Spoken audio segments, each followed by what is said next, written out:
Alright, we should be live. Sorry about that little bit of delay there. Hello, Lady Gaming.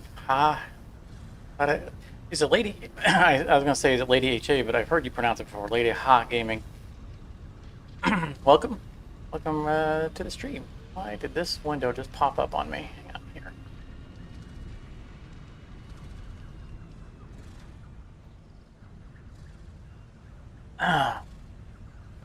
I get everything ironed out here. Well, I got you, lady. Sorry to hear about your friend, and my condolences. Never good to lose someone prematurely. I'm sorry to hear about it.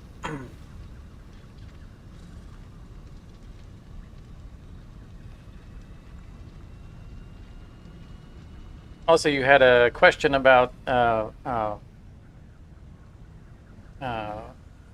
business addresses. Business address is just what they call it. You don't have to have a business. The only point to it is if someone from the YouTube community or collaborators or promoters or anything actually want to reach out to you. It's just a matter of having an email address in case someone wanted to reach out to you privately for the collaborative or something like that. Absolutely not necessary. Don't worry about it if you don't want to have one.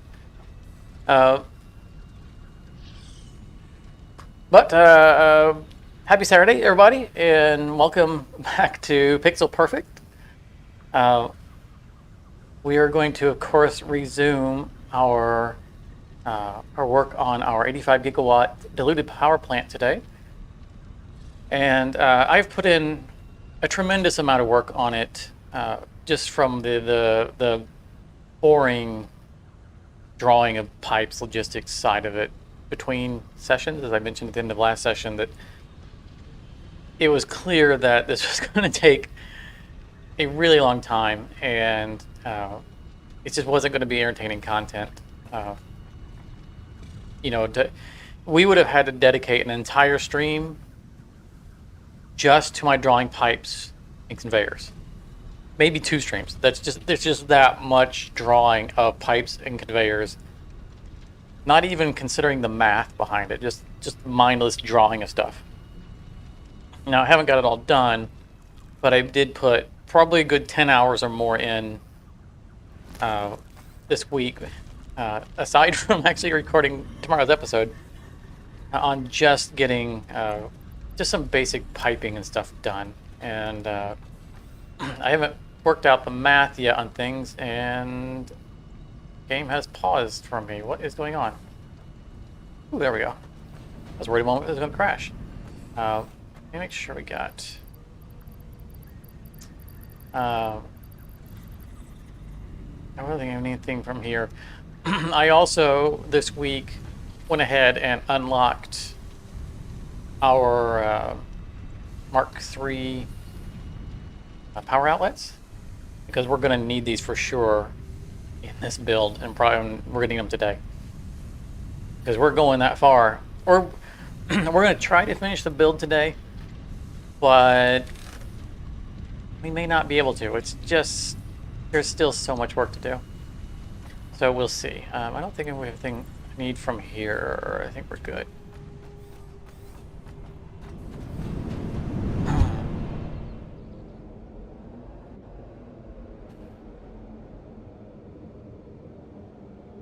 One thing I know I do want to do for sure before we go is stock up on copper sheeting, because of the ridiculous amount of piping that we still have to do.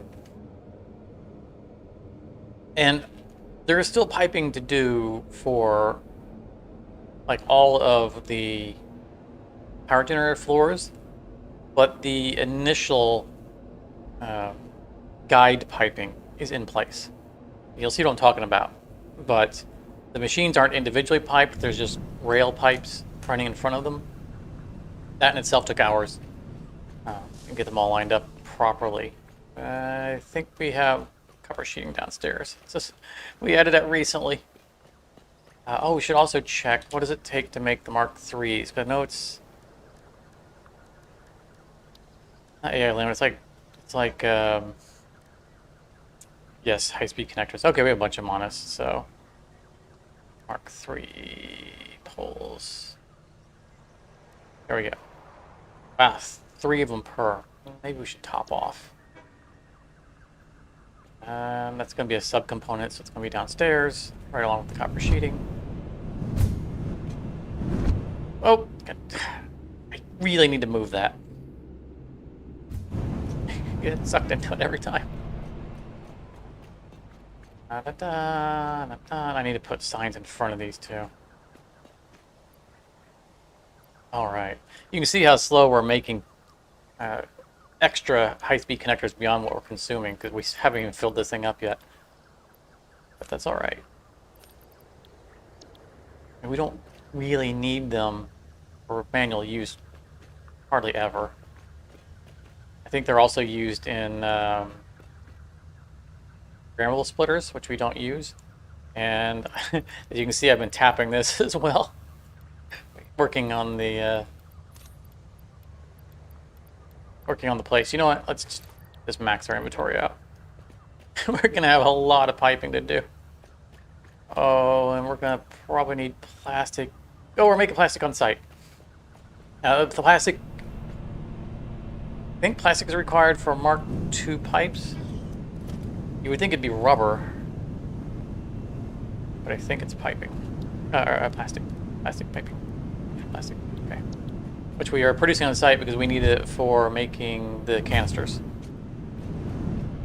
Now I think that I've pretty well stocked the train ahead of time.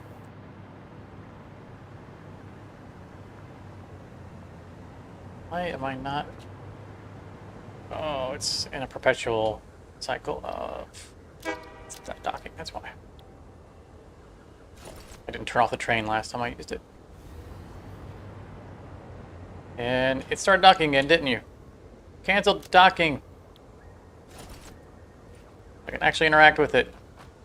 Thank you. Oh yeah, so we're stocked.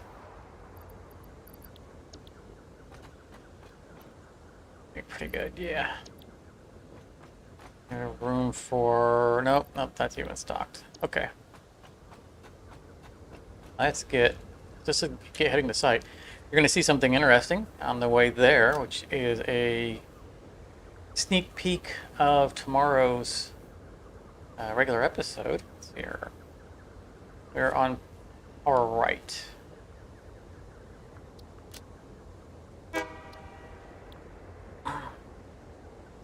Okay, you don't need to dock. You can just move along. I don't want to cancel docking because we've seen before, sometimes when you cancel docking, it seems to think that it docked at the next station and it skips a station.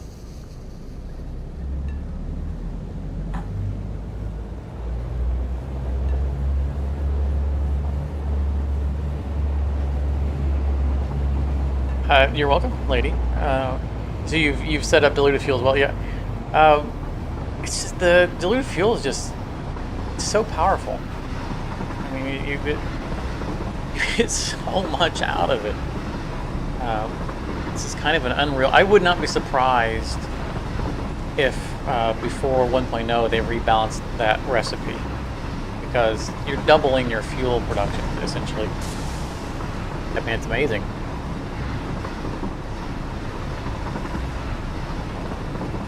It's hard to justify not using it. It kind of, I guess that my problem with it is that it kind of trivializes turbo fuel, and turbo fuel should be the king of liquid fuels, right? It should be the prior to going nuclear. Yeah, I doubt they'll balance it, but I wouldn't be surprised if they do. It feels too powerful. I'm not going to petition them to change it,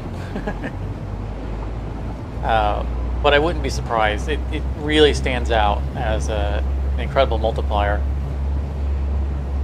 And you double your fuel just by adding water to it, and that's just kind of crazy.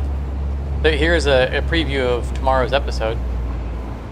This building here, buildings did not exist yet,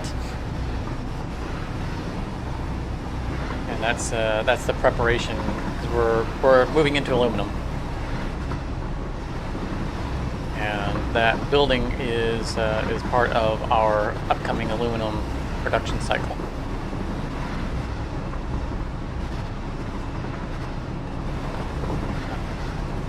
Which was pretty cool to be able to ride under. I would like to do that more. I would like to build more things near rail lines to where we could do stuff like that, where the trains pass over or through them, or under or through them.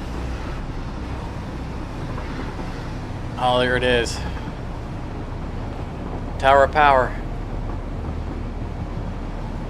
It's so monumental that the game stuttered just bringing it on the screen.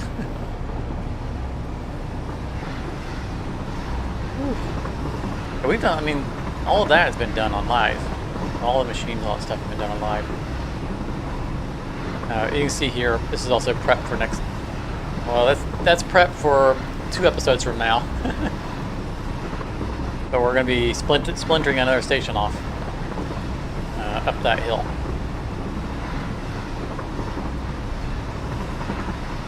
I don't think we'll have to do any of that on live stream. I think that'll all be part of episodes.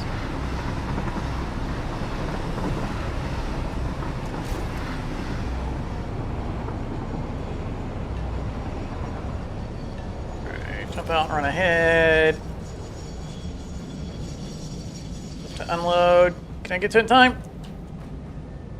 I think so.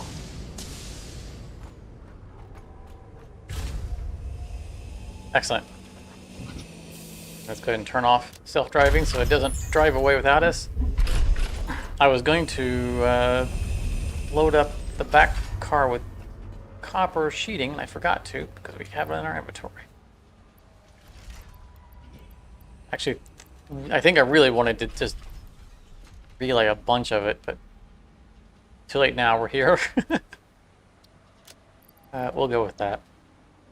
We have a fair amount of it on site as it is. So let's take a look at a little bit of what I've done between streams. I've done my best to avoid doing the math because I wanted to, you know, again, I want to do that whole process together. And so there are some key math things that I haven't done, or I've just kind of pre-piped, but not, you know, I just blind piped everything together, like probably like this as well. So like this is all one chain. We did this on live, but you know, pre-piping just the machines themselves, but not figuring out what needs to be connected to what. I did that for the floors above. There was some minor math that I did, and I overthought the process, unfortunately. And I think I'm just going to leave it because I put so much work into it, but I'm going to show you what I did and why it was arguably unnecessary. Let's actually try a little more. So we'll go over all that while we're going over what I've done between streams. So you can see there's a bunch of these signs around here. 9.5 in, 10 out. The 10 out is when I changed strategies to the way I should have done it, but I didn't realize that until I'd already done these 9.5s, and this will all make sense in just a moment. We, at the end of last stream, talked about how our original design would have resulted in this being multiple power plants running in parallel but isolated from each other, and we didn't want that. We want a full circulatory system to where the materials are moving through them. And we proposed that when the empty canisters, or when the empty canisters started to come back downstairs to go back to the water pumps, that instead of them going to the pumps right below them, they would offset one and go to the next set, which would then go back up the chain, come over and go down. And that would cause them to go through a full loop not only activating the whole station in a staggered fashion, which would also bring up the power usage in a staggered fashion, but it also would cause it to be a full loop. I realized when I started to do this between streams that there were still some problems with the design. That idea would not have worked. It would have failed on us. And the reason it would have failed on us was if we go back down here to the way we have our packers set up, or they're still kind of set up this way. This is 19 wide. We did 19 by 6. And so we grouped 10 packers on one side and 9 packers on the other side. And that is true for the entire facility. Why? There's literally a pole right here. Okay, I have disconnected power somewhere. Okay, all right. Well, then, let's figure out where because I had to move some of these things. The other side obviously is still connected because I was still, yeah. Oh, okay, it was just this right here. I missed this wire. I had to move this pole while I was running cable or conveyors at the end. Anyway,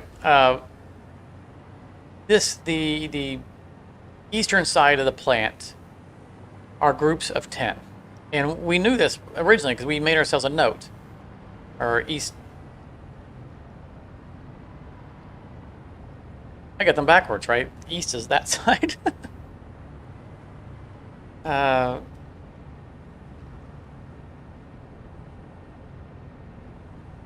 West, east, okay.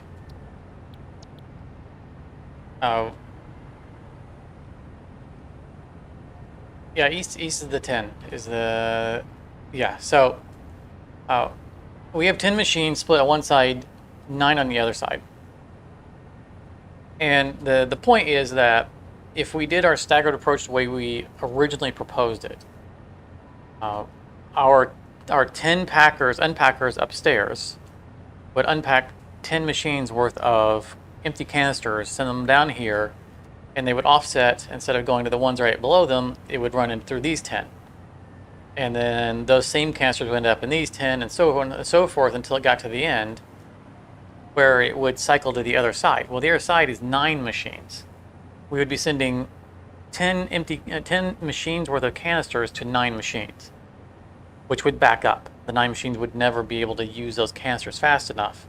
And so they would end up processing 9, and they would go 9 all the way back to the end where the loop would complete itself, and those 9 machines worth of canisters would end up coming down to this 10 machines. So eventually the entire factory would be running on 9 machines worth, cutting out the 10th machine on the first set of machines. But we would lose 6 machines worth of production, which is 360 fuel per minute we would lose. I realized that, and I came up with a solution, which is that even though we're plumbing them at 9 and 10, we're belting them at 9.5. And this works fine. Believe it's going to work fine. So we'll produce 9.5 essentially, or we'll send 9.5 canisters, empty canisters through, and the output will also split to go to the other side. And this will cause the groupings, even though the fluids are moving in 9s and 10s, the canisters will move in 9.5 to each grade, which will make the whole thing should work perfectly. The theory. This will also cause some more circulation because the output of the 10th machine is going both directions. So it's going to send half of its output one way, half the other output. So it's causing even more circulation. But the math should work fine.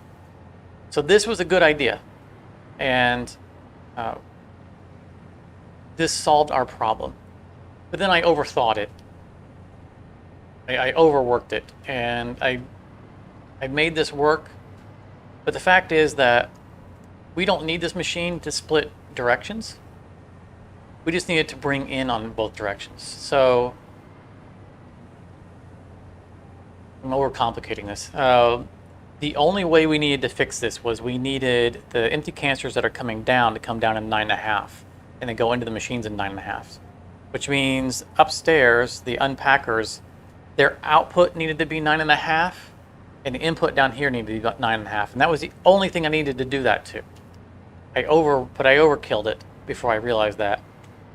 And I had these producing water bottles in a 9.5, which is not the best strategy. And the reason it's not is because we don't go one for one in the layout when we're going from this floor to its next destination. We're sending water bottles up to refineries, not to other packers.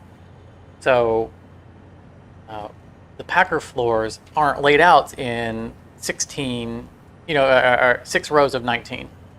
It's 2 floors, and that makes for a weird mix if I'm trying to send 9.5 machines. Yeah, lady. Yeah, it's one of those things. It's like after you've done a bunch of work, you realize, whoops, I could have done this a much better way.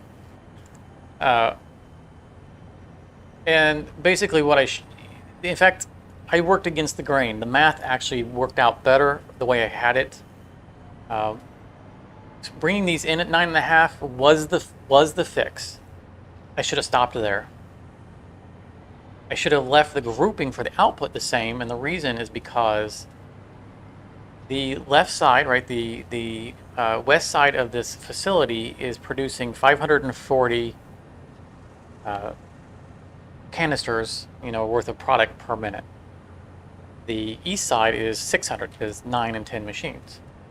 Well, by chance, we had the machines on this floor to make the math, the layout easy on our refineries. By chance, this floor accepts exactly 540 bottles per minute. So the left side of this floor, which is producing 540, could have been dedicated to this floor only if I hadn't split them into 9.5 per belt, as opposed to leaving them to 9 machines per belt.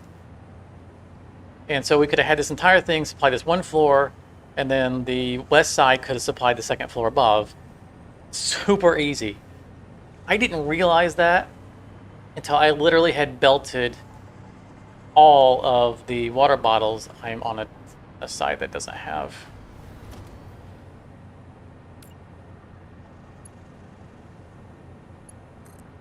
My up flight are on the other corners.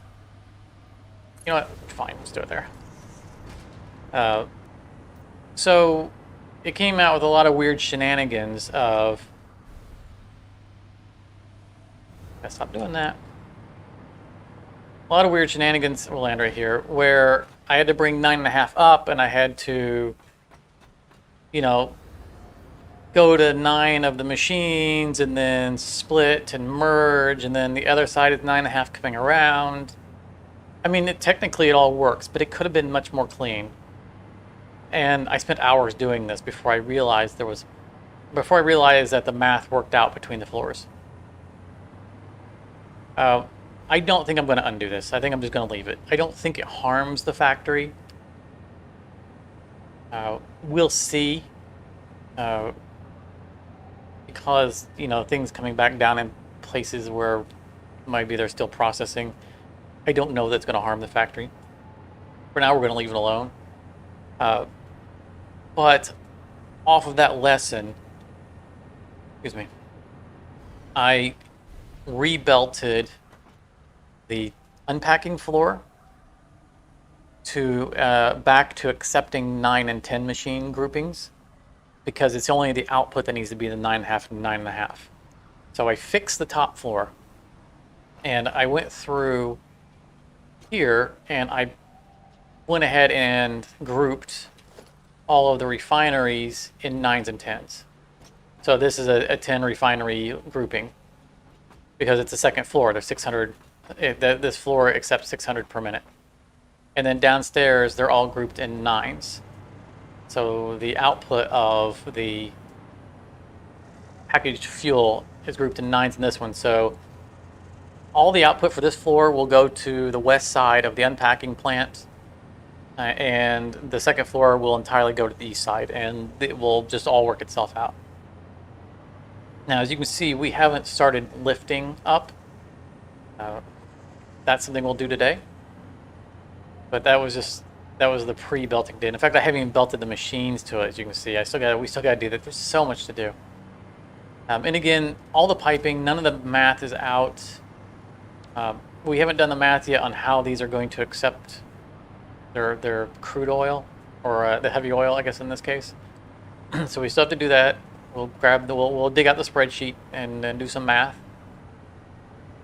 Likewise, with the generators, I'll show you with the prep work. Because remember, we have 11 floors of generators.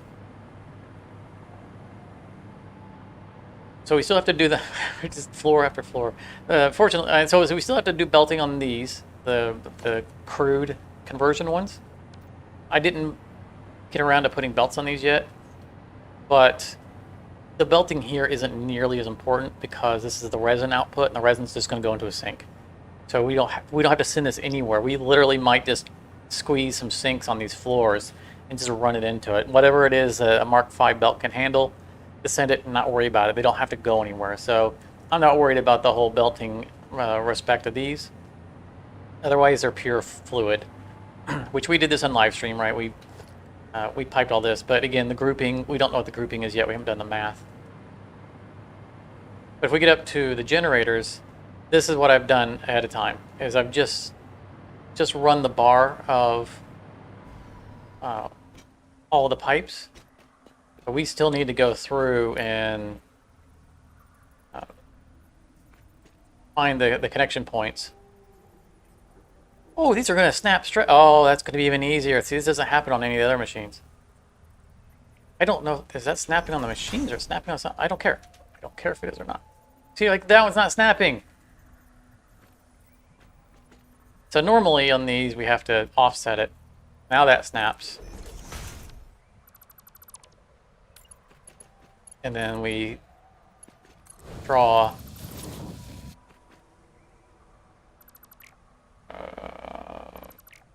well, we'll figure out that in a minute here. Yeah, but that centers it. Just gonna delete that now.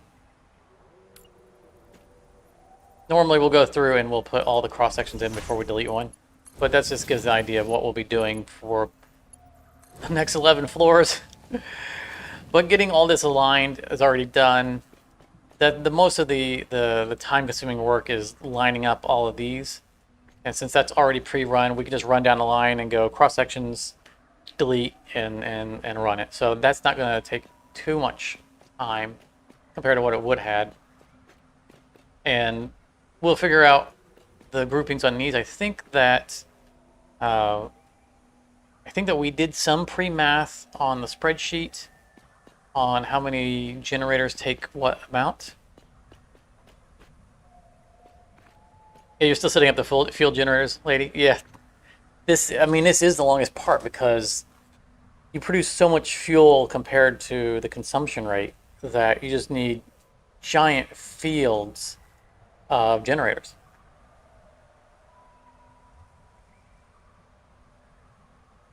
I would like to see them come out with a Mark II generator. I think that there's I don't know what their direction is for the future of this game, because I feel like that they're mostly feature complete at this point.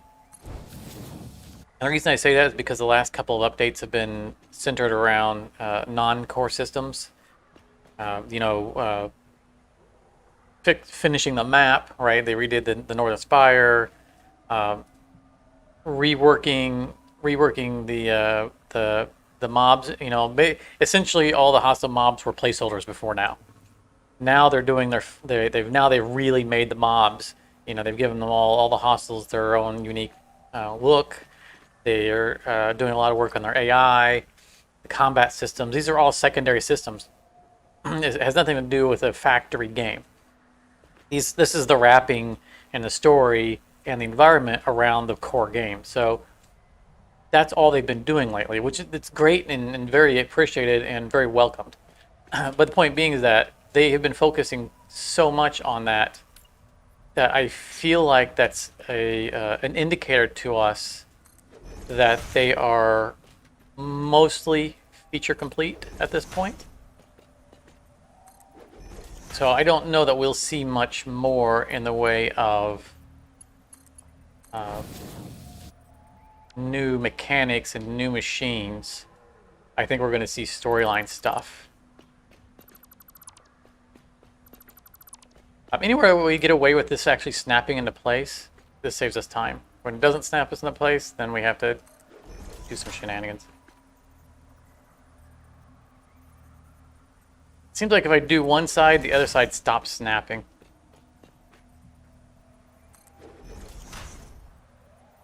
Yeah, Mark 6 belts and lifts. We might see that. I know that they have acknowledged that there is a problem with the current design. Oh, I got to pay attention to what I'm doing here. With the current limitations. I'm not going to say design, because it is possible.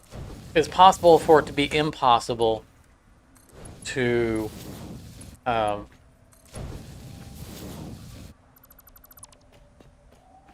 export material fast enough from miners. Because a Mark III miner, I don't want to do a Mark II yet. A Mark III miner, as you know, I'm sure, lady, an overclocked Mark III miner produces material so fast that you can't export it because we don't have belts quick enough. And they have acknowledged that that is an issue. But they've been coy about how they're going to solve that issue. Like, they haven't, from what I've seen, they haven't dedicated to, well, we're going to give you faster belts. Ideally, they'll give us faster belts, but maybe they're coming up with something else. Because I wouldn't be surprised if, and like, I feel like they don't want to give us faster belts. I feel like they want us to have to do complex logistics and not be able to unify everything like on one belt. I just everything that they've done in the past, limitations that they've put that are not necessarily necessary, make me feel like they want us to have more complex logistics, which I'm fine with. Which makes me feel like they're going to be hesitant to give us Mark 6 belts. Also, what new material would they give us to make Mark 6 belts out of? When I feel like they're towards the end. I think that what they're going to end up doing is redesigning the Mark III miner to have 2 outputs. I'm going on record saying I bet that that's what will happen. That the Mark III miner will become a redesigned machine with 2 outputs, rather than giving us a Mark 6 belt, because the Mark 6 belt solely to solve that one specific issue carries more baggage with it,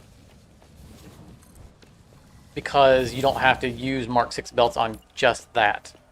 It doesn't just solve that problem, it potentially creates design balance issues. Assuming whatever their vision is for the future of the game.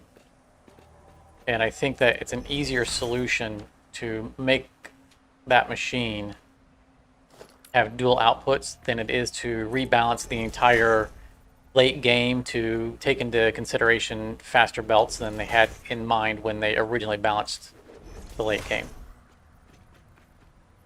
We'll see. I'll be happy with Mark 6 belts. I'll be happy with a redesigned machine. But one way or another, I do want to see them address that issue, rather than saying, well, just tough, just don't overclock your Mark IIIs.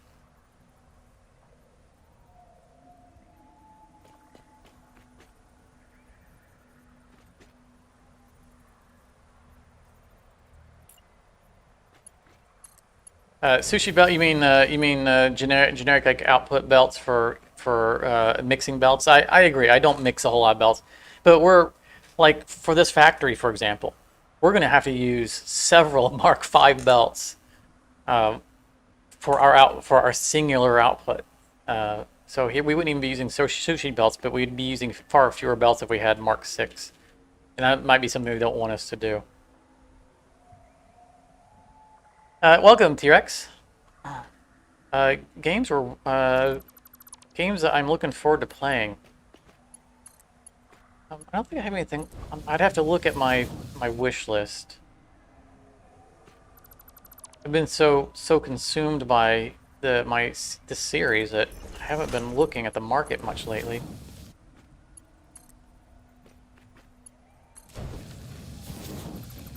Are there any more logistics factory type games in the pipe? Oh, Timberlands.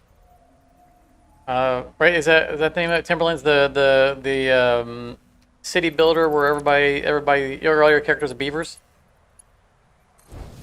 That looks very promising. I got the impression that they've been doing a really good job in the development of that.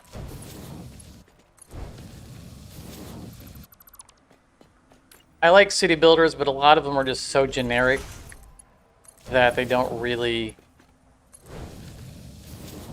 offer something over their counterparts. And so I end up passing up on a lot of them.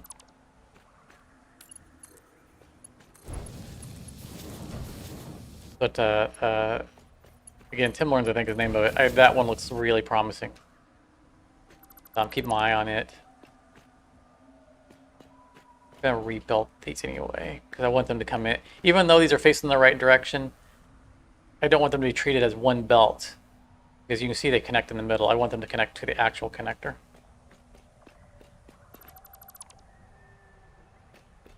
Timberlake? Is that what it's called?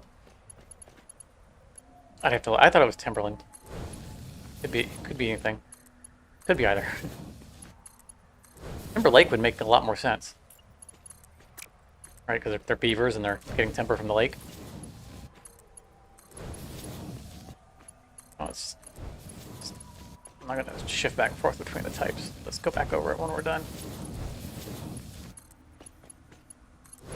This is so much quicker and already having the pipes pre-placed. I mean, I spent so much time getting the initial pipes in here for the guidelines.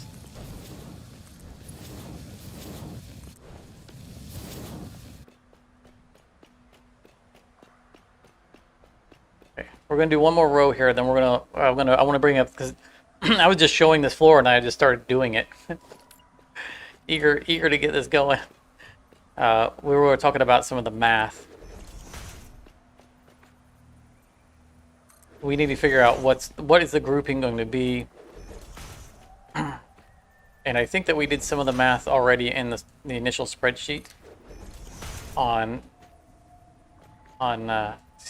it'd be so much easier if those things would connect. I don't understand why one side connects and the other side doesn't. It's like it's too close to the other juncture.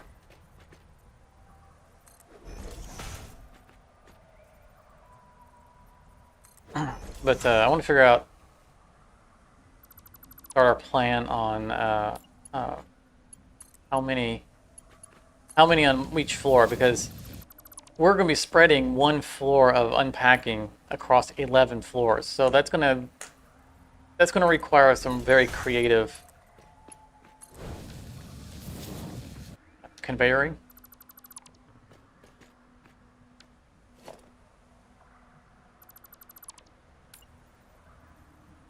And hopefully the math will work in our favor and not have to go all kinds of wonky, like I had to do when I did the split on the 9.5 split that I didn't need to do earlier. I should be doing this as I go.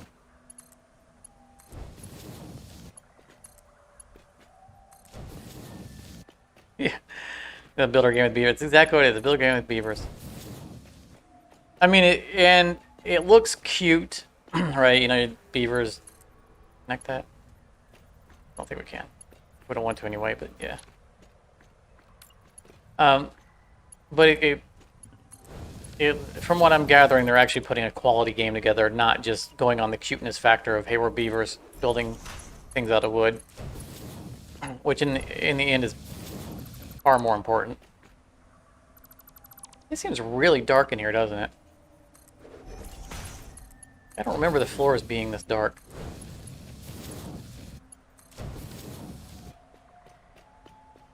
Is it not midday in the game? It should be. Time shouldn't move. Where's the sun? Well, we have a mod for that. So set time, I think 12 is noon. Oh, yeah. Midday, I guess the building is just... I just don't remember it being this dark.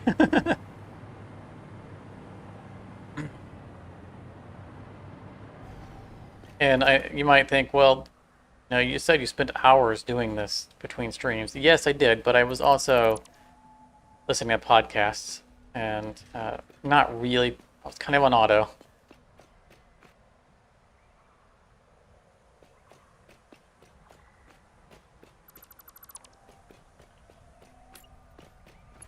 So I wouldn't have noticed it was this dark, necessarily. We could turn on our light.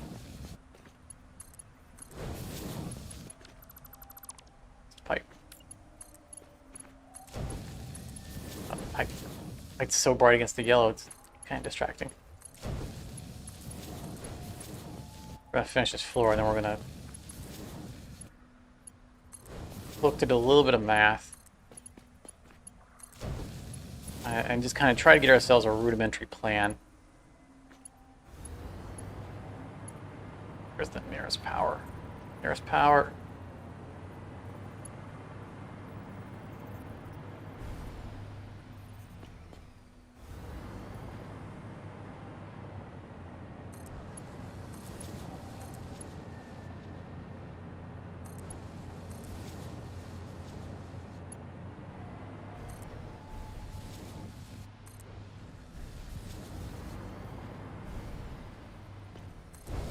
Keep picking up on the edge of power somewhere. I'll just walk it.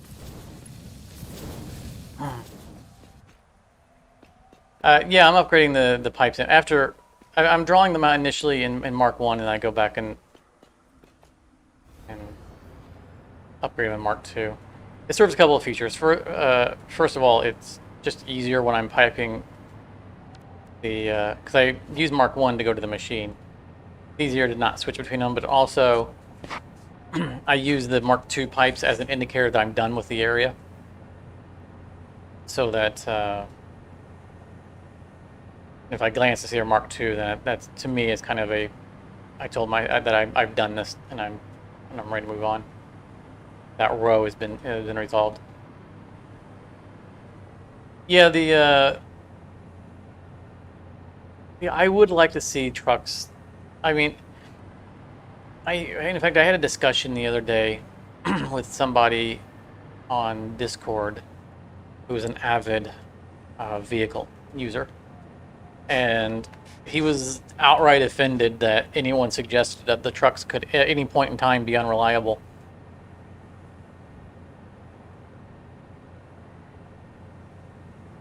Which was an argument I did not want to engage in.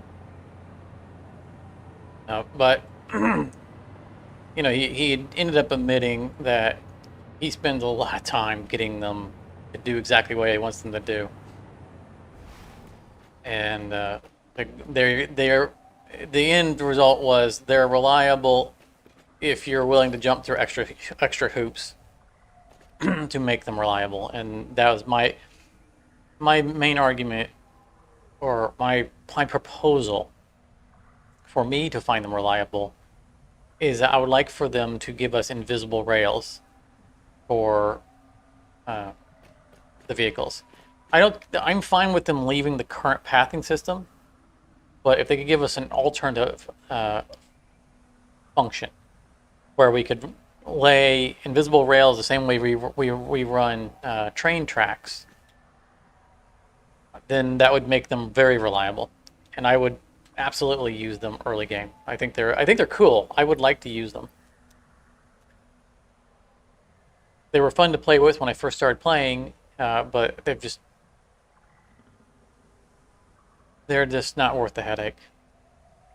So I'm loading up my my spreadsheet here, getting ready to start piping. I just mindlessly do it, but I want to. I know it's not on the screen.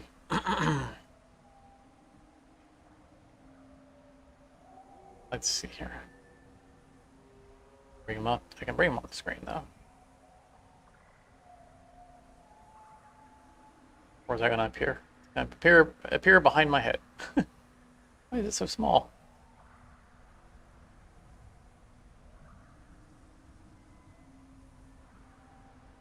That'll make it easy. All right. So I know that I have to look back over this. This is our dedicated page to our current project. Here it is. So the pipes. So the east side, which is producing, has 10 machines unpacking fuel, is going to produce 600 per pipe, right? So it's a Mark II pipe, which I guess we did the math here says it's 50 generators. This whole thing hinges on the wiki being correct that generators consume 12 fuel per minute. If I transcribed that number wrong, this whole thing's wrong. Like the amount of floors we built, the amount of machines we placed, everything's wrong. I didn't verify that number. I went with well, that sounds right. I just kind of assumed it's correct. So we need to come up with a scheme where we are grouping in 50s and 45s between the 11 floors. And we would have to kind of examine how many machines we have per floor, because remember our floor layout is non-standard. I feel like I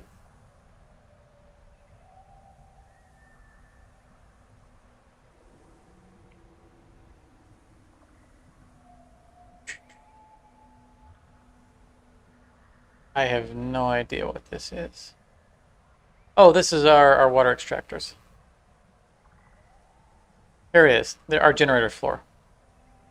So we've got to group these in 50s and or 54s and 60s, right? Or 50s and 45s. So as you can see, none of the floors are going to work out easy for us. We have one floor that can't even consume one whole pipe. You know, 3 of those floors can't consume an entire pipe. And then all the other ones will have overflow. So the piping is going to be crazy. So let me talk about what I think, what kind of the approach I think I want to do. That I think might kind of sort of simplify it, but not really. Kind of a cheap method here. I think what I want to do is I want to bring on the unpiping floor, I think I want to bring all the pipes forward, and they'll be in 540s and 600s to the front of the building, and run them side by side, 2 groups, and run them on the outside and down the front of the building. And then they can turn in as we need them, or they can split and turn in. So we would have, I should be doing this on a corner where I have power, so I don't just step off the edge and then plummet.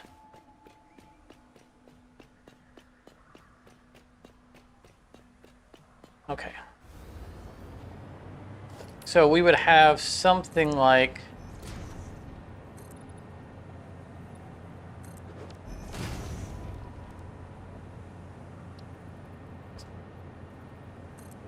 draw some generics.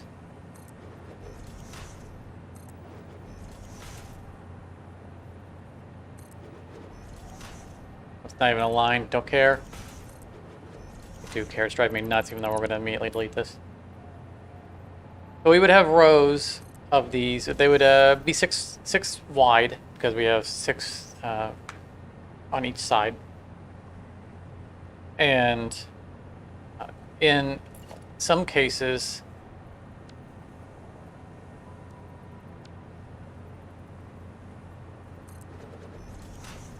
we would have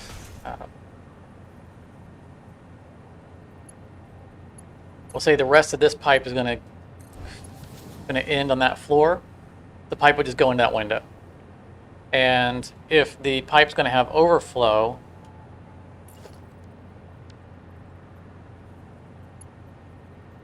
we would do something like,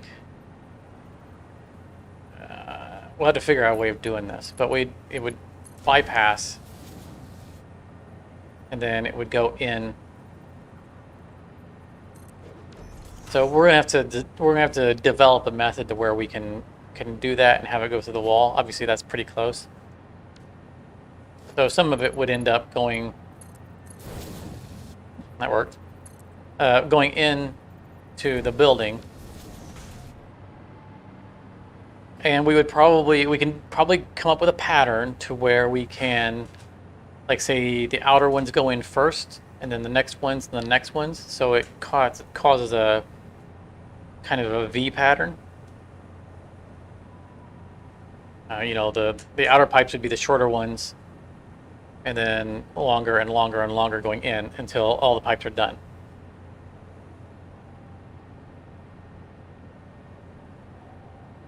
So lady, the 12, right, so the 12 fuel per minute, did you get that from the official wiki site? Because that's where I got it.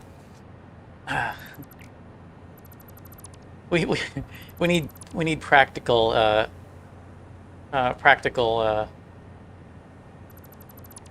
testing.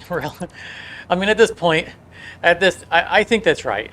I believe that's right, and I didn't recheck it, so I'm glad that you checked it for me. Also, I just noticed that the walls came out of weird colors, means my defaults are not set right. Standard. Even if the wiki's wrong, then this whole thing's destined for tragedy. But I think instead of having to pre-plan all of the floors out, and so does so I think the machine just shows. We'd have to do the math, right? It shows how many seconds it's taking to burn it, and then we have to divide that by 60. I think it's right? I think that regular fuel burns at 1 every 5 seconds, which means it would be 12 per minute. I'm pretty sure that this is correct.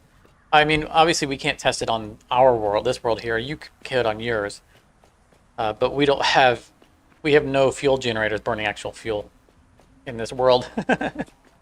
We're only running turbo fuel. But I think I like that strategy. Now that I've talked it out, of running them down to the front, and then we just, whatever's, like if there's any left over, we just let it pass by. We let it split and pass by. If it's going to consume all of that pipe, then the pipe just turns in and dead ends there. I think, and it'll allow us to have a feature on the outside, in addition to the, proposed lightning bolt or whatever it is that we. I didn't have any time this week to work on a design. I mean, I've spent a tremendous amount of hours in the game since last live stream, getting all these piping and conveying, and then recording tomorrow's episode.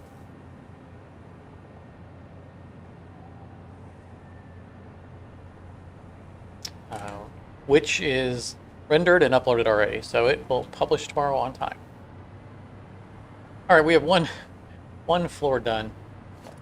We have other logistics we need to work out, but let's start getting these. I have power on this, so let's abuse the power of flying.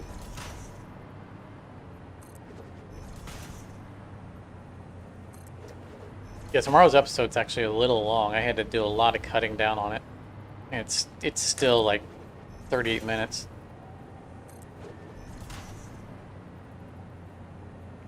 But it was a very, very productive. Yes. Yes, T-Rex, this is a lot of power. This is a... Oh, well, I'm up here. It's... Why is that snapping? I'm not... Oh, please tell me that it's going to let me snap while I'm full. Why is that snapping? I have to go on the buff floor and see if it's... Oh, it's snapping because I put these wrong. These are supposed to be facing down. Ah. Darn it. I got all excited. I'm just going to leave those because they're not going to snap the right direction anyway. As we've seen, if we get away with one side... Oh, this side's probably not going to work now that I have... Oh, it is. I don't know. Take what I can get and just go on with it. But yeah, T-Rex, this is 85 gigawatts.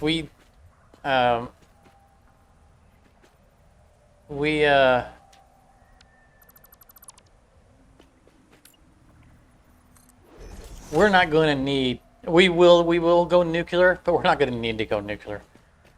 This plant is probably going to carry us for the rest of this map, like on its own, and it not even considering the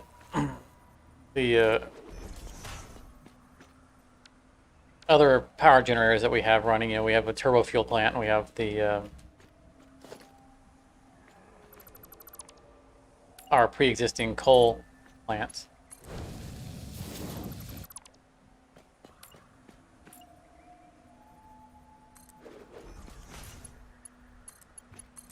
No, don't go around. There's only one map. One large world.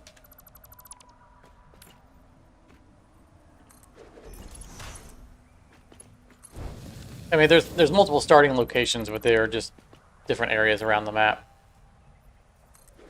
Which was a cool discovery when I was playing. You know, like I think like I didn't know that it was one map until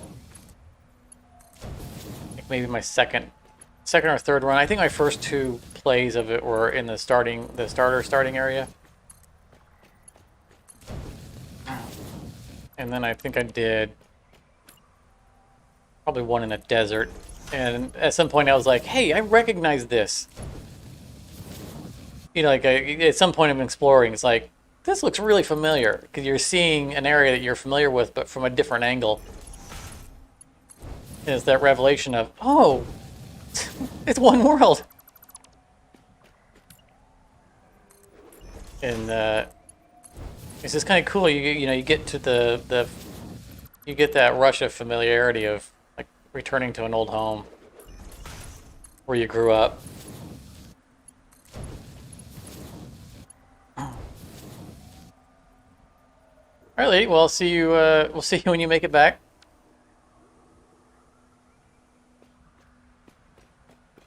I think we've gotten spoiled by games that use procedurally generated maps, and so a lot of people have come to expect it. I expected it as well when I started playing this, and I did. I don't know if it was at the time of playing this, but I think many people, I got to a place where I felt like procedurally generated maps was the best way to do games.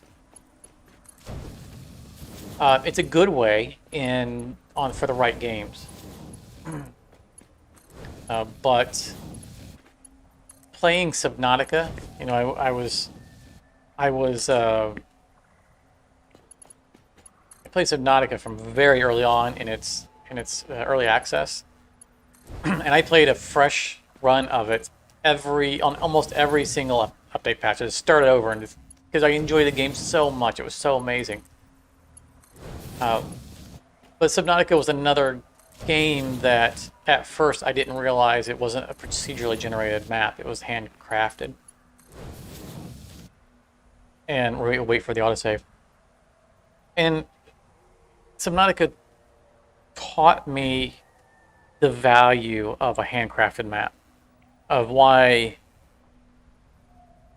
I shouldn't immediately disregard a game as not as good because, you know, when the map isn't procedurally generated, then it's got limited play value because you're going to learn the map and that's just going to be it.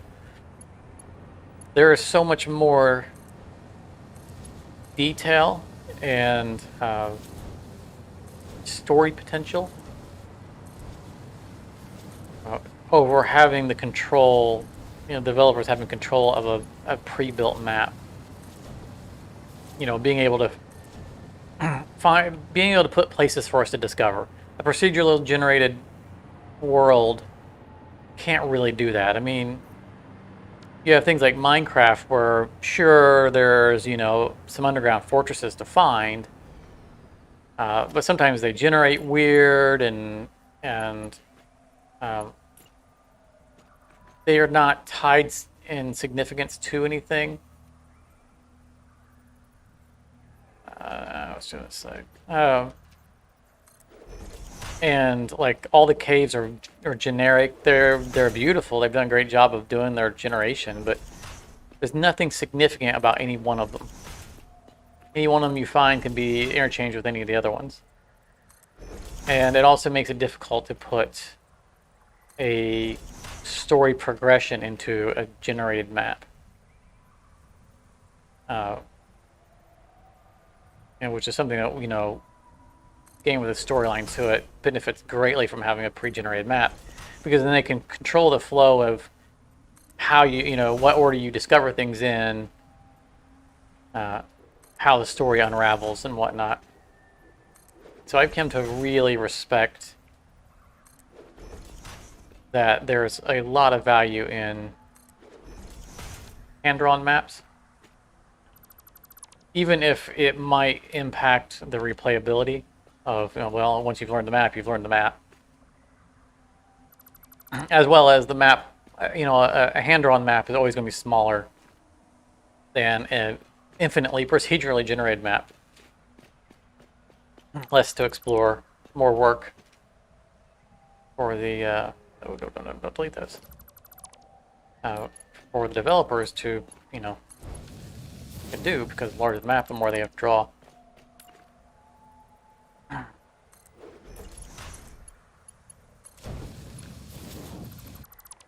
But I think that in the case of a game like this, the game is better because the map is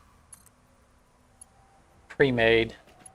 I don't think this game would be as good if it was procedurally generated.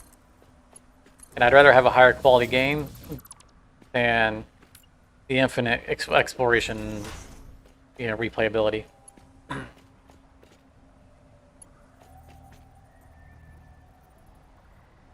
Welcome, Matthew. Incarus? I don't think I've played Incarus.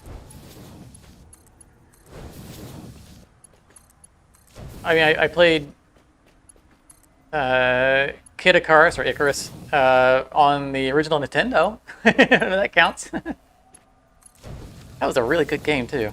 I can still remember the theme music. Man, I'd like to play that again. I recognize that there's a game out there called Icarus, but I'm drawing a complete blank on the nature of that game.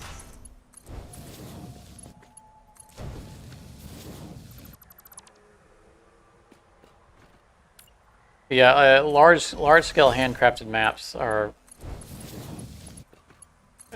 you know, usually a real labor of love. That you can tell the developers like what they're doing when they take the time to make a large scale and still the very detailed map.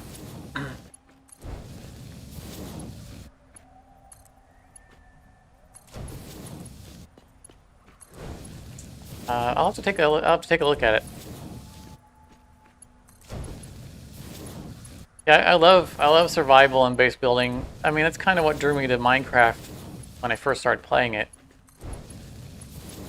which was before Minecraft was actually released. I was one of the people who had found my way into a copy before it existed, which is why they started doing snapshot releases, because it was just so widely distributed that it was like, well, this is free advertisement for us.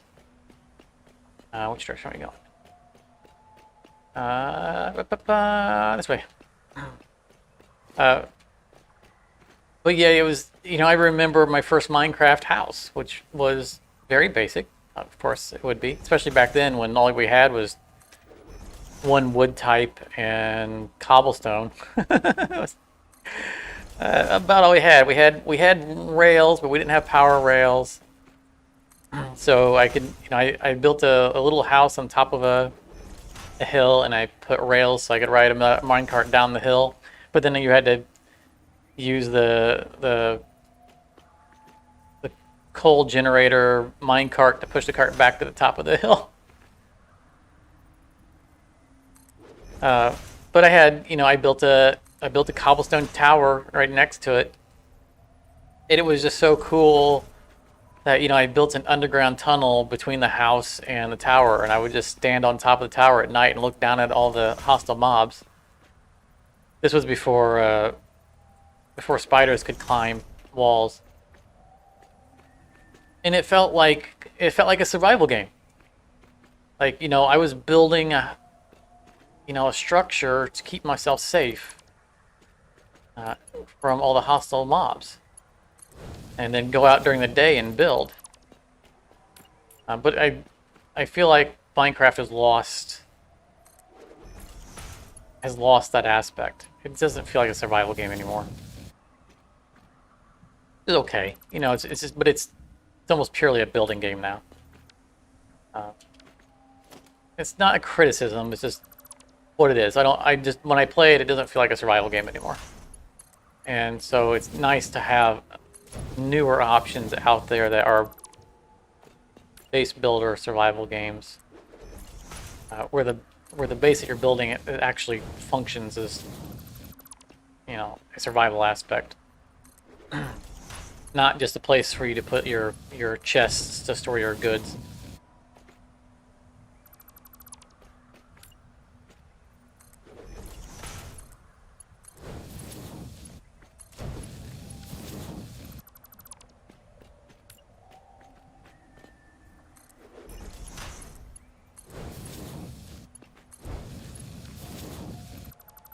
We were talking earlier about games we're looking forward to. I'm thinking of Timberland, but I'm trying to think of what else I had on my wish list. I have such a backlog of things that I need to play and get through. I'm wanting to do another playthrough of Cooking Simulator VR, because I don't know how long ago, not too terribly long ago, finally, because they introduced the modern kitchen while I was doing my previous series for the game, but they only had it in like free play mode. And not too long ago, there was a patch that said that they've applied the modern kitchen to career mode. And so I was considering doing another playthrough of Cooking Simulator VR in the modern kitchen. And that game takes it out of me. I mean, running around trying to beat the clock, and just physically running around the room. Because, you can see behind me, I have an entire VR scale, room scale VR. We can't see the VR setup from there, but that's what this room is designed for. Running around and doing VR. And I looked into being able to do VR in Livestream. And the main challenge to doing VR and live stream is being able to see chat. And there's a mod out there or application that can do it, but I think there's a free one at least that I think it has to do. I think the limitation was that you have to be Twitch streaming. You can't be YouTube streaming, which is unfortunate because I don't Twitch. I mean, I have been encouraged a number of times to switch over to Twitch for streaming, and I'm not opposed to doing it. But I stream on YouTube because I'm trying to build my YouTube channel. And I want to bring people here to where my channel is. And one of the things I was told by someone who had experience in, more experience than I did in this whole thing, was that virtually none of your YouTube people will cross over to Twitch, and vice versa. It's going to be two separate groups. That's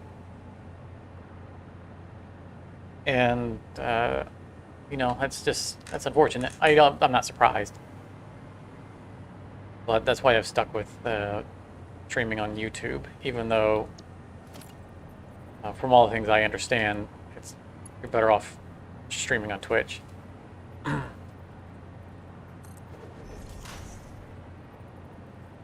guess it's more supportive of content creators.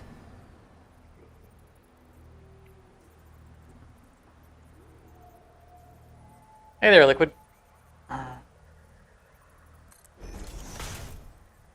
Yeah, folks don't like change. That's true. Well, also, like a lot of people who watch YouTube might not have a Twitch account, or they rely on YouTube to give them, the notification because they're already on YouTube doing stuff. Like people that I watch, people whose YouTube channels that I watch, I don't catch any of their, if they Twitch stream, I don't catch any of them. I don't even know that's happening because I don't use the website. And YouTube isn't going to notify me that they're Twitch streaming. So I just miss it. I know that it's possible to stream between both of them, and if I ever go to Twitch, that's probably what I'll do. I'll set up the software that streams to both of them at the same time. But I don't want to abandon my YouTube folk, and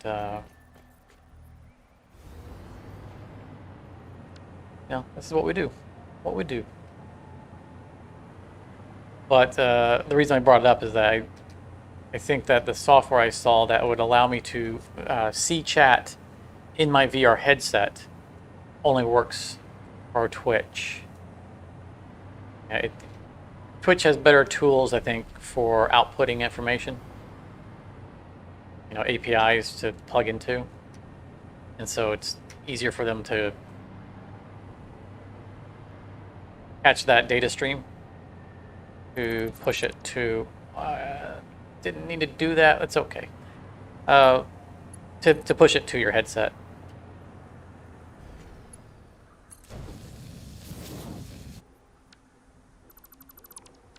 Yeah, I mean, I've seen people who double stream, and yeah, I think it's mostly they only pay attention to the Twitch chat, and they don't pay attention to the YouTube chat.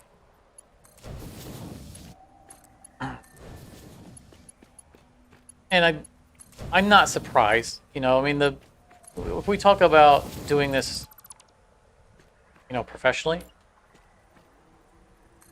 the money comes from is in it is Twitch. YouTube is no good for making any kind of money.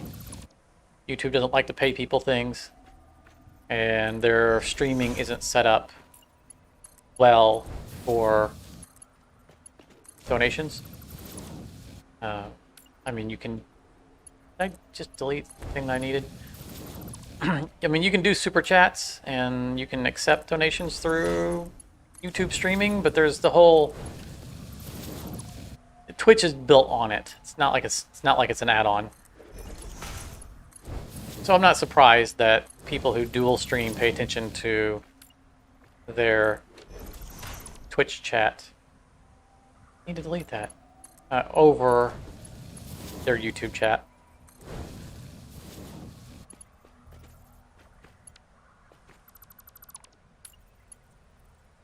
Yeah,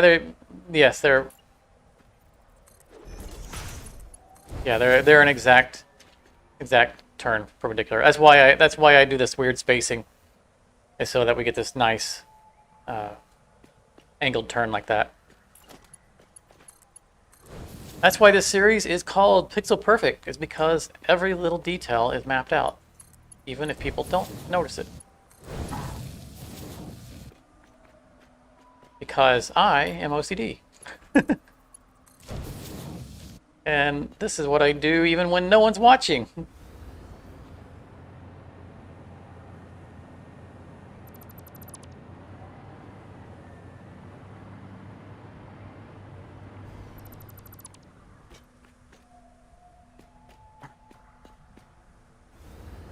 Yes, I am all about the details.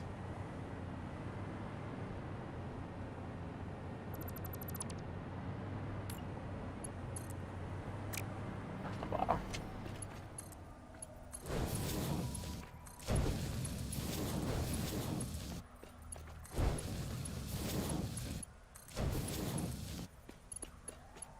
Yeah, my obsessions are not just for the camera. They are real. It's not an act. Not a performance.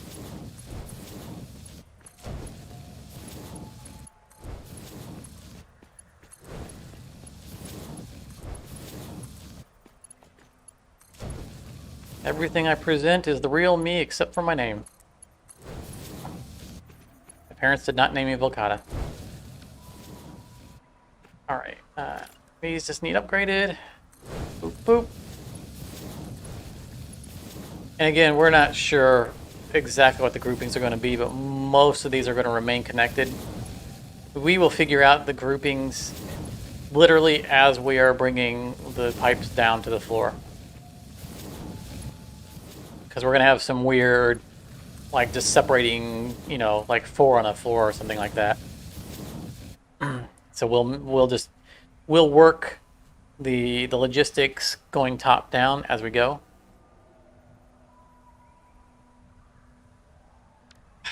Yeah, you don't have to bring that up, Liquid. Every time I send the running lights, those little button lights in hard space into the furnace, I'm aware of it and not happy about it.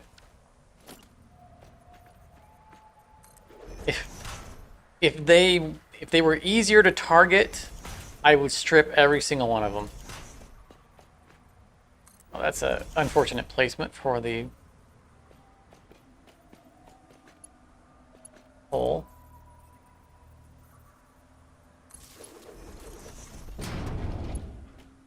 Wire is too long. That's why that one was as far as it was. Fine.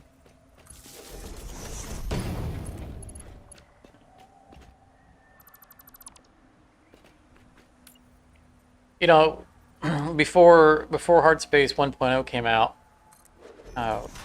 you'll remember, Liquid, you were there. I used to not. I didn't even collect the bar lights.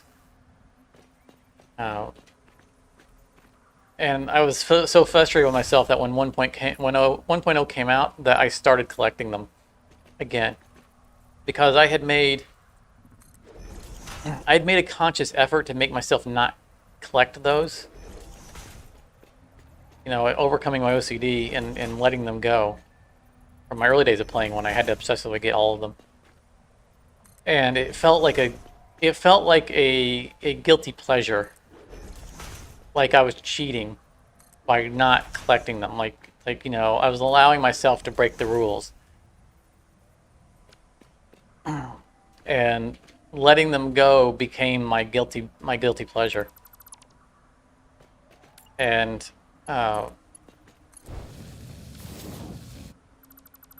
then 1.0 came out, and I just got back to where, like, I just can't do it. I had to collect them. And every time I collect them, I'm mad at myself for not for being too weak to let them go. It's like the OCD has reasserted its dominance. I feel shame. So the button lights are my compromise. I'll let them go. It is so tedious. Getting those lights are so tedious. And if I miss one here and there, I let it, you know, I don't sweat it. But my cursor runs across one, I have to pull it off of a wall or whatever. I just...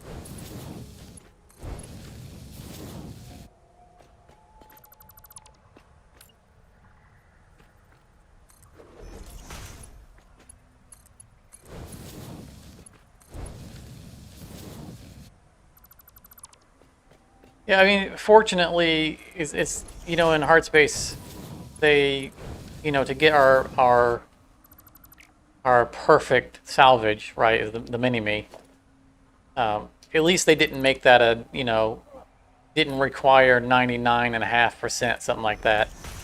They acknowledged that we shouldn't get everything, and they didn't hold us to that standard.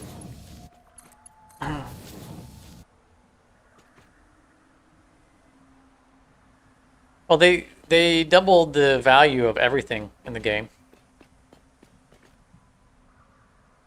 Bar lights included. But it wasn't, they didn't specifically increase the power, the value of bar lights to make them worth it. They're just as worthless as they were before because they went up proportionally the same as everything else did.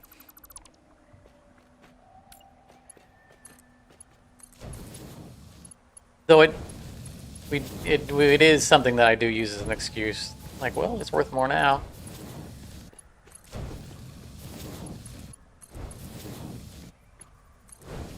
I'm not doing this because of a compulsion. I'm doing it because they're now valuable enough.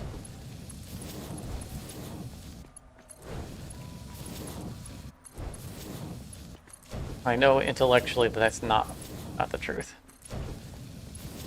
Because they made money so trivial and pointless in the game by doubling the value of everything. That, you know, on our recent playthrough, we didn't spend any time on, you know, on the end screens analyzing how much we made on a given ship. It's like, all right, we're done with that ship, we'll go on to the next one. The numbers became meaningless.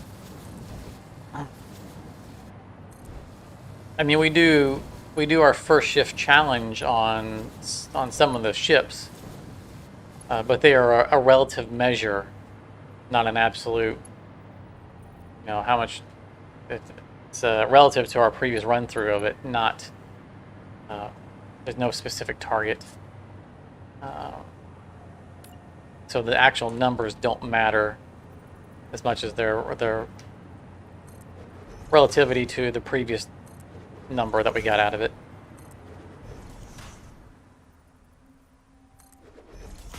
I still would like to do another play of Hardspace, like from front to back, where we don't do the industrial action. We just make money until we're out of debt. I'm not sure how much appeal would have from an audience to watch that live stream, but it is something I would like to do. Technically, we still haven't beaten or finished our current run through though, because we haven't clicked the termination button to quit the job.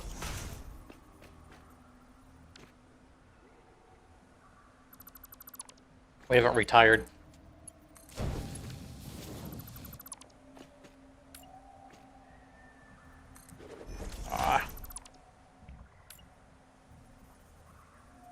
I've been doing these backwards now. I knew there was another way of getting this. This is the angle. Standing here, bleeding forward. Of course, this one had to have other stuff in the way. And your cursor's right over that, so I can grab it.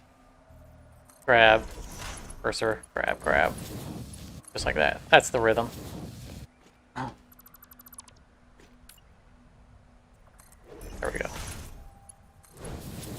knew that I didn't have the pattern down. Was wrong. Now this will go more smoothly.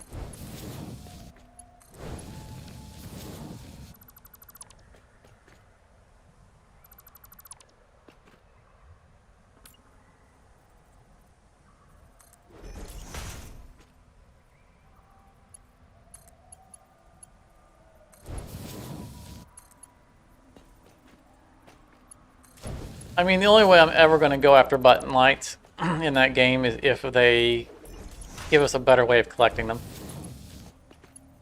It's so hard to target them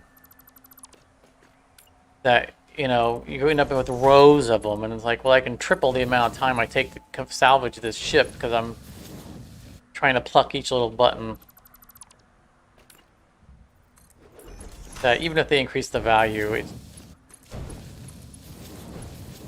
we'd have to have some way of, you know, circle grabbing like we're doing right now with highlighting multiple things. Just so grab everything from here and pull. Yeah, a button light tool, exactly. A mass gravity tool, which, you know, it was something that we'd talked about plenty in that game, was some kind of gravity ball.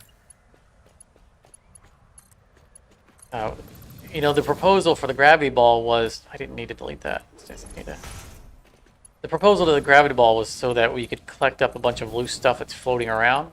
We're sending to the same place, like when, you know, for example, when we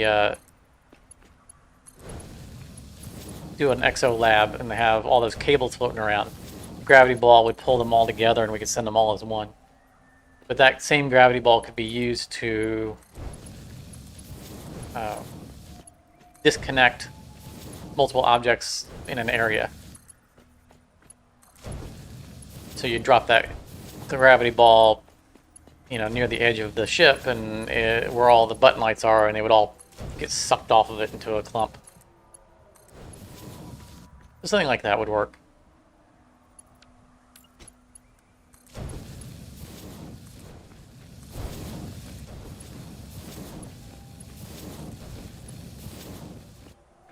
But I don't think that we're going to see anything else out of hard space. You know, they did their console release. I mean, here not too long ago.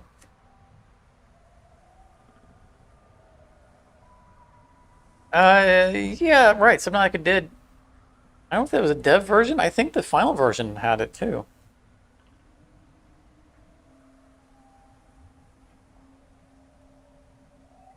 Subnautica had a gravity sphere or something like that.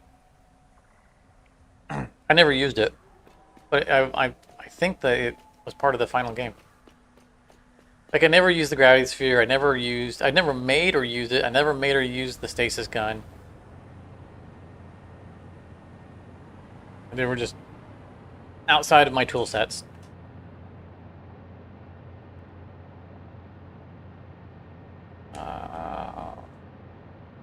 They don't. There's no. Okay, there's a bunch of floors hiding behind that. I'm like, there's no way we're that close to the top. We've only done 2 or 3 floors. What, 3 floors? Yep, 3 floors. 4? Oh, yeah, 4 floors. Okay. Only 7 floors to go. Oh, darn it, we haven't done this floor yet. We're on the 4th floor. Alright, we've done 3 floors. Again, I spent this is taking less time than the time it took for me to set up just the initial pipes because I had to line everything up. This is the fast version. We would have had at least 3 more streams of building this this project had I not spent all the prep time I did during this week.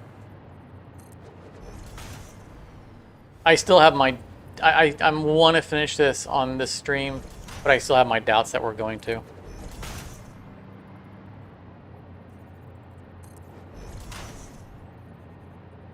And if we don't, then we don't. I think we've worked out most of our problems, but just the raw logistics of creating all this stuff is just going to take time.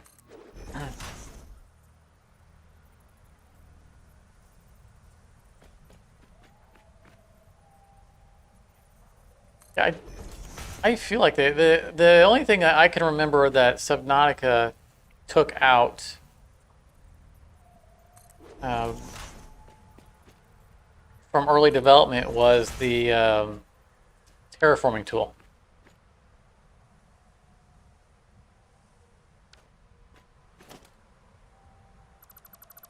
You used to be able to terraform. I was fine with seeing that tool go away. I didn't use it either. And it honestly had no place in a game that had a pre-drawn map the way that one has. The map is not meant to be deformed in that way, and it was causing terrible problems for the game trying to process everything that's been deformed through the terraforming tool. They eventually had to remove it. People in early access were using it to basically skip half the map. They were using the terraforming tool to basically just burrow their way through the bottom of the map to the under caves, which was another good incentive for them to remove it.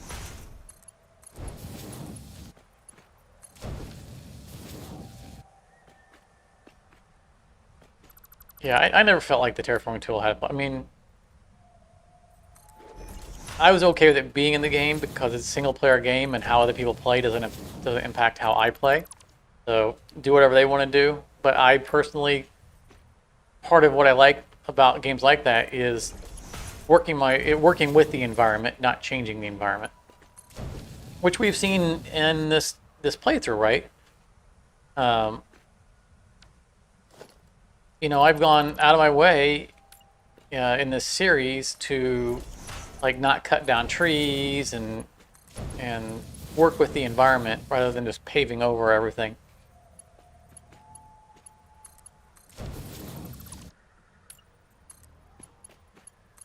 Because it's an added challenge, and I enjoy it, and I like what the outcome is. Yeah,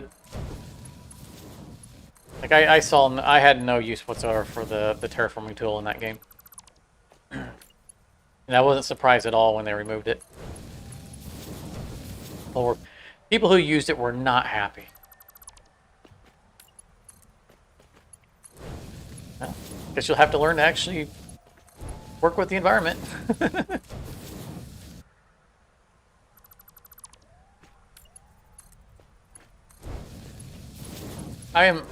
I frequently find myself wanting to play another playthrough of Subnautica.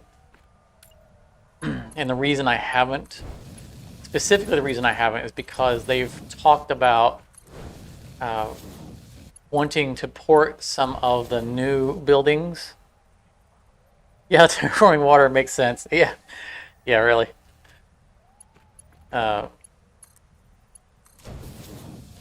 Terraforming water actually flooded my refrigerator a couple days ago. We'll get back to that.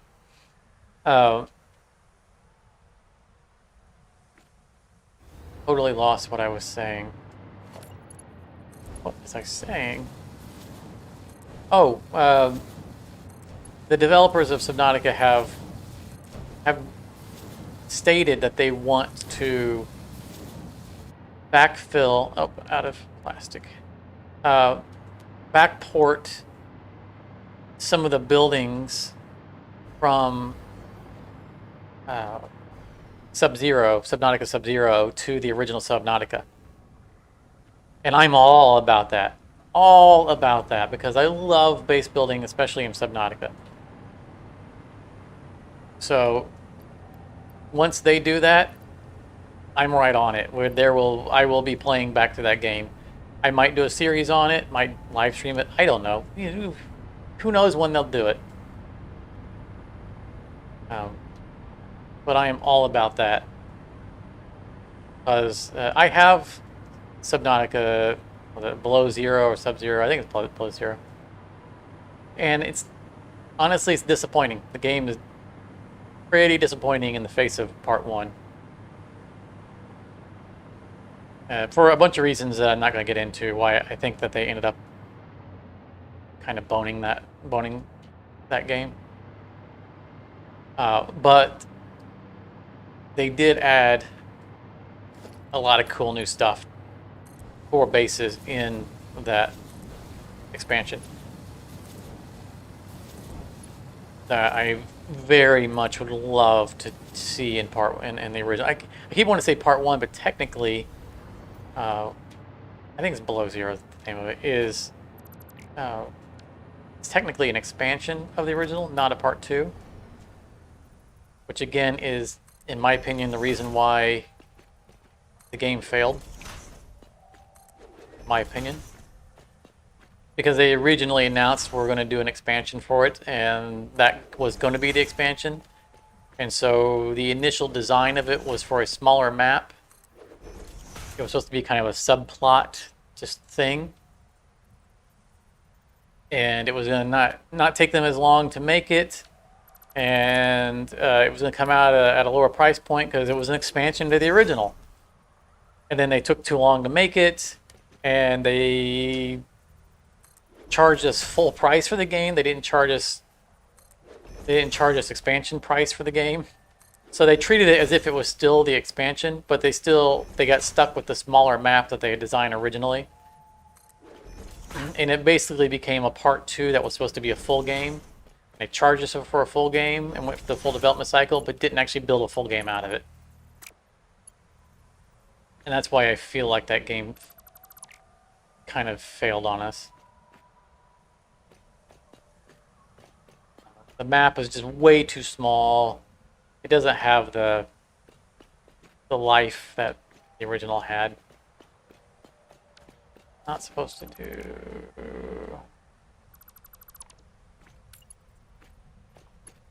But again, they did introduce really cool new stuff in that game that will easily work in the original. And as soon as that comes out, if they finally do it, I'm going to be all over it. But that's the reason why I haven't started a new Subnautica playthrough. It's because I know I'm going to want to do it when I do that. And it's like, I don't want to, I only have so much time for gaming. And I don't want to do my Subnautica game time and then have to do it again. So I'm patiently biding my time, waiting for the promised land to come. Yeah, the storytelling in Below Zero was meh. That's a good way of putting it. I didn't even finish it. I couldn't bring myself to finish it. I got pretty far into it, so I'm aware of the storyline. But I just lost interest in it, which is terrible because I put Subnautica as one of the best games in the past decade. Like it does so much right that it pains me to be in any way disparaging of its predecessor. Or is that the word? Follow up. That's supposed to be pre. That's ancestor, right? What's the word I'm looking for?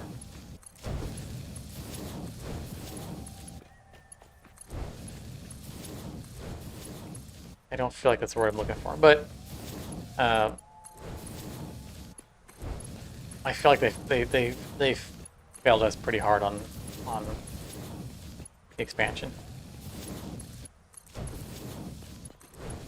Enough so that if they started to develop a Subnautica 2, I wouldn't buy it instantly. I would watch the development cycle pretty closely and see if they're going to do it justice. Whereas before, if they had announced the predecessor was what I said, but I feel like it's not the right word. Had they not messed up, in my opinion, messed up Below Zero, then I would be on the bandwagon from the the moment they announced it. Now I'm a little gun shy.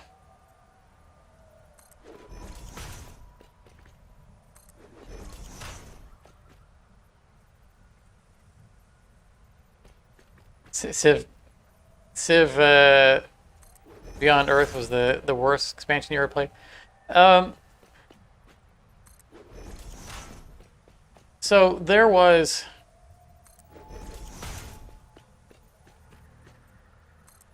And I've thought about this, Matthew. It's funny you bring that up. I distinctly remember a version of civilization that was post-Earth that I really liked. But I seem to remember there were two different ones, and that Beyond Earth was probably the bad one. But I say that not being able to remember what the good one was. But I distinctly remember playing a version of Civilization. Maybe I dreamt this. I don't know.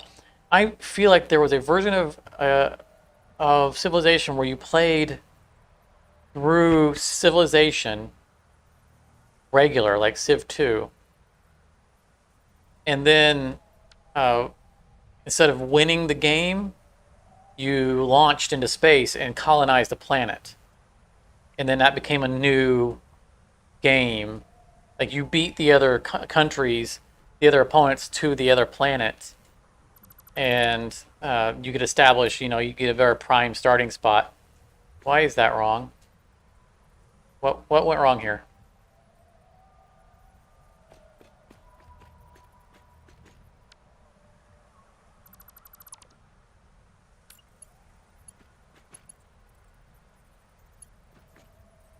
Test of time? That might be it.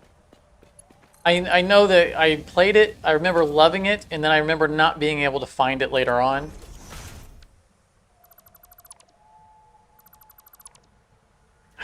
I know what's wrong, and I did it again. I think I played Beyond Earth and had the same opinion that it was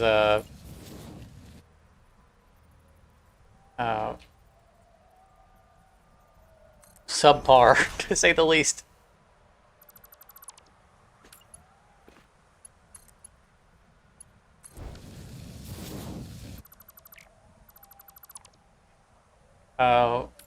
So like I played Civ 1 just to death. And Civ 2, I think, was when they switched from the isometric view. Doing this in the wrong direction.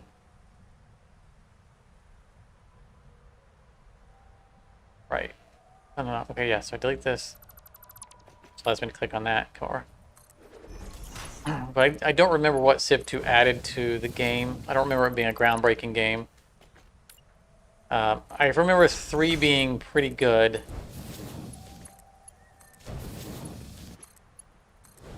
Four, I think, is when they introduced... I think 4 was the worst version of... Oh, yeah, I definitely played the original. Oh, you saw the original... Karate Lars, welcome to the stream, by the way. Yeah, the original CD for Test Time. Nice. I might have the original CD for the original. It wouldn't be probably on CD. It'd probably be on set for the original Civilization. Might. Somewhere. I seem to remember Civ 4 being the worst of the Civs. I guess is what I was getting at.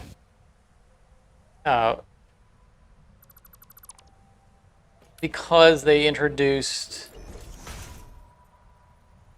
introduced territory by then, where you had areas of influence, boundaries. And they had hidden resources, and the game it was a combination of failures. They did a poor job of distribution of the hidden resources. And the AI clearly knew where all the hidden resources were before they had discovered the technologies to see them. And so what would happen in Civ 4 is that the AI would immediately rush out and build outposts next to all of the key hidden resources like coal and oil, long before you knew where they were at, or long before they should know where they were at. And then once that technology came around, they automatically controlled all that territory, and you didn't have access to many of the rare resources. And it was just terrible. I think that happened in 4.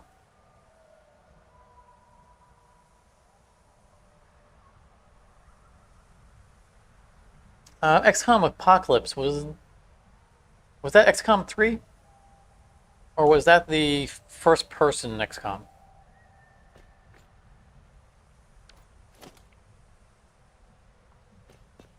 I think I have all the XCOMs.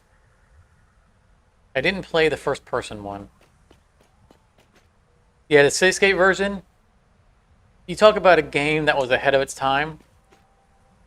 XCOM Apocalypse was an engineering marvel for when it came out, because it kept track. You know, it came back. I think it came out back in the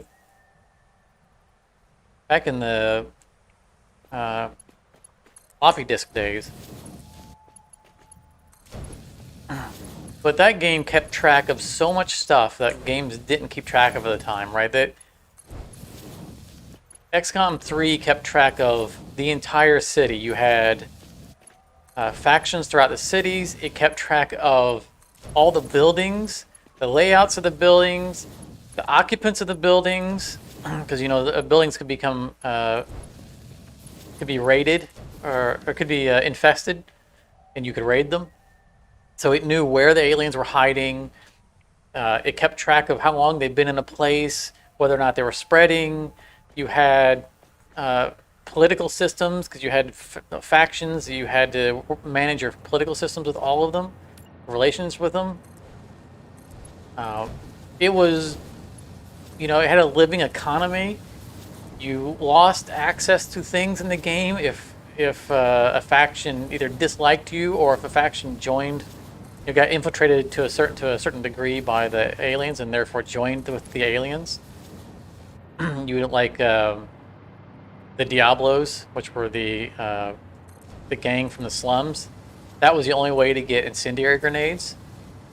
And if you allowed them to get too, you know, infested by aliens, they'd join the alien side. You couldn't get hands on incendiary grenades anymore. That game, by far, we ran out of stuff. Well, that game was so far ahead of its time. I'm placing this to remind us of what floor we're working on.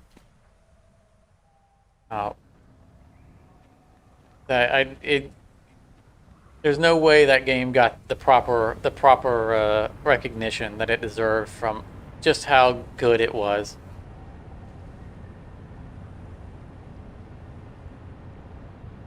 Yeah, exactly right. XCOM 3 was the first XCOM to introduce real-time combat.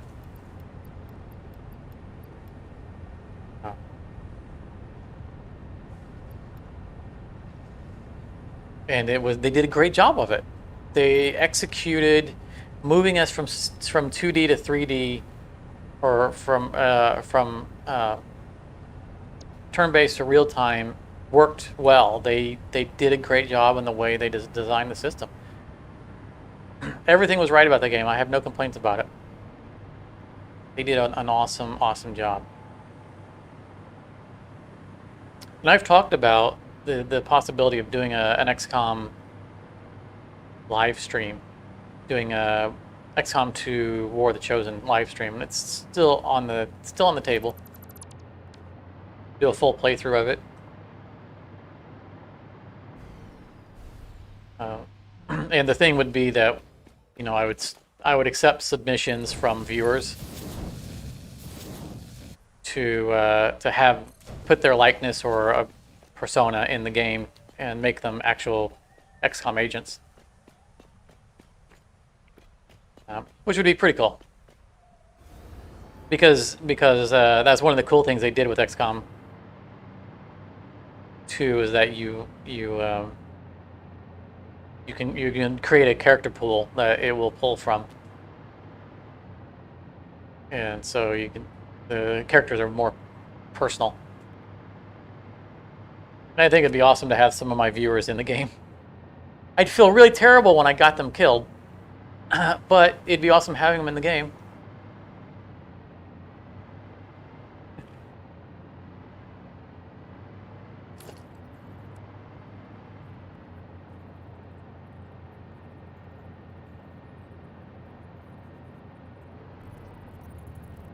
Nice. There was a Hollywood celebrity patch for XCOM 3. I remember XCOM 3 being a brutal game. I mean, it was unforgiving. It was not easy. Oops. I never finished XCOM 2, the original XCOM 2, which was like From Below or something like that. And the reason I didn't finish it was because it was such a blatant reskin of Part 1 that I just couldn't bring myself to go through it. Like I beat the original XCOM. It was a lot of fun. It was really good. But it was just, you know, the second one was a blatant reskin and there was less variety in it. It was just every mission was basically you were on a ship. You were always searching a ship for aliens, and it was basically always the same ship.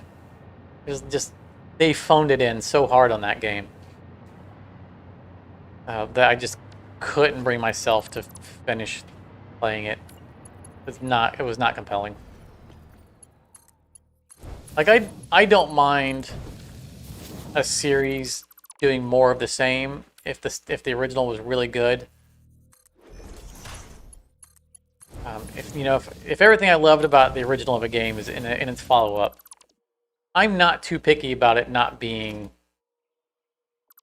groundbreakingly different. But when they do more of the same, when it's less of the same rather than more of the same, then I have a real problem with it, because then they're just milking the IP. So XCOM 2 was a good example of that. They reskinned XCOM 1 and then took out a lot of the variety. Like this is like it was XCOM Lite.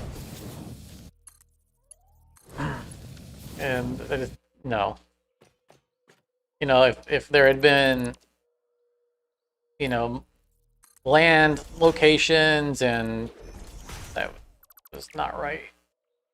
Why did I even do that? You know, land locations and a bunch of different ships, you know, not just the same tanker every time, but cruise ships and, you know, small yachts where it was just, you know, intense fighting because there wasn't a very big ship. If they'd done things like that and just really mixed it up, then it would have been a lot more interesting. You know, infiltrating a submarine that has surfaced. There's plenty of potential in having, you know, stuck with the water theme. You know, underwater bases, right? You know, the aliens could have built underwater bases that we had to raid. They didn't have to reinvent the wheel, but stop using the same wheel every time.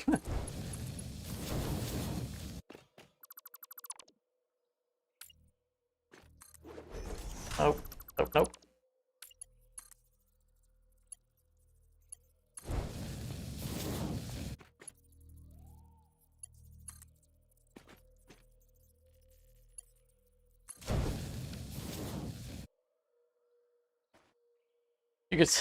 You could soft lock yourself in XCOM 2 through researching too far ahead. That's hilarious.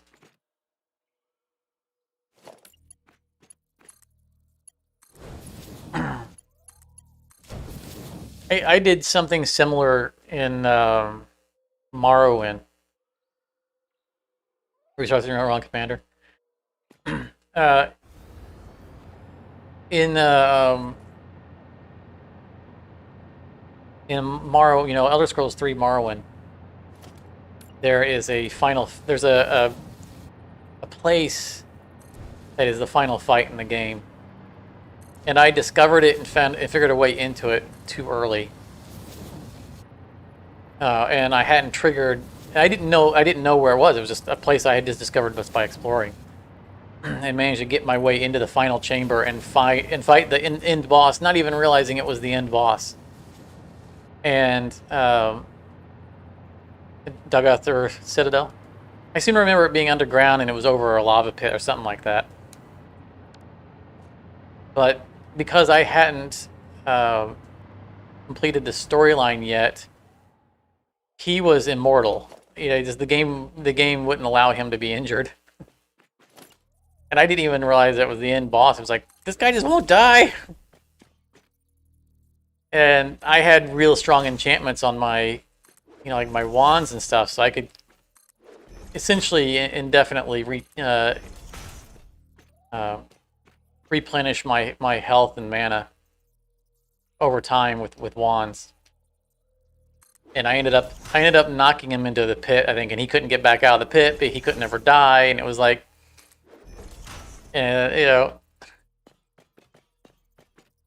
But later I realized that wasn't even supposed to be there.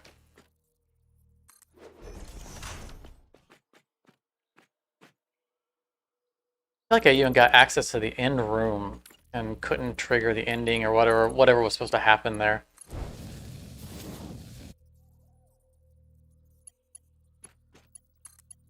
Yeah, Morrowind was a really good game. In the end, though, I didn't finish Morrowind for the same reason. For the same reason that I haven't beaten Fallout 4, which is because it became an inventory management sim. What am I supposed to be doing? I'm supposed to be doing this. Deleting these. There we go. I remember the last thing I did in Morrowind, which was I became the head of the Mage Guild. The Dark Mage Guild or whatever it was. The hard one to get. And they built me a mage tower to live in. And I don't even need to delete these. What am I doing? I'm on the wrong side.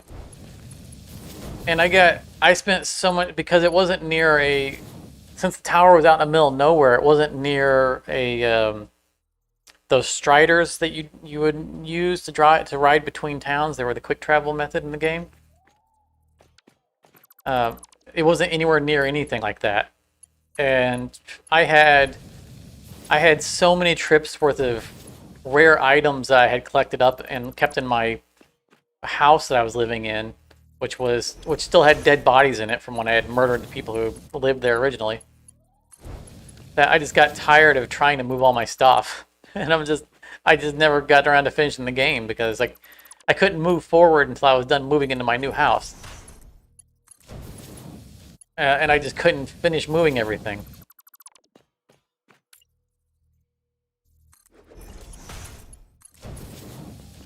And I don't think I gave up as much as I took time off from playing it, and I lost my saves. I think is what happened.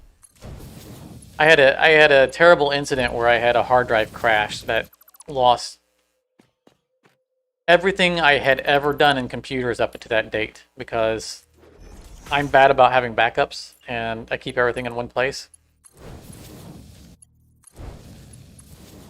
I lost all my writing, my programming, everything I had done in my teenage years. I lost everything. Just all the saves from games I'd ever played.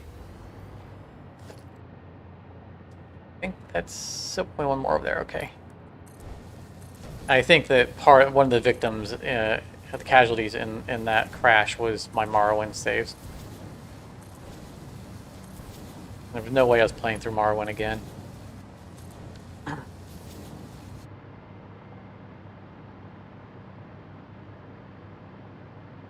Silt Striders, or what they were called. Yeah, the Telvanni Wizard Tower. I think that sounds right. Yeah, those bodies were definitely a hassle. And for the record, I know that I didn't kill the people in that house. I might have been responsible for them getting killed. If I remember correctly, they, I framed them or snitched on them to the Rogue Guild, and the Rogue Guild came and killed everybody in the house. I think that's what happened. And then I just moved in. Dragged all the bodies to a corner somewhere. But I didn't technically kill them. It was a nice house. It was a 2-story house.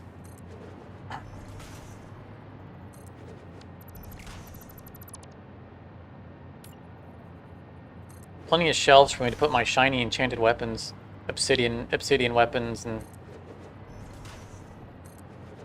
and stuff.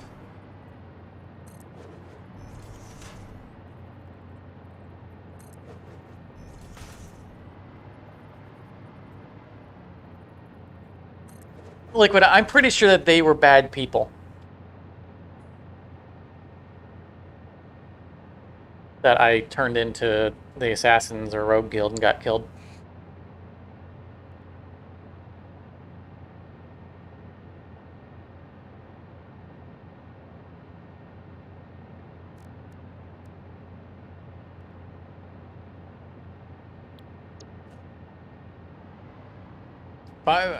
Corpses killed by energy weapons don't despawn.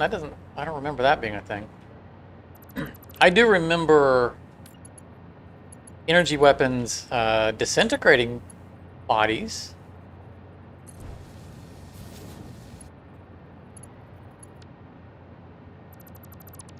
I don't remember bodies being left due to that.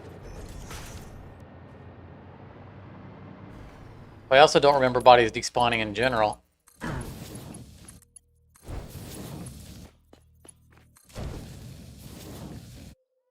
been such a long time since I played one of those games.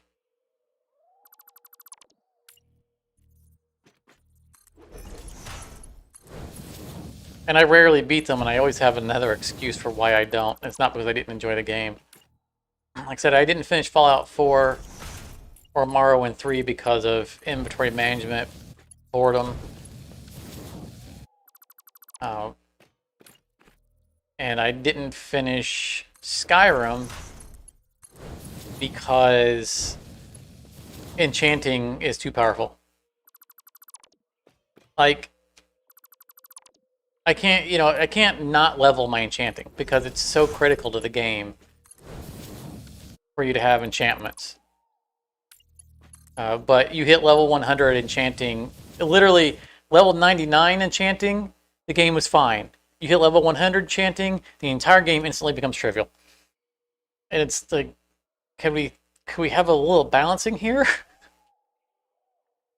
Like I would stop before 100 if some of the aspects of 100 were at lower levels.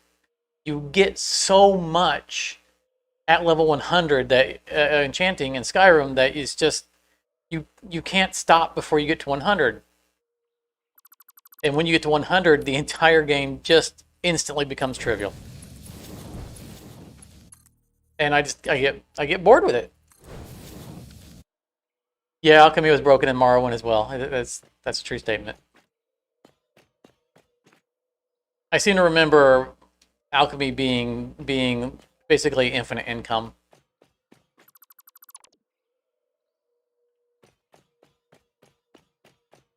Like it was real easy to like buy cheap reagents and then like make them literally right there and then sell the potions right back to the vendors.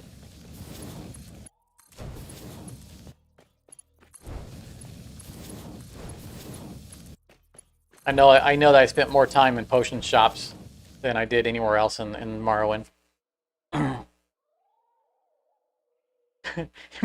You made a wooden fork the most powerful item in the game. That's awesome.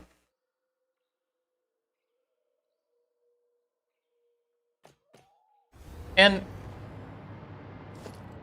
you know, I can only be so mad at enchanting 100 breaking the game because it's true that, you know, I could probably not use all the features of enchanting 100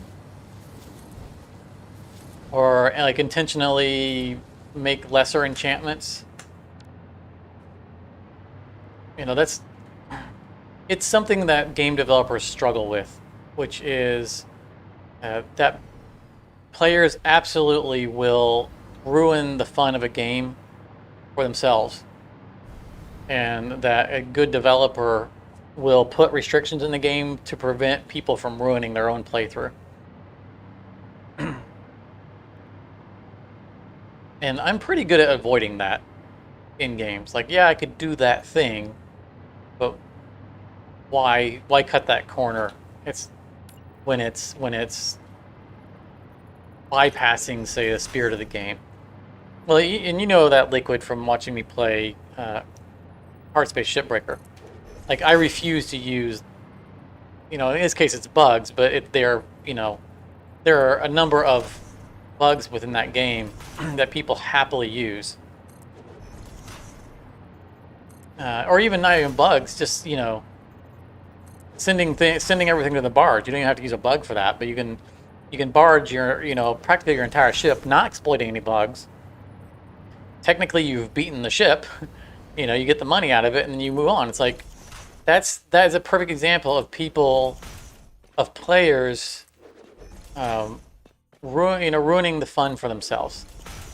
Like, all right, I'm done. You know, they get out of debt more quickly doing that, and then they're like, well, there's nothing else for me to do in the game.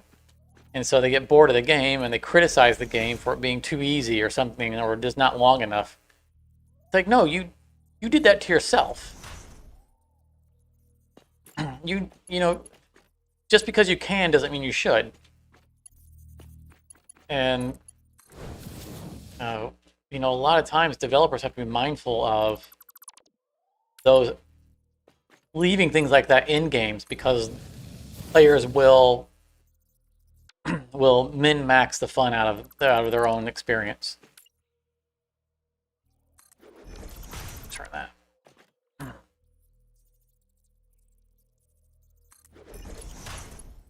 I was a very vocal advocate throughout the entire development of Hardspace that they needed to penalize people for sending things to places that they don't belong, because people are ruining the game for themselves. You need to protect the players from themselves. And they didn't listen. Okay, well, I mean, it's at the end of the day, it doesn't impact my playthrough. I happily play the game the way I play it. And if people want to run it for themselves, that's their choice. My sorrow in it, my concern about it, is that I'm sorry that other people ruin their experience and don't get to enjoy the game as much as they probably would had if they weren't able to exploit that. Because there are things that they're not discovering. There's fun in the game that they're not discovering because they're not taking the time to discover it. And that's unfortunate, but that's unfortunate for them. And I think it hurts our community because then we have fewer active people in it. Excuse me, I need to clear my throat.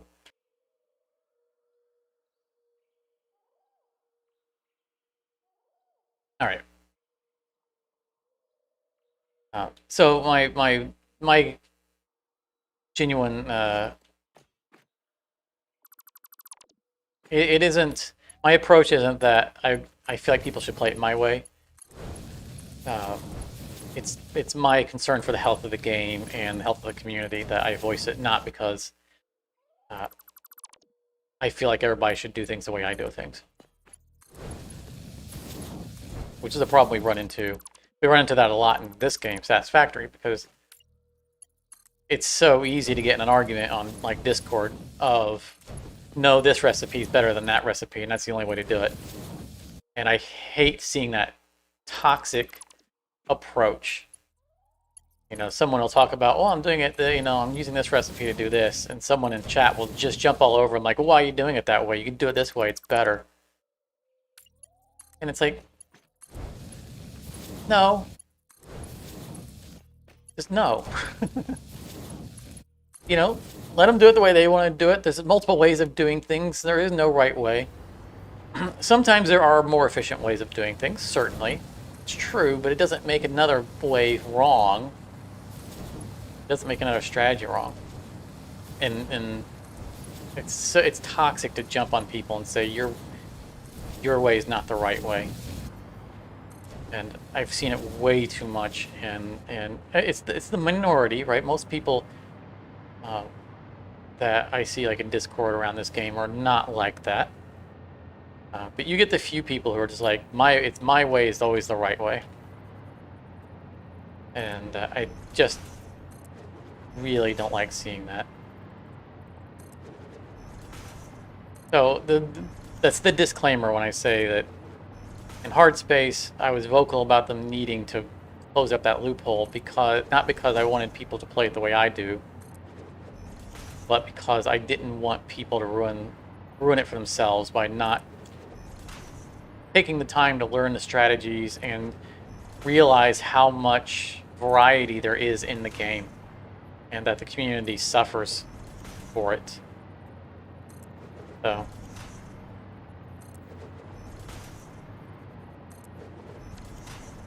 it is what it is.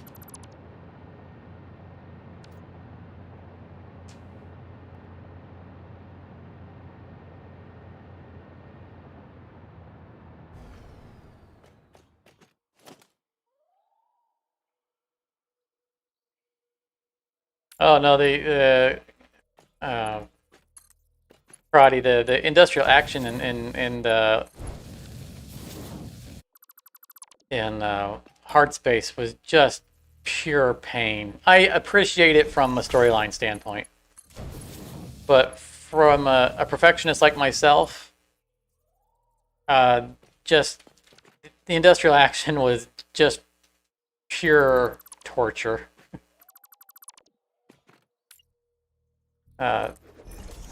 Having to do that was just grated at my soul. And I wouldn't have done it. I would not have done the industrial action the way I did if I weren't doing it on Livestream. I did it for the viewers. I didn't do it for myself. When I did industrial action the first time in a private copy, I did the ship properly. I appreciate it. Karate, yeah. Doing the ship wrong was just, yeah. Still wake up in a sweat. And I appreciate, like I said, I appreciate why that's a thing in the game. And it's interesting you bring that up because there was a lot of blowback. Again, vocal minority, but there was a very vocal.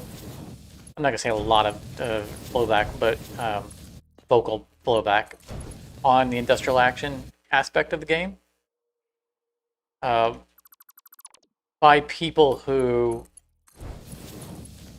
are typically anti-union and felt like they were being forced to act against the employers, be rioters, and the answer I've always had to them is that you don't have to. You don't have to. It is an option. You don't. Not only do you not have to click on the button to do the industrial action, you can still do the industrial action and not do the industrial action. You don't have to comply. It is, and I appreciate very much that they had the foresight in developing the game to give us the option to not comply. And the more that people complained about it, the more I realized that the developers saw it coming. And you know, you're able to look back at the development of the storyline. I can't even do a floor to mark where we're at. Let's see here.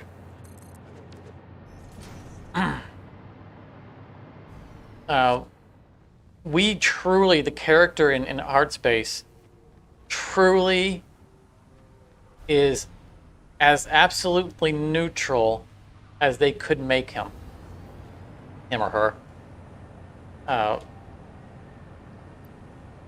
Because, you know, we've had people have gotten into the forums and Discord and complained about the whole union aspect of the game, and they're anti-union and they don't like being forced to be part of the union, and they don't like being forced to be part of the industrial action. And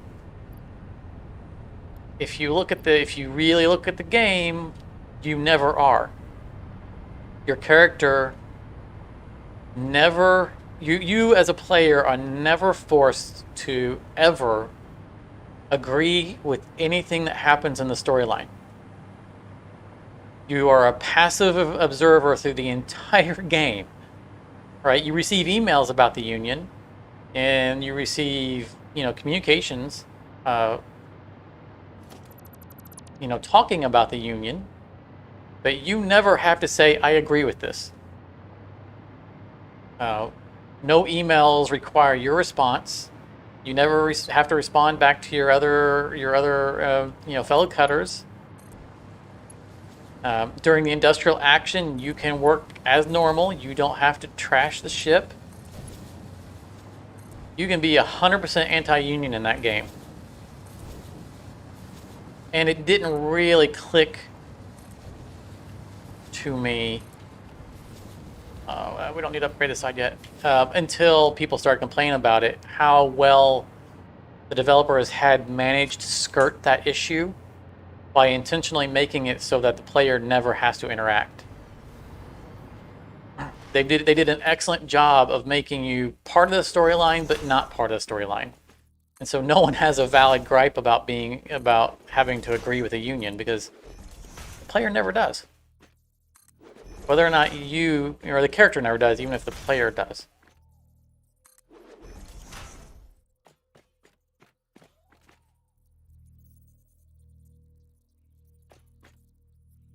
Yeah, exactly. Karate. The email specifically says we'll do it with or without you, essentially. And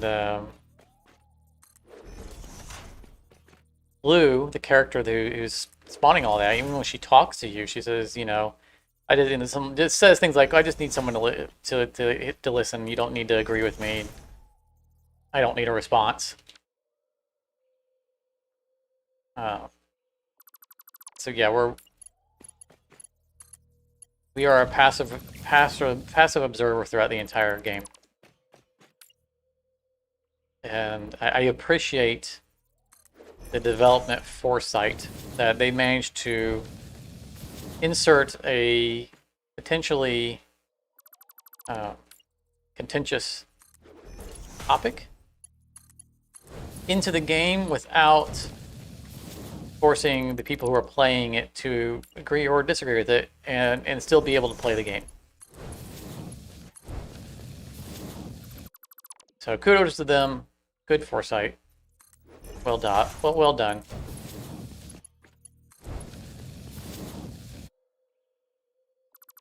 But I do want to make another playthrough of the game where we don't do the industrial action. But specifically because I don't want the outcome of the industrial action, which, for anyone watching this who hasn't played through the game, essentially ends the game early, before we're ready to end the game. It doesn't end the game, but does end the game. There's something attached to the industrial action that makes continuing to play kind of pointless. And I want not to have that happen. So I will be playing through it again at some point. Whether or not I do it as part of a live stream is yet to be determined. at the time that I decide to restart, I will judge, you know, I'll judge whether or not there's enough interest in subscribers or viewers watching another playthrough of it. Looks like I missed one. And if there is, then I will. And if there isn't, then I will just do my own private copy.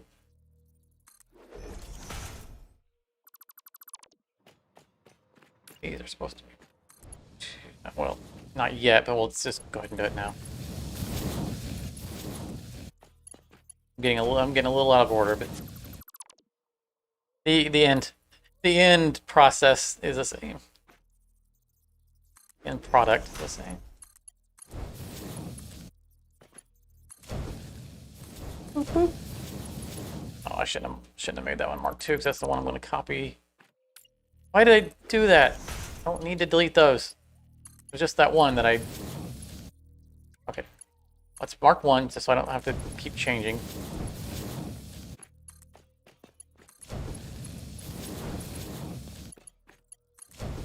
You know, we haven't unlocked the... you know, they introduced the new pipes that don't have the middle piece in it. And aside from the fact that I don't see us ever using those, I specifically haven't unlocked them because, you know, you can cycle through the objects on the wheel without having to, you know, bring up the wheel. Or at least the grouping, right? So it's all these that are within that block. If we unlock the other ones, it'll add more items in that block, so I'll have to click more to cycle between them. And I don't want to have to cycle between the ones I don't intend to use. So that's the reason why those are not unlocked, and why we probably won't unlock them. I appreciate that they've been added into the game. It's a nice option. But I like those little indicators in the middle. So I'm not the target audience for them.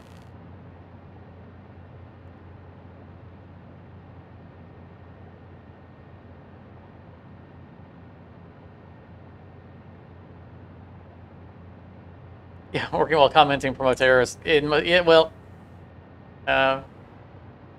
I'm pretty good about multitasking. People have seen, but you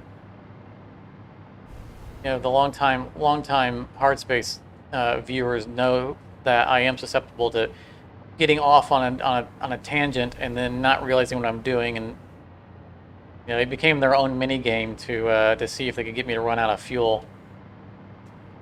Because I'd be paying attention to the conversation and not my fuel gauge. At least before 1.0, when they added a audio that you just couldn't ignore.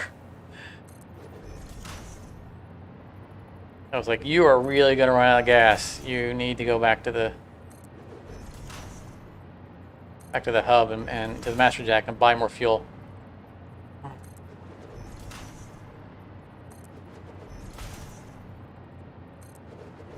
We have not run out of fuel a single time in our current playthrough.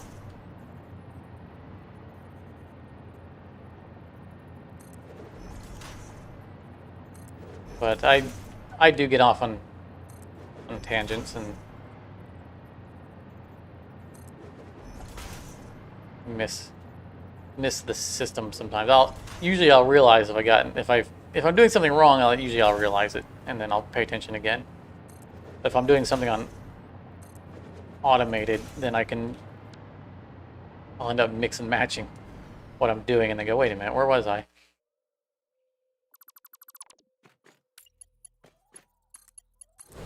Why did you do that?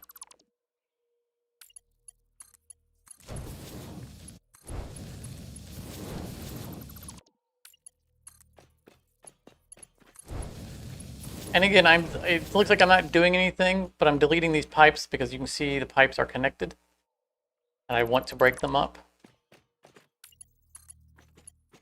Which is why I'm reconnecting them to the now existing junctions. They would work if I didn't remove them. But I want a consistent behavior between them because I am breaking these up because I have to rebuild those in a specific place. And so I want the lines on both sides to behave the same.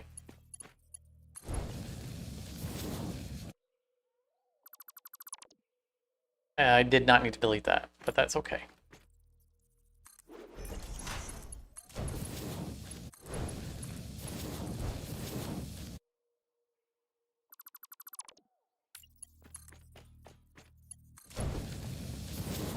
But essentially, mechanically, I want the game to see the pipes as being connected to the cross section, rather than the cross section being connected to the pipe.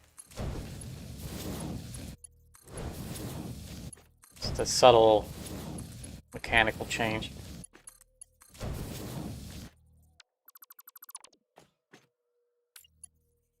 And here we have to delete them because I'm using the pipe to indicate where I need the end to be for the cross junction so that I can place it facing up and down.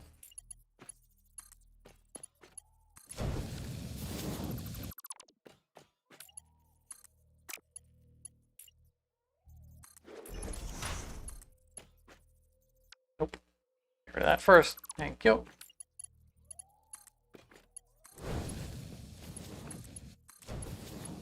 Keep where we're going.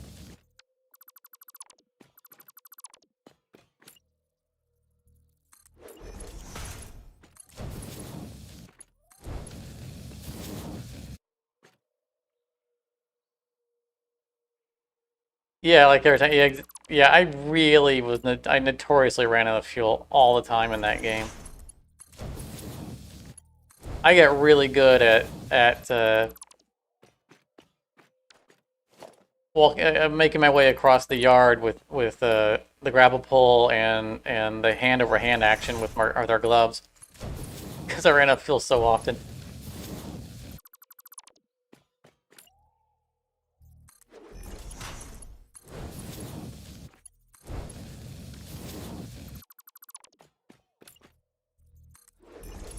The new audio is annoying, but I am grateful for it. It was something I said in early access, is that we really need some kind of persistent audio alert so that we can't forget they delivered on it.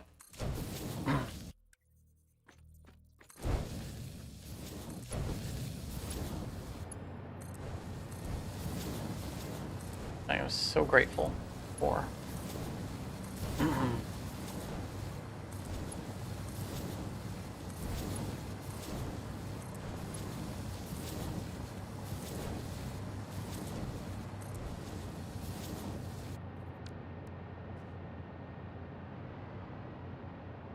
Right. Yeah, they should have made an achievement for traveling a certain amount of distance without thruster use. A little warm in here.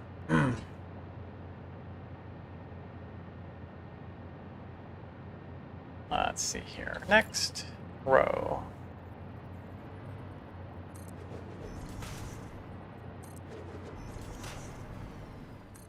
Ah, fell out of place. Only missed my target. I'm glad that at least on one side of these we can. Did it again. We can snap them into place in the right angle. It is saving a little bit of time.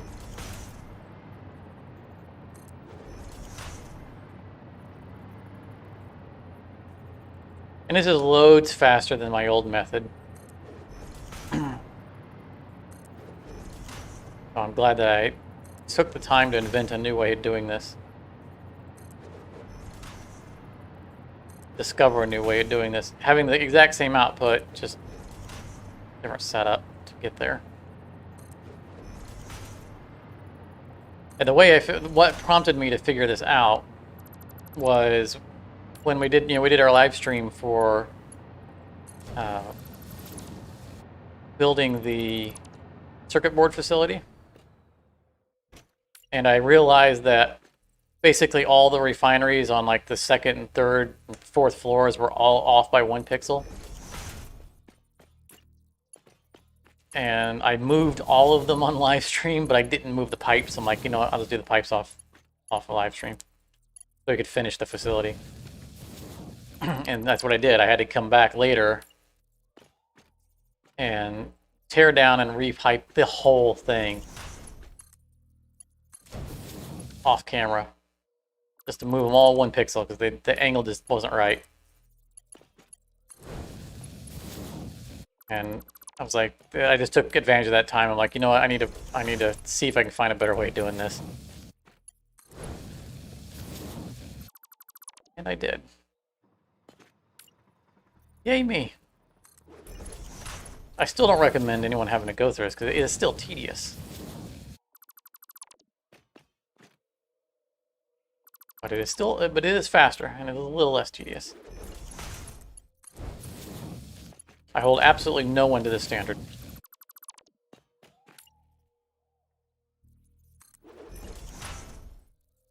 I don't know if Lady Ha Gaming is back with us. She had to go a little earlier, but I was watching one of her episodes lately because she also plays Satisfactory.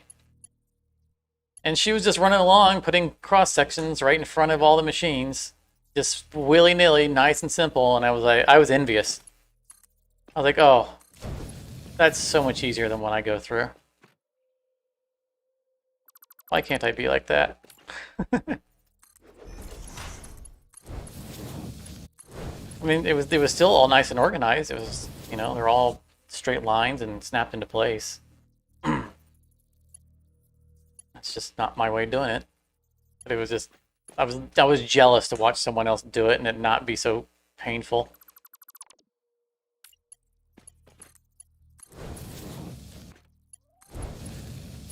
Almost like I was watching her cheat. No, you can't do it. That's too easy. Suffer like me. But I love the results. I like the way these look when they're done, which is why I do it. It keeps all the pipes up and out of the way. They're easier to walk around, and it also gets around backflow issues. I know for those who are not familiar with the way fluids work in this game, there are some problems with it. They don't work like conveyors. Pipes are bidirectional, and so what will happen is a machine will consume fluid, and then the pipes, the pipes behind it don't just push fluid into it. The pipes in front of it also flow backwards into it, which causes backflow. Why not just do the correct alignment splitter on the first go? Because it won't let me snap on. I'll show you on the next one why I don't. I don't because I can't. It's not because I don't want to. But anyway, like when a machine takes the fluid, say we had, let's just mark these up real quick and we'll go to the next set and I'll illustrate why I don't snap them on in the right place the first time. It's an interface failure, not a strategy failure. Let's see here. The other side is done. See, like I said, I marked 2 to indicate one area is done, so I know which way to go.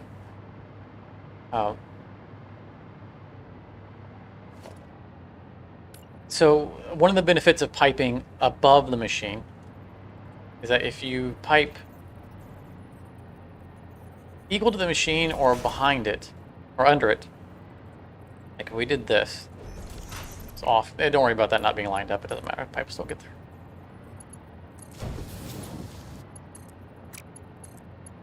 We did something like this. And this, it won't be too bad.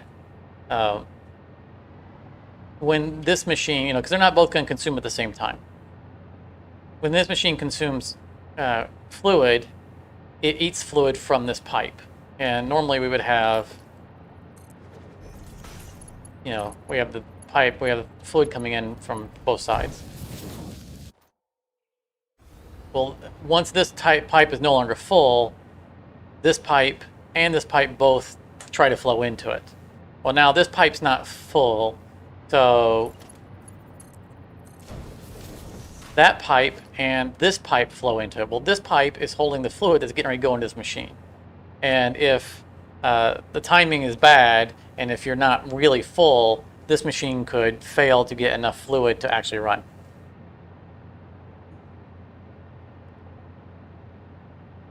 Fire in your brick oven is right. Oh man, pizza. Oh, liquid. I'm jealous. Enjoy your homemade pizza. We'll be here for hours, so if you want to join in later, we'll still be here. But definitely thanks for coming, and always great to see you. Have a great meal and a great day. But this is if we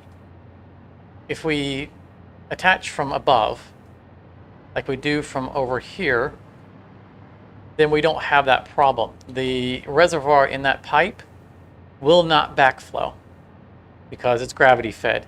It's being held in place by gravity in front of this machine, so it's guaranteed to not lose its fluid until this machine grabs. So, when that machine grabs fluid, these two pipes will backfill it, and now that this is no longer full, it will get fluid from over here, and from over here, it will not pull from this junction. That's why it's always above when I do it. That little reservoir. It's not as terribly bad if you're on the level, but one thing you definitely don't ever want to do is feed a machine from below on fluids, because then the pipe that's going across, which is the feeder pipe, when it dips, then the pipe that's going up to the machine is going to immediately flow right back to it because of the gravity feed, and then you really run into a problem with potential machines not running at full speed because the fluid that they're ready to take in suddenly disappears. And why is this here? Inventory's not full. What did I delete here?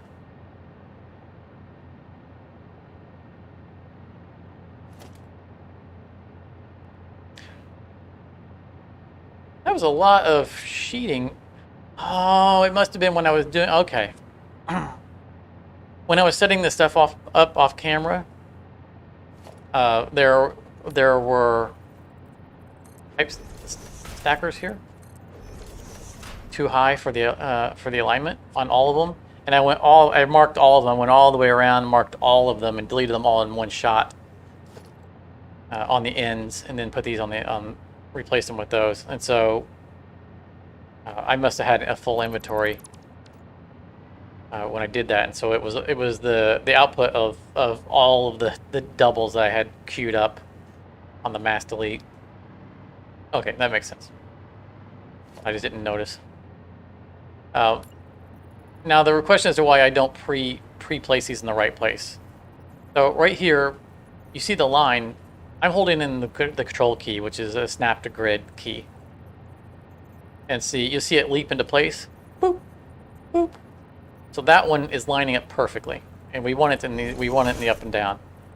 For some reason, having this one here causes the one across it not to snap.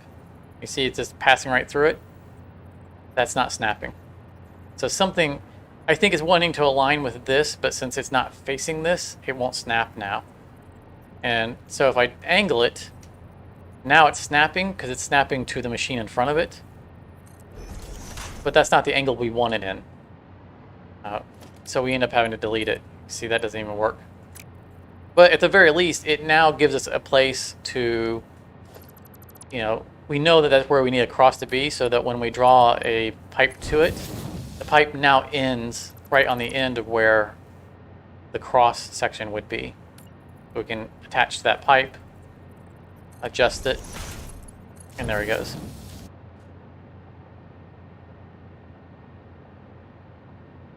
Stand between the pipe and the machine and try it? Okay, I'll try it.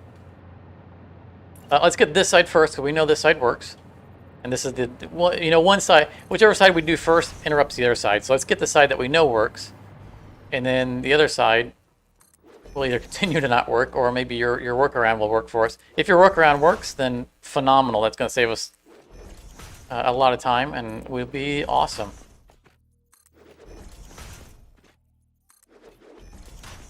Okay, that's what I'm in. So as long as we can tell that it's set right. What you're arguing is that it's the location of the player, not the pipe. Still not snapping. Not snapping. Now the machine's interrupting. Yeah, unfortunately, that doesn't seem to... Yeah, it's passing through. Get closer. That almost looked like it snapped, but... No. Oh, it's snapping to the ground, right? Now, I mean... Potentially, we could have just... Nope, not... Yeah, see, like, that even slides. It doesn't even snap on top of the one below it.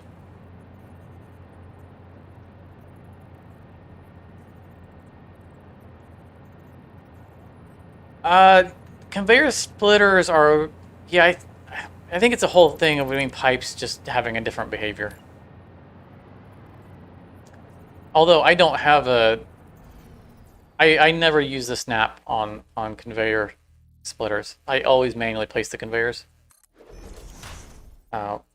So that might be true that it works on conveyors. I know that I've had less success at getting conveyors to snap, or splitters to snap to a grid, and under any scenario. So I gave up on it at some point, and I don't even try anymore. But conveyors, like splitters, are not as much of an issue because they will snap to each other. So like if this was a conveyor going across the top, I could just stack these until they're aligned, delete that, and then run the conveyors to them. So it's easier to align splitters or mergers if you have to stack them off the ground.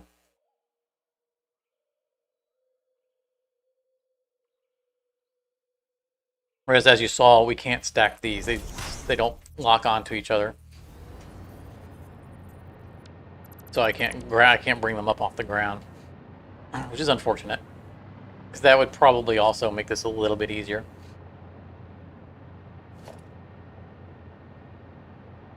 Thanks for the suggestion, though. I mean, if you think you have any other workarounds, yeah, I'm all for the efficiency. We can find better ways of doing it, then definitely we'll try just about anything.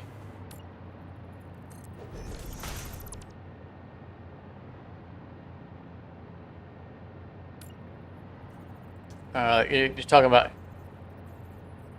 turning it like... See, like I can't... If it's on the ground, I can't turn it to face up. It only spirals on the ground. I can't angle it up to give it a thing to snap to. Unfortunately, I agree that if we could flip it up on its side, it would almost guaranteed it would work. The snapping would almost guaranteed work. But even by that point, we've already drawn the pipe across the top because we still have to have something to elevate it. We would have to be able from the beginning to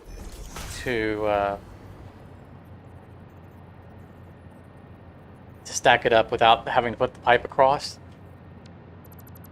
The thing that it would save us is the time of pre-running the pipe to attach it to.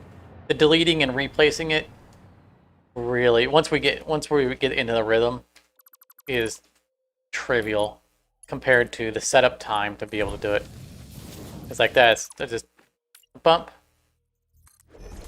Well, now that I've been experimenting. Now that things aligned, but it's just that. Boom, boom. Control, mass, delete. Copy. So when I'm paying attention, you can see that now that it's all set up, this part is the simple part.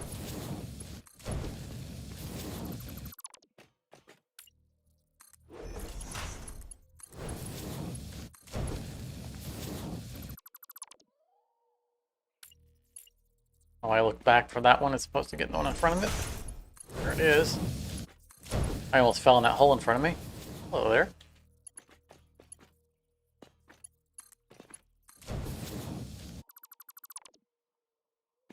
Go through and delete this whole thing. What I think I'm going to do, this, this. Well, that just really ruined that idea.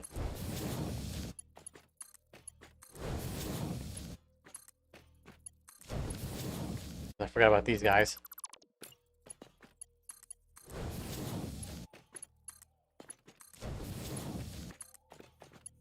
I was going to say these need to be marked to pipes anyway.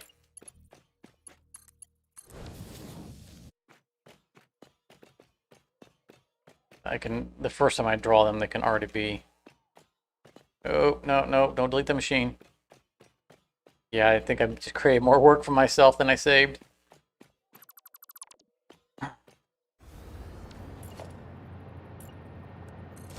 I definitely created more work for myself than I saved, because it's so easy to draw across them when I'm drawing from the bottom. Just boom, boom. Because now I have to connect the ends, rather than just click to upgrade. Alright, well that was a failed experiment, but informative. But Adam Savage always said in Mythbusters that failure is always an option. The meaning behind it being that failing an experiment is still a result, which means it's good because you gained knowledge from it. So failure is always an option. That looks like another completed floor.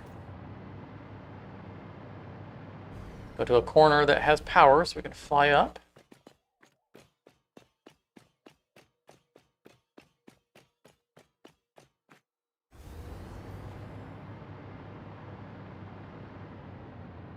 Yeah, I like this method, Matthew. I mean, again, it's tedious, but it's so clean. And the final result is so nice. I haven't been able to find another pipe setup that appeals to me in my build style.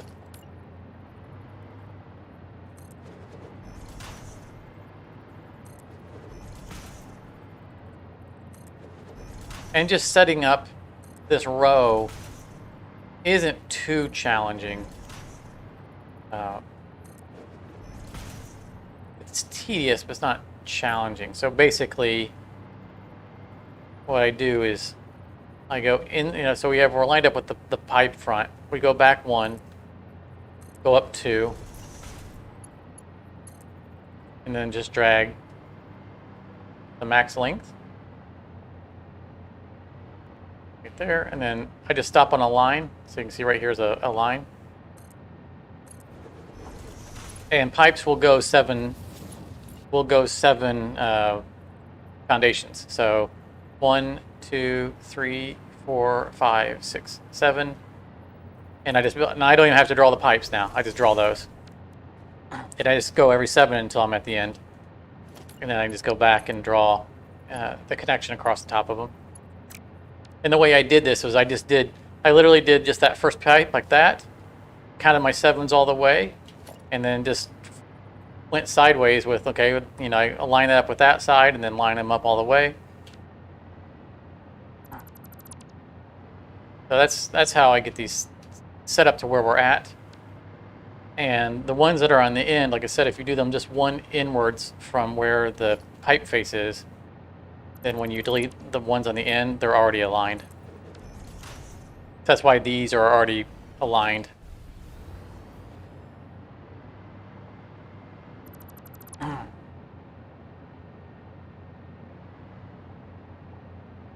Hey Jake, yeah, exactly.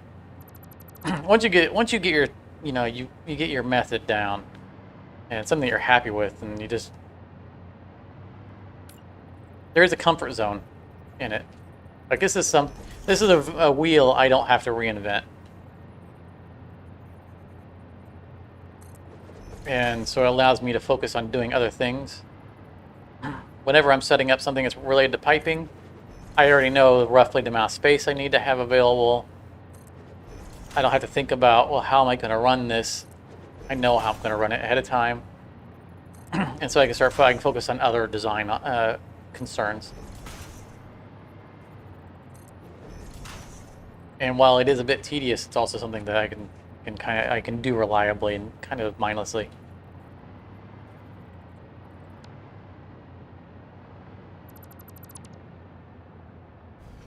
And I've mentioned before that, I listen to podcasts.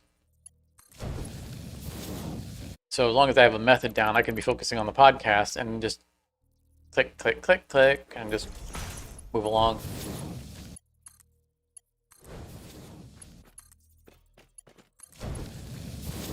And that's part of why I did a lot of this off camera between live streams. I mean, I chose to do it because I knew this was going to be incredibly tedious for viewers. Like, if I hadn't done this, I hadn't done all the work I've done, we wouldn't be at this stage. By the end of this live stream, we wouldn't be up to this point. What we're doing right now, we wouldn't even have started by the end of this live stream. But also, for me, having to do something that's so repetitious, knocking a lot of this out while listening to podcasts makes me hate the game less. It's just one of the things about doing a large scale build. When you scale up like this, there is going to be aspects of it that are just repetitious. It's just the nature of doing the thing. But it's nice to be able to get through those repetitious bits through some way that doesn't make you hate the game. I'm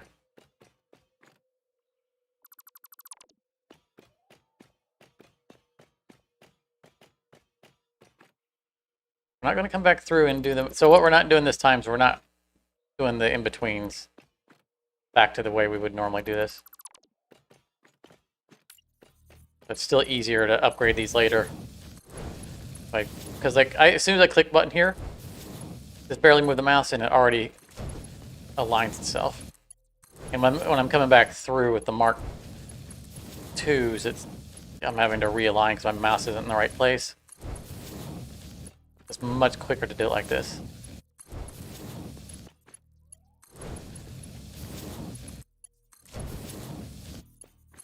Come back and upgrade them. I'd upgrade the other side anyway.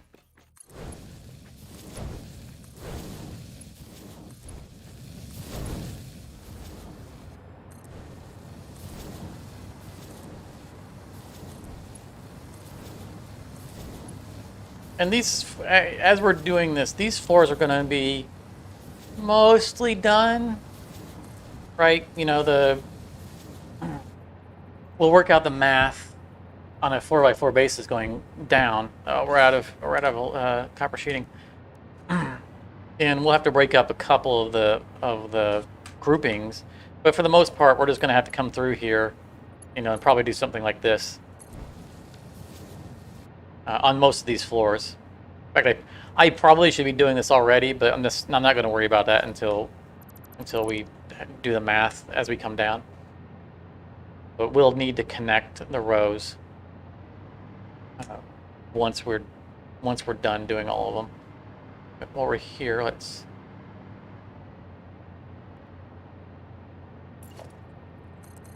indicate what floor we're on. And Geronimo!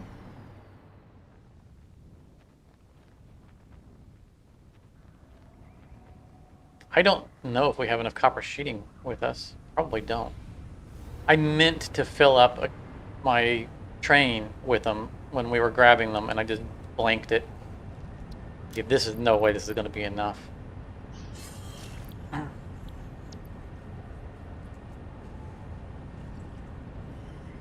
Thinking about whether or not we could get away with telling a train to go get copper sheeting, but we can't because that copper sheeting is delivered to the station as part of a mixed station, and then it's sorted out afterwards. So the station that is giving away the copper, loading the copper, is a mixed one. What in the world? Oh, right. That was from when I was... Oh, darn it. In my inventory. I just filled my inventory. I guess I'll just leave it. That was from when I was talking about how we're going to do our wall segments. Where is the... We're getting up there. Didn't count the floors. Blue floors, right? So 1, 2, 3, 4, 5, 6. We have 7 out of 11 done. 3, 4. Yeah. All right. We're more than halfway done.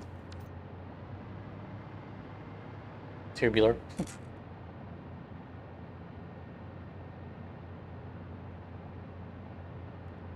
Totally tubular. All right, yeah, I think we were done with this row. We didn't run out. We knew we were going to run out, so we stopped before we went to another row. Okay. That's the danger, is if you stop in a weird place, you don't start back in that weird place. And later on, you can have pipes at the wrong speed. Something I've been guilty of plenty of times, usually with belts.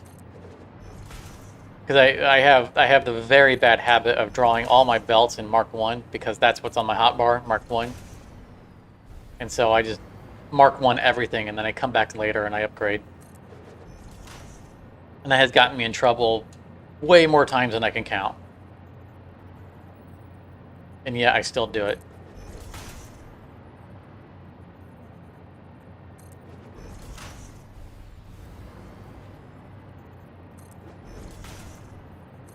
Oh.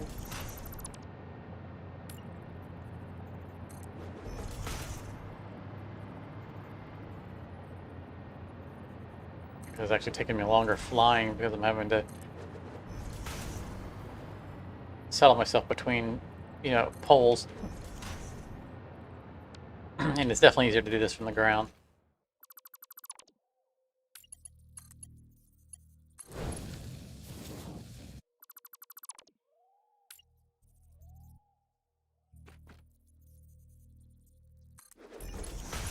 Oh, let's get done.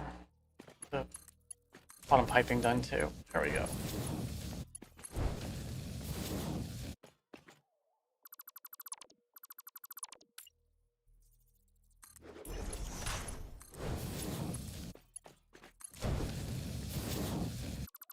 I should also take the time to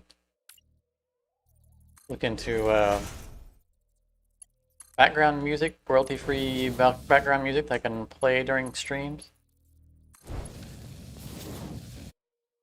We can. They added boomboxes to this game.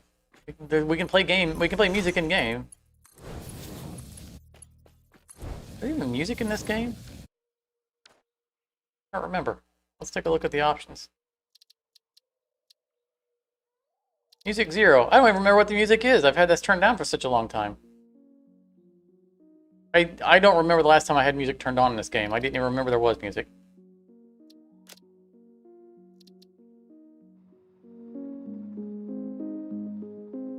I don't even recognize that. That is not entertaining. We'll leave it running for a little bit. Probably end up turning it back off. If this music stays like this, it's going to put me right to sleep.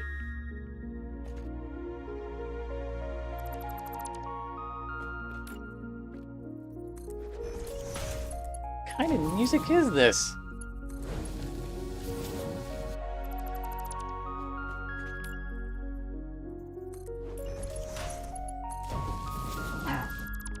Yeah, it is so soothing. That's exactly it. It's like I'm gonna place my pipe. I might have to record the MP3 for this, so if I ever have trouble sleeping, I'll just listen to Satisfactory music. I don't know when I turned off music in this game, but I'm starting to understand why I did.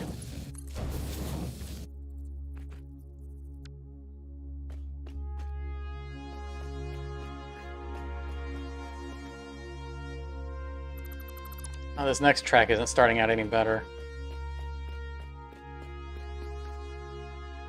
It's like future sci-fi sleep music. It's exactly what it is. Alright, time for an autosave. Time for a drink.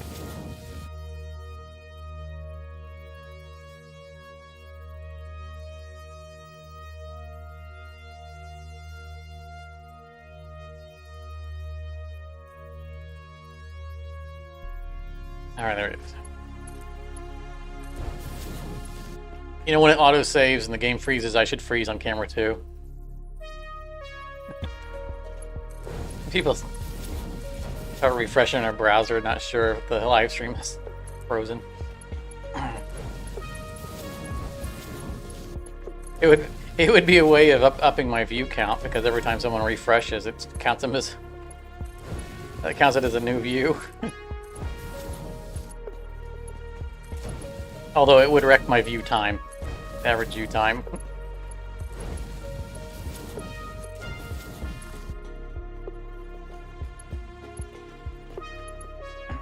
Yeah, definitely. Be a disclaimer on it. Do not play this game while operating heavy machinery.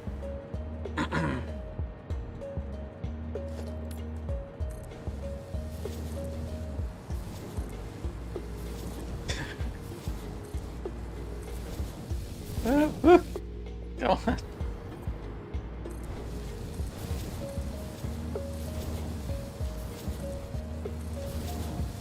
I mean, I've got plenty of royalty-free music because I'm a content creator and therefore I need it for my videos. But the royalty-free music I have are in 2 to 3 minute clips because I use them for so the two problems. They're 2 to 3 minutes long because I use them for time lapses, and since their purpose is for time lapses are high speed.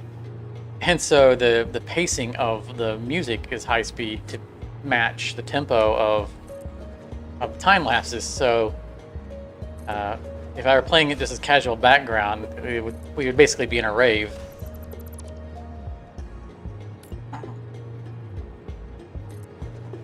It's really definitely not casual background music.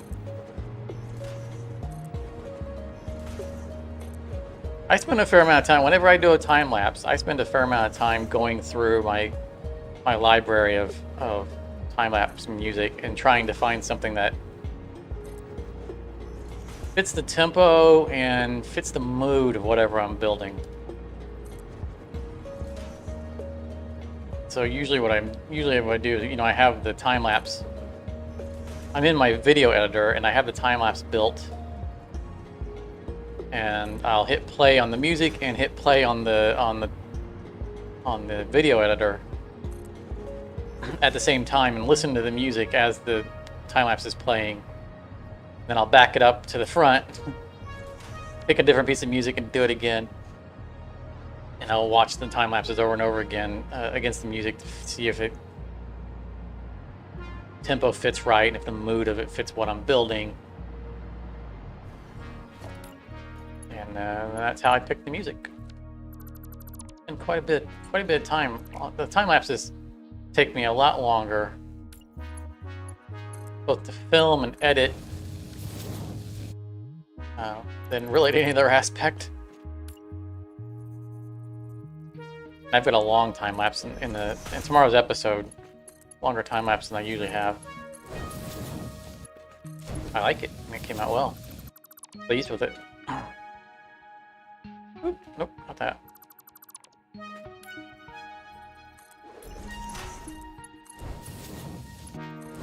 So I had to put some music to it that had some attitude. But I'm not sure how well it would go for me to just grab my royalty-free music folder and just play it generically in the background on a live stream.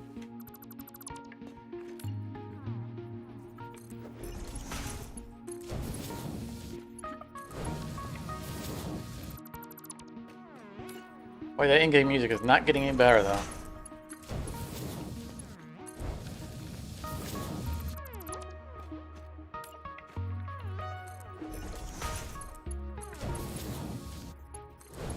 Artspace has good background music. So does Subnautica.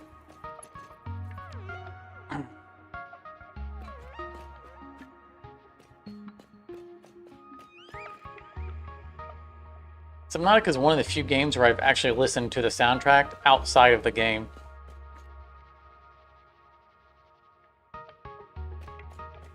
And of course, games like Fallout don't count because they play actual real music.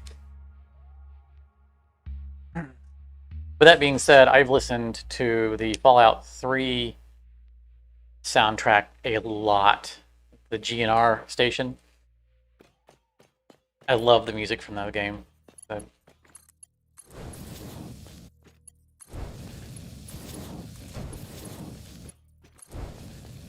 I think I've listened to the Fallout 4 as well.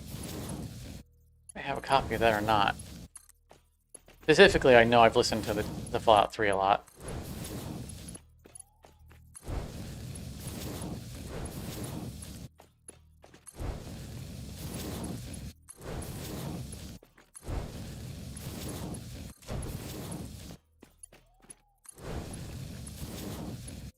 I think most music from most games is royalty free, but it feels weird to play music from another game, you know, from one game in another game, which I've seen YouTubers do. It's like, music you're playing for this came from a different game. What are you doing? And, you know, I guess it's a thing, but it just feels weird to me.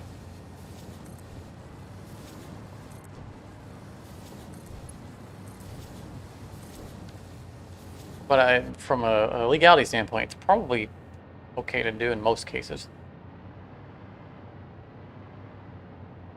There are some games that contain copyrighted music. You know, earlier we were talking about Cooking Simulator VR. It contains copyrighted music, unfortunately.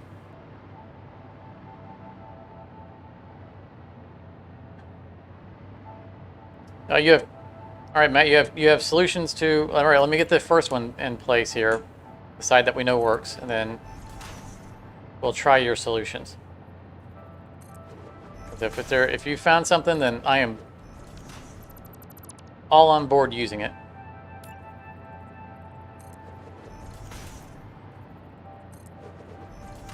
As long as it's easier. All right. Stand on the ground at the corner of the machine you're trying to snap to. Oh, this one. Well, not that one. This one. This one right here.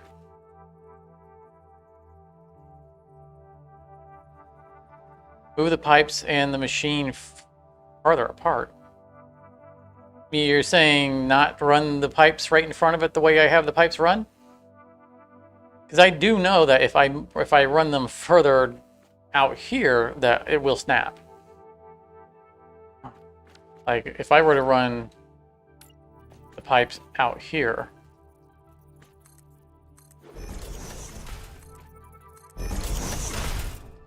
it's likely to work.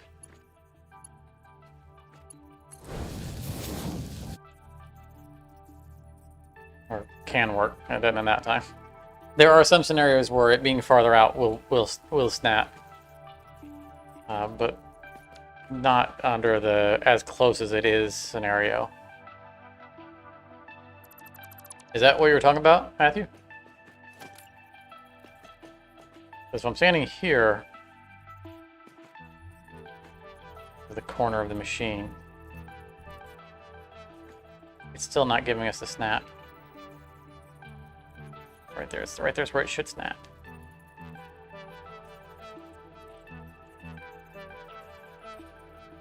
Well, we're standing at the corner of the machine right now.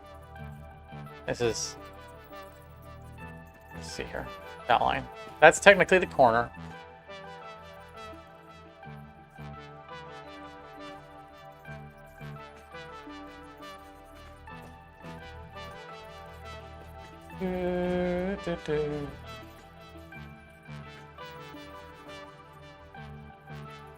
Yeah, it's most likely the issue is that my pipes are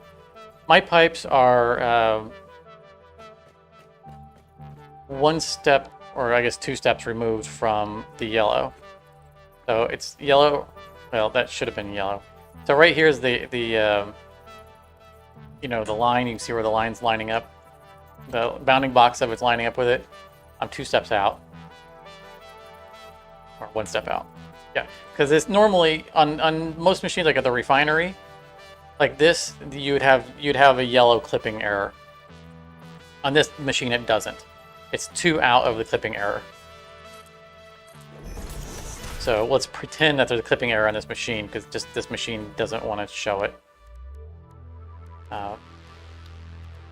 Most machines with pipes on them will have a clipping error at that location. So there's the clip.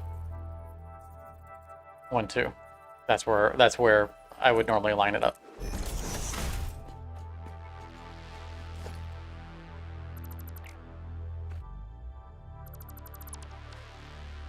But that's the only way you get that angular perfect bend.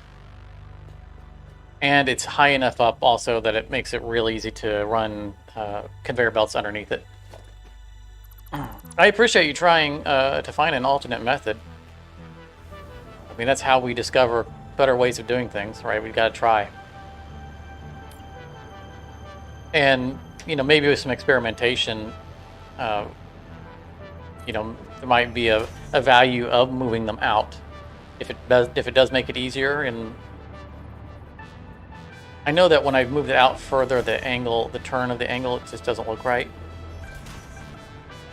But like with the packagers, we had to reinvent the wheel with the packagers because the input port for the packager is higher up, and so we had to go out 1 more and up 1 more to get our curve.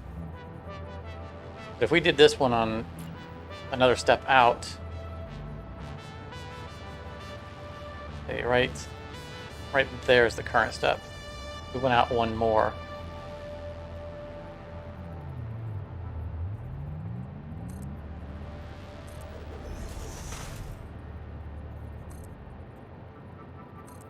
We'd probably have to go up 1.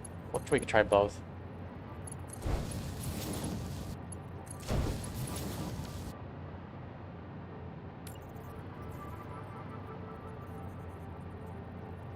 Oh, it's angry with the other one being there. I just don't want it to snap to the end of this one. So like that's snapping. That could be snapping because there is something across from it. That's not snapping. Like at this angle, I would probably go diagonal. Because that would probably make a better curve. Now, see, that's still a weird... See, that's weird. I don't like that at all.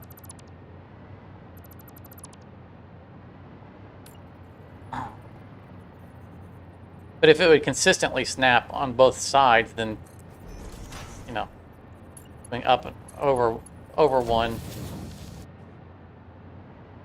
See, that's a persistent curve, you know, so that's not too bad. I like the other way better, but at least it's an even curve.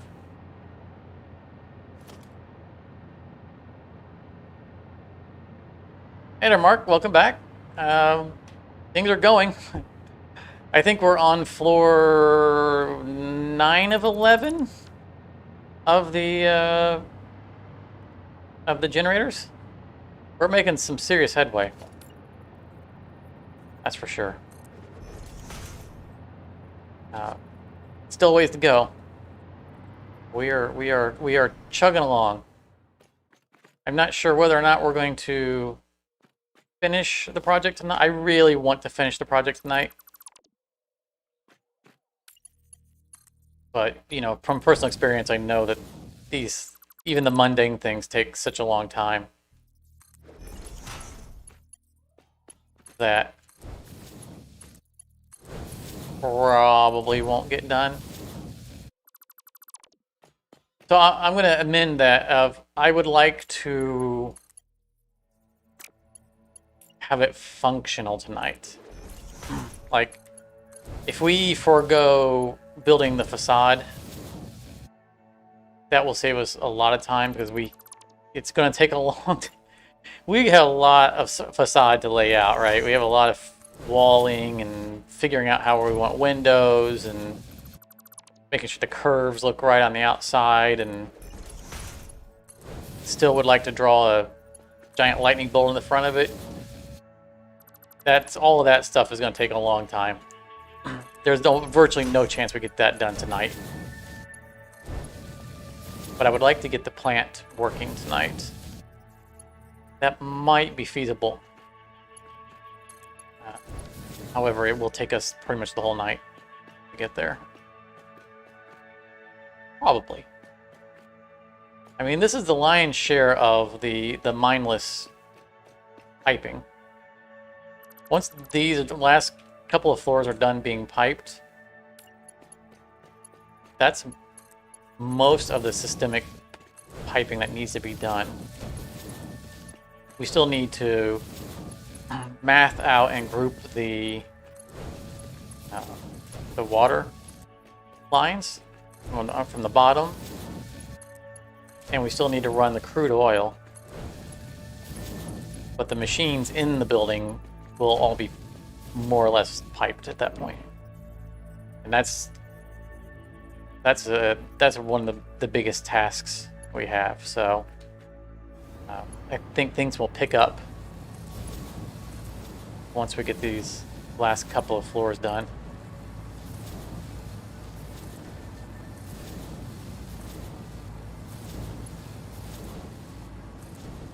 Sounds like the background music gave up on us. We must have ran out of tape. That was a short-lived experience.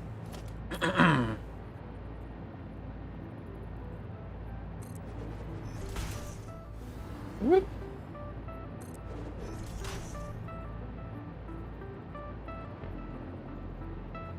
Yeah, now I'm hearing a little bit of it.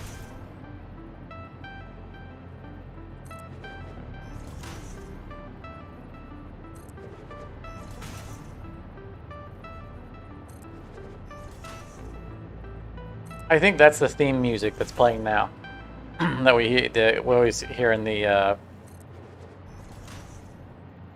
intros and whatnot from the official streams and videos.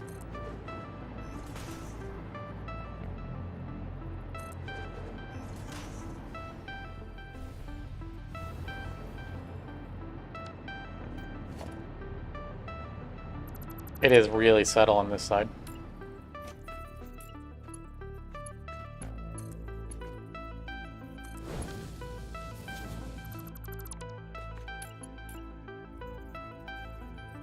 Okay, what did I do wrong?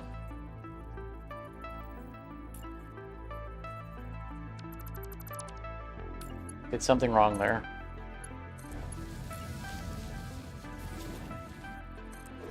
Let's try this again.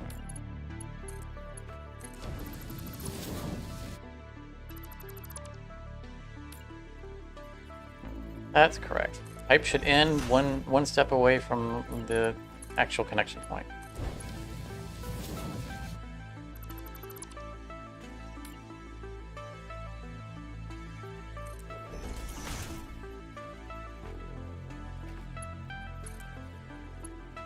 Something from craft. I'm not familiar with craft work. Whether do they make game music? Or something I would know.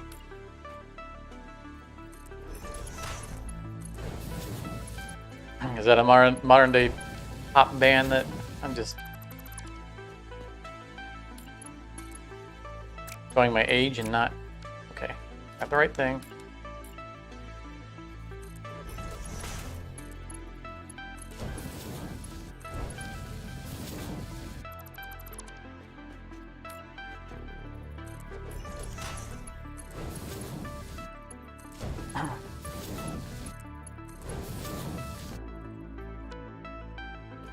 I was watching another live streamer the other day on something else, not Satisfactory related, and he was talking about like someone made a very common cultural reference like to a Harry Potter movie or something.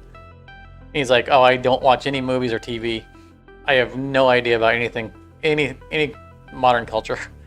Like, wow. Music for airports, nice, yeah. Well, that's practically what some of this is. Oh, stop doing that.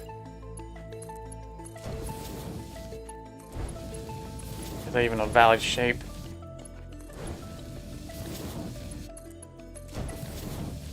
Yeah, a lot of this is practically elevator music.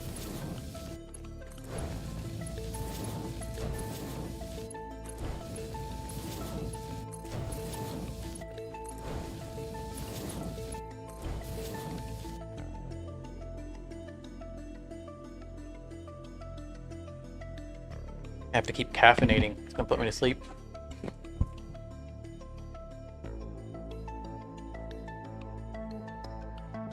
Feel my shirt a little. Like I said, it's hitting. For some reason, it's a little warmer in here than usual. Got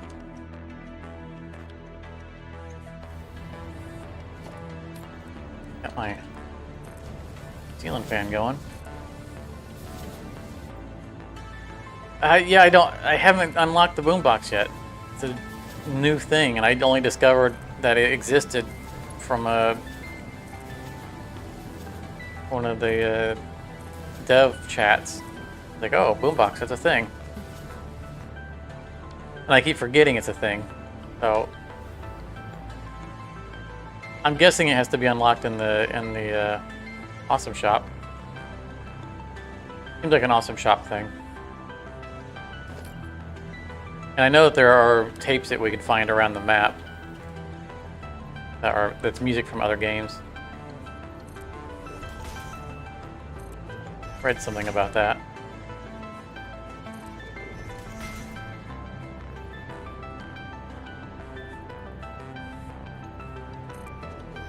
Fuel, Mark. Fuel's going in these pipes. The only thing that goes into fuel generators. Although now that I think about it, it's a misnomer, right? These do not generate fuel; they consume fuel. They're power generators. They either be called power generators or fuel consumers.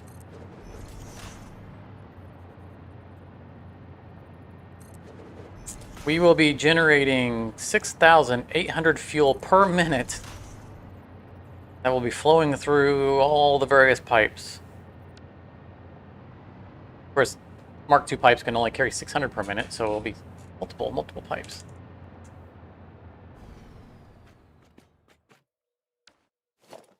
We'll be generating enough power to light the state of California.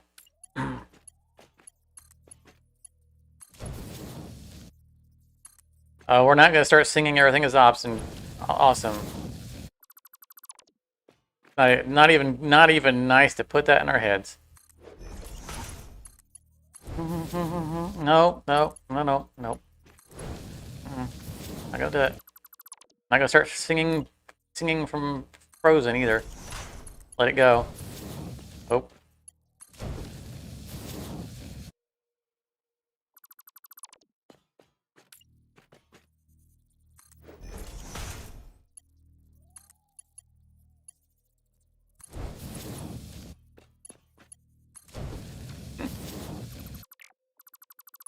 I haven't seen that Lego movie in ages. I did recently rewatch the Batman Lego Man movie,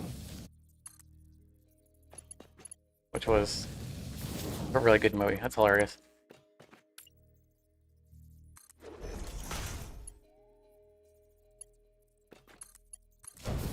Yeah, the awesome shops. You forever associate the word awesome now with it.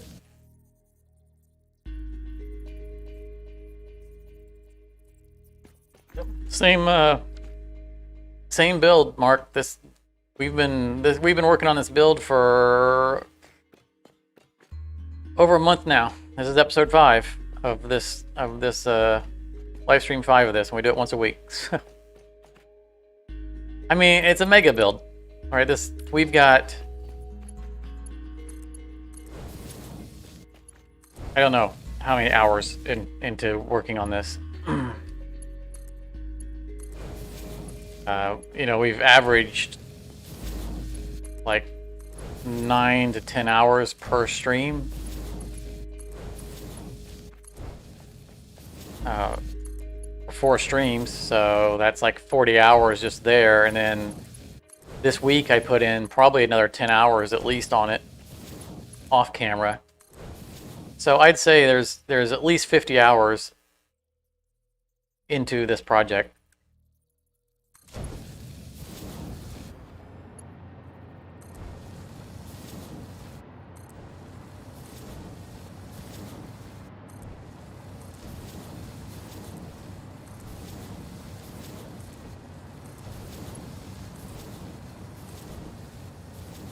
But your reference there, Jake, about every time you hear "awesome shop," you think of that song. There are a number of words that have been, for lack of a better term, ruined for me. Not necessarily ruined, but you know what I mean. There's a permanent association that I can't not think of whenever I hear them.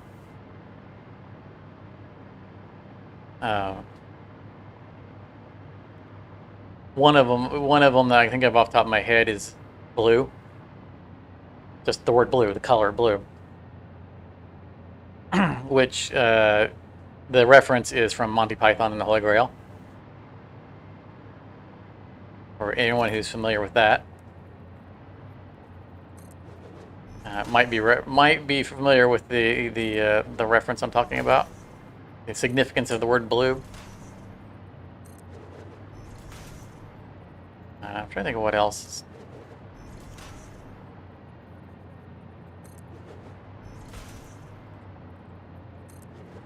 Some phrases like, "Oh, look, see, apparently I missed the end caps on these." This is what I was talking about earlier, that I went around and removed all the... Oh, I missed this floor entirely. Exactly, Jake. What is your favorite color? It's the second guy, which...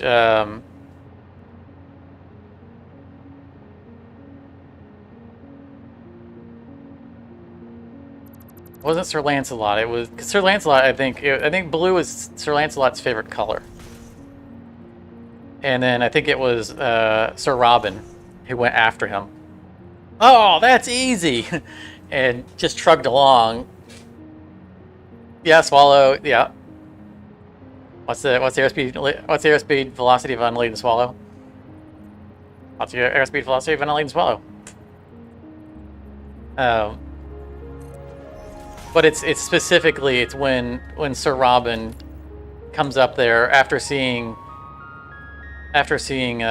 Sir Lancelot get through so easily, and the guy says, "What's your favorite color?" And Sir Robin goes, "Blue." No, and then he gets thrown off the edge. But every time I hear the word blue, I see him go, "Blue." No, and that's forever attached to the color for me. That comes from watching Monty Python and the Holy Grail like once a week with friends back in high school. Like that was of course the thing. How did I forget these? And is that even the... Well, I must have really been in a hurry when I got this one, because that is totally wrong.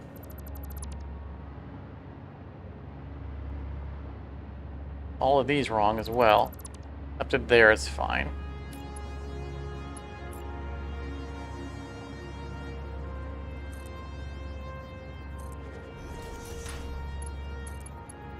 There are other singular words that have permanent associates, but I'm not thinking of them off the top of my head, which is just fine. I don't mind having those things not stuck in my head.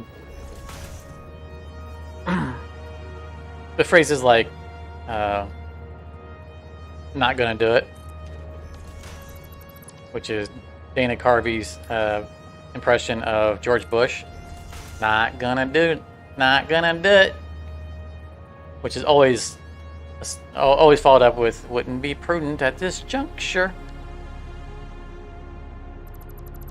So whenever I say something, I'm not gonna do something, that whole bit immediately comes to head. Like, oh. And I always want to recite it. Like, I just can't say that normally now.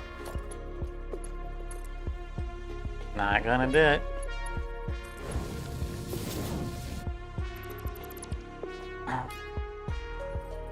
Didn't help that I used to have a friend. He's moved away at this point, so I don't interact with him anymore. But he was a fan of David Carvey as well, and so that was the very first time one of us said not gonna do it. We both had the same reaction, and after that, it just became a thing. Wouldn't be prudent at this juncture. He was part of my gaming group, so it was always, you gonna do that? Not gonna do it.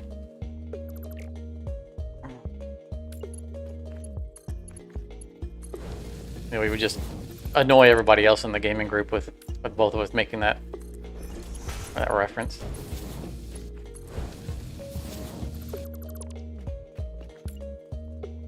What can you do when you meet someone who also knows a ridiculous, obscure reference? You gotta milk it. It doesn't happen often enough.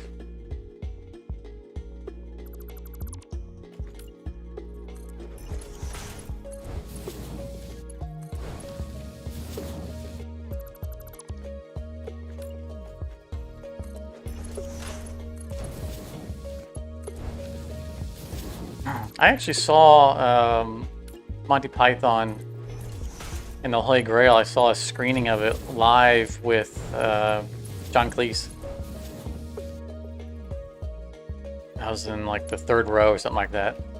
It's pretty cool. He sat on stage. He and his daughter were on stage during the viewing, and then there was a interview afterwards where his daughter interviewed him. Really cool. John Cleese is a really sharp guy. Like, I mean, he's not just a funny man. He's very smart, and he keeps up on the world. You know, he's not just an old man. Oh, I'm doing this. Let's run down and delete them. So it was great to see him live and see just how articulate he was,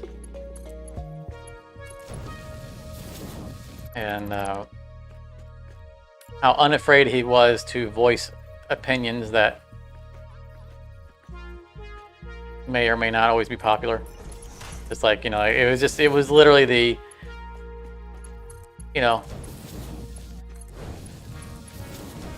I'm an old guy, I got my opinions, and if you don't like them, stuff it. You know, he was just so human.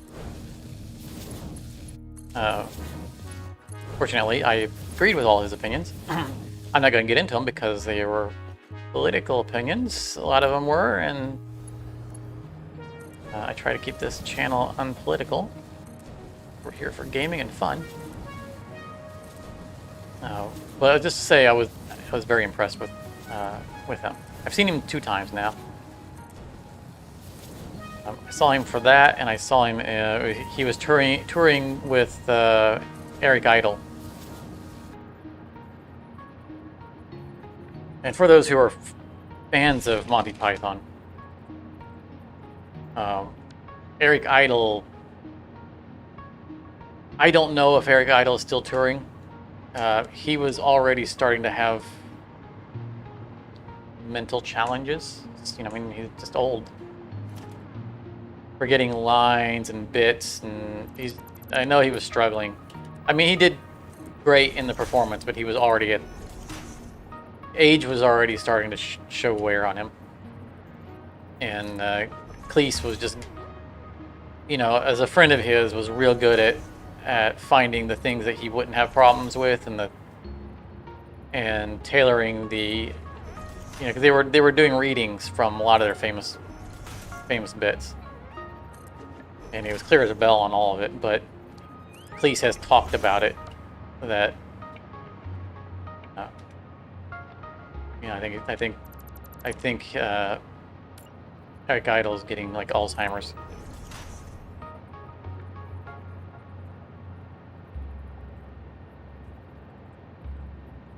You've acted the movies and skits in during your scouts. Nice. Yeah, I haven't done any. I am a registered thespian, but I have not acted any Monty Python stuff. I was the backstage guy. I would do fantastic at acting. I'm just no good. I'm rubbish at memorizing lines.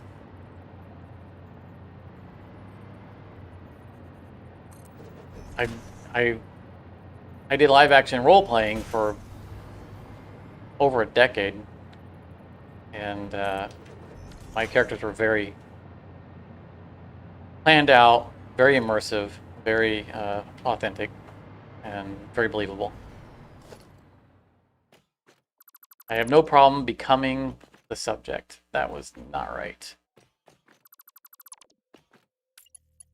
But acting on stage requires memorizing lines. It's something that's not my strong suit. But I always enjoyed working backstage. I liked working with my hands, building sets and props and whatnot.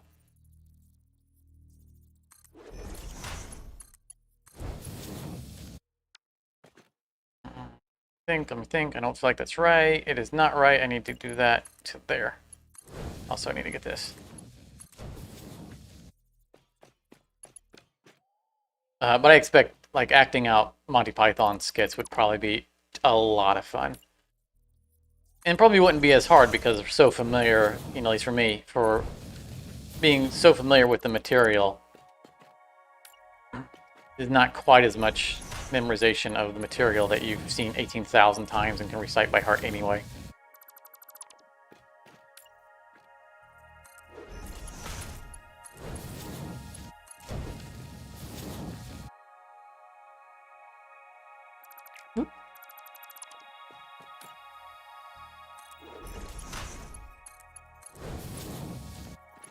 The one play that it had our, you know, like, 'cause I did this back in high school.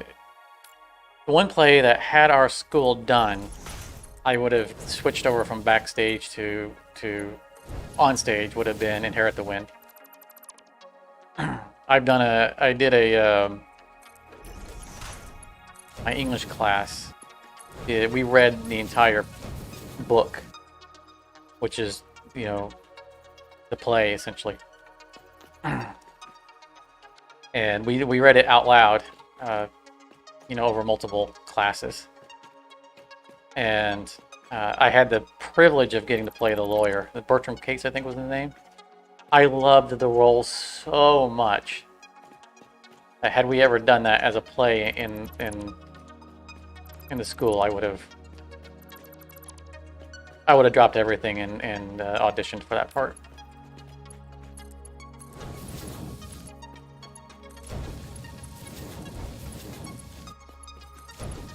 But I love theater.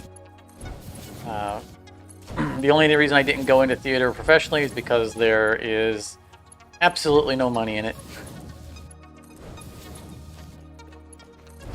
But I remember going to going to the theater with my English class, same English teacher, in fact. Excuse me.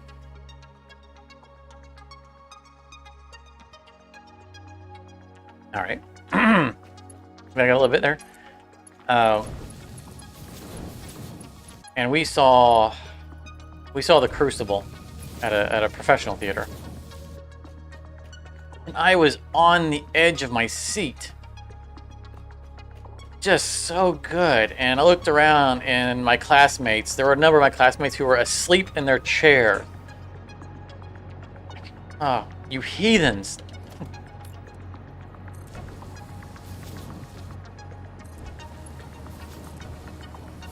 It just, I almost dropped everything and just went into theater after a while. I mean, I already was doing backstage theater as it was. So I almost dropped my studies to go just straight to theater after that. I was so moved by it. Oh no, we're out of stuff. You almost got a 10 per minute heavy modular frame factory done. Nice. I don't remember how many heavy modular frames we're producing, but I don't think it's 10. In fact, I mean, I have my spreadsheet open on the other screen. Take a look. Summary. We're producing 5.626. So yes, we are not doing 10 per minute. I suspect strongly that we're, in fact, I don't even need to suspect strongly. I know that I'm going to be building a new heavy modular frame factory.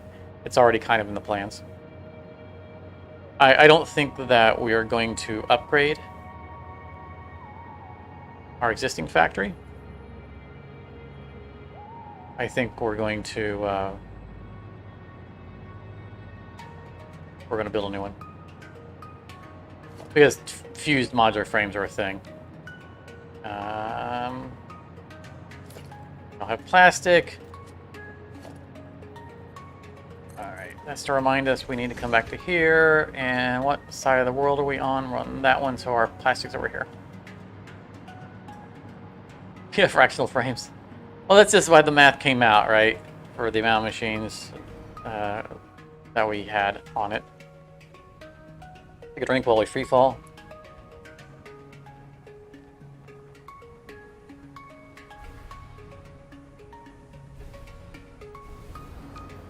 There's going to be a fairly large facility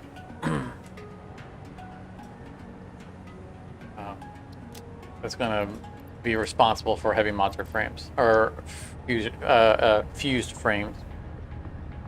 You know, if we look at the map, you know, as I talked about it in a previous live stream, you know, our train, like right here is the waterfall, and our train comes over and goes over it. And I said I want to build a building here down into the mist. One of the options is for that building to be a fused modular frame building from start to finish, like 100% of the production line being inside that building. So that might be where I do fused frames. But I do know that I'm going to be doing another dedicated building to heavy modular frames. There was something else that building might be instead of that. I can't remember. I'm drawing a blank off the top of my head. It's fused frames, and what's the other thing that I need? The other big thing. Turbo motors, I think, was the other option. But I think it's going to be fused frames. Because turbo motors are problematic. I think turbo motors are the problematic one. I didn't build a thing on the outside. Okay, I built on the outside, that side. One of them is problematic because of some of the materials it needs, and I can't remember which one it is. The problematic one probably won't be the one that I build there, but we'll see. But the end point to the whole conversation is that the 5 something that we're making right now, they're never going to go into something else. They're purely going to be stock for our building stuff. We'll have to do something else for. Oh, I did not. I'll take that.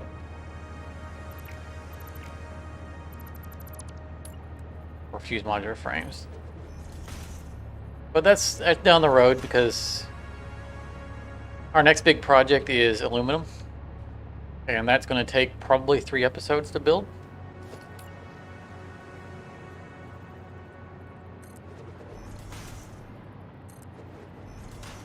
And I imagine after aluminum will be maybe supercomputers? Not supercomputers. Radio controlled units.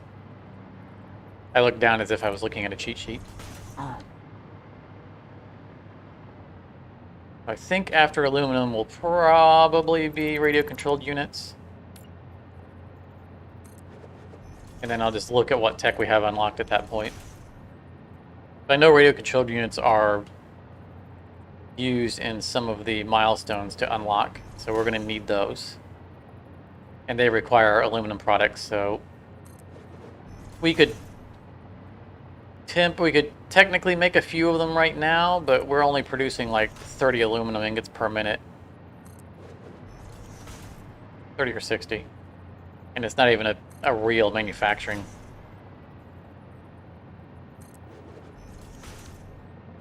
Jake, I forgot. I apparently missed a floor on when I went back through and was leading the end caps. Off, you know, while I was building all this stuff off camera. Just a little insight on the method I used to place everything.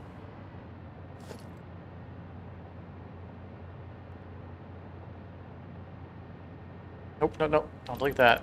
Gotta put the pipe first. I missed the floor because I when we were looking at the floor above, and when I was coming back up, I looked at the floor above and I noticed the end pieces are on already. So it looks like I just blanked over a floor.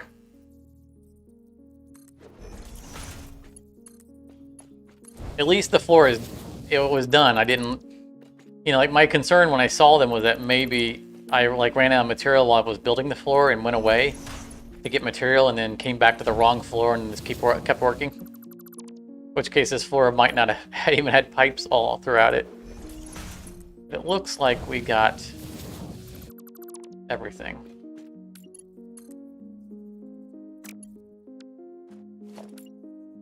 There was another mistake on this floor. One of the end caps was only one high instead of two, so I really must have been out of it when I was doing this floor. Like I said, I put a lot of work into between episodes, and so there was a couple times where I went, you know what, I gotta take a break now. I'm supposed to be piping down the bottom too. Where I just saved and exited from the game and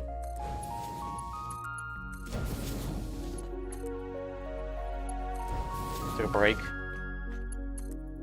I might have been at the end of my mental capacity when I was doing this floor.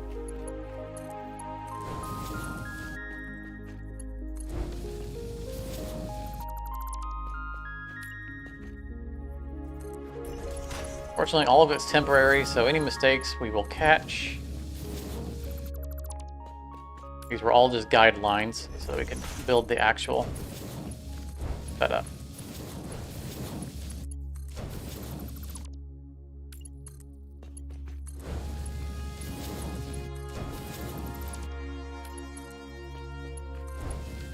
I know that normally I just delete all these middle ones and then go back and do them, but I feel like doing it this way this time.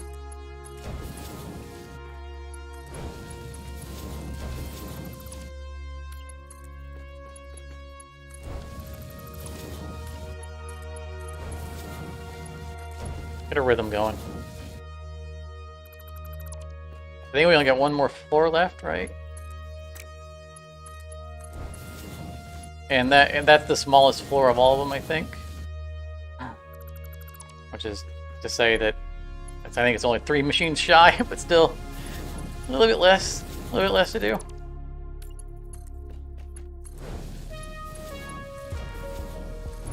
I think this is the last row for this floor.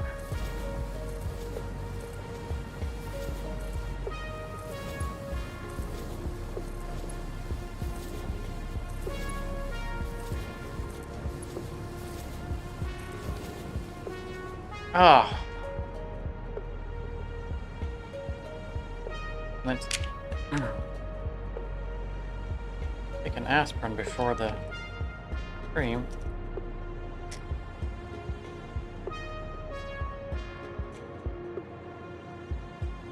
Got to. We didn't want to drug up on stream.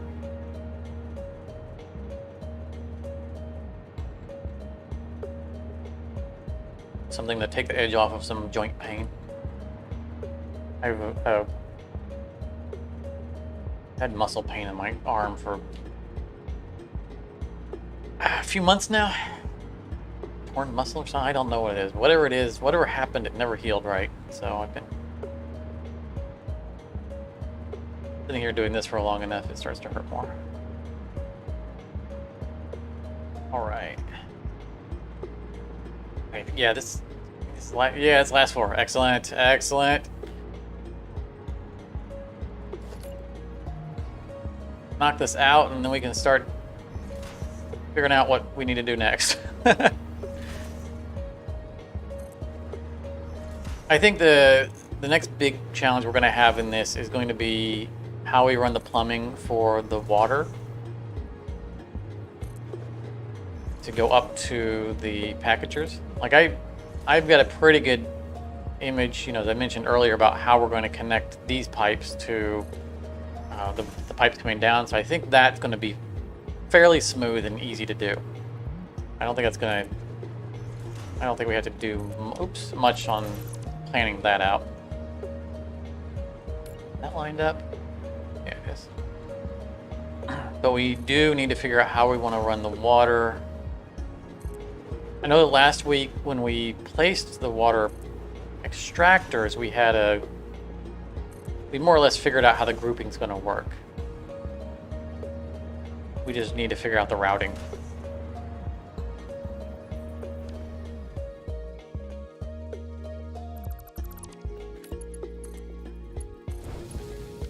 I was so glad when we got the extractors placed. You know, that we found a nice way of packing them in under the building. It came out perfectly. Like we said, trust the math. Math worked out for us.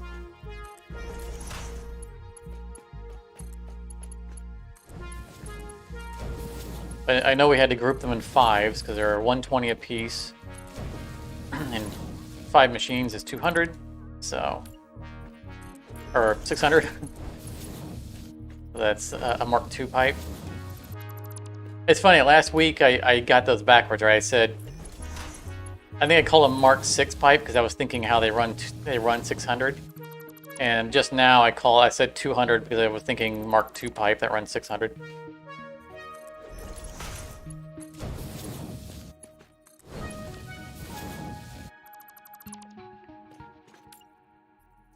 Little mental dyslexia there.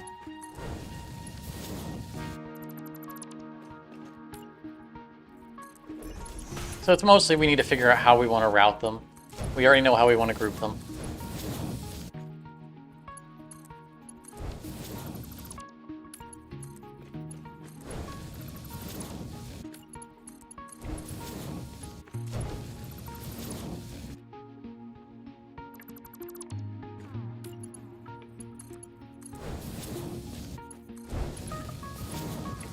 That's probably what we'll do next.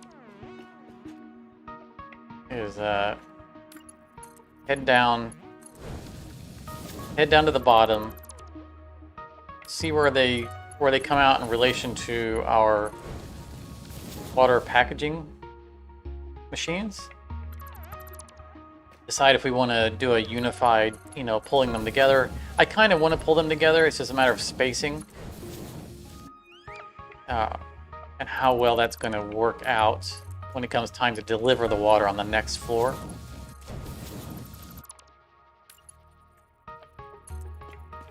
Like, we're almost certainly going to group up together the fuel that's coming down, but they're not going to run into each other once they're on the floors they're going to.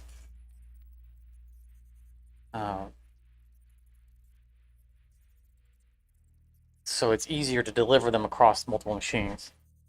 I don't know. We'll see. We'll see when we get there. Do we got all of these? Excellent. That's another row.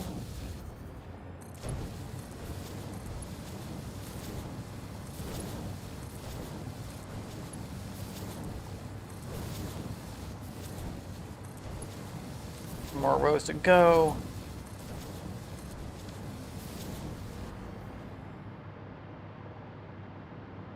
That last row is missing some because we have an even number for this floor. We need this. This works better when I'm on the ground. just because it's easier for me to see that they're lining up. Plus, I tend to coast a bit when I'm flying, what causes it to jump out and for me to misplace it sometimes. You know, I wonder if... Oh, no, it wouldn't make any sense. Let's say, I wonder if... Let's try something.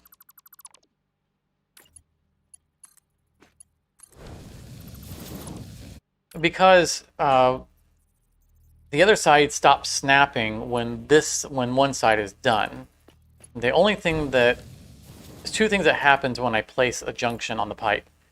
One, there's now a pipe... There's now a junction across from it, so maybe it's failing its interaction between the junctions, but it's also splitting the pipe in half.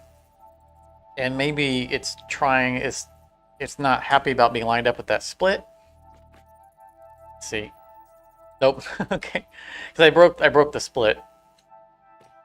Alright, well, that was a short-lived theory. Did I already... Yeah, I already ran this one. What am I doing? I don't need... That's not the side I want to work. I was debating whether or not... If it worked, then I would just rerun... I would repipe that whole side and then come back and do this one side at a time.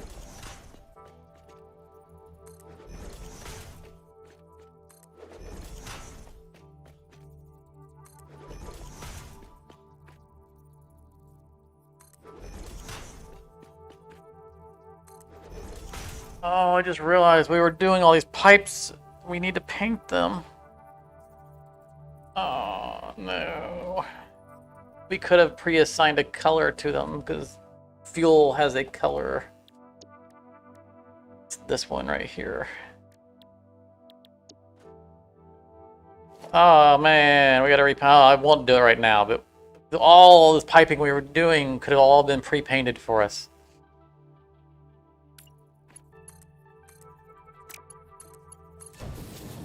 Just like that.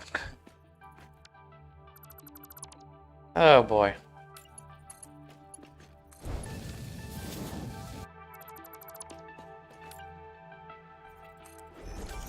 Oh.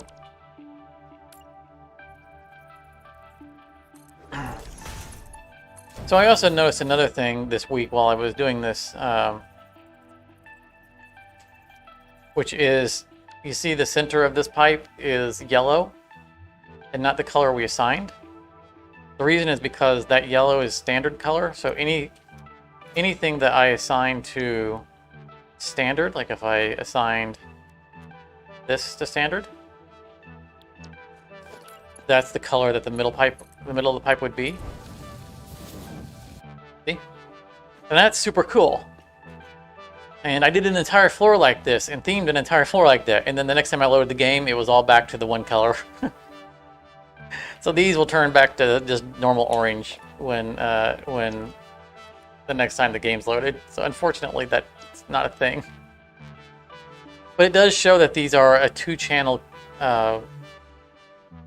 unit, and so it should be using the secondary channel on those, which is unfortunately we don't get that benefit. Mark, do I play chess? Not actively. I have.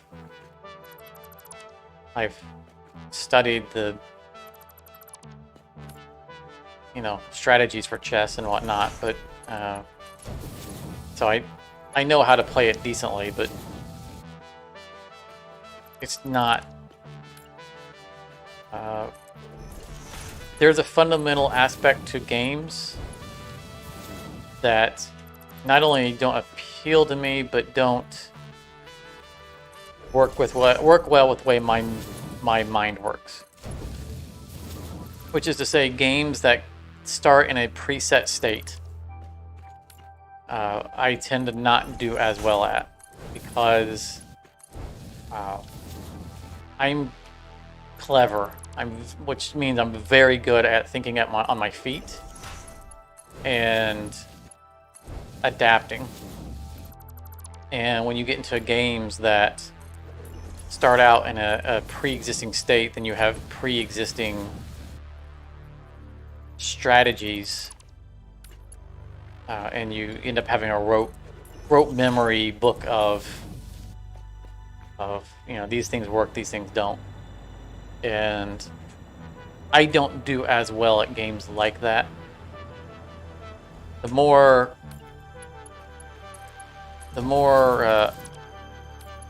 random a game is,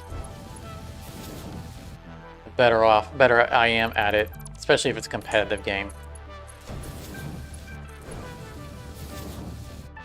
So a good example is Axis and Allies, you know, the old Axis and Allied board game. If you play with people who played that game just an absurd amount, they will start out with the exact moves that they're going to do every time. It never changes. The game state always starts the same. Of course, chess isn't as bad because both players start with the same.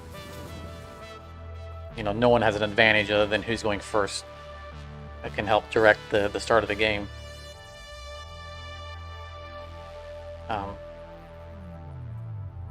But you know, I prefer games where everyone starts off with nothing and you build up from there.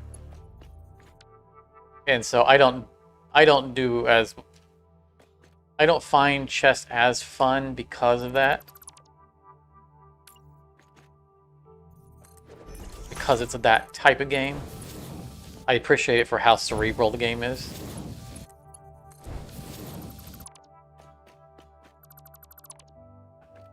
It's just like I would play chess over checkers any day. But anyone who's serious about chess would just whoop me up and down because I don't spend the endless hours memorizing, you know, strategies. I'll, you know, recognizing this state of the board and therefore having this is the more or less optimal outcome.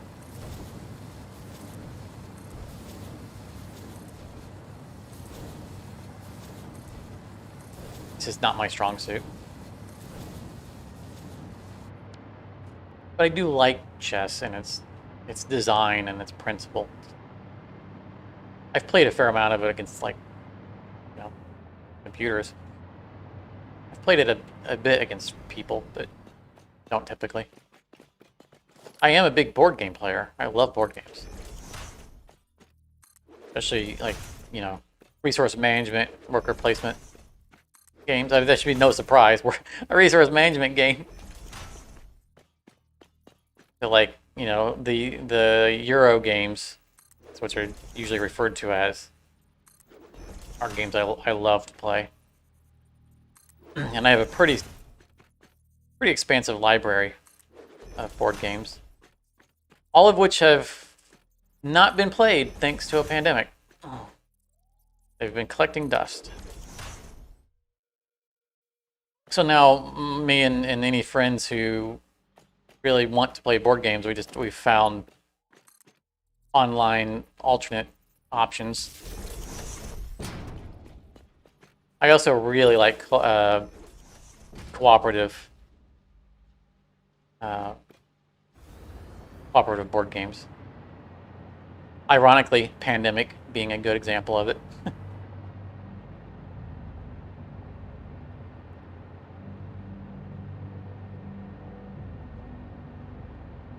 Oh yeah, so yeah, I've never had a rating. I know exactly what you're talking about. You get to a point to where you get to kind of the top of your bracket, and you have more to lose by losing than you have to gain by winning.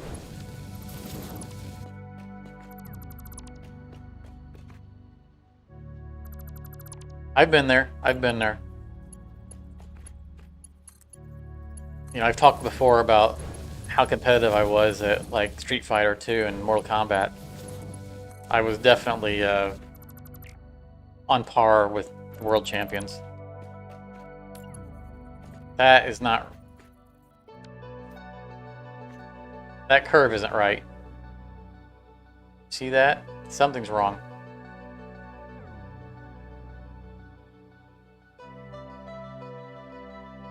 Something's wrong. Either the pipes were out in the wrong place, or more likely the machines are in the wrong place.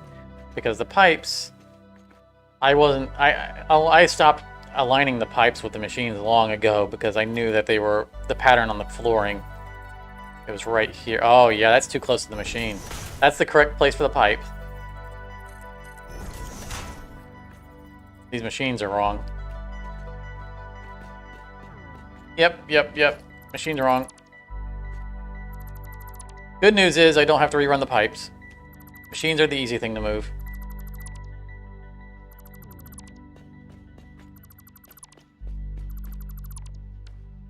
Oh no, inventory full.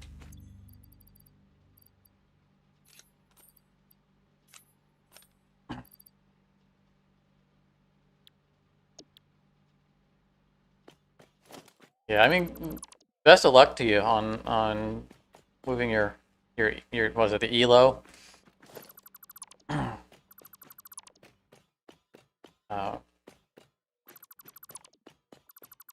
I used to try space. Start placing new ones. I used to play Team Fortress 1, the original Team Fortress, the original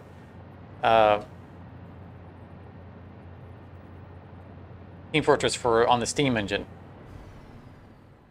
Not the Quake. I think it was made originally right on the Quake engine.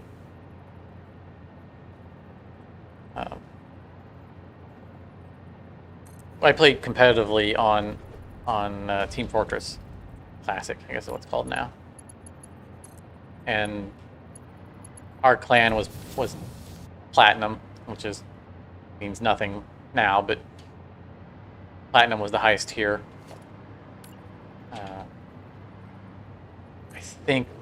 I think the tournament was stronger than all. I think it was STL. But we were, it was top tier. There was no going up from it. And unfortunately, EverQuest became a thing. One person on our Team Fortress team started playing EverQuest, got hooked to it, and one by one dragged other people on our team in to play with him. And basically half of our team got addicted to EverQuest. How many machines we need? And that was all she wrote for our team. We disbanded because everyone was addicted to EverQuest. How is that not lining up, but everything else is? Wow, how did I even get the pipe wrong? What was I doing?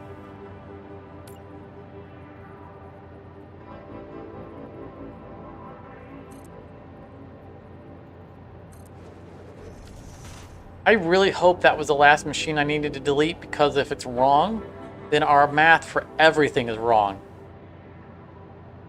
I think that was the last machine. I think we're supposed to be 3 machines shy on this floor. Which would be machine right there, and right... Yeah, that seems right to me.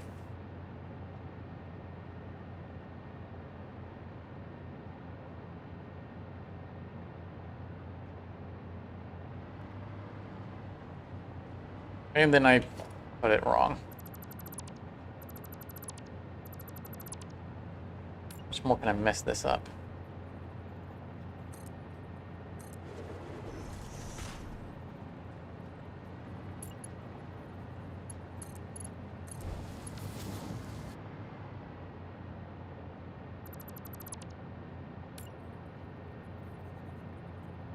So close to the finish line, and of course that it has to be the very last thing we do is what's messed up.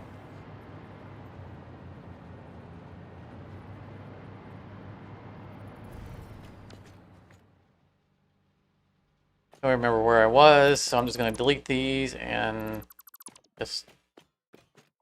I know those are in the right place, so we can leave those alone. These back up.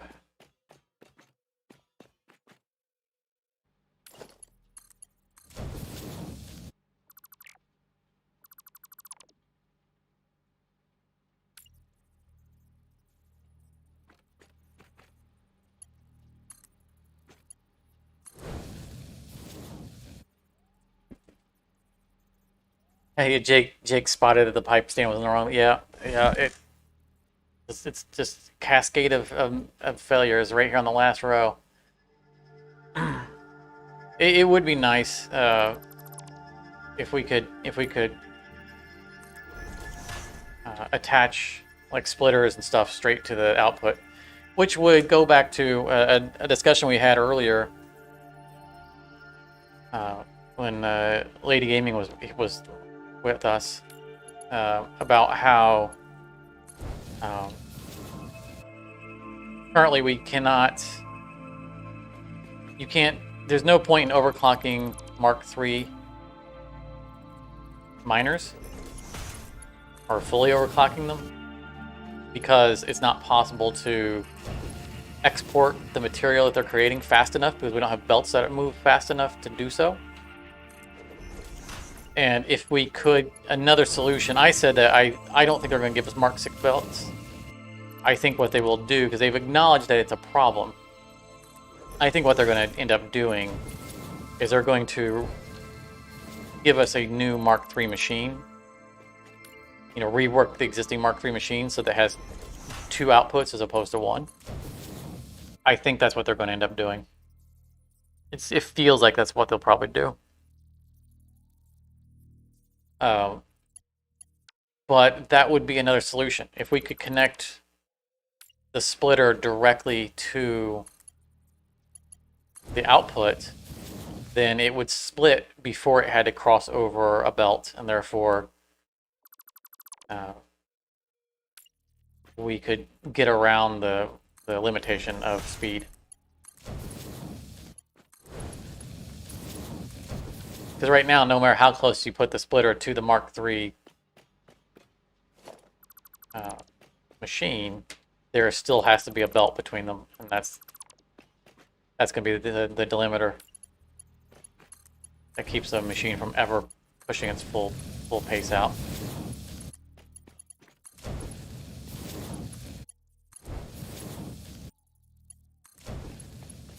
So that would be nice. Although from a visual aspect, I probably wouldn't use that most of the time.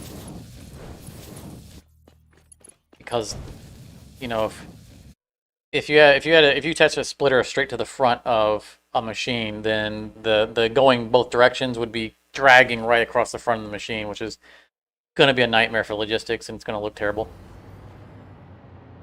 So I probably wouldn't use that very often.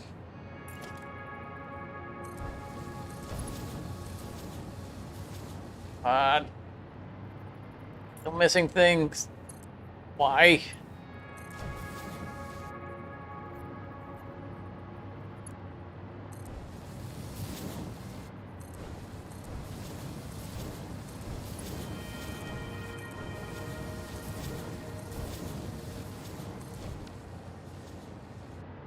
Okay, all of the oh, I can't even think of the word. Rain damaged the fuel generator floors. All the generator floors are now piped.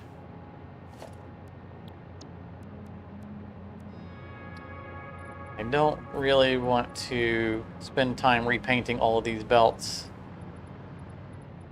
but I don't want this floor to be mixed, so I'm going to at least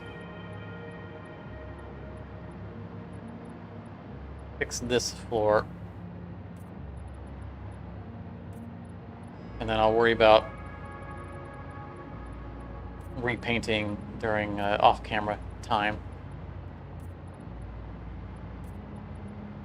I had just remembered to do that before we started 10 floors ago.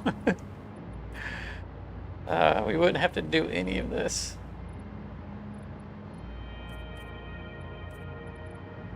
Actually, I can do this faster. I've done this on previous floors. That if you get an angle like this, just hold the button, there's nothing else you can accidentally paint. That gives me all the angled pipes, just like that. And then flying above, I can... I missed one. Line above, you can just do a straight line. It's a little less painful doing it this way. Unless I stray off to the side.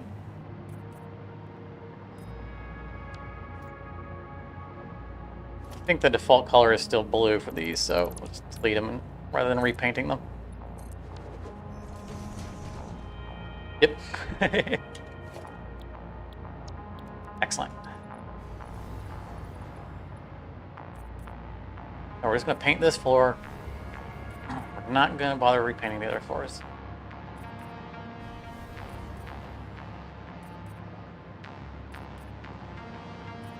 I hope this is the right orange.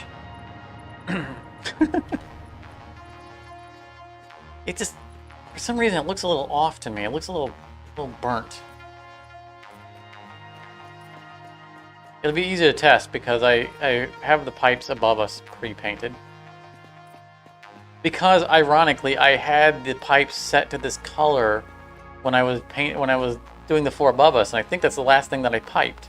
So if I had just left the color alone, this would have all been done. I don't think I've piped anything between it. I think I did the floor above us and then that floor.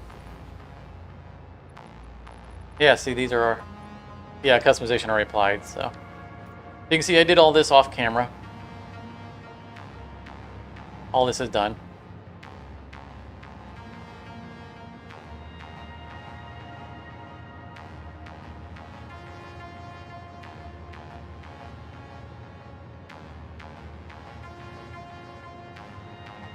Alright, so...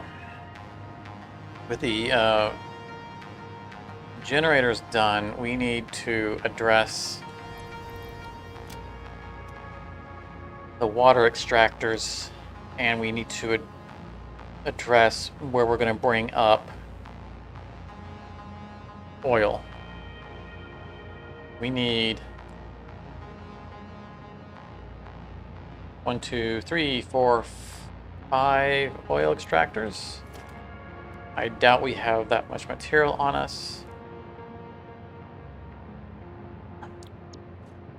Just need motors.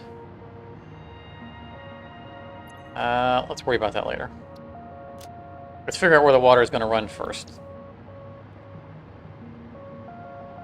There goes our aluminum tray.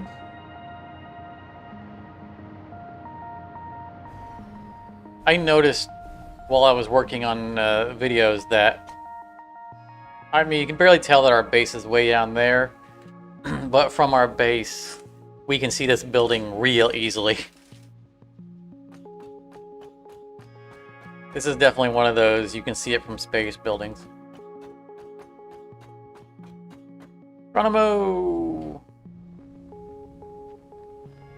Catch some power, there we go. That way we have glide mode now.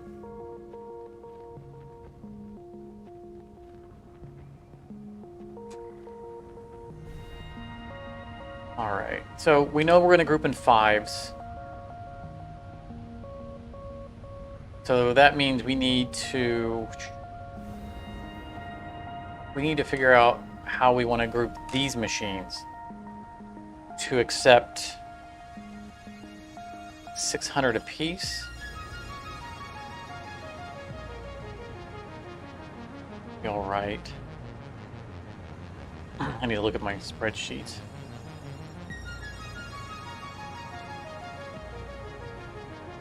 What's the water flow going to look like?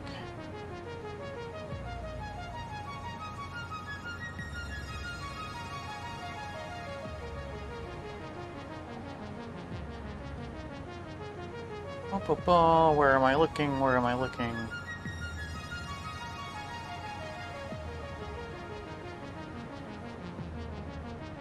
I need to scroll over more. Yeah, I do.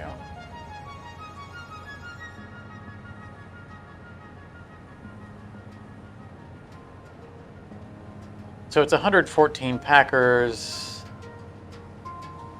one of which is going to be underclocked. Let's see here, removing 6,800 water.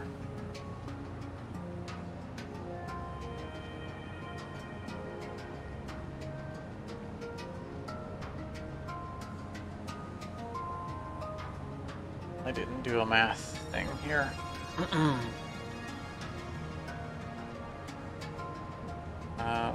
need to do this times that. We already know the number though.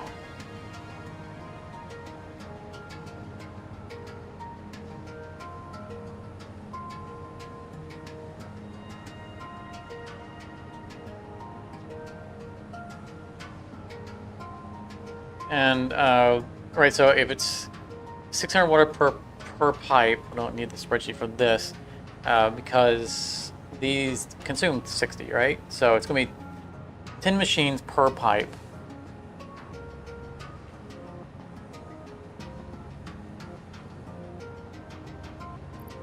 We're going to need to split something somewhere.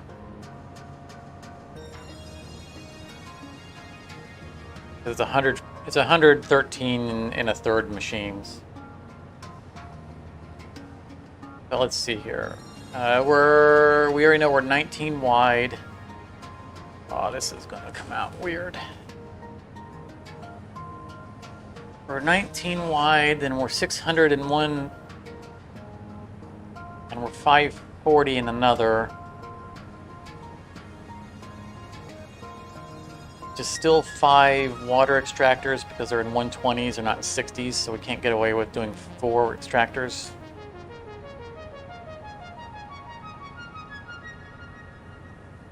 We'll have to underclock some extractors. So we did group these in 9s and 10s. Okay. Is that Mark II? It is, all right. So we'll need 6 groups of 5 just on either side, and then we'll math out where we need to do an underclock. That underclock's going to throw a wrench in my grand math. So I think what we need to do is we need to find a way of underclocking 2 machines so that one on either side is underperforming. That way we balance out the production rates. Because an underclocked machine is going to produce fewer per minute. Boy, I didn't realize this. It's going to produce fewer per minute bottles coming out. And we have the rest of the factory running on 9.5 bottles. 9.5 machines worth of bottles per minute, but that's not going to be a half machine. So we're going to have 2 machines. That's going to be ugly. That are on either side of the equation running underclocked.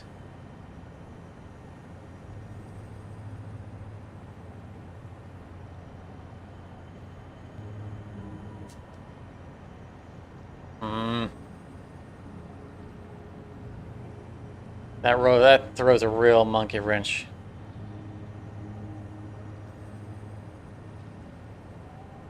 Because I've pre-distributed these based on outputs.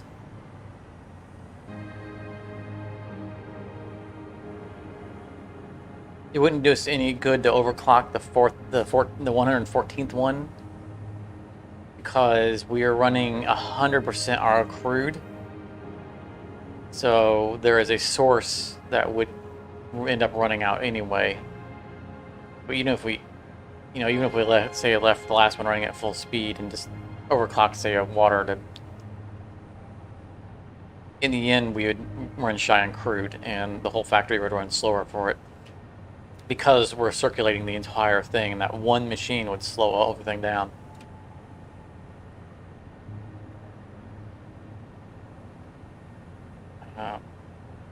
I have to think about this.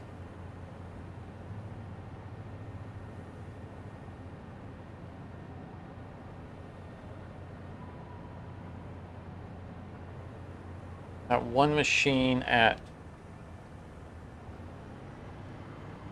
There's an update that they said where they were implementing. I don't know if they implemented it already.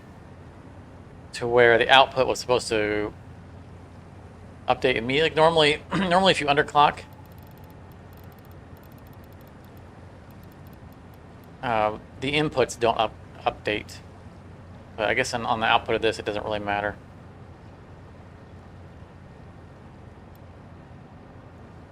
So that's 40 per minute. So if we did...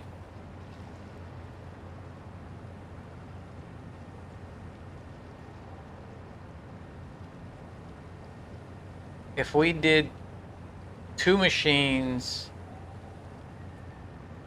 at 70... Not 70.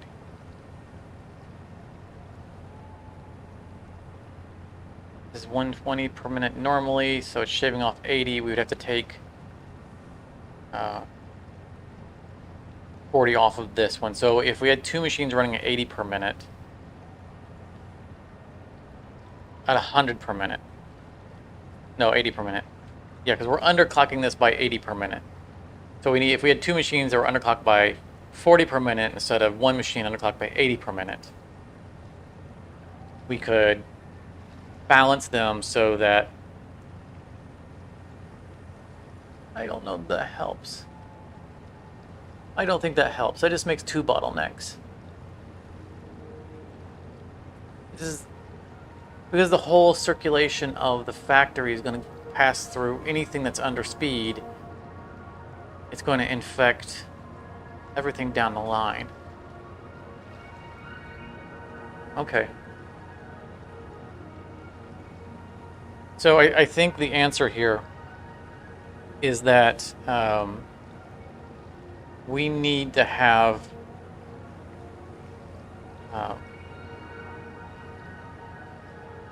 well, Jake, the problem is that we have, it's not that we have extra, it's that we have under.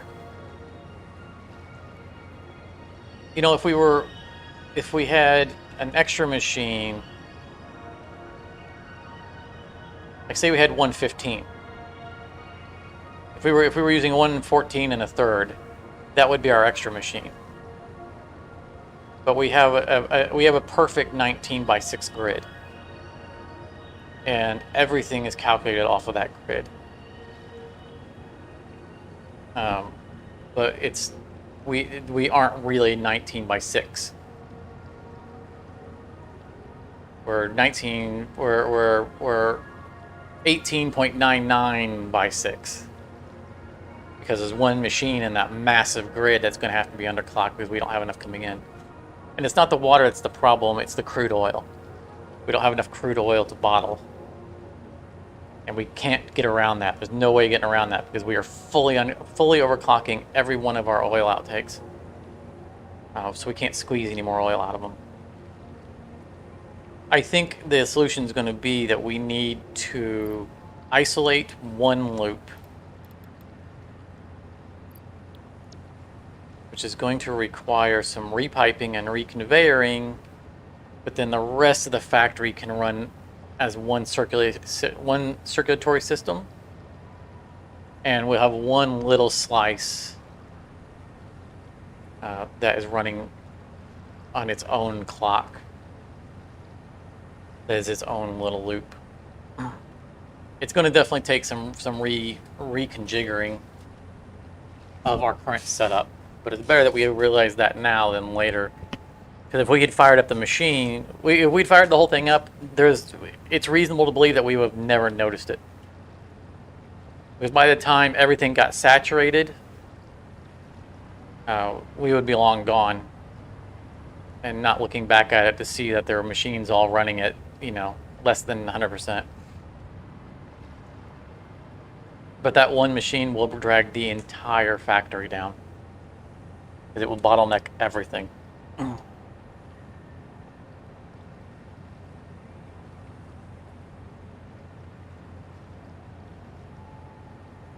Nice job, Mark.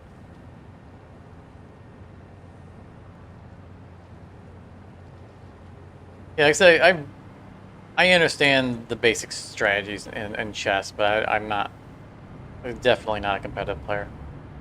I understand things like, controlling territory with your knights and the strategies around that. It's not just move here and try to push someone around. It's the advanced strategies of creating areas of denial. I don't have it in me to do the repetition necessary to become a real competitive at that game. And I respect the people who do. Picking up multiple Ficsit personnel in the area. Definitely takes a lot of practice and a lot of mental gymnastics to be competitive at chess. All right, so we're grouping in fives. We said we're going to do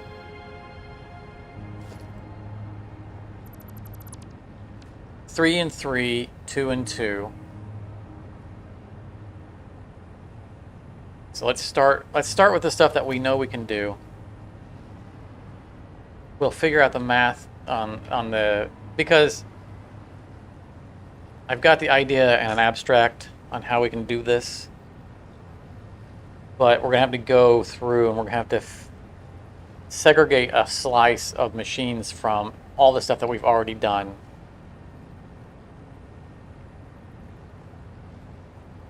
And make sure it is a closed loop, because anything that's overflow in that loop will just wreck the rest of the factory.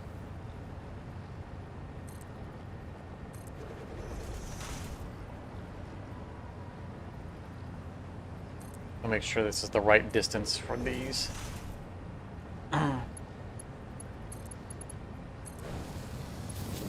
And I put that on the wrong side. We'll just carry on.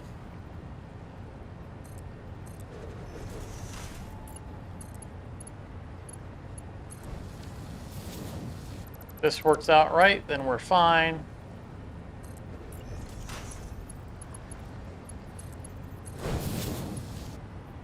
Yeah. All right. That's not what I need. I need this.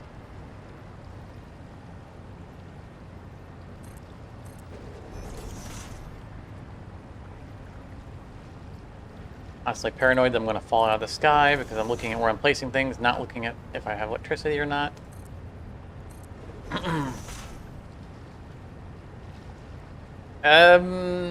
You know, Mark, it's not unrealistic to believe that I might spend an hour having to rearrange pipes and belts to get that to work right.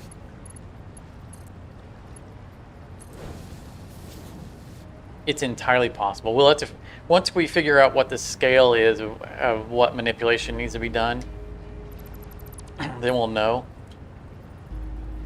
But yeah, it might well take an hour. That's from the other side.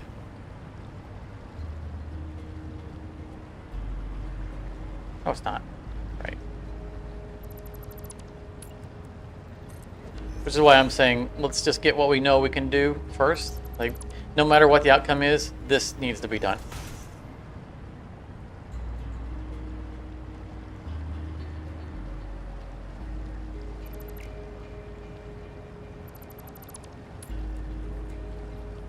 I'm just really glad that we realized it at this stage, because that would have been an easy detail to miss, and it would have been a lot worse to undo after the fact.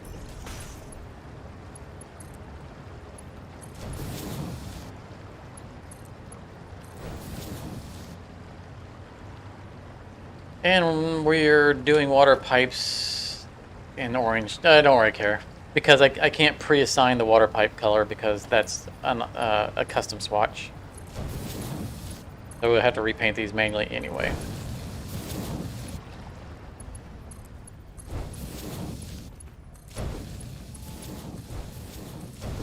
One, 2, and 3. We don't need this. We don't want that connected. 1, 2, 3. So that side is done. We'll have to merge it with 2 on this side.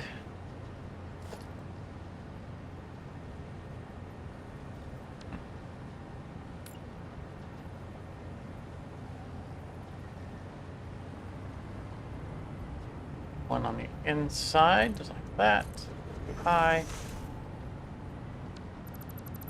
Grab that, because now we can click on this. One on the inside.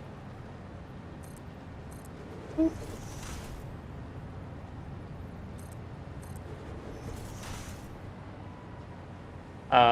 This is another.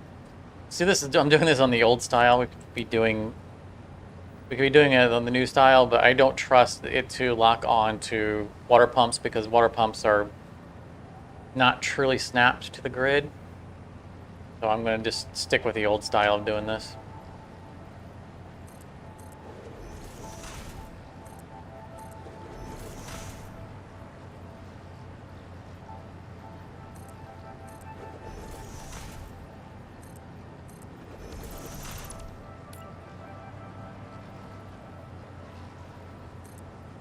Which is fine. It's not that many machines. It's not like the massive floors above us.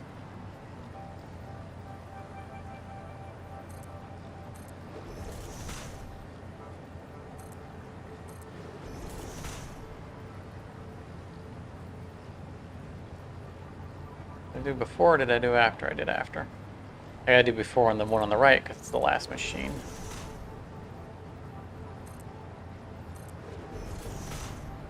And it might help if I have a floor there.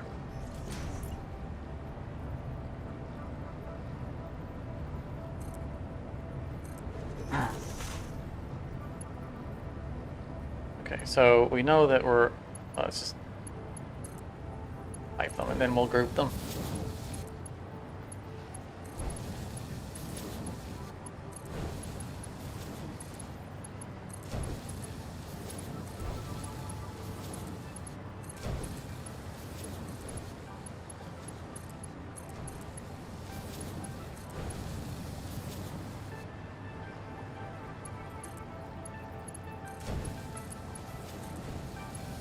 I should have renamed this video to Pipe Special.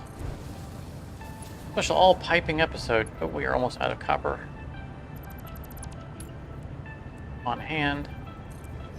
Okay, we have more nearby. And the rest of this is going to be easier to do from the ground.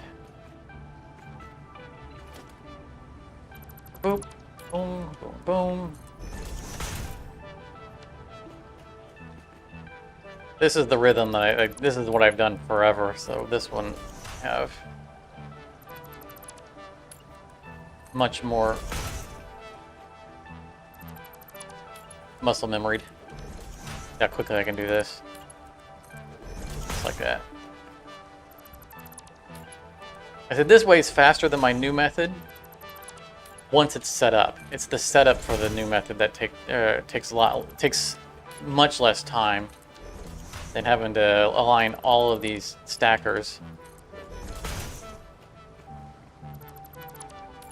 But I can do this so fast.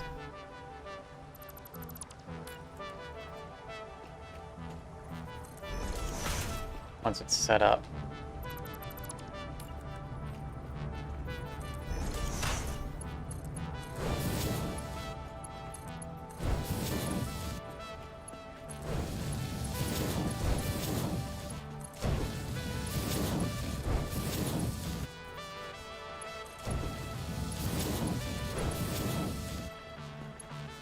Ah, ran out. How did I run out of copper? I just deleted all those pipes to get there.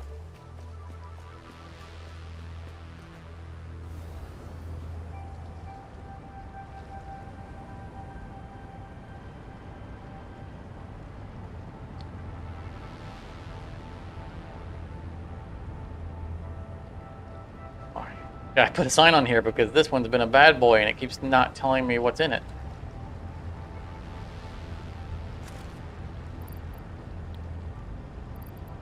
I need to do something with all this iron plate because I'm picking up all the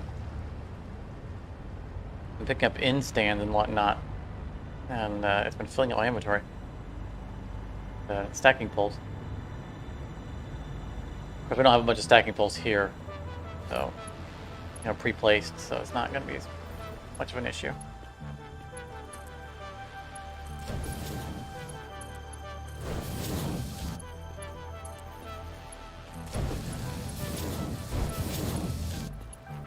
just gotta go through enough copper to free up one spot.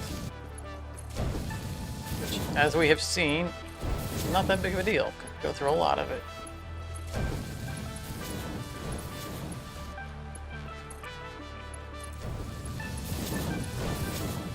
If I were paying attention, there's some of these I wouldn't connect. We'll figure it out when we go back to do our groupings, our Mark II upgrades and our groupings.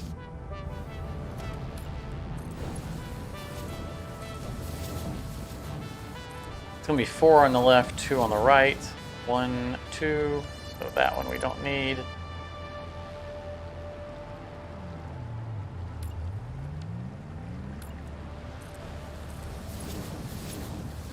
Do this and then go back and delete. All right, 1, 2. That one we don't need. And 1, 2, 3, 4. That one we don't need. 2, 3, 4. Perfect. And we don't need that one. 1, 2, 1, 2. Yeah, here we go.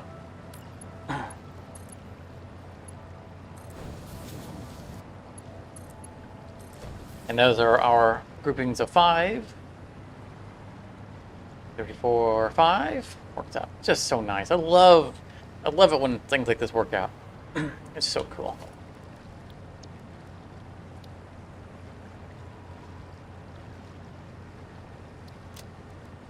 It would be so nice if the secondary color actually. I feel like we know these are dual color channels. I mean, look at them. Let's see. Look, I cursored over it and it lost the yellow.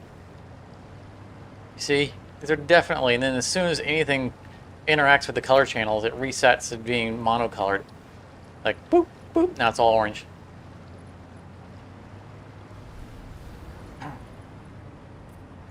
Hopefully they'll fix that at some point.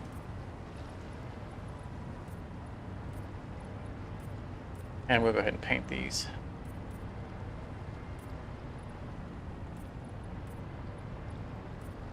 This is a custom swatch. I can't get away with. Oh, that's cool looking. I think it's, we're gonna paint them. I like it. Blue and white look good together. We may not be able to get it as part of the pipes, but we can. I mean, we could kind of get it as part of the pipes if we wanted to, like, paint the cross sections. The problem is that the cross section is every other pipe length, and it's a little bit too dominant.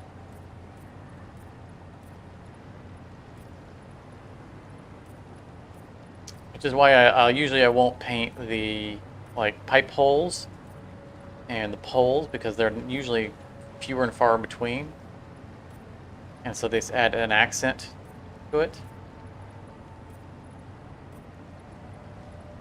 But if we painted the cross junctions, it's all over the place and it breaks up the blue of the pipe too much.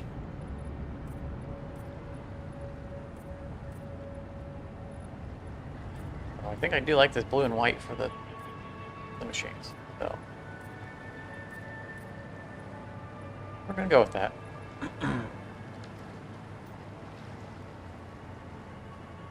All right, so these were already see, we put the ones in the middle, so that is super simple.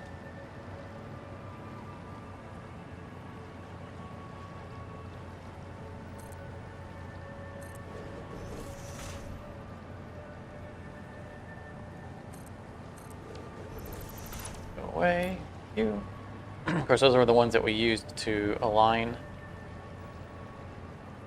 them originally to the foundation.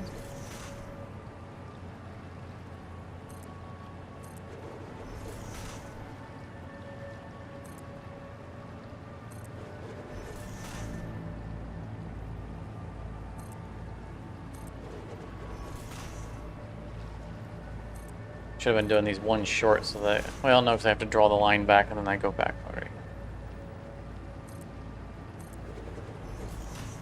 that jibber jabber made any sense. This one has to come short that way. And this one's going to need something else just to bounce off against, because there's no way we're running a pipe from the first one to there.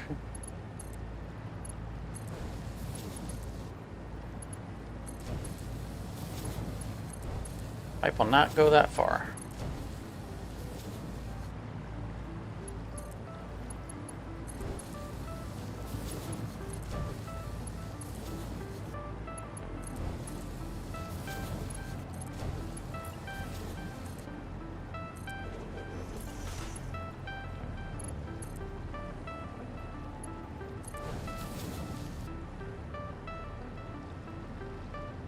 These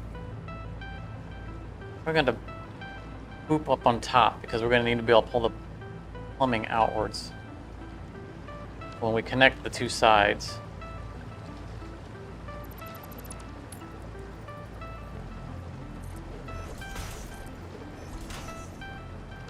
I think we have to do it like that instead of around, because we're going to need this to come out and then go up somewhere.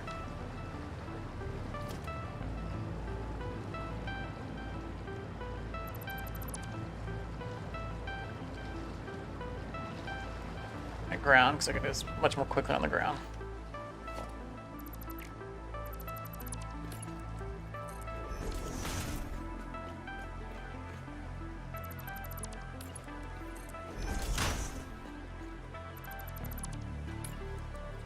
Notice the little purple streams, there is a slug under there. It didn't prevent me from placing it, so I just let him stay there. Happy little slug.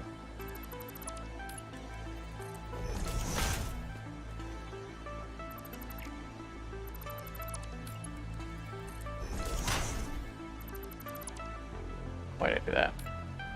I need to do that. I needed to not do that.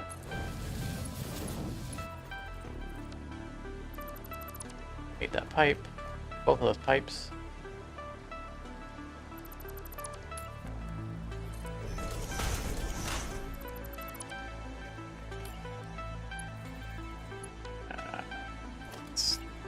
This first. Boo. Boo.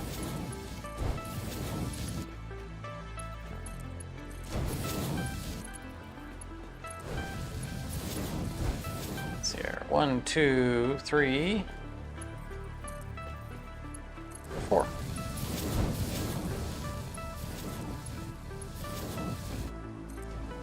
right, those guys are done. Just need a paint job.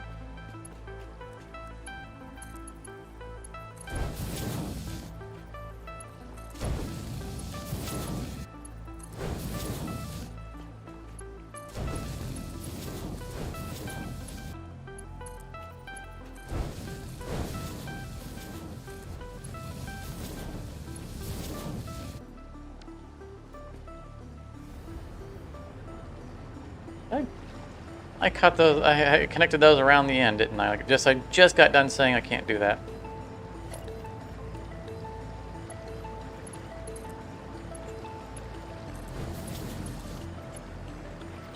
We'll be back down there in just a moment. We paint.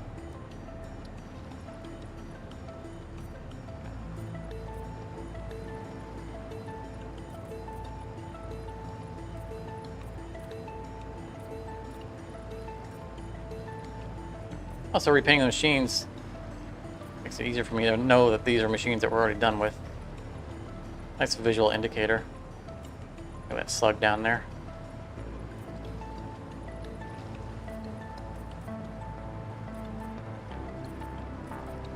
Oops, alright. I got that pipe in the distance, but that's a temporary pipe, so we don't care. A little misleading, so that pipe is carrying crude oil.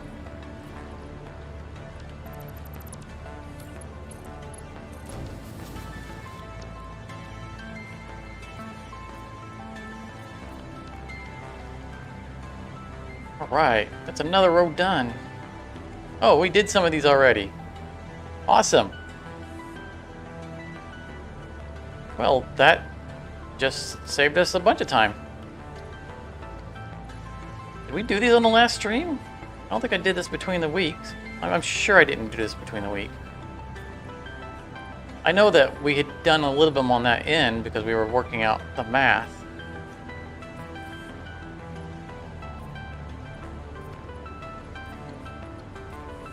Makes things easier. Make it even better if I actually connected all the pipes.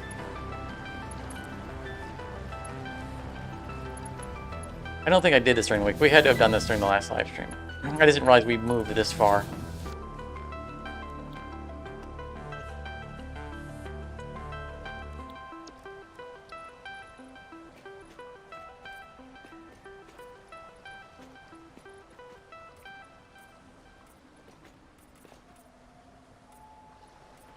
I gotta be careful not to paint the roof above me. I probably should stay. Although I think the roof above me is the same color, so I don't think it matters.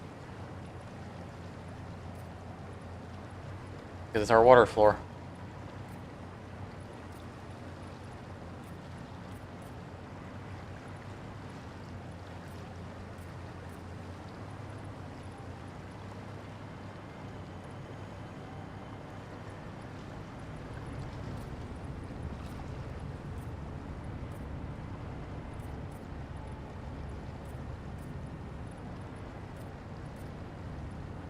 It always throws me off the way the pipe goes over and then comes out. It's part of the model.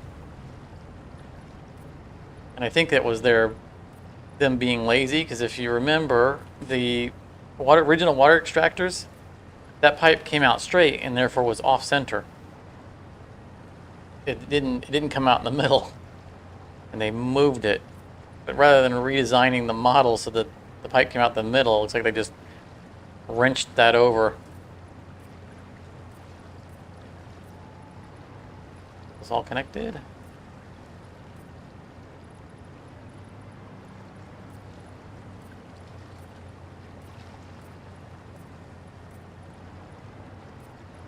So I imagine that our underclock water is going to be in the back corner somewhere, because, well, I was going to say because on our fuel generators we have fewer in that corner, but that doesn't have any impact. That's not related to this.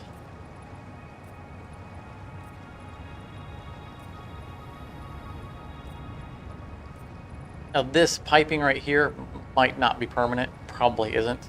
This was the thing we were talking about, I just drew that out just to say, this is a way we could connect these. That was not meant to be a permanent. So I painted these and didn't upgrade them to Mark II. What was I thinking?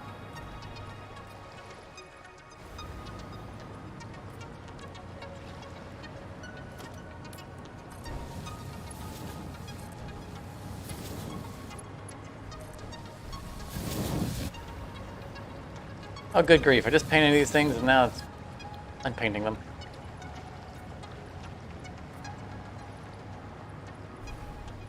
Can't have anything nice here.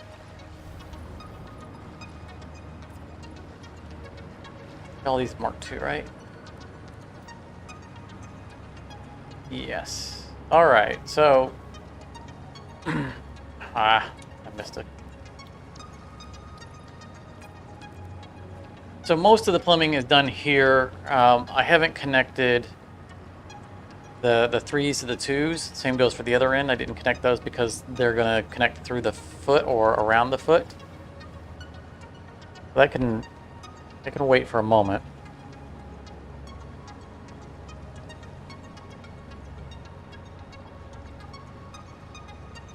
I think we need to work out the isolated case. Let me think here. I mean, I could... We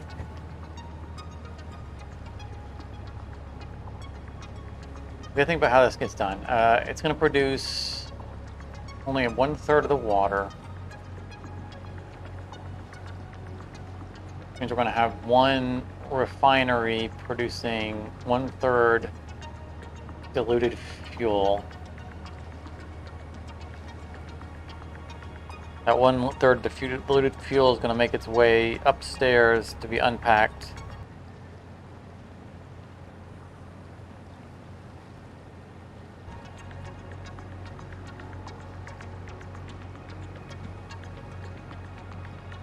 So we said the 1/3 diluted fuel, the 1/3 output is 40, right? Not a good number.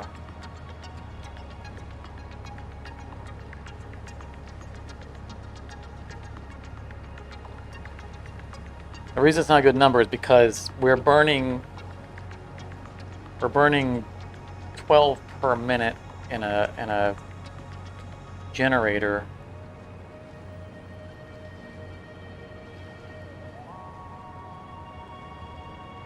I was going to say we could do just like a couple of generators and do it as one loop, but then we create an unbalanced set. So we have to pull... I think we have to pull an entire slice out.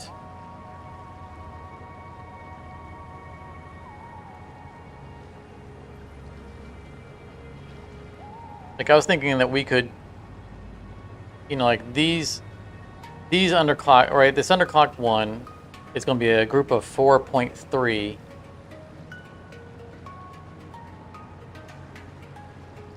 Would supply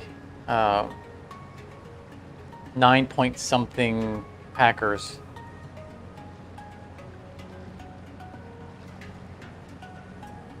And then those would go upstairs and go forth in the loop, create their own loop. But our loops are not the 9s or 10s. It's 19, an entire row is a loop, because we are at the top, we're unpacking at 9.5 machines a piece. And if we take a 9 slice out for one side for this, that 9.5 has to become 10 on one side, and this has to go on the other side. Which means we then have 110, and everything else is at 9.5, which means that 10 will forever starve. So we need to have a slice, one whole slice that is 18 1/3 packers that are isolated from everything else. Figure out how much fuel that 18.5 produces.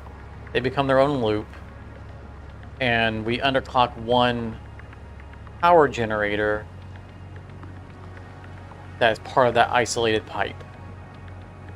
That's how we solve this. Okay. It's going to require some rework, but we understand the problem.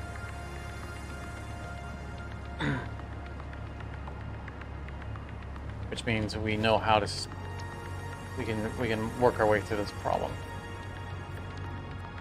But what we need to do, we're going to not worry about this. We're going to say the back slice is the independent slice.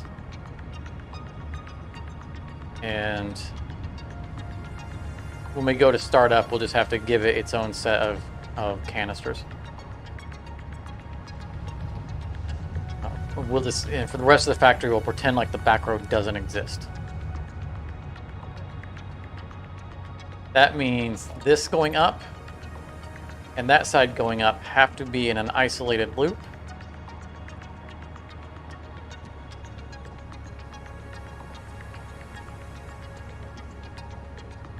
Which becomes problematic because of the mistake I made this week that I talked about earlier. Those who were here earlier, when I mentioned that I did the outputs at 9.5 and I didn't need to. I needed the solution to our cycling problem was to do the output of canisters, empty canisters at 9.5 machines. Because it's a row of 19. We have 2 sets of 9 and one in the middle that's going on a half. And the output needs to split So that's 9.5 machines worth of canisters going back, and then at the bottom they re-merge to 9.5 machines. That works out everything perfectly. I don't need the packing machines to export 9.5 bottles of water. It was just the incoming canisters that needed to be split, and I didn't realize that until I routed this entire thing. Unfortunately, I think that's going to bite us right now, because that integrated the whole place in a wacky way. I had to brute force the water bottles being delivered to the refineries that are going to package them. And I think I have to undo that and send them back to the 9 and 10. That's not as big of a deal as it sounds, because I understand the methodology, but it is an extra bit of work.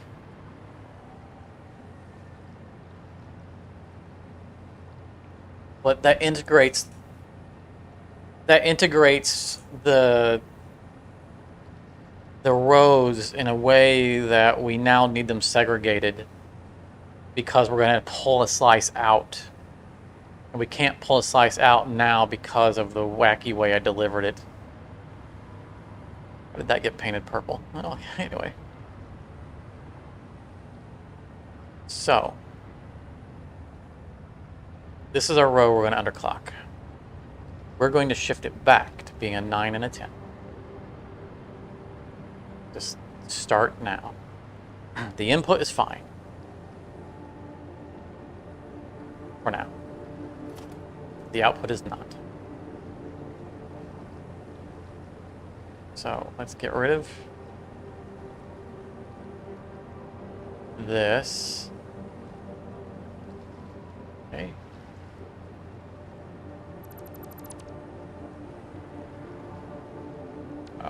Full inventory.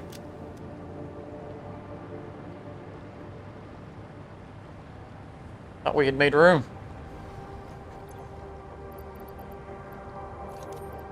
I could throw these in the nearby grinder, but we're going to end up needing them because we'll probably, you know, walls.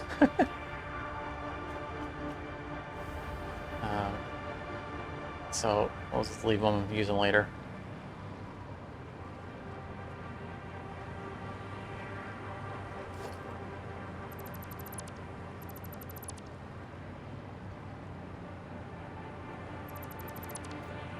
Okay. Piping should be split still evenly, 9 to 10. 1, 2, 3, 4, 5, 6, 7, 8, 9, 10. Yes. But we need a merger.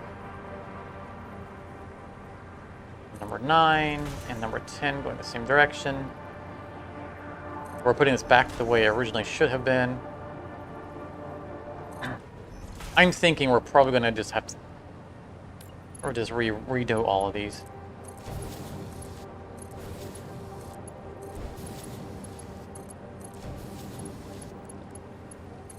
Into the way it should have been done. But for now, we know this is going to be the underclock floor.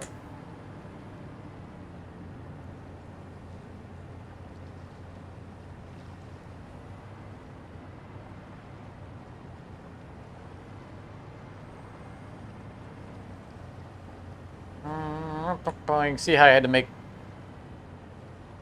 I put signs everywhere to keep track of what was going on.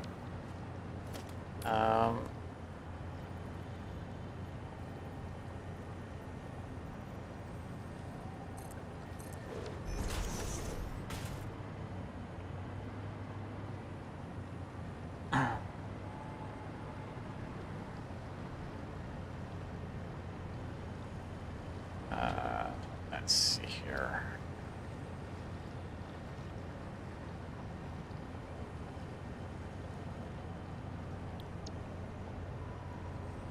Copy that.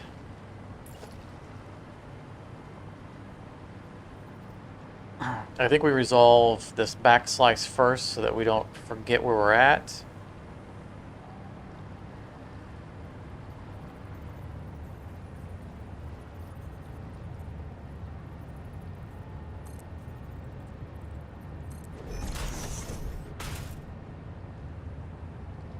This is going to be 9.3. Take a moment to do the math. We needed...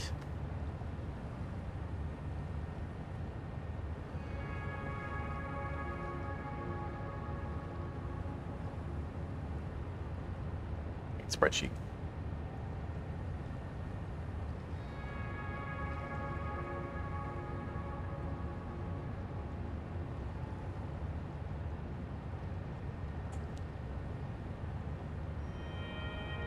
Okay, so 3,400 heavy oil per minute running through the diluted fuel refineries requires it's 60 water per minute per machine, 30 heavy oil. So it's twice as much water as heavy oil, so that 3,400 doubles up to 6,800. 6,800 does not divide evenly into 60. As we will see here.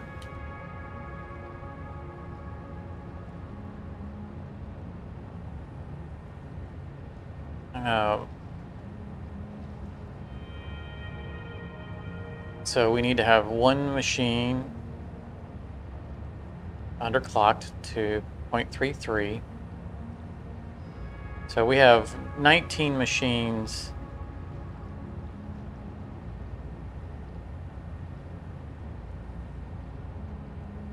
Should be like 18, yeah, 18.33 machines. That's how much water should be going through?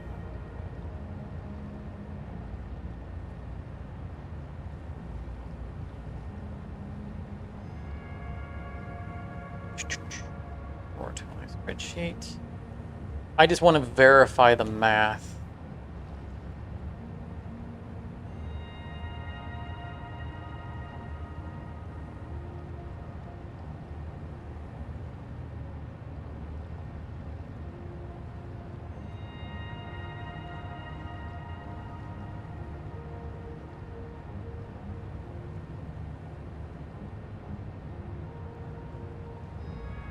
Yes, this is correct. I'm going to put this down over here.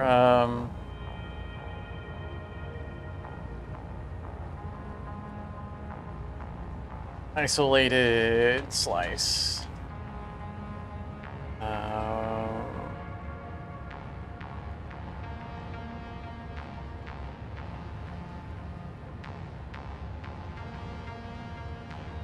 Essentially 11100.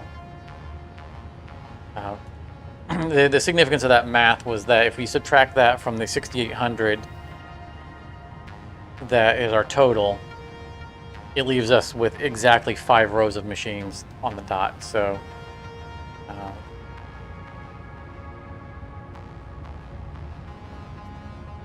so that's good.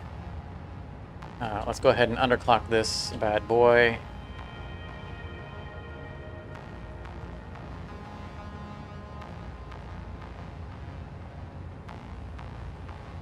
.2 per minute. Oh, I did I did 0.33%. There we go. 20 per minute. So we'll have 18 running at 60 per minute plus 20. Yeah, that's our... and so on this side, we'll have 560 going up one pipe and 540 going up the other pipe. And we need to make sure that the isolated slice handles that. All right, all right. Now we need to make sure that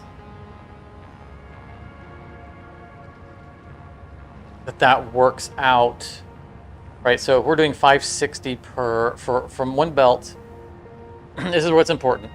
We know that a belt of 9 bottles produces 540 per minute, which is an exact process for refineries.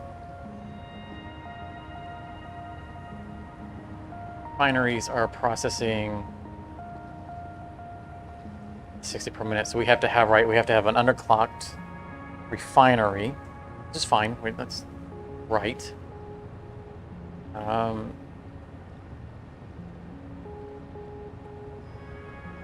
Right, so the refineries worked out the same because it's a 1-for-1 ratio. So that's easy math for us. Oh, that's cool. That's new.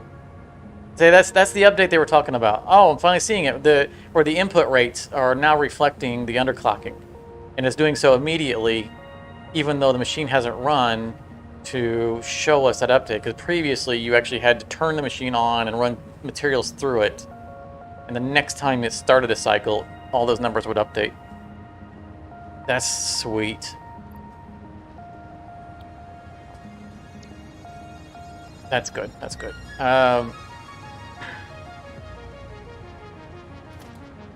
We're going to temporarily break this because we need to... Here's where we get into the danger zone, which is making sure we deliver these to an isolated group. And that they remain isolated going all the way up. So this is going to be...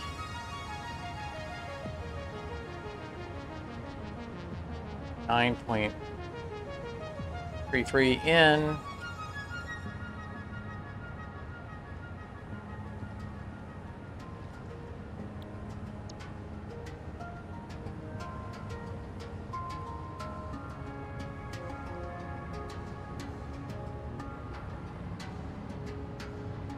Which constitutes 9.33 machines. Right now it's only going to 3.5 machines because I did this weird trying to merge them back at 9.5, which is the mistake that I made, or that we're going to undo right now. And I think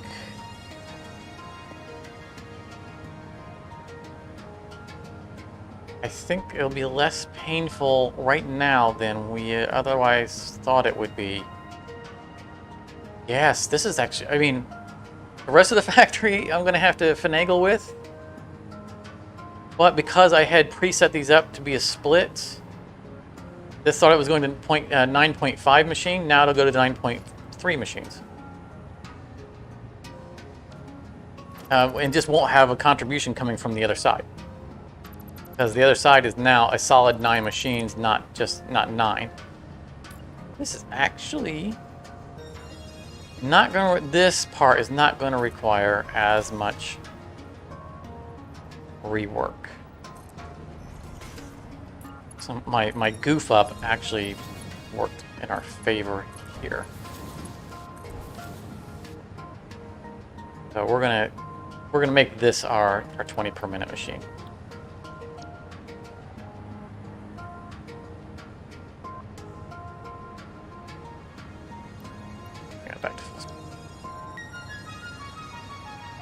Okay, that's good. And that, since I broke this, I don't need a smart splitter anymore.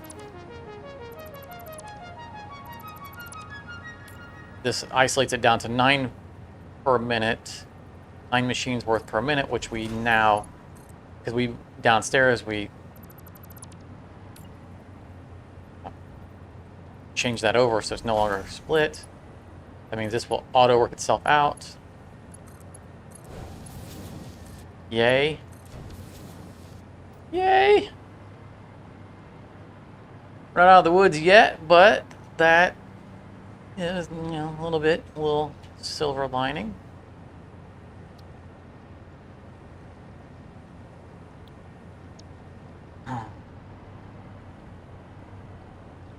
Now we need, the thing is that we need to make sure that no step in this slice bleeds over. So which is actually easy. This is easy because Now these two outputs need to go to the top floor and go to the back unpackers, and we're done. Those unpackers never do the pay it forward switchover that we were going to do with them. That means we don't actually have to rerun any of this. Because that 0.5 got absorbed into a 0.3, we can leave everything else the way we originally built it. That means we don't have to refix any of this. Okay, excellent. I don't think we have to change anything. I hope we don't have to change anything else. We just need to make sure that this goes up correctly, and make sure that these machines are not talking to anybody else. I don't think they are, because I chose to not do the 9.5 splits. See, I didn't connect these machines because I knew that I wasn't 100% on how I was going to do this.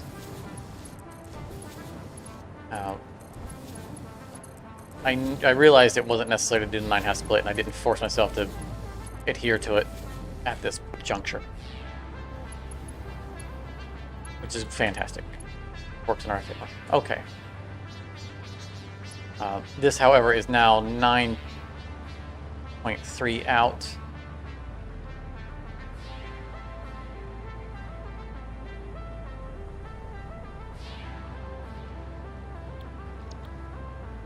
What is it?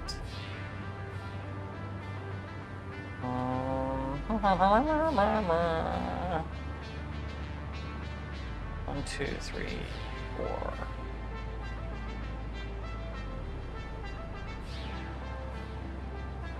One, 2, 3, 4, 5, 6, 7, 8. No, it's not. It's 8. 3 out.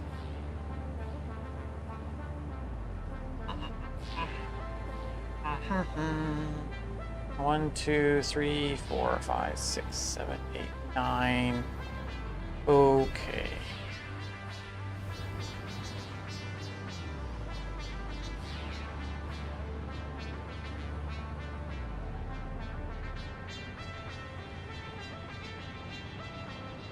Every machine that this is delivering to needs to be part of the output. Maybe we're not getting away with this as nice as we thought. 1, 2, 3, 4, 5, 6, 7, 8, 9. That's 5 on this side. I bet this is running to 6. 1, 2, 3, 4, 5. It is 6. This needs to be part of the output.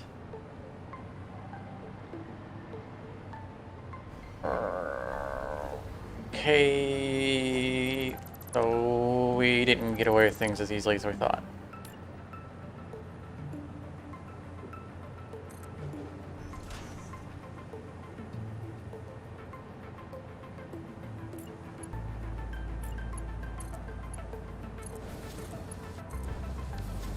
So that just shorted this side.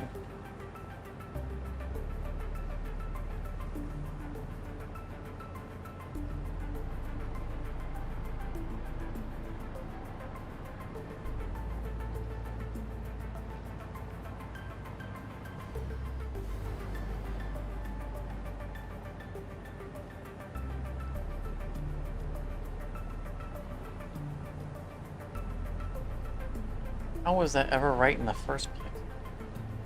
Oh, because the inputs were 9.5s, but the outputs were 9s. And now we're bringing the output up to 9.5 from 9, or 9.3 from 9. Was this side at 10? 1, 2, 3, 4, 5, 6, 7, 8, 9. No, it wasn't. I was doing 9s in the end. If by chance that had been a 10 output, this would have worked.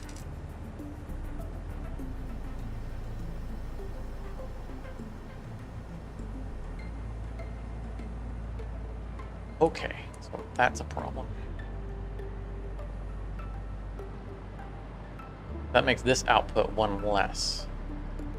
Now we need We need the 9 output on this side because the west side upstairs are all the 9 groupings. All the outputs on the right side need to be 10s.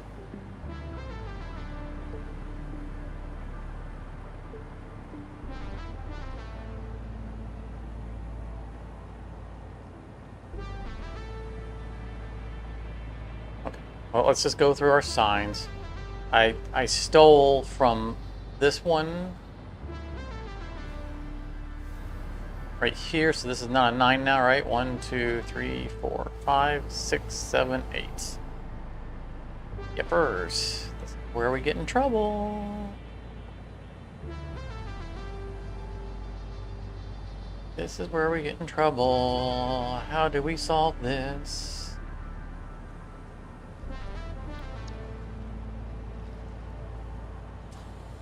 I think I know how we solve this, and I'm not happy about it. Let me think.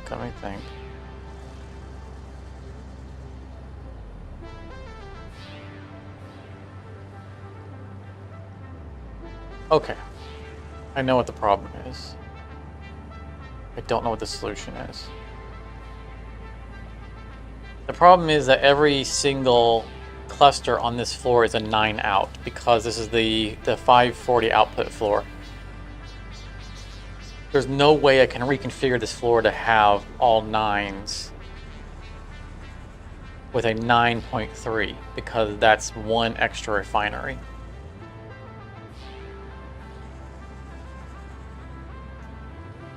So we need one. I knew it couldn't be that easy.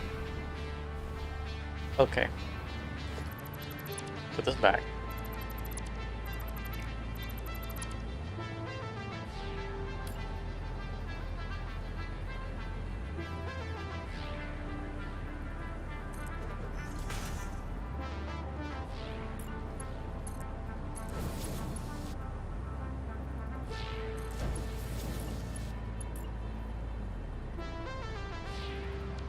Okay, no, I haven't belted those yet. Not worry about it yet, because it's not done.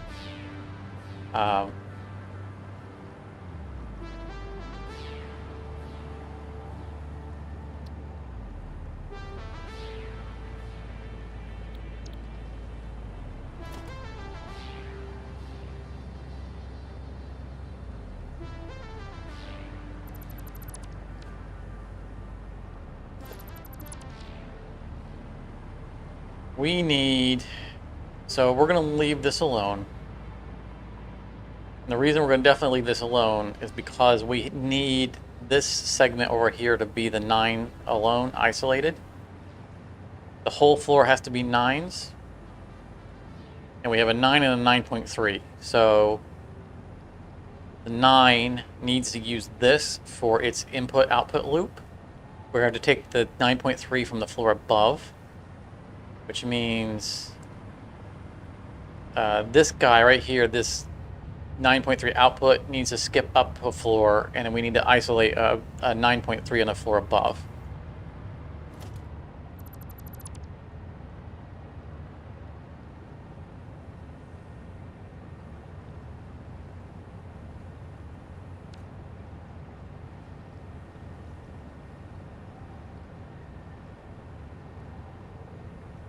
Is anybody still awake? Have I lost everybody? This is why I said that we probably will not be done today. It's because stuff like this comes up.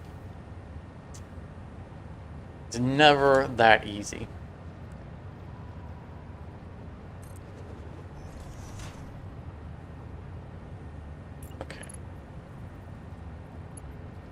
We'll worry about rerouting that later.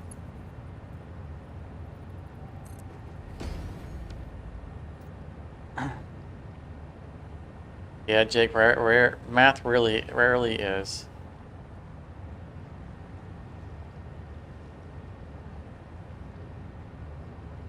What's the saying? Plans rarely survive the battlefield, something like that.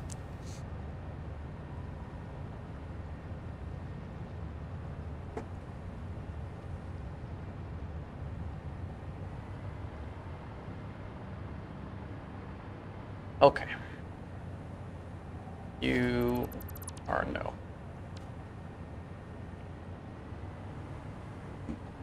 This needs to be a 9 point. See, fortunately, at least, this was routed as a 9.5, so we're going to change it to a 9.3.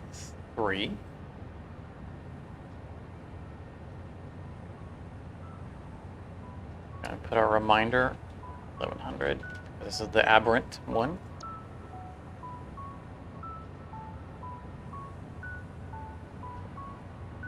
Does not look like a good place for this to come up.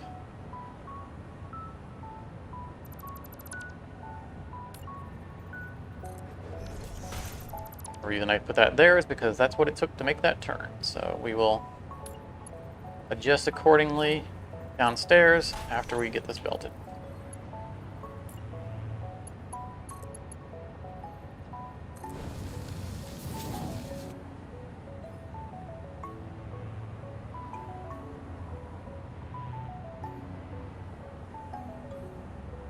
Which reminds me, and I'm not going to go through the twisted logic that reminded me to it, but be sure to check out tomorrow's episode because I need feedback on it for future plans.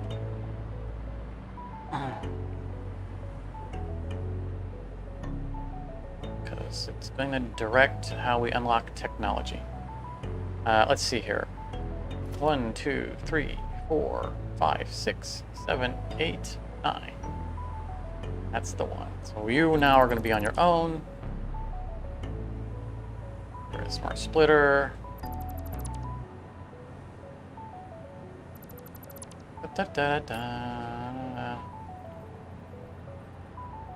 Oh, we gotta go back downstairs and reclock that one that we underclocked. This is a downward spiral web. This is where we get in trouble. We miss a thing. And we'll have a catastrophic failure. Okay. So plans rarely survive the first cat. Yeah, that sounds right.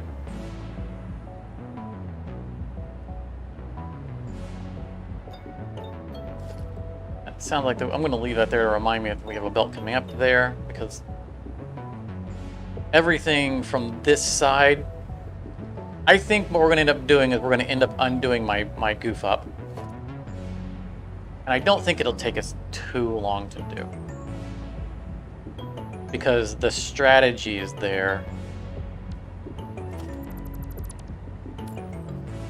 And most of the conveyors, and it'll be a matter of just being careful. Most of the mergers and splitters won't have to move. We'll just have to walk through the math on everything carefully.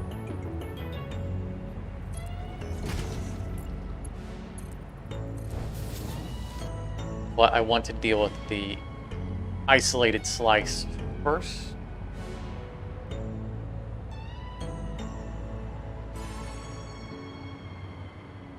And that output should be, yes, so that's good, 10, because it's actually 9.3 now. And I have intentionally, I don't know if anyone's noticed it, you know, the machines only use 60 per minute Mark 1 belt. And I go above the Mark 1 belt because in case I want it to be able to get, I don't want it to be processing as fast as it receives it, that way, because it would never back up. And same goes for the output. So I've been connecting them with Mark 2 belts because 60 is right on the dot. But I've also been using Mark 2 belts on the last step because visually that tells me that's the last step. Easy for me to glance and see it. So like these ones that aren't connected yet to whatever machine, I know that this is the last one intended for that. And by the speed, it makes things a lot easier, although apparently I didn't line that up. Well done. Well done.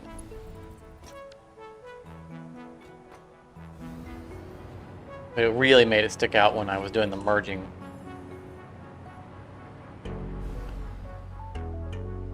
losing power. This is the last machine, so this should be the output. It is good. So that's number 10.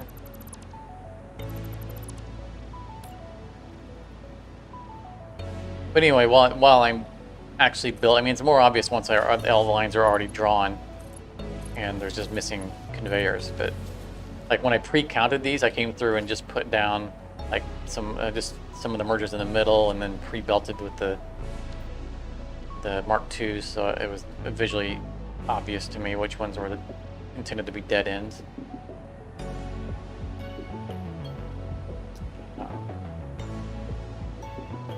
We underclocked that one. Let's go down right now and reclock the other one.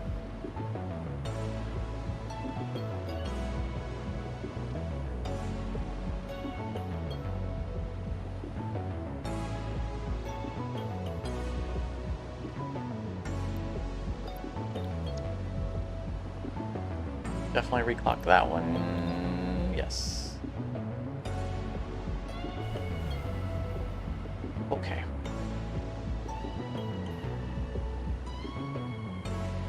So that's now an isolated 9 1/3. And this output has to go specifically straight up and cannot mingle.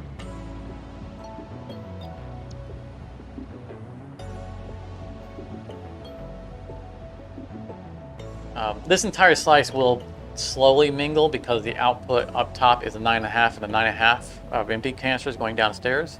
So there will be a little bit of circulation on this slice, but nothing major, and we don't care. So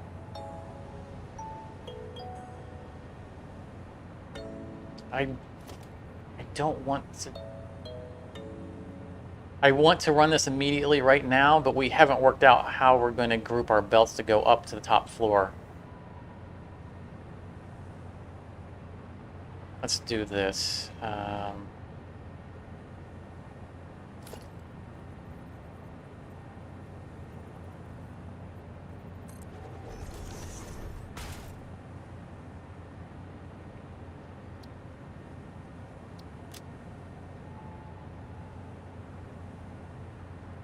Want a sign? Well, I just want a picture.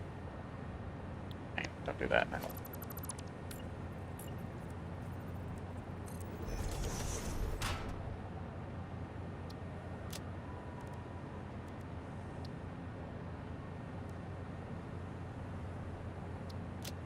Remind myself that this needs special treatment.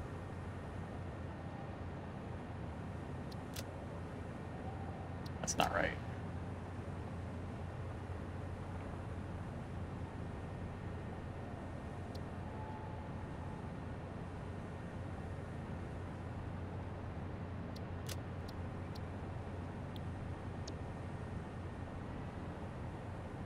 That's right. That'll remind me. And let's do that for the floor below.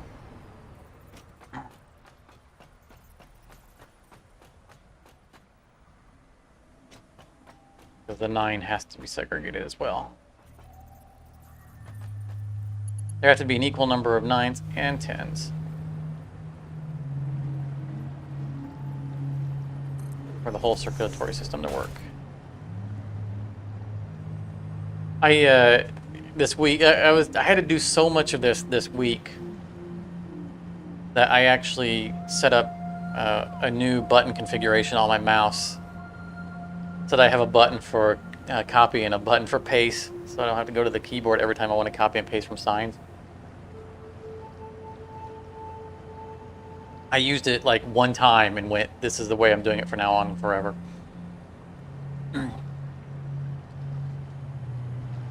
Okay.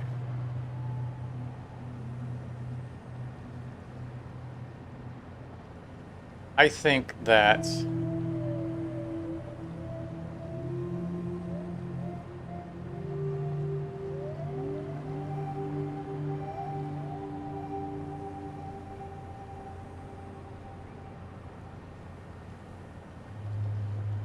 I feel like I rip off the Band-Aid and just undo the damage.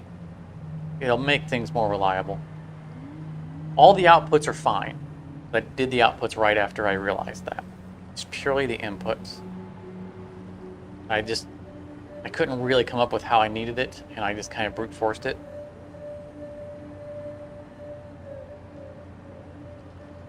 I don't even know what this is doing. Oh, right, because the math didn't work out, so I had to split some go that way and some that way and then go up.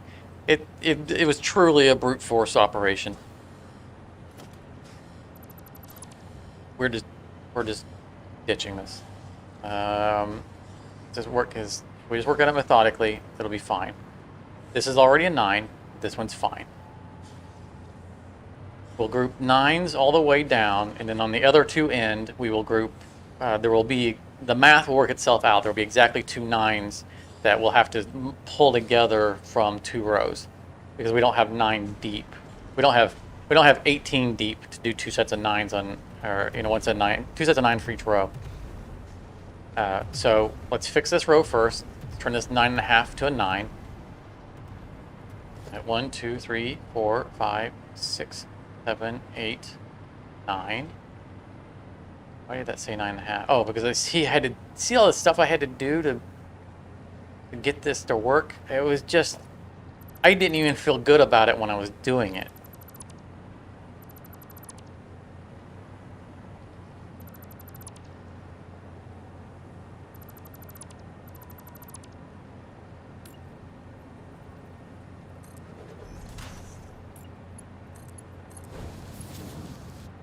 And misalign that.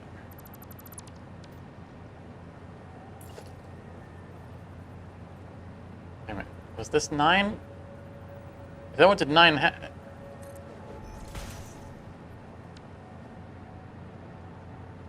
I mean, if it went over to that, then that was already 9. 1, 2, 3, 4, 5, 6, 7, 8, 9. Okay, yes.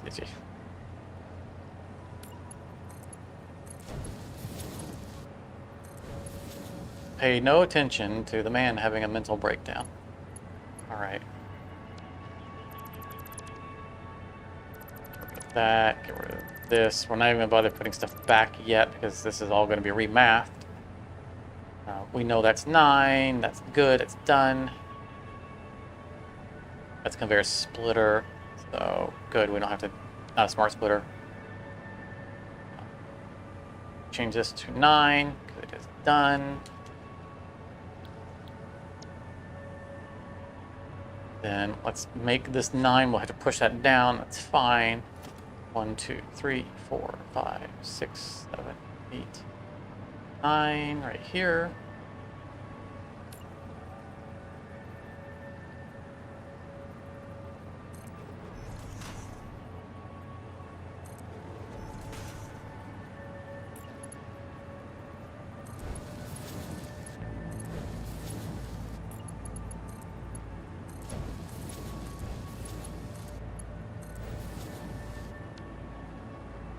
Okay, that's 9. Simple, done, just like that. We haven't. I mean, we'll rebuild the stuff up to here. It'll be easier once this is done, because all the east side packagers will go to just this floor only. There will be probably one shenanigan in here somewhere. Maybe. Not gonna worry about that yet. Okay. So like this is not necessary. We're even gonna, like, this split and merged weirdness is not gonna happen now. We'll figure out where it's going to come up from. In fact, what I'm going to do is we're just going to that one's fine over there because that's the isolated one. We'll reinvent this wheel. It's time. See, I had to overflow this to a 9.5. See, that's a smart splitter. It's embarrassing how how hard I worked to get around my mistake without just taking the time to fix the mistake. It was just under time pressure. Like I knew that I had like 15 hours worth of work to do in this before the live stream, and I couldn't. Going backwards wasn't a luxury. I just had to hope that would work out. 1, 2, 3, 4, 5, 6, 7, 8, 9, which it did not.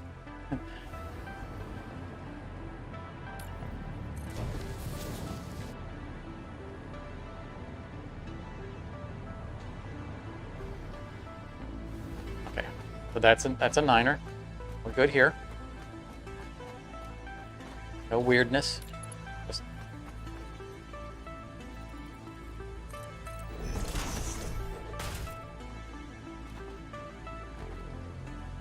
no.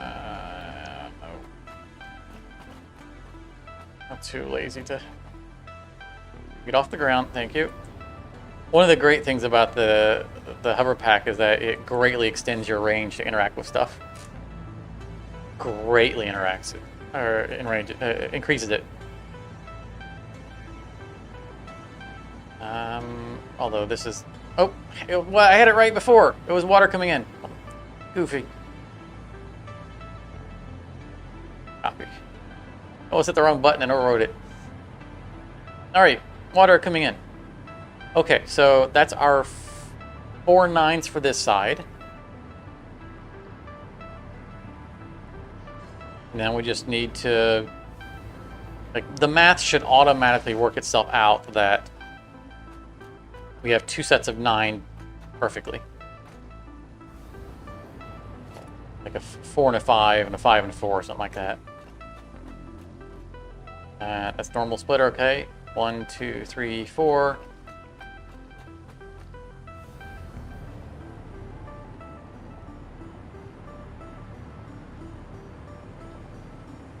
Five, 6, 7, 8, 9. Yep, because we broke the 0.5. Get rid of this smart splitter.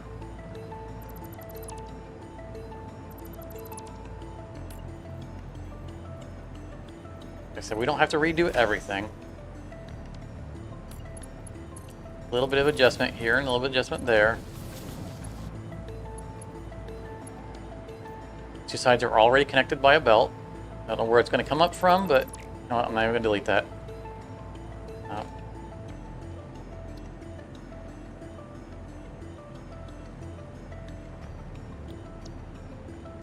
Nice. And this guy. Where is our break? Right there. It's 5, right? Okay, man. Are we going in or out? These belts are so fast, it's hard to tell. That's the end. See, if I had that on Mark II, it wouldn't have been a question. Oh, right, it should be in because it's the water coming in. 1, 2, 3, 4, 5.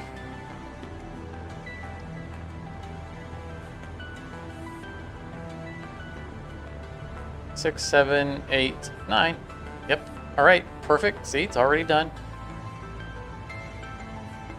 We'll reconnect those. We'll probably move that later. In fact, I guarantee we're going to move that later because that splitter is lined up with this, and this is not where it's coming up.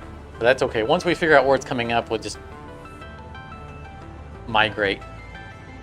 And that'll be easy. In fact, what we might end up doing is, like, we could, because they're all going to come from that end, we could belt across this whole way and change the direction of these belts and just have it come straight in here, turn, and go all the way around. That's actually probably exactly what we're going to do. And we are no longer connected to the floor below. Right there we are. Making that statement. This is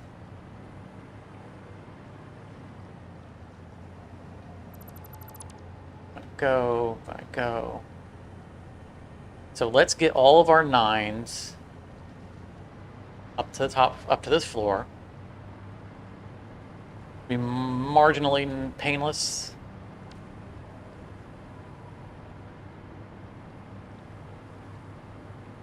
The outputs we don't have to touch. They're all good.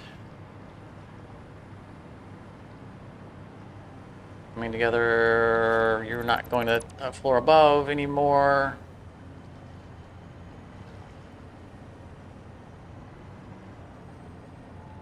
So yes, so this is perfect, right? This can be the 9.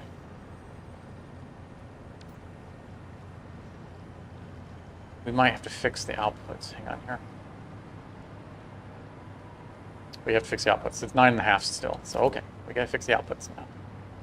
The inputs are fine at being at 9.5. That's fine, but the outputs we need to be at 9 and 10.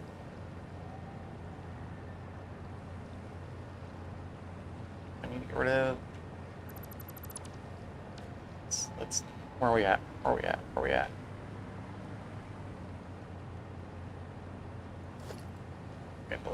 Maybe, I don't know. What do all the way have to delete? They're okay. They're just mergers, so this is easier. I didn't have to delete that. That's okay.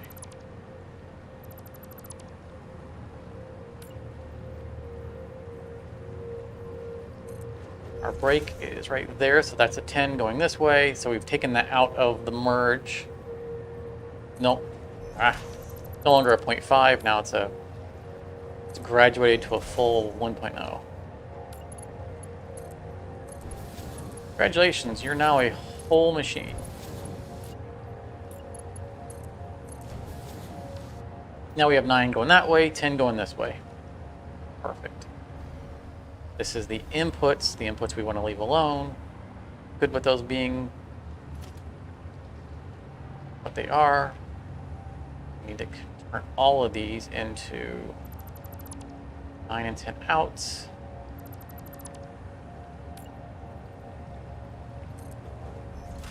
Relatively simple to fix. Nope. Getting a little crazy there, just connecting everything. Yeah, splitter. Yo, yes, Jake. Having blueprints would be phenomenal.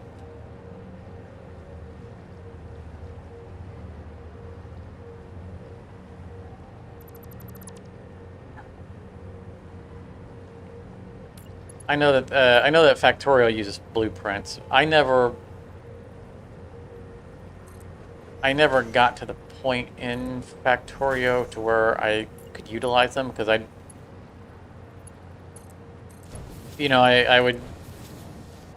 only played it in early access, and I'd get to the point to where I could launch my rocket, and I'm like, all right, I beat it, I'm done. So I never went mega factory on it to take true advantage of the blueprints, but I appreciate that they have that function, and it would be neat to have in this game.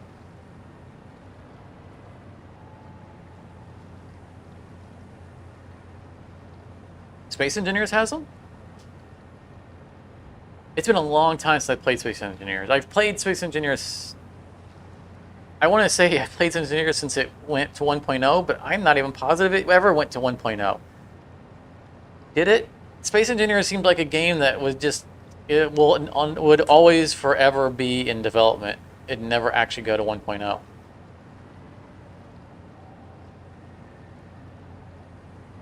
It's been a long time since I played it, but if they had blueprints, then I wasn't aware of it when I did it. I had so much fun in that. I really... Oh, right, the projector, yes! I've seen videos of those being used. I forgot about those. Yeah, no, I don't know if those were in the game when I played it. And if they were, then they definitely were never in my design. Because my whole playthrough of that game was one-off builds. I had a goal, which was to... construct a thing, and then once I had it constructed, I didn't need another thing of it. It was on to the next thing. I had I had one hover vehicle that had a drill on the front of it for drilling for materials, and one base that could refine everything. I didn't need to have a giant base, you know, just enough to refine materials to build out my spaceship. And then once I got it off the ground, then I expanded on the spaceship. Now I could have used a non-projector style of blueprinting, because I mean the spaceship I had, the last time I did it, I built a space train, and it was super cool.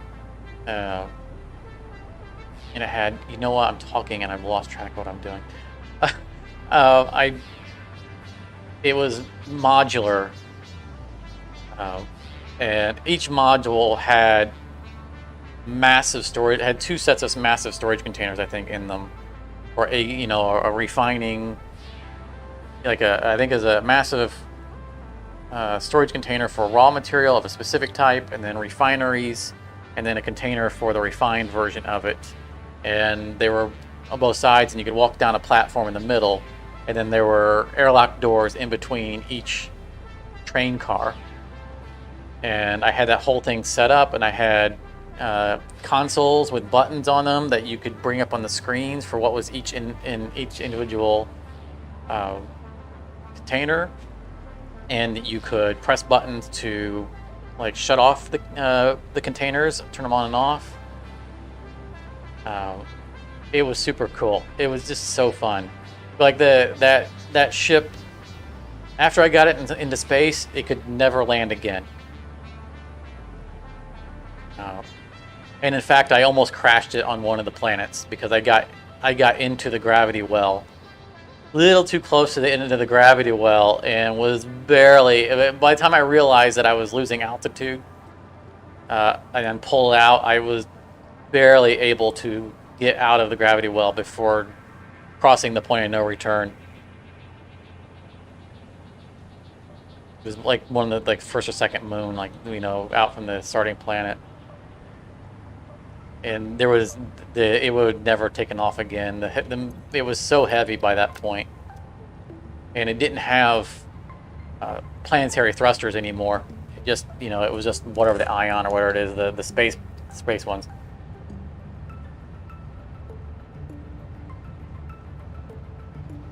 Yeah, I mean that ship was so fun, and the thing that I enjoyed, I think, the most about Space Engineers over Minecraft, beyond appreciating the mechanics of the game and how they pulled off,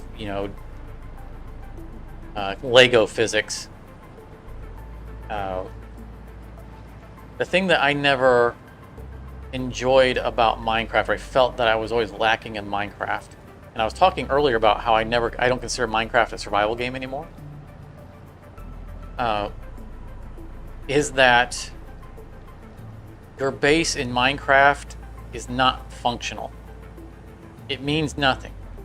You can have your chests laying out in a yard, and you can, even sleeping out at night isn't dangerous. Put a few torches around it, and and that's it. So the survival aspect of Minecraft is so trivial that your house or your base is entirely decorative, which is great from a building and making pretty things aspect.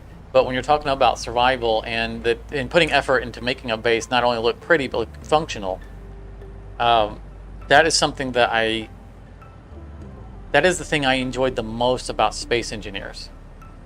Is that once I got a spaceship going and I got into space, the spaceship was my home, and it was functional. It was, in every sense of the word, my safe haven. If I stepped outside of it, I had to get back into it. It kept me alive at all times. And so, building the spaceship felt rewarding, and building features into it felt functional and useful, and it felt like it was protecting me. So whenever I was riding inside my spaceship, I felt safe and secure, which I don't feel that in Minecraft, because Minecraft's not true survival anymore. I can literally just, I can pillar up two blocks of dirt, and 95% of the mobs can't even reach me. You know, so I got a real sense of safety and security and satisfaction from flying my base around, and it meaning something. It's carrying all my inventory with it, and it's keeping me alive, and just I loved that aspect to that game just so much. I eternally am remorseful that there is no objective in Space Engineers. There's no true goal. I mean, there's always the argument, well, you can make your own goals, but that can only go so far. I want to go down this lane.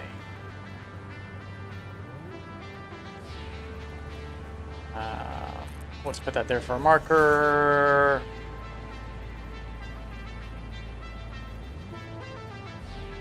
So we put that right.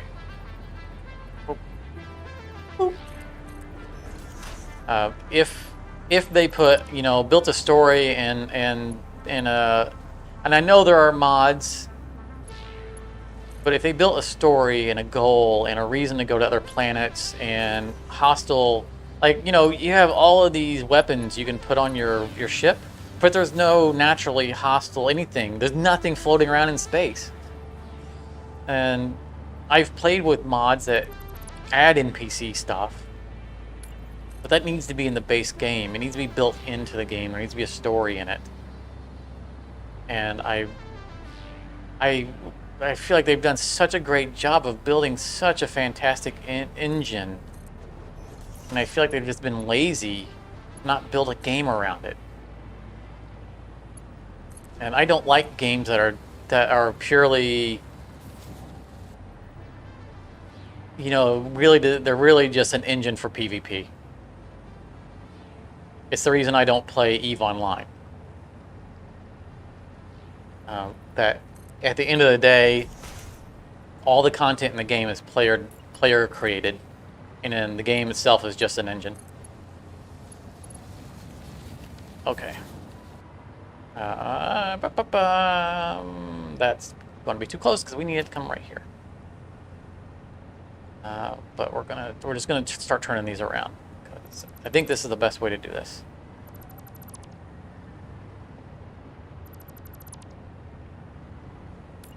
I would love to play. I would love to play a large-scale cooperative run of Space Engineers, like on a server, where we had goals to meet. So we're gonna say we're gonna go like this, and I mean goals that are genuine, long-term, very involved goals, to where players of different walks can focus on what they enjoy most. Because I love resource collection.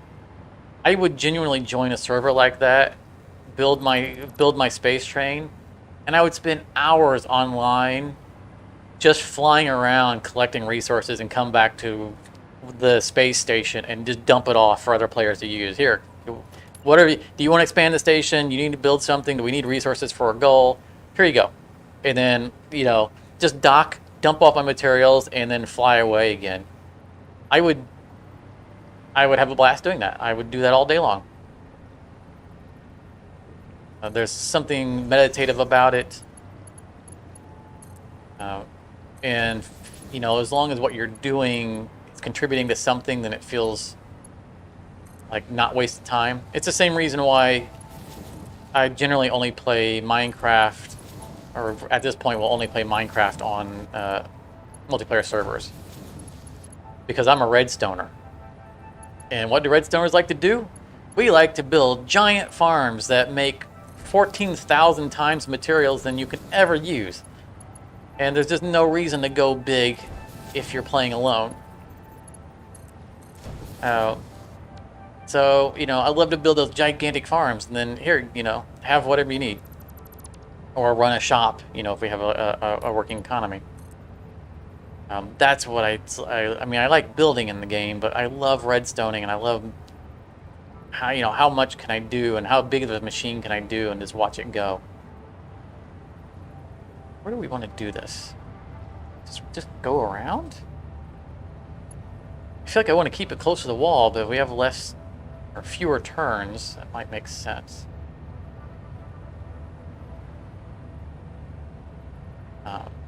But playing on a Minecraft multiplayer server ruined me on playing the game alone anymore.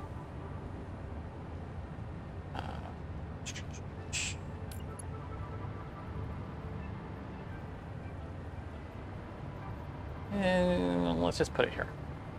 I don't know. I didn't copy it, did I? Nope. Time for autosave.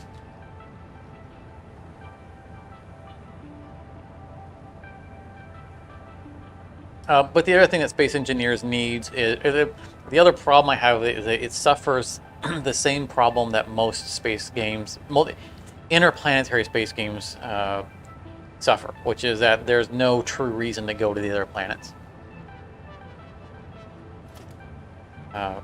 which is irritating.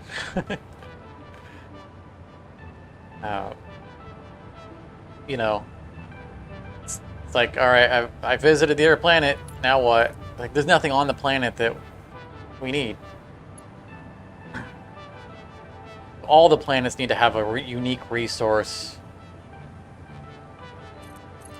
that gives us a reason to not only go to the planet, but to return to the planet.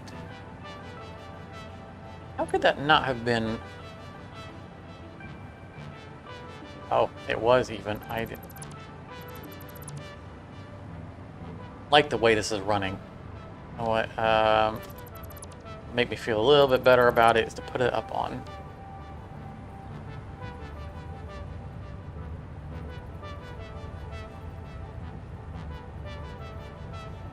And maybe, can we get away with putting it right next to the machine? Make that turn. I think I can. Yes, I can.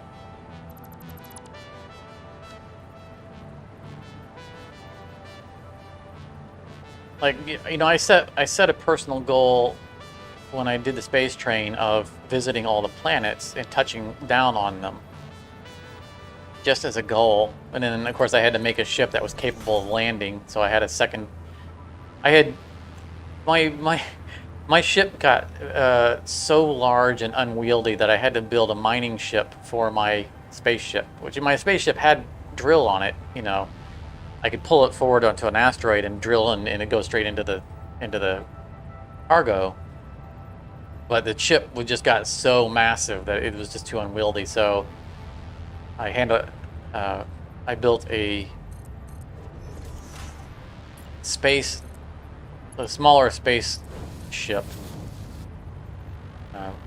with a drill on it that I'd stop my main ship and then undock it and go mine an asteroid, and then take off again. And then I had that giant dock in the middle where there would have been a segment of a train car. And since we're in space, there is no true up. I built underneath it. I built an upside down dock. And I built another ship on the fly. That just doesn't look right. I built another ship that was planetary capable, so that it could land and come back up. But there was just no reason for me to invest in the effort. Or that, I don't like that. I think we're going to go with where I had done it before. So, you know, the ship, all the ship could do was take me down to the planet and come back up to just so I can go, all right, I landed on that planet. Because there's no need to go to a planet, so I didn't have to. He didn't have to be capable of picking up inventory or do mining. Did I get this wrong? What is going on here?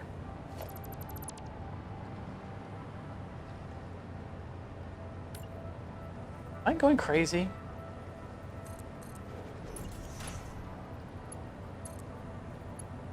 I think I had this right the first time. The thing that was off kilter was the line back there.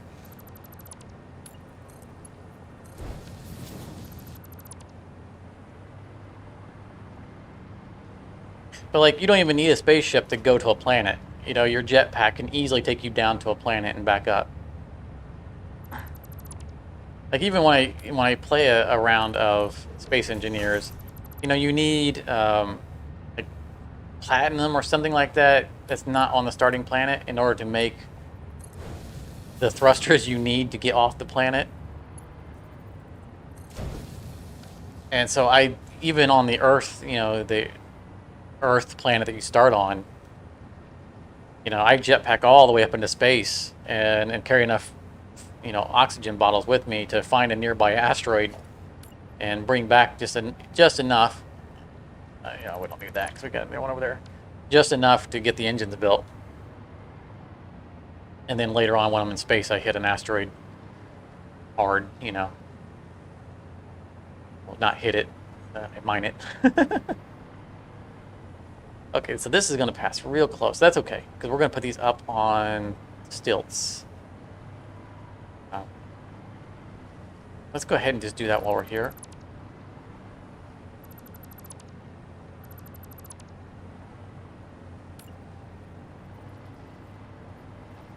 I don't know that that's going to make a turn. I don't think it will.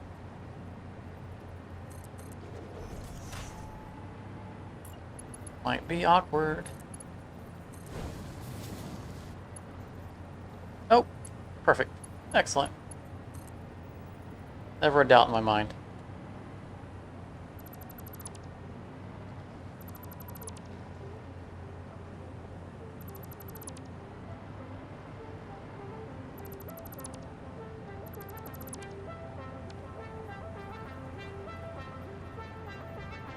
This is going to go the other way, right? Because we're going to reverse this. We'll have a thing coming around like we did on the other side. So let's go ahead and flip these around. Fall on the ground. All right, now we got power again.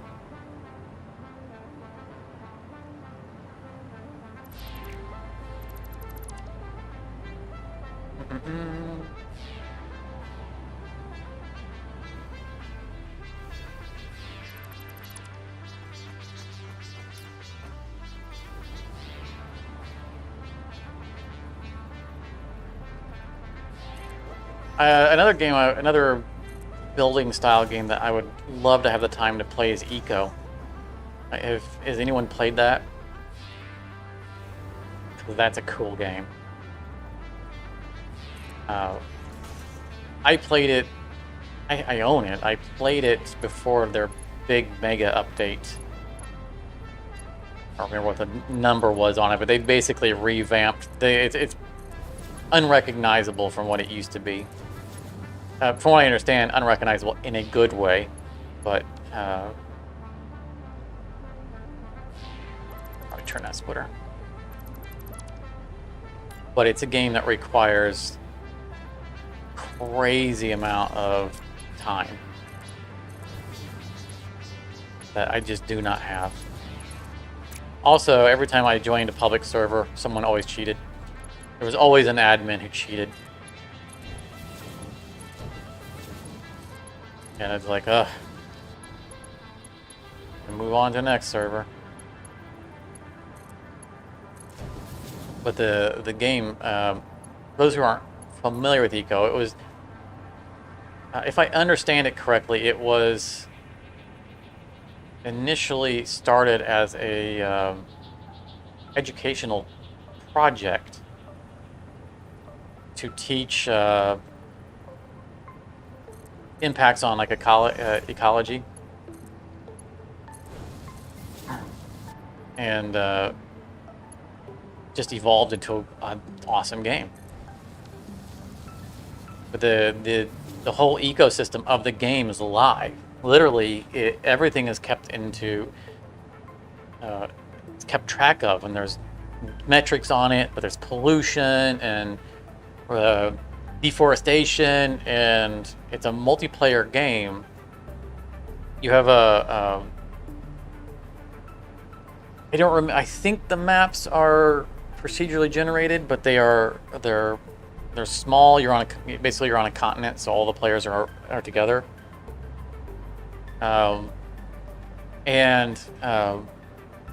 There is a asteroid that's going to if it's all set to default, there's an asteroid that's going to crash into the planet. I think by default in 30 days, and that's 30 real-time days. The game's meant to run in real time. Period. It's meant to be played on a server and run at real time. So if you're on or not, the asteroid is always getting closer. And the players, you basically start out in the Stone Age, and the players need to work together to develop the map and technologies to get to a point to where you can destroy the asteroid before it hits the planet and destroys everybody. And there were systems in place where there's a skill system in place, so you actually learn professions, and you get experience in working your profession, and you can level up in it, but you only get so many profession points, so nobody can be a jack of all trades. You need to work together, and it's just conceptually such a cool game. The grind in it is pretty serious, but you can only grind to a certain degree because, like, if you're a woodworker, you need wood. Well, the game is keeping track of the ecology of the planet. You cut down trees, they take time to grow back. And they don't just all grow back. And if you clear cut a forest, tough luck, Charlie. And food is a thing in that game. And so, like hunting animals, they only reproduce at a certain rate. If you destroy their natural habitat, they will not reproduce in that area anymore. 3, 4, 5, 6, 7, 9. If you like doing things, advanced stuff like smelting ore. So if a person who's in the mining profession or blacksmithing profession, whatever it is, when you smelt raw ores. So like miner is a profession, and then there's like the blacksmith is a profession. They're separate. And when you smelt raw materials, there's waste products, tailings, and you got to do something with them. There's no awesome sink in that game, and depending on how where you store all of them, like there aren't magic containers either. There are containers, but there aren't just like infinite magic containers. You tend to rope off areas and pile up just garbage. They function as an area that you can click on and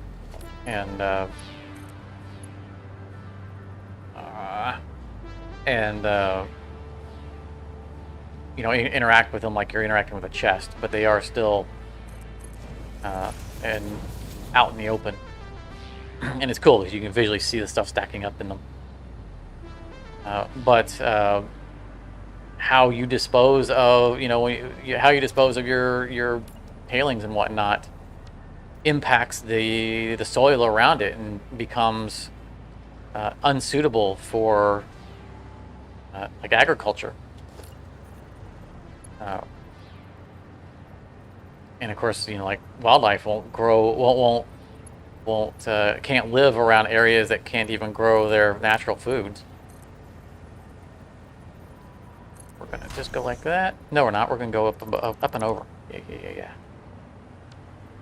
So all of that is in place, and it's a really neat game. But it is so complex that I just genuinely don't have the time to do a playthrough of it. Maybe someday when they finally go to 1.0. I don't think they're out of early access. You know, like maybe if I get, especially if I get like an opportunity to do a collab on it, but it needs to be several people. One, 2, 3, 4, 5, 6 here. Because you need a village. You need a village people. Because you're on the clock. 1, 2, 3, 4, 5. We should be able to make it to the end. Not foundation.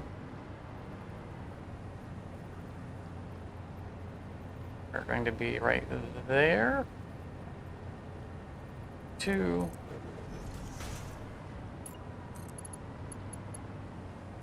Perfect.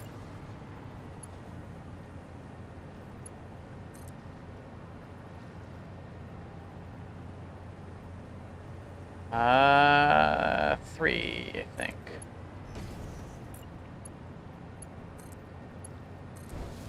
Sometimes I forget. That time I forgot.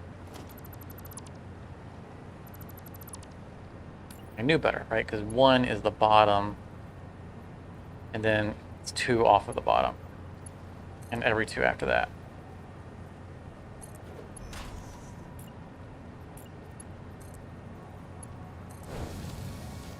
Alright, so that's going to be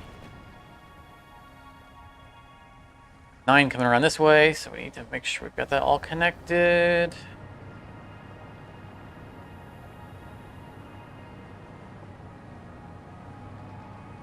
One, 2, 3, 4. All pointing in the right direction. 7, 8, and 9. All right. So I think this floor is done. We'll worry about cleaning that up first after we figure out where things are passing through to. So all the inputs are fixed now. On this floor, everything is a 9. Input, we could leave that sign there.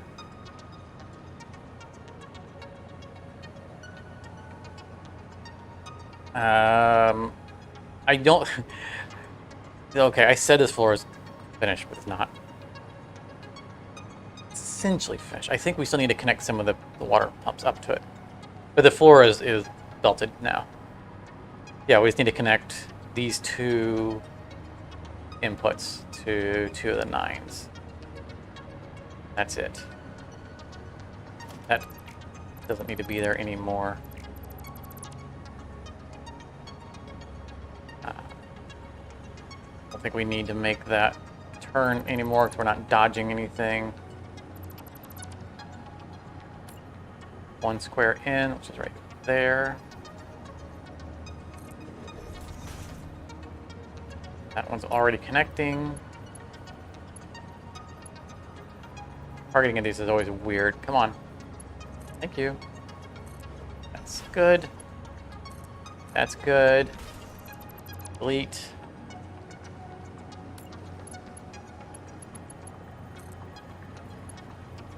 Connected.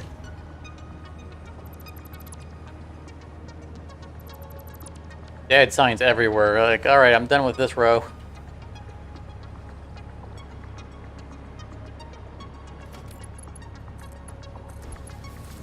Okay, floor fully functional. The outputs aren't connected, but we don't care about that. I mean the outputs. Oops.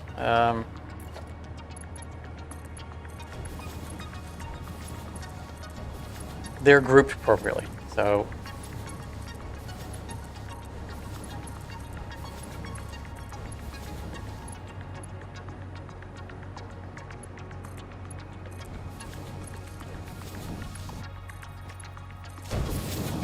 Lost our wings.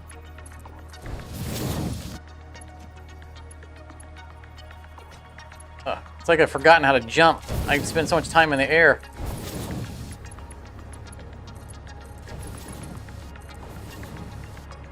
And all those outputs are going all the way to the roof. That's why we're not touching them right now. But they're all a 1-for-1. We know they're all going to come to this end and go up somewhere, and they'll just plug straight in. So that's not a thing that we have to think about. There's no logistical anything to deal with there.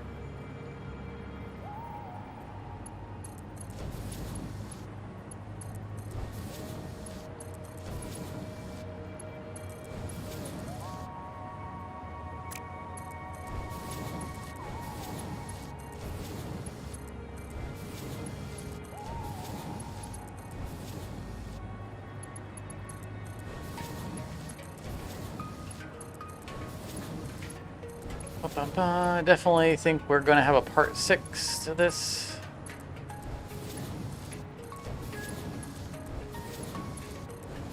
Fortunately, next week's Satisfactory episode will not engage anything that will drain or run us out of power, so we're okay with this not running yet. I think we got one more episode we can get away with before we potentially need this power. Those machines right there, they're explained in the episode that's publishing tomorrow. But next Sunday, not tomorrow, I don't think that project will be done yet, so it won't be ready to turn on. All right.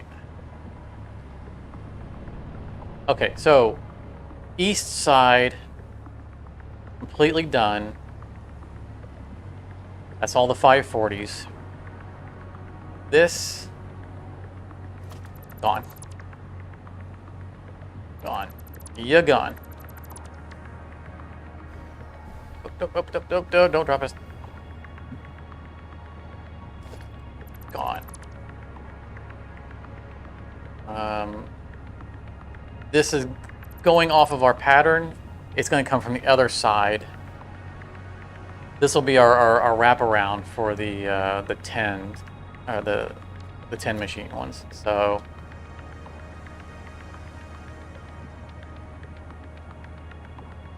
we're gonna just ditch this, all of this. Looks like this is gonna take a little bit more rework. Why did I not take the time to run power through all this? There's the merge for the...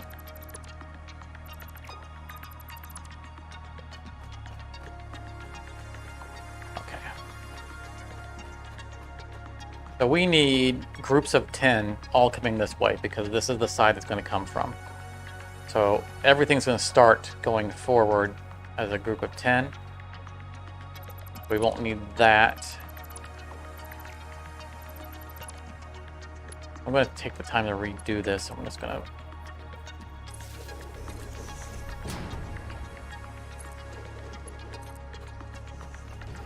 repower it.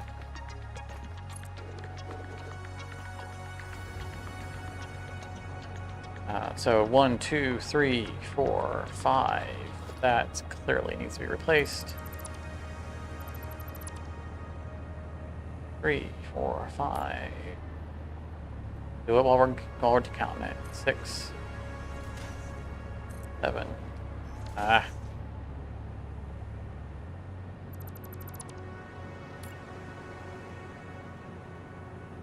8, 9. 10. You know, I would not be mad if they were to change the splitters so that when you delete them, they delete the belts that were attached to them. The same way if you delete a power pole.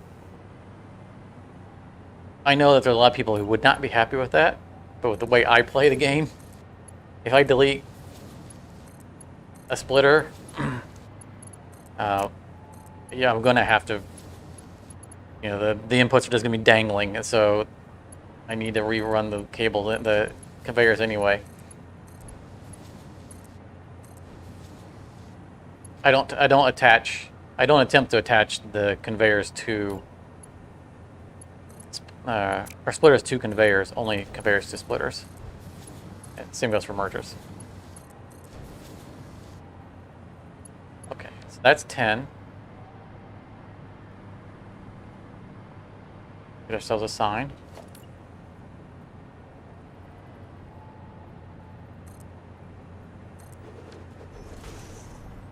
Copy the sign.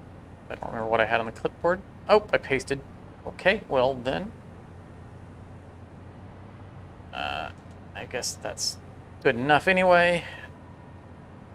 But I think it said 9.5 on it before, but we're gonna have to change it anyway. Copy that one.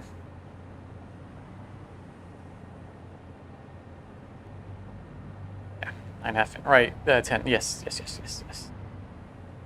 And don't need you. We're just gonna pass on that. I don't think anything's gonna come up at that angle. The merger is gonna be on the other side. So we don't need anything crossing over like that. Sign this up once we have it balanced right. See, I had to do some shenanigans here. You see, we have a pipe coming up from at the bottom. We're gonna have to fix that. Fix that downstairs. You'll see there's one going up the middle. I told you, I really had to brute force this, and I knew it as I was doing. I'm like, this is just so wrong, and it was just, I was committed. I was committed to it. 1, 2, 3, 4.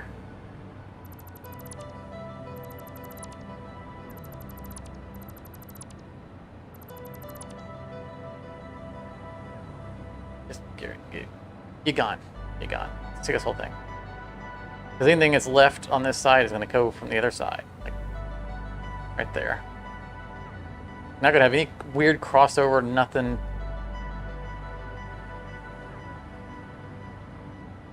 Oh, probably don't need to go overboard there.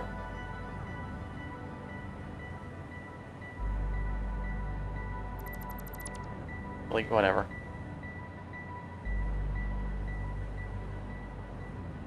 Clean slate.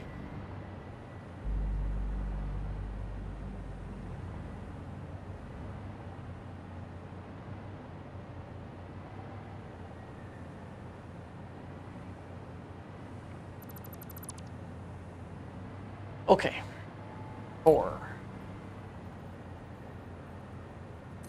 5, 6, 7,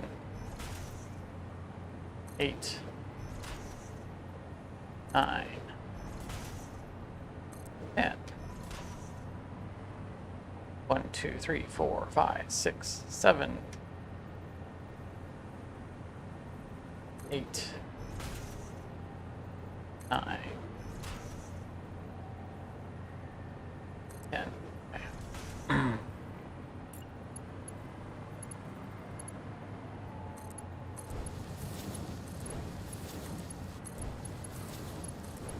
Oh, there's always one.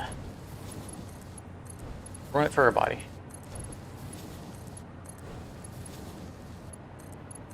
Ah!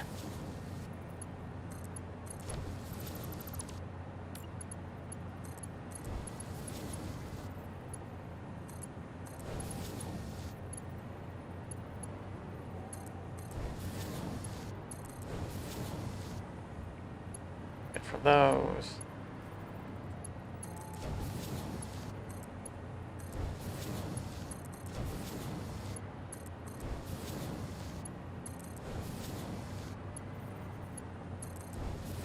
All right, that's row 3 and 4.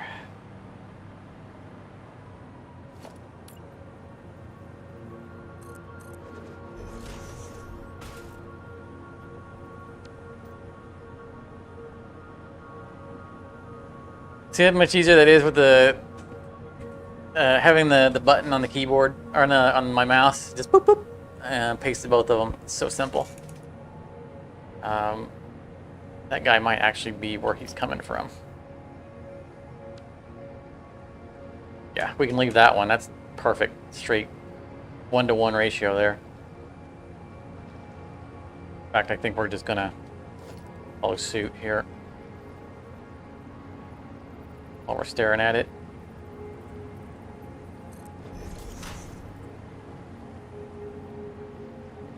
Ba-ba.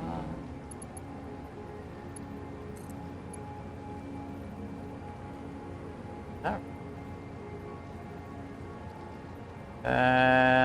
What's wrong here? What's wrong here? That's an input. We need the output.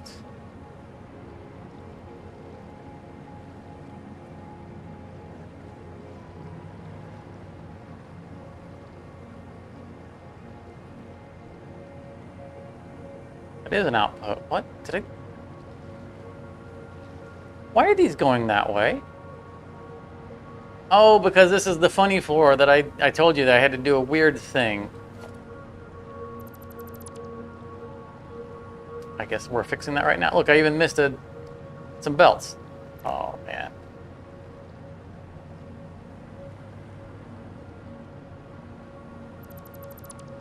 My shame knows no bounds.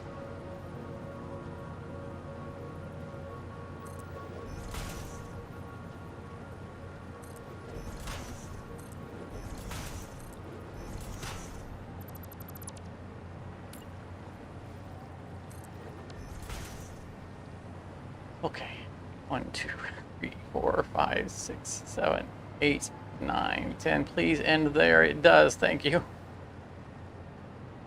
Although that looks weird to me. Why do I have... What? What was I doing here?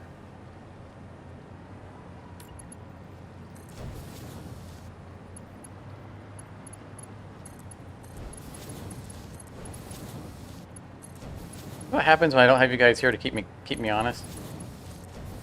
Okay.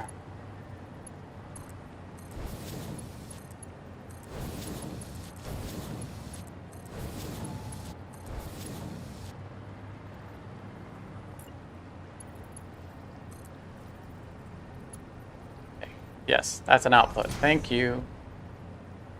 The correct way. I have a... I do not.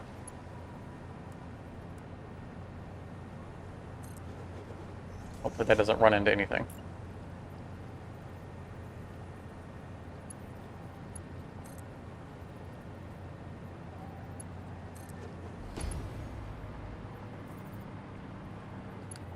Oh, it does. It's too close. No. Too close.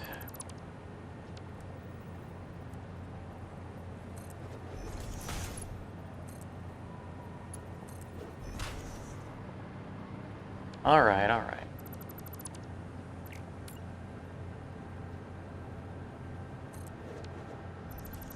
Not the end of the world.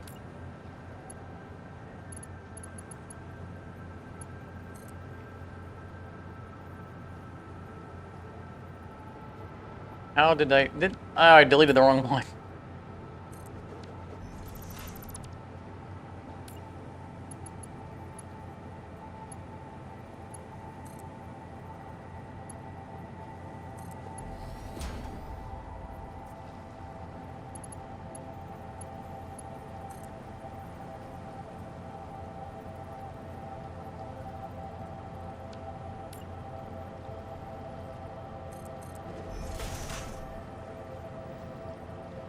Copy. But no. Copy. Paste. You. Because it is now going to be done, so that check mark will be accurate.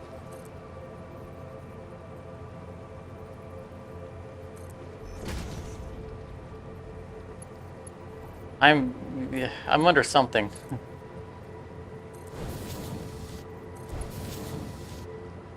Sadly, the caffeine does not have the impact that it should. Like, my body has a tolerance. Yeah, I definitely, I could definitely use a mental break. We're soldiering on.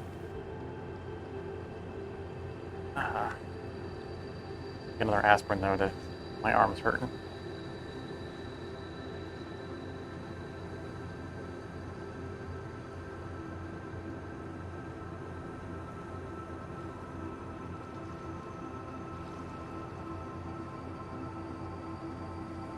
It's just aspirin.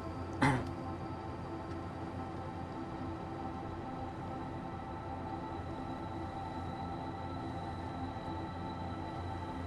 actually just taking one at a time because I mean, it's not harmful anyway, but I like to take stuff if I don't have to.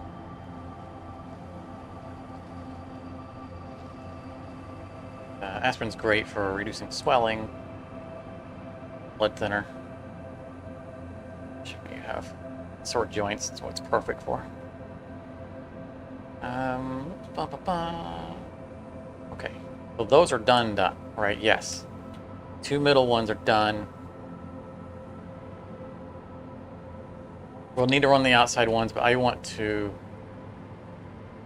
Okay, and we don't need to touch this one. See, we put the sign. Don't touch. Since this one's isolated. So we leave that one alone. And let's go ahead and then run this one up.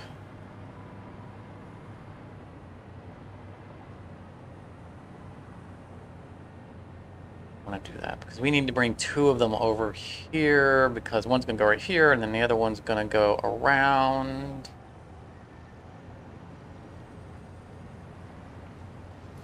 I don't think we need that anymore. Or that.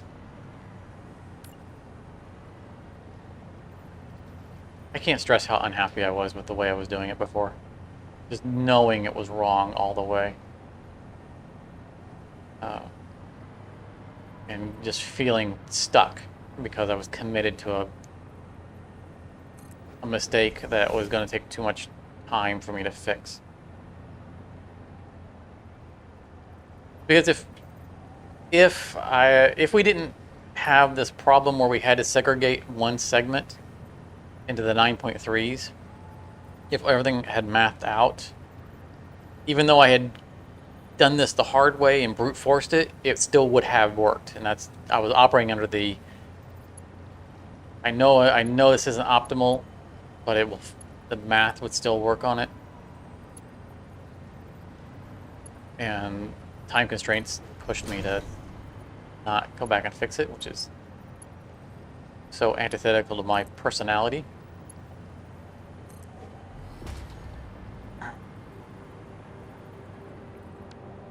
Oh, that did not connect. And I'm paying the price, which is not helpful to my OCD, because next time it'll go, you see, OCD will be speaking. See, I'm right. You should have listened to me last time. I'll lose that fight next time. That's going through. Not this time. There we go. It's dangerous to let my OCD win. But sometimes it does. Let's put that...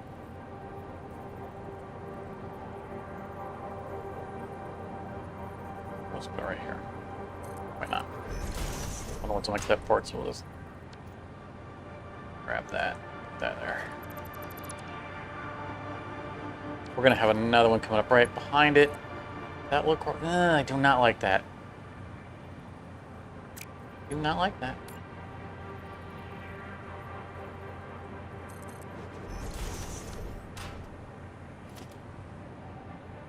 Bringing out one.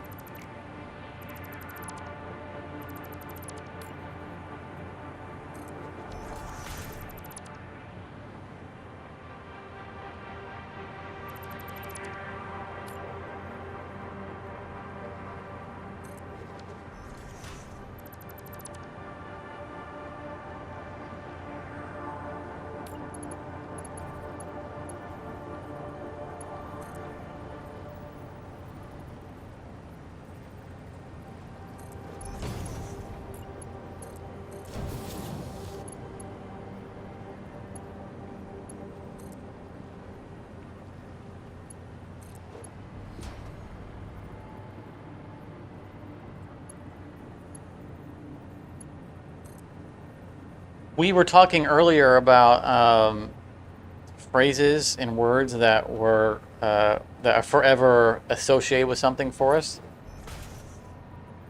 I just remembered another one. Not like that. I was saying don't like that, but it reminded me of not like that, not like that, which is a reference from the same material that I referenced earlier, which is Monty Python and the Holy Grail. Anyone recalls the scene that I'm talking about? Someone is frantically saying, not like that, not like that. That is forever etched in my head.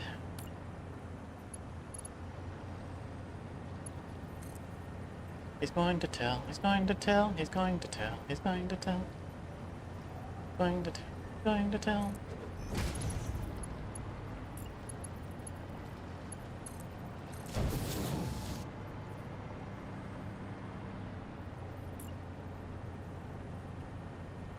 Oh, come on, connect. Come on, there you go. Oh, might help if I put a hole in the ceiling first. There, and we'll go up and over. And it'll connect. No, so, okay, stop it. Okay, that's center. 1, 2.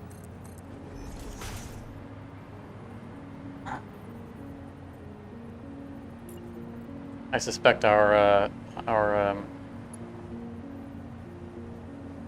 Plague Grail enthusiasts have left the building, but there is there's the whole bit about the castle in the swamp.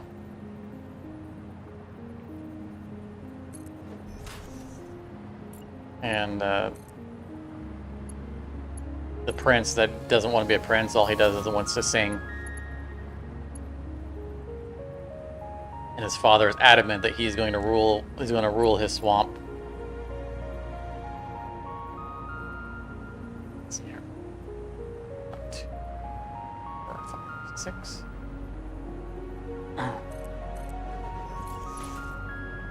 And he more or less tries to kill his son by throwing him out a high window. And he comes back and he's like, "How did you survive?" And he goes, "Well, I'll tell you." And he starts to sing. And everybody in the area starts to sing with him. He's going to tell. He's going to tell. And he's like, "No, no, no." He's already established that he doesn't like the singing. 1, 2, 3. All right, we're gonna leave that for now. Like he manages to stop the singing earlier because it's just his son up in the son's bedroom. But when he confronts him the second time, when he comes inside from being thrown out the window, he's now in the courtyard with all the wedding goers, and they all join in immediately, and so he has lost control at that point.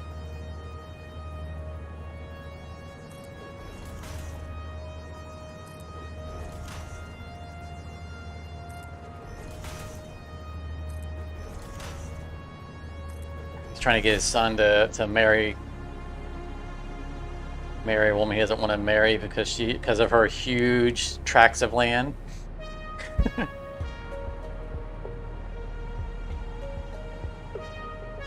All right, we turn that the right way. Pretty sure this will not make it all the way. Nope. Well, that's going to be too tight. It would turn right there, I think. We'll back it up just a little bit, like right there. We'll verify, not working. That look good? That looks fine.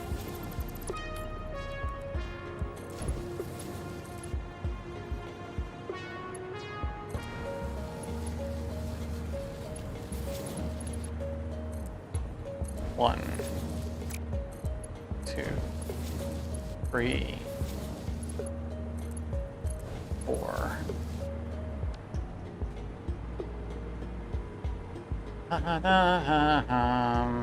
What have I done wrong? Oh, and I left this behind. That's what I've done wrong. See, it's not going anywhere. I got a decapitated fish. That. I think we have 1, 2, 3, 4, 5. Was it 5 on the other side? I bet it was.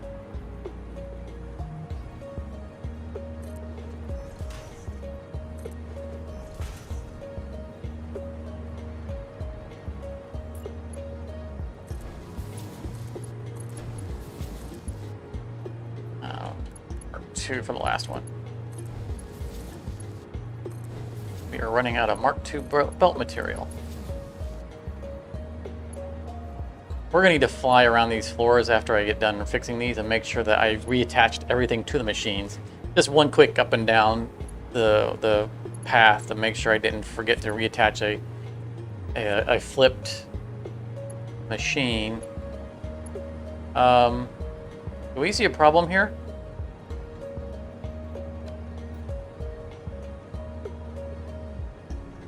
Sir, who do you belong to?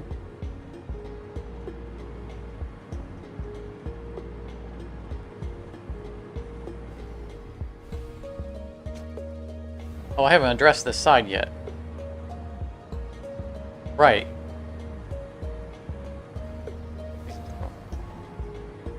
Losing track. Just do this. Just do this. Worry about that later. 1, 2, 3, 5.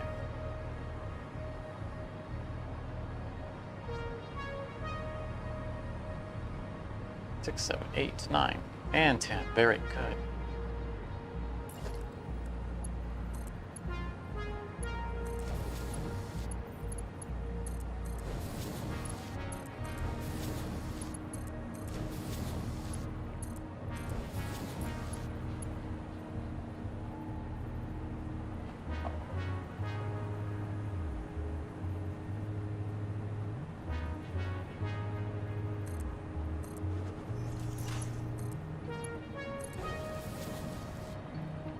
So we're on the line. Gonna reach.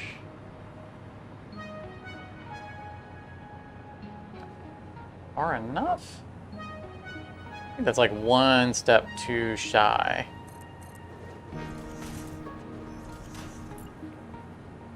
Back. Connecting to that one. See, that's not a perfect turn. Or is that one? Okay, yeah, I knew that. I know what I'm... But we know we're not going to make it to there, so we'll connect it. Right there.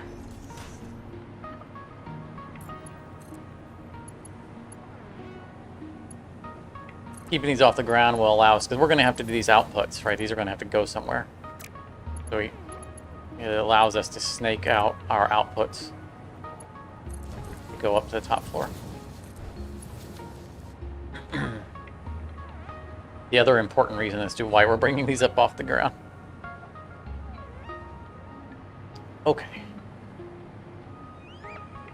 3, 4, 5. All right.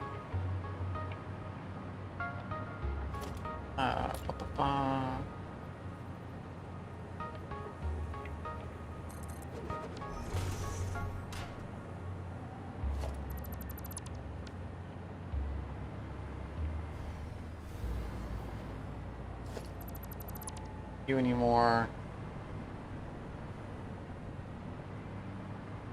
So we just need to get this side to 10 and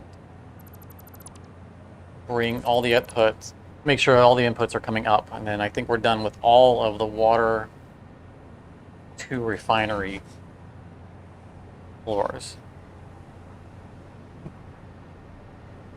Which is good. We're just going to have to be careful that once we actually run these refineries to to the roof, that we don't forget that we have the segregated slice. And that the return of the segregated slice goes back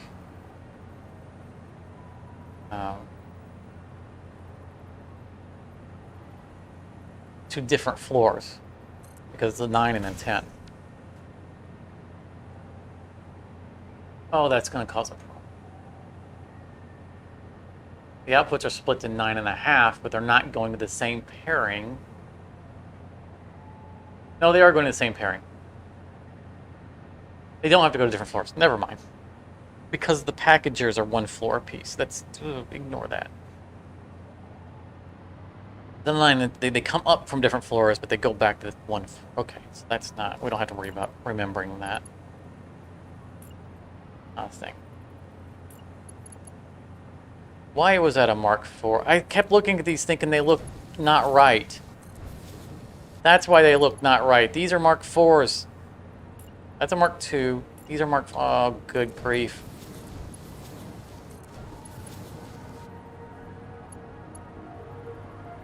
I kept thinking, man, those are awfully dark looking. Why are they dark looking? Because they were too thick to be Mark IIs, so I didn't question it. I just thought maybe we're in the shadow.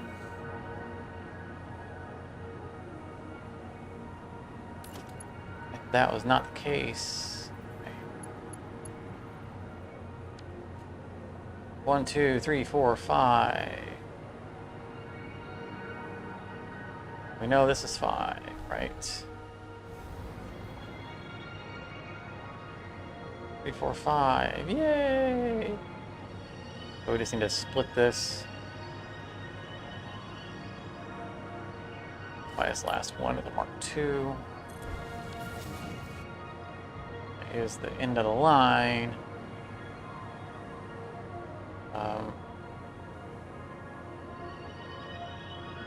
Wrong.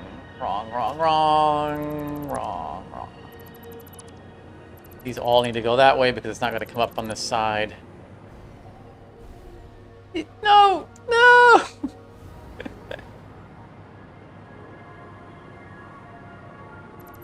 We need to redirect because it's going to go across from the outer realm, outer rim. So get rid of that, and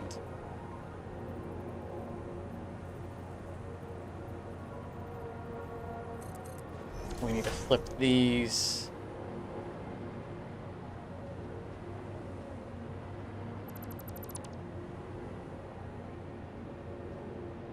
We're not splitting anything. It's a straight line. It's coming from the other side because they all have to come from the 10 side.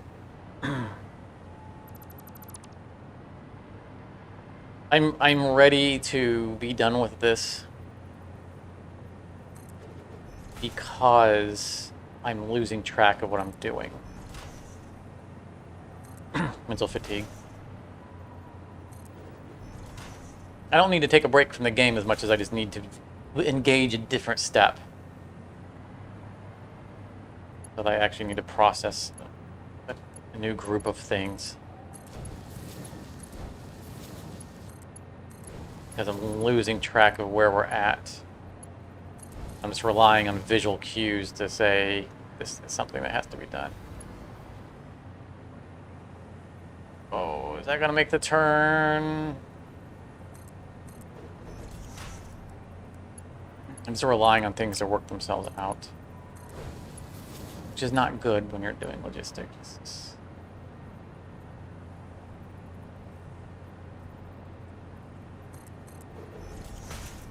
This complex logistics. Whoop.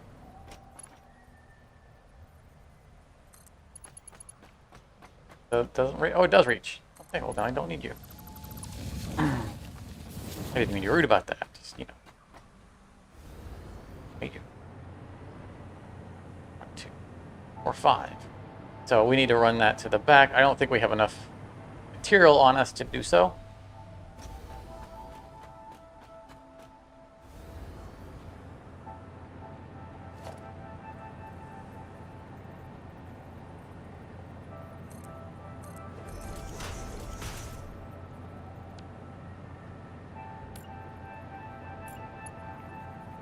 Probably too close.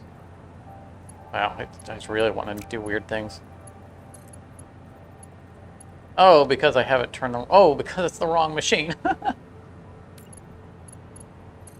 Oh, what was I saying about mental fatigue? That's definitely too close.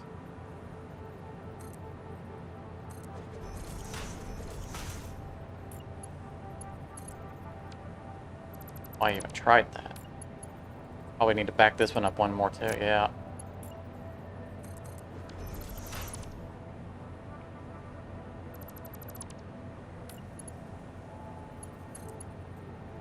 Oh, I'm out of material. There it happened.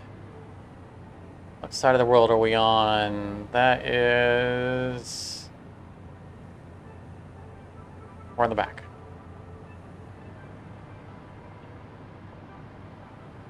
Sorry, I think we needed... I felt like I noticed that we were running out of something else as well. Yes. Reinforced iron plates. We need both Mark 5 and Mark 2 belts. I don't think we have reinforced down here, so let's just go up here. Why did I not just take the express route that I made?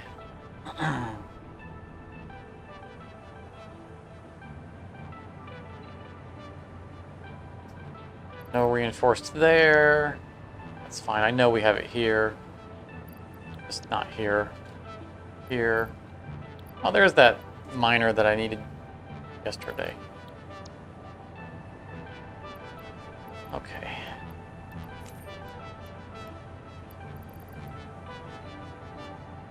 Good for now, because we're only using them for those little itty-bitty Mark II connections for the most part. That and the end line. End of the line connections.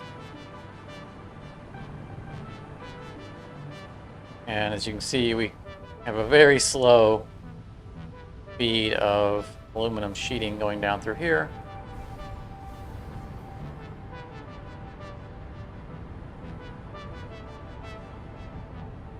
Which has really collected up over time. Oh, my inventory is so full.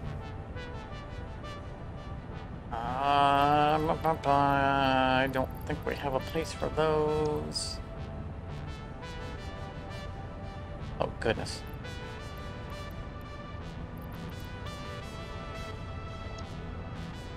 We'll leave them down there.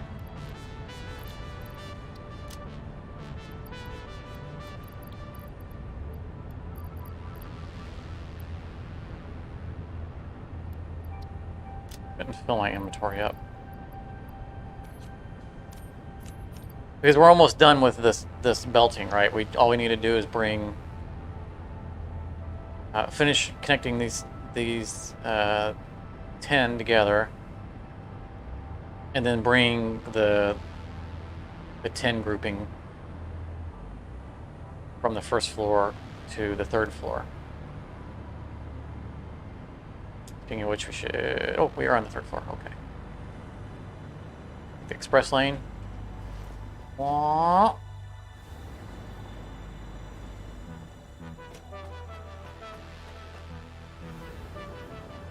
Door died out. Yeah. Yep.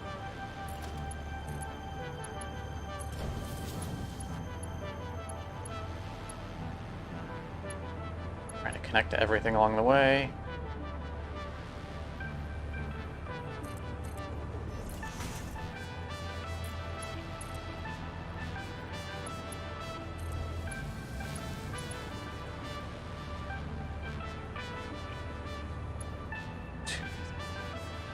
It'll make it to the end. They're 9.3, but I chose a poor place to put the sign.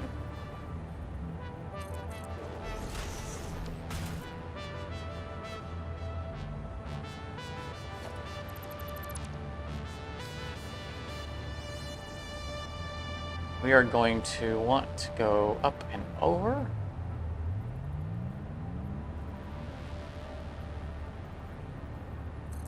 That, or we want that to end.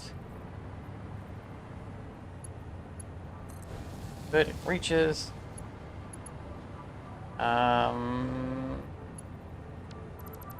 Will that actually connect? Okay. Oh, that's nice. So that's gonna need to raise it up a little bit.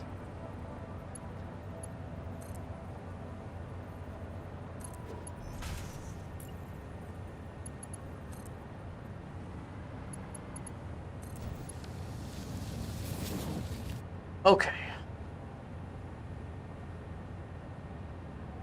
This floor is belted. We need to make sure all of the stuff's coming from the first floor to here. But this is our 9.3. That's a 10 we just verified. We already did both of these. We actually connect these? I think we're done.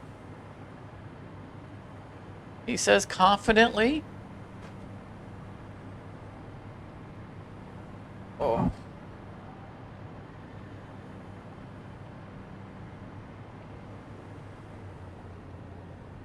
That was a good sound, wasn't it?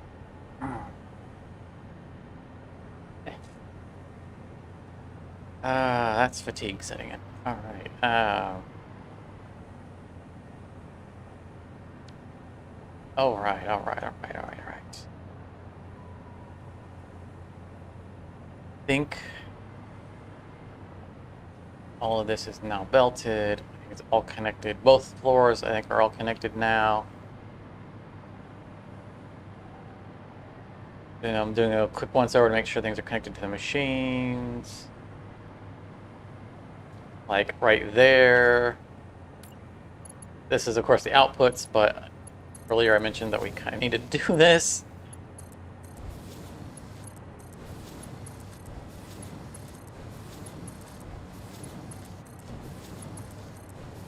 I'm really glad that I took time to do these right instead of committing to transferring the mistake. You don't have to touch these at all. All you have to do is, once we figure out where we want to route the uplifts to the top floor, just connect them. Bob's your uncle.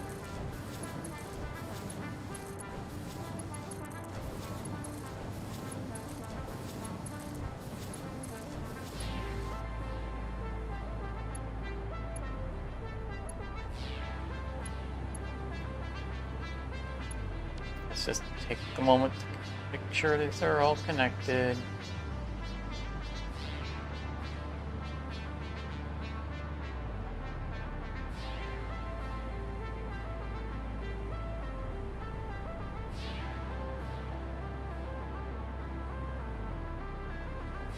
All connected.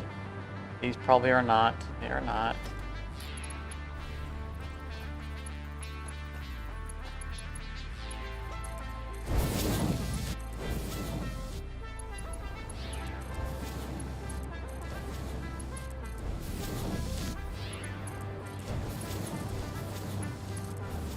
I'm gonna start yelling Mayday every time I lose power and start gliding down. Mayday, Mayday, going down. What I'm gonna do.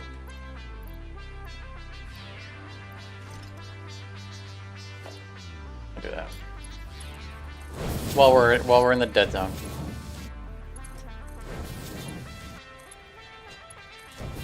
Tired of getting in and out of it just long enough to drift just a little bit and then fall right back down.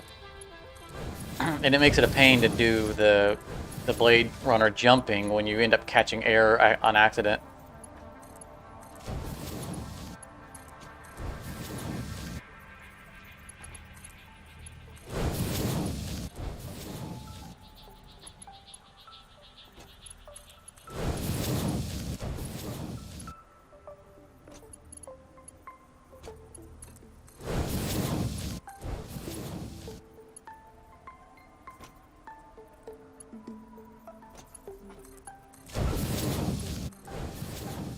kind of shameful because I'm a Blade Runner person, and the jetpack spoils you so much that you get out of.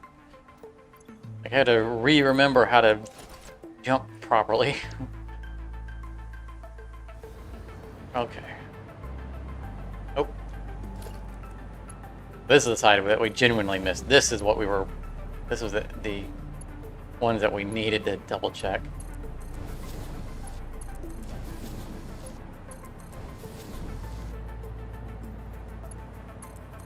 Those are the input lines. Okay.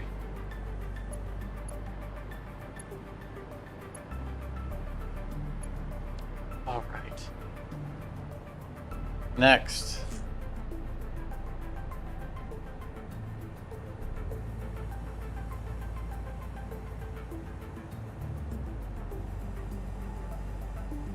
What do we do next?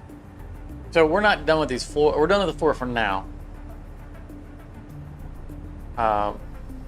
We're gonna have to math out how the fluid delivery is and make sure that we have groupings appropriate.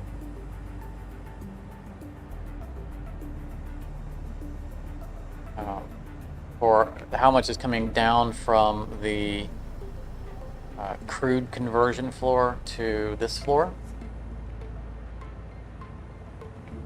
And then at some places here we'll have to break pipes. I don't think we have to do any crazy piping. There might be a mathed out scenario where we have to, you know, pipe around and connect. So that's a very real possibility. Just depending on what our groupings look like.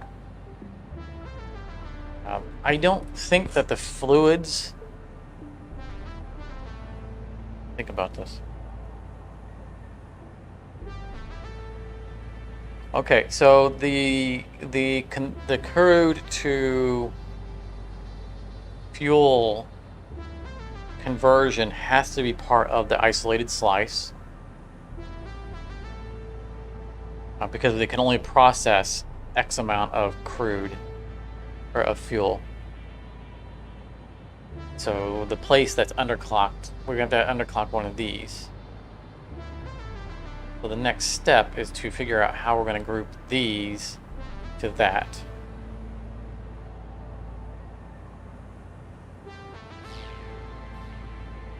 Get the spreadsheet.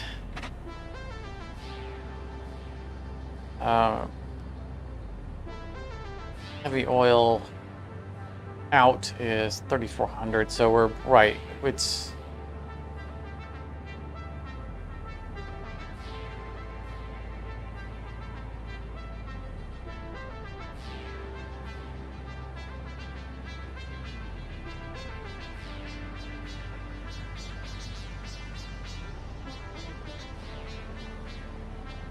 not 1-to-1 because we have 40. Each refinery is producing 40 heavy oil, crude to heavy oil. It's eating 30 crude, producing 40 heavy oil. The refineries that are producing the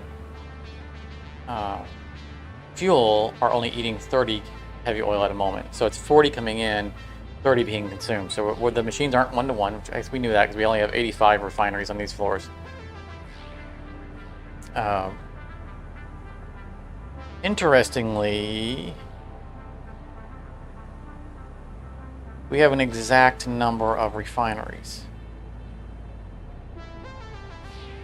The crude is being eaten up 1-for-1, or on a exact ratio.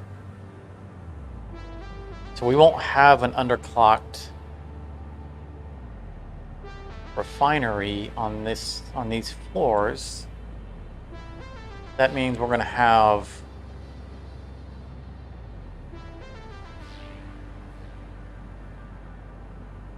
I mean the math has to work out to where we have a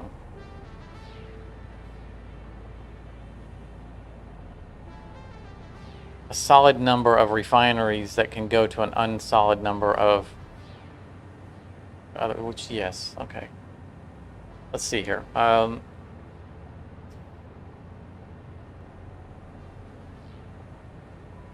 we have 9.33 refineries eating 30. So we need 280 heavy oil coming down.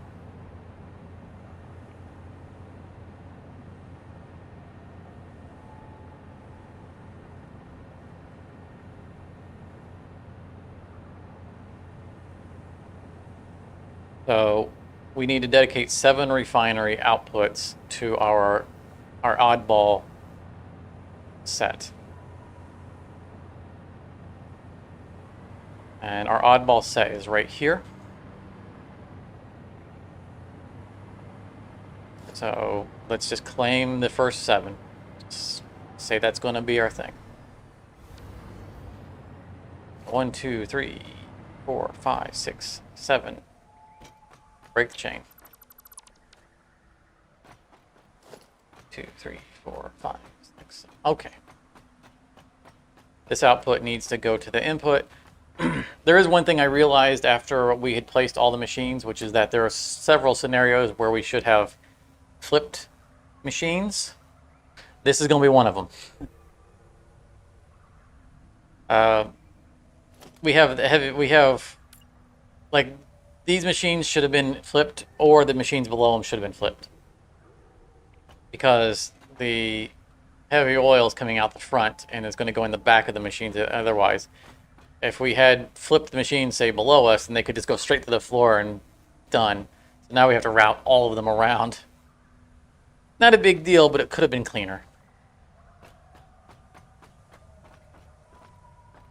Could have been cleaner.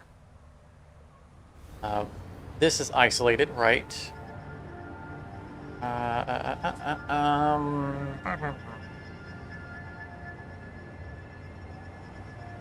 We said we're processing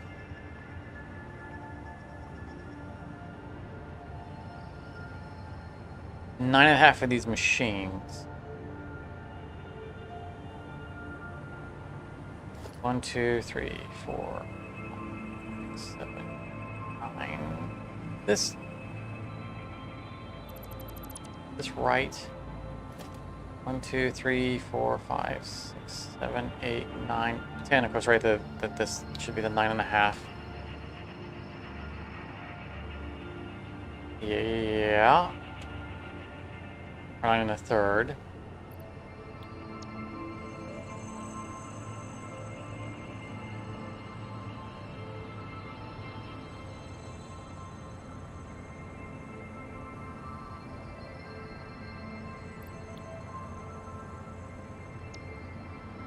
That was the math we just did, right? I know I'm being redundant.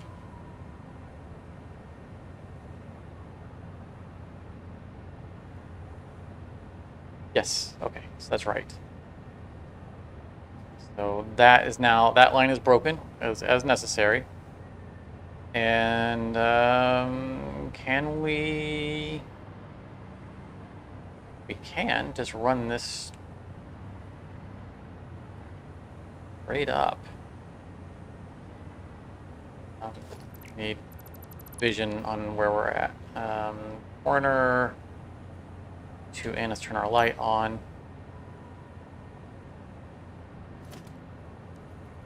A wall hole. It's one off of the line. Right there, I think.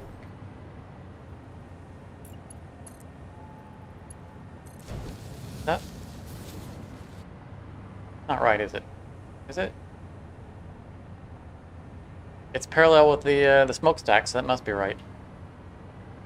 It's touching the edge of the line. Yeah, it would be touching the edge of the line. Okay.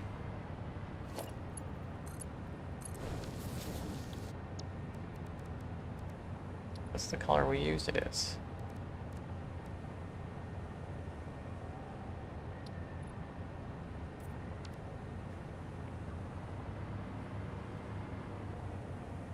And change our standard color back to, wait a minute.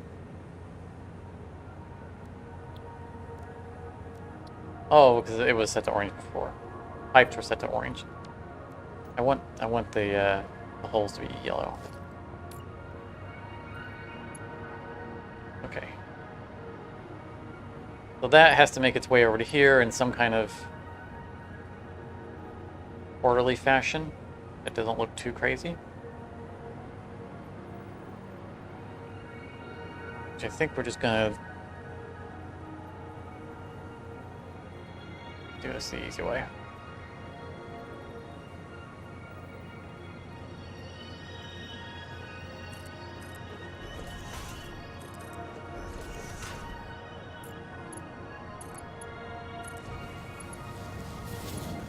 And then go to horizontal to vertical, which did not work.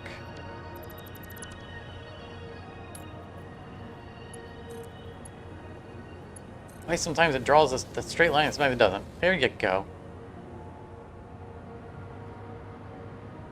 Okay, so the oddball one is now connected. Yay.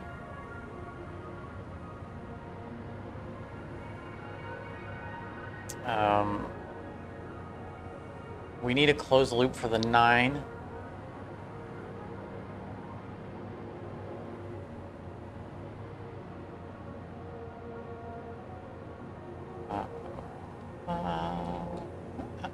For a nice 270. 270 divide evenly to 40?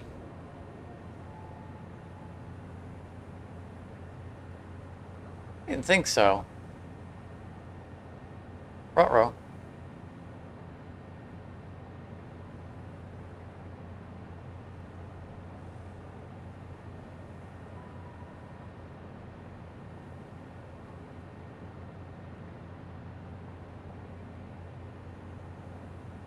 This has to be a closed loop. It can't be borrowing from somewhere else, I don't think. Maybe it can?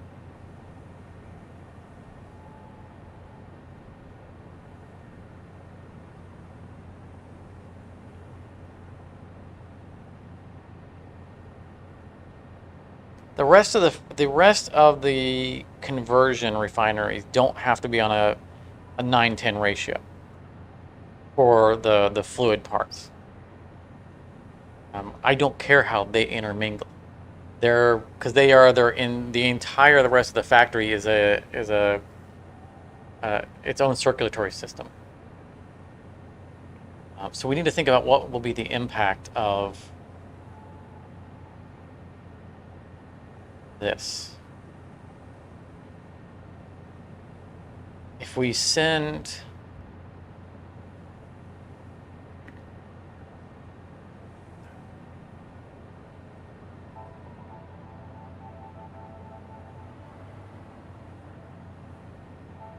fluids are more forgiving coming into it. It's the amount of bottles it's producing.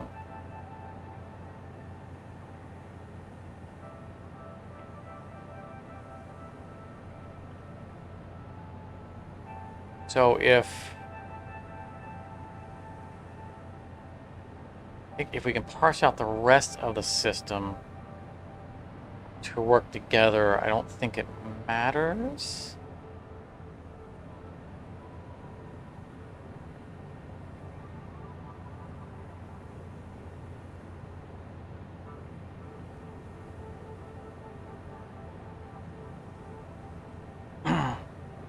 Because the input of these machines are independent of everything else.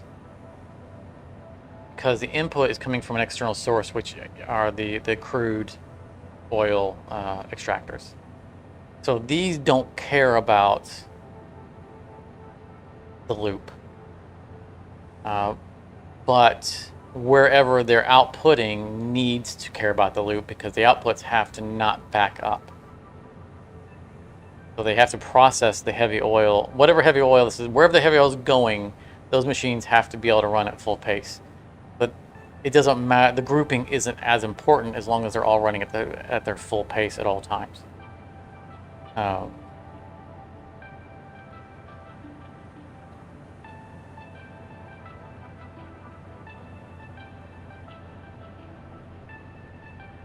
But there was going to have to be an odd number at some point because of the 0.3.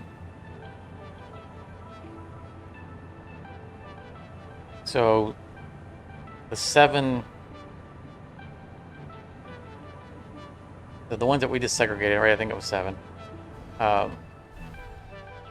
There was going to have to be a segregation of that type at some point. But that has put that floor on an even number now. Because it was 85 refineries, which puts it at 78. I think it was 7 machines.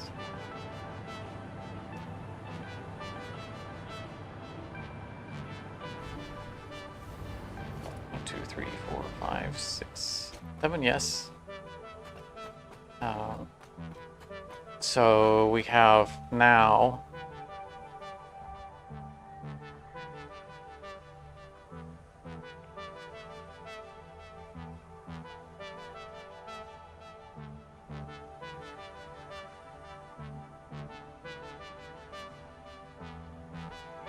we have 78 refineries left, producing 40 heavy oil apiece. That's 3,120.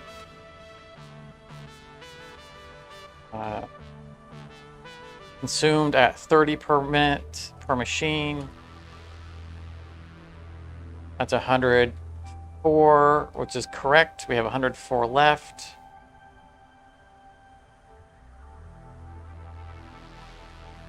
But the distribution is the question, right? We can only put 600 per, up to 600 per.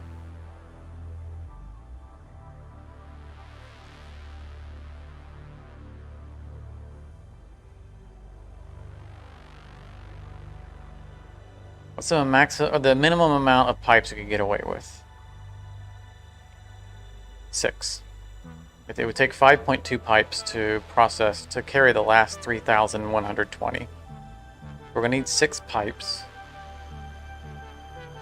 So of our remaining machines,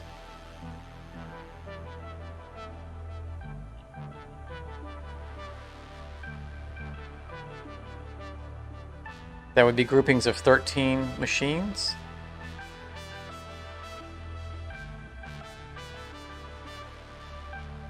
So the big question is, will 13 machines equal out something? So 13 machines eats up 520 heavy oil per minute.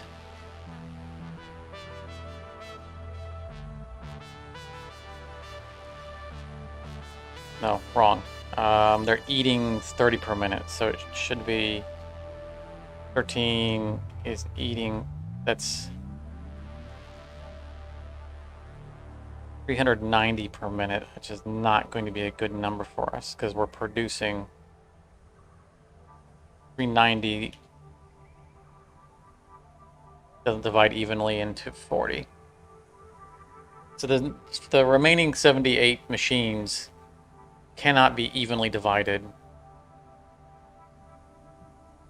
in a convenient way. That doesn't mean we can't shift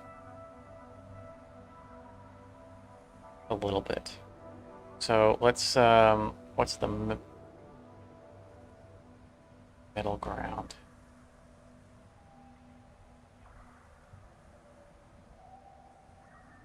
I know this has got to be exciting, staring at a not moving screen while I'm over on a spreadsheet.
I'm not coming up with an easy way of doing this.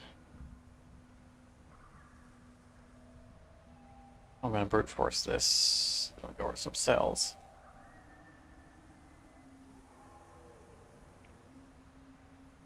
We have 38 refineries left that will be producing an addition, remaining 3,120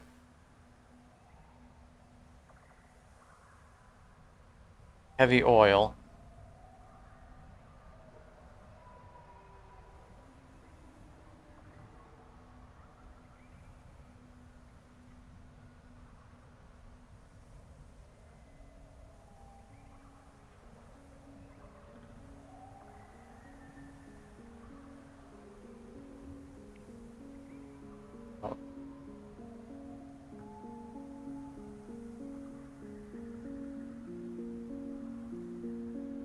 That divided evenly into 6 pipes is 520 per pipe.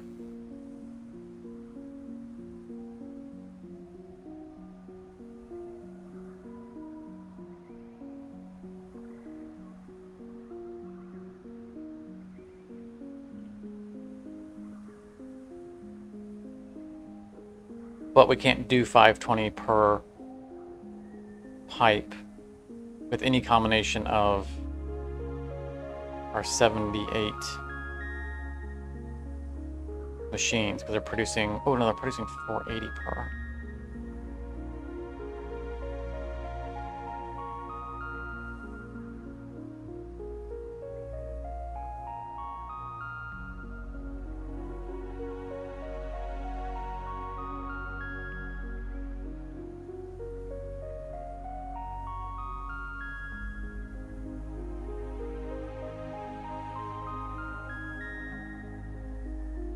Okay, that's where it breaks down.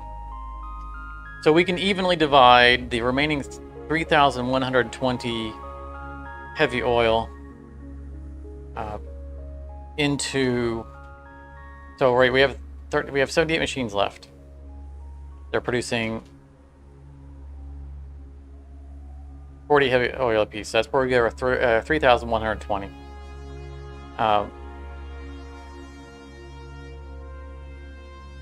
It takes a minimum of 6 Mark II pipes to carry that much fuel, that much fluid. So if we divided that into 6 evenly, equal on that on the spreadsheet. That's 520 per, which we can, which is a convenient number for, right, the output is 40 per machine. So we could group our outputs into 6 groups of 13.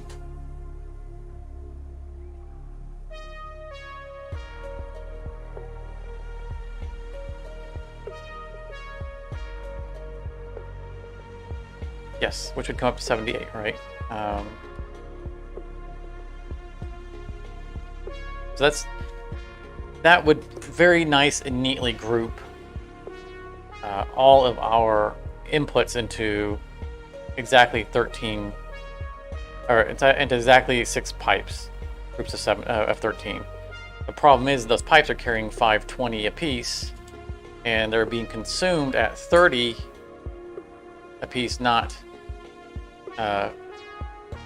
each refinery is consuming 30, not 40. So there's no configuration that gives us exactly what we need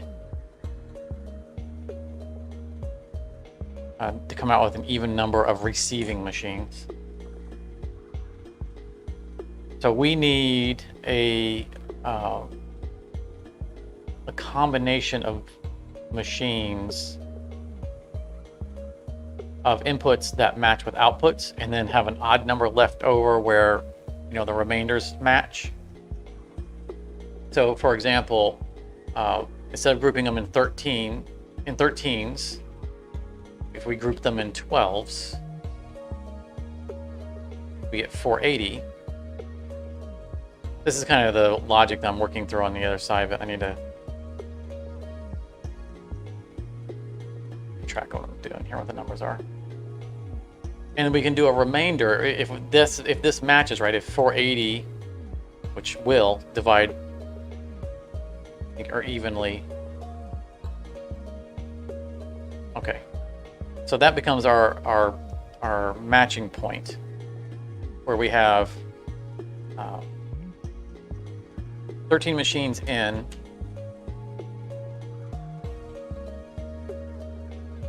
Uh, 13 machines producing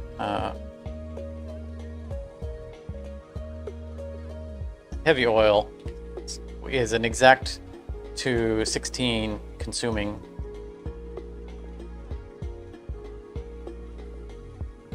Notes.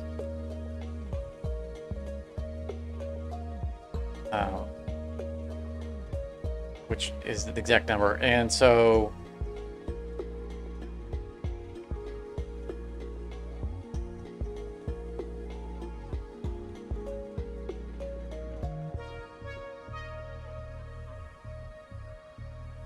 the 13. I said 12.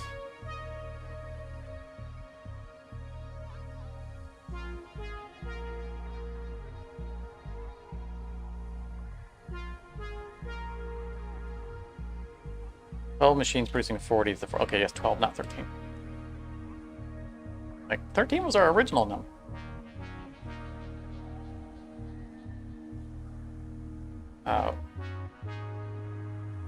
And we have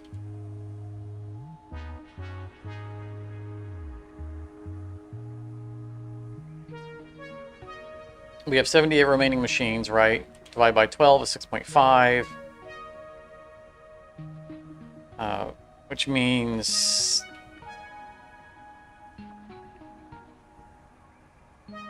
we have 72 and then 6 left over.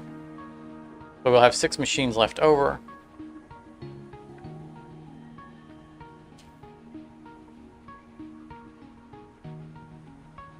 The 6 machines left over will produce 240 apiece.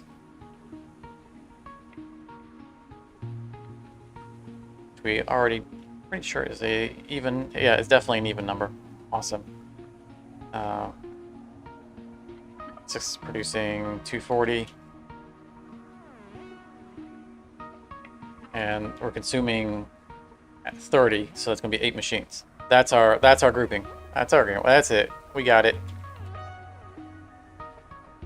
We got it. So we'll have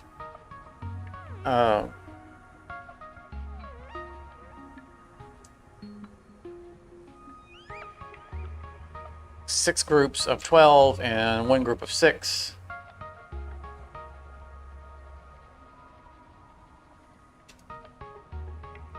And that 1 group of 6 will feed 8 machines. The other group will feed 16.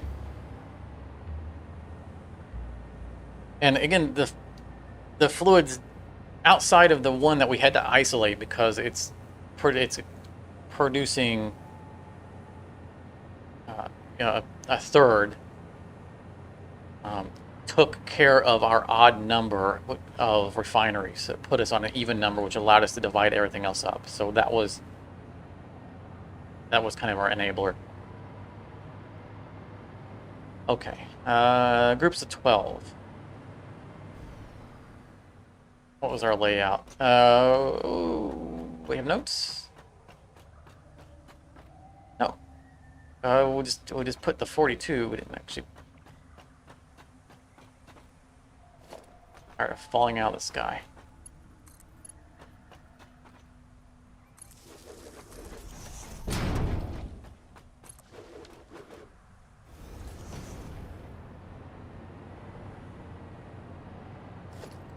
One, two, 3, 4, 5, 6, 7, 8, 9, 10, 11. Oh, you had to be 1 too many, didn't you? It's 2 too many. 1, 2, 3, 4, 5, 6, 7, 8. 10. Okay, because we need.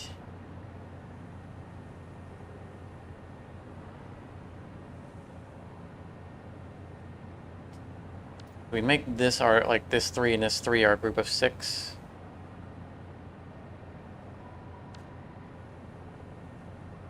I don't think it matters. Yes, we do. We do. The reason we do is because this is 11, which means if we bring it over and get our 12th one from over here, then we have to make this group another part of another group all the way over there. You know, even if we make this our 12, our 12, we'll still have to cross over the other side. So we'd have to do 2 crossovers. I did not explain that very well, but you know what? We're going with it. We're going with it.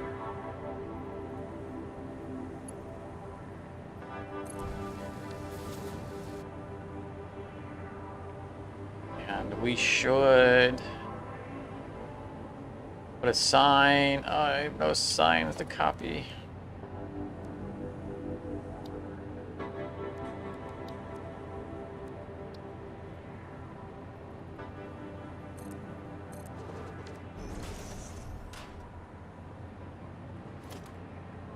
Farm sign.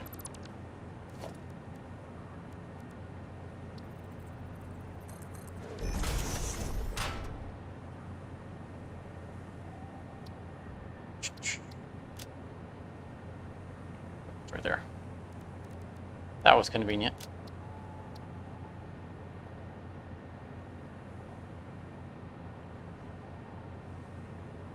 It's out. We said that's 240. Copy that. We'll go over here and put 7 out. Or whatever that came up to.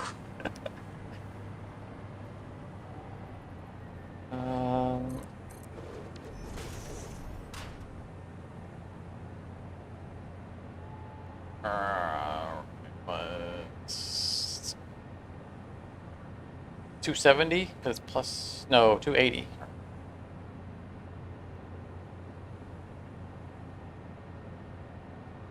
210. What?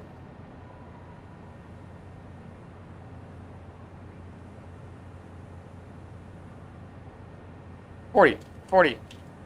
Okay, we're 40 out. 30.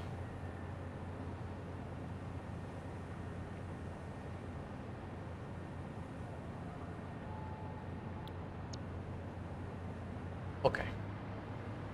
That's all good.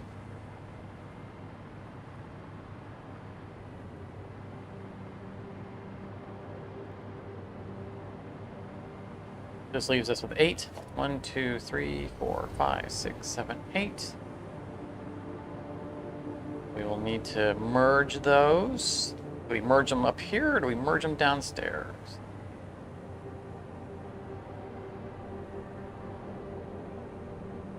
We merge them up here because then we can drop them straight down to a target. Oh, yeah. Yeah, I like that. That wasn't creepy at all.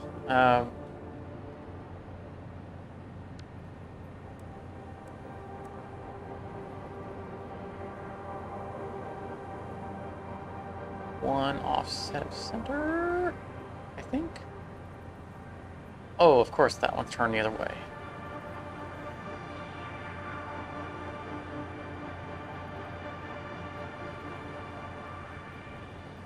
Just place one, and if it's wrong, then we'll use it. I guess we're way off.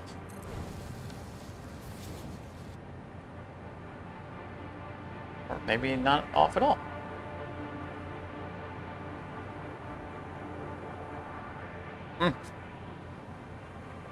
Good or what?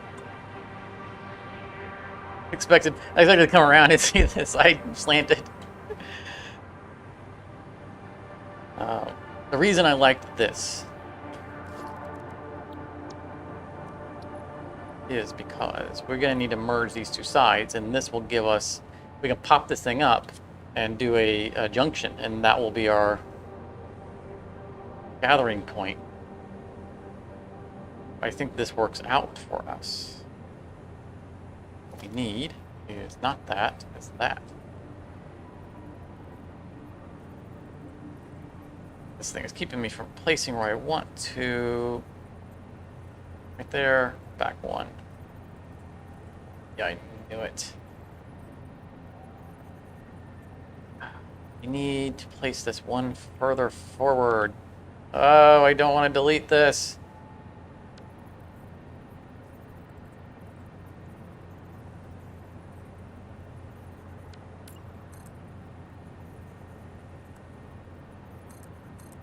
Ah. How about that? I like them apples.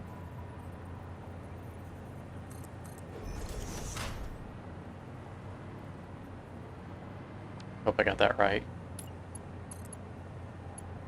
We'll see if the height's right. It is. Great. Now, is the placement correct?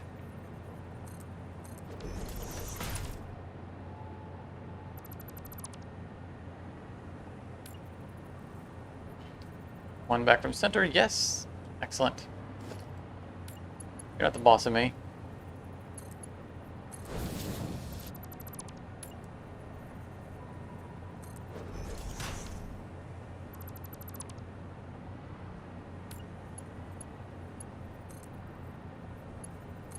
Ta-da!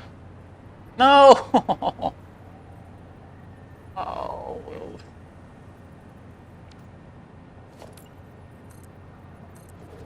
I was so focused on the other angle being right that I didn't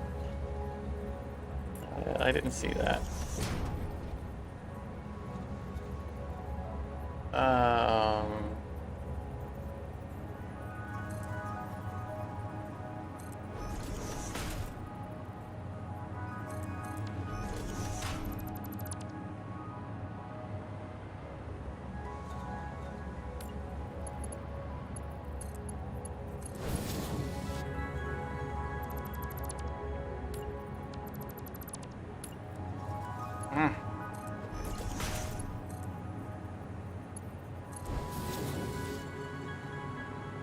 There we go. We just had to come to an understanding.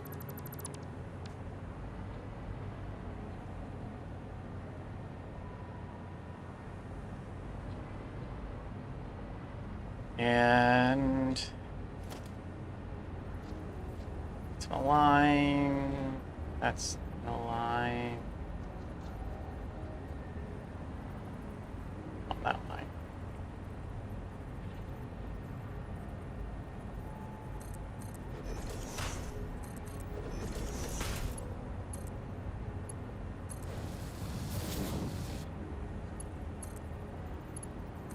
Good, looking good. Right.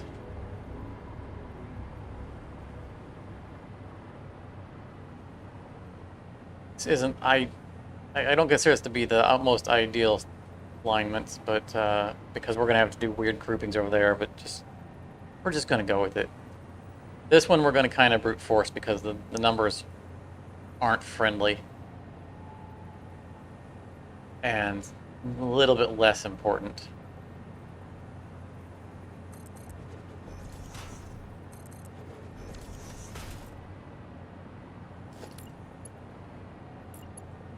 Yes.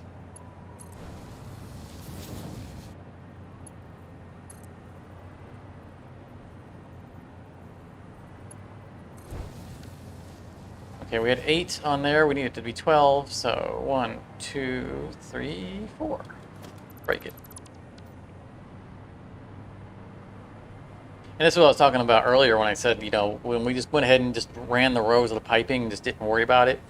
It's this simple. It's like, okay, this is our grouping. Just delete this pipe and walk away from it.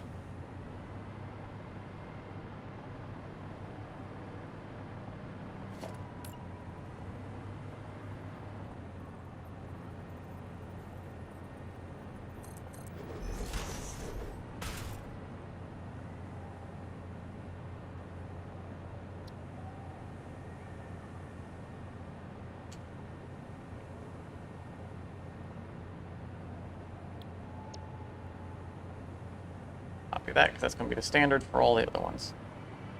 The question is going to be whether or not this floor is going to equal out into all sets of 12s. We may have to merge this with a floor above it, but don't care. If we'd have to, it would be one merger, and it'll be something like this, where it'll just come right down and meld with the existing things. Let's get Mark II pipes before we bottleneck the entire thing and don't realize it.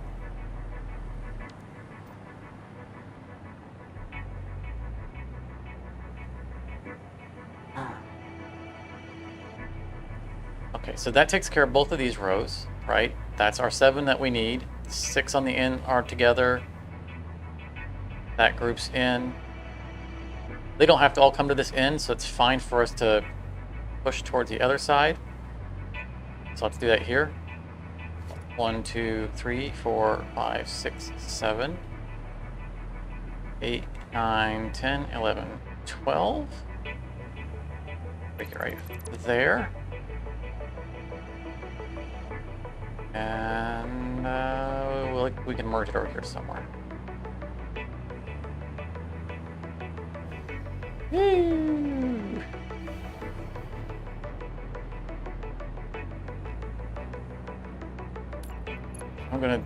For now, I'm gonna do that, just to remind us that's the group.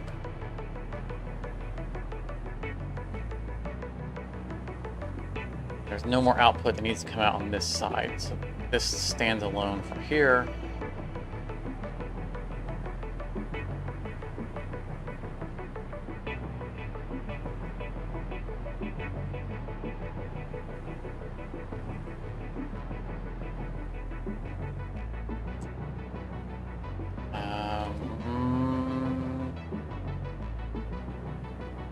Fatigue definitely setting in. Did I group these?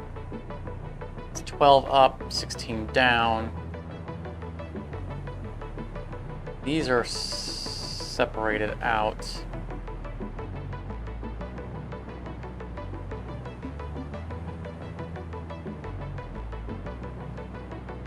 I should be doing these as I go. So let's get the 8 that we're going to need the 6 to go to. 1, 2, 3, 4, 5. And 3. 1, 2, 3.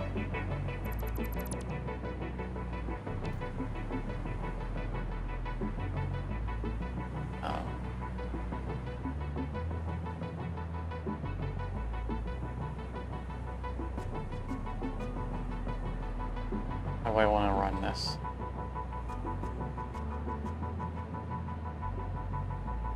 Over the conveyor, I think.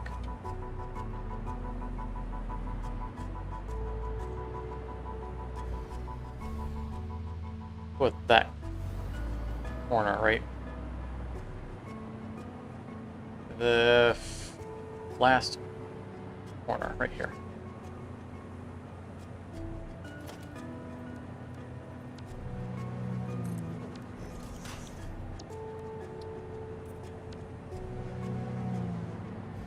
Oh.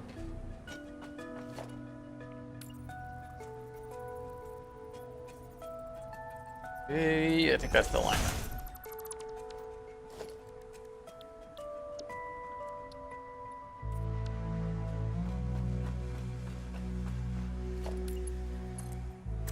We want to go down to up with our horizontal, because last time it went on a slope.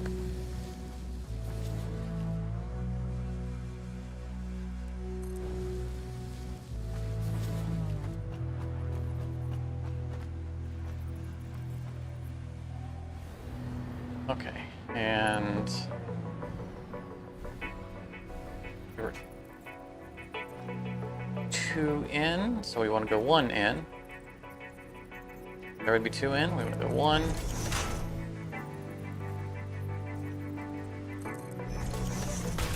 Lock that.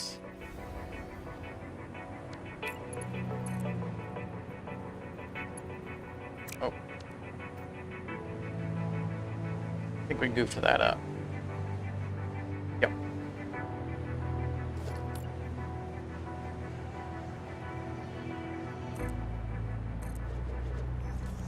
That's still wrong. What is going? No.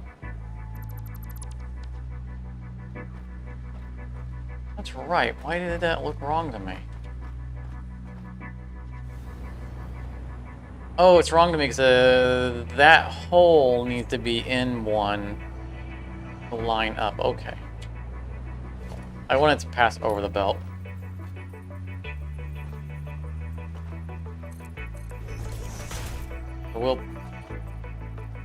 We'll move this.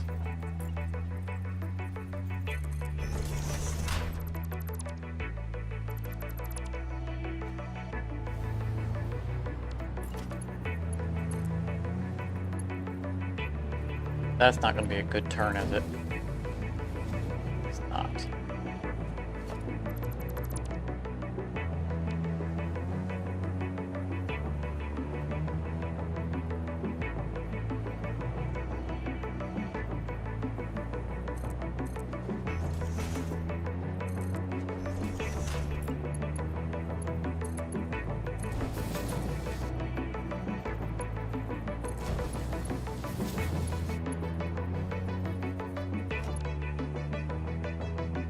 So I got this right.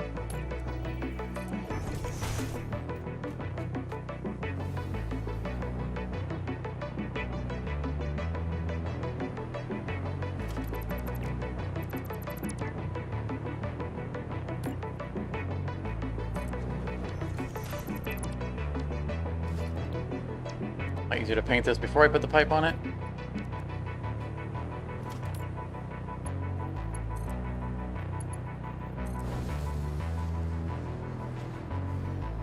Good.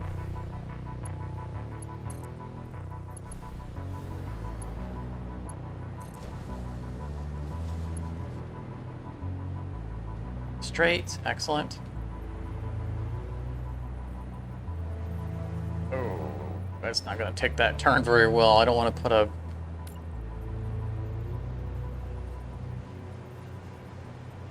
that's all right. It's going under it. That's fine. We're okay with that.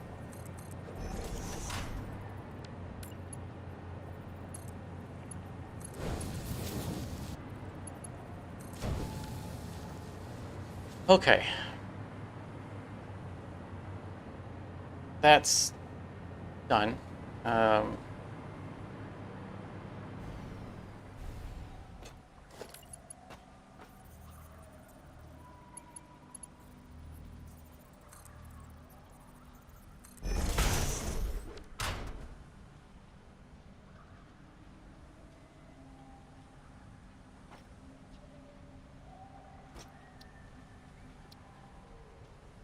Is 6 in.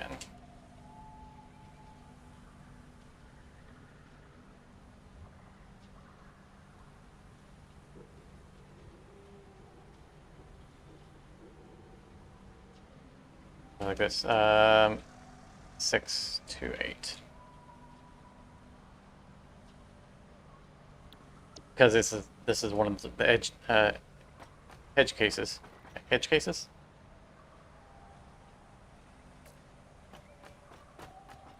And we have 6 coming down, going into 8.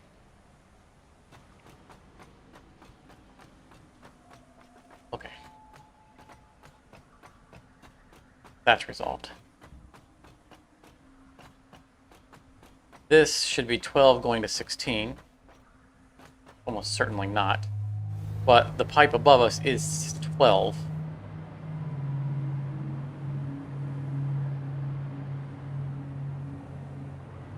We just need to match it to the 16. This we know is done because that's the special case.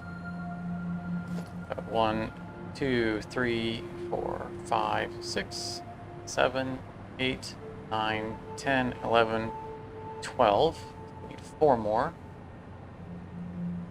I think we take them from the front and then about the export, the other one's the other way. 13, 14, 15, 16.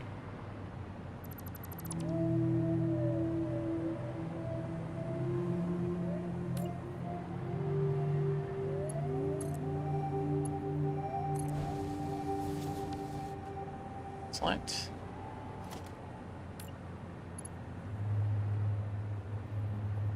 All of these signs, by the way, will probably be gone once we're done. This is all just keeping track of stuff.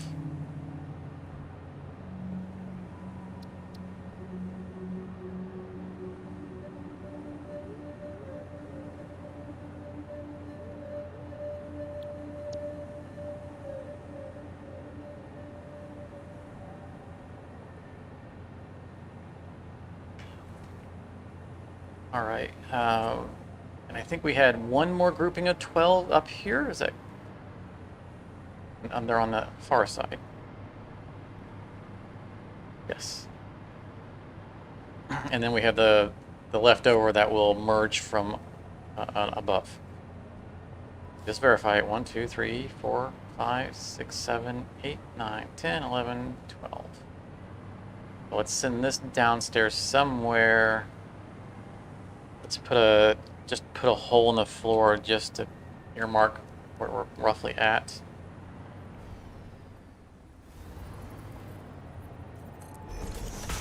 Not necessarily our target down, maybe, because I think it's in line with the way the other one was. We just need to figure out what 12 we're going to merge this with.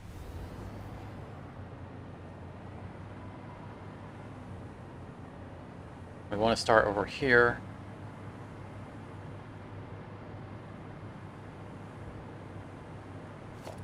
One, 2, 3, 4, 5, 6, 7, 8, 9, 10, 11. Really?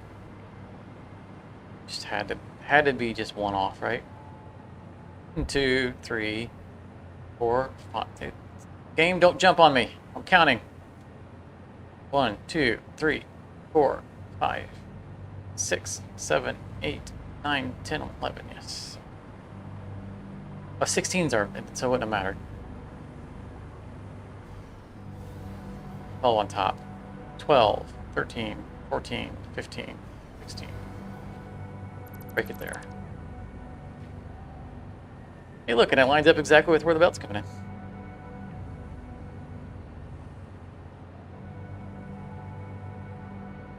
There's absolutely no bearing on anything. All right, we're probably okay with where that hole is, in fact.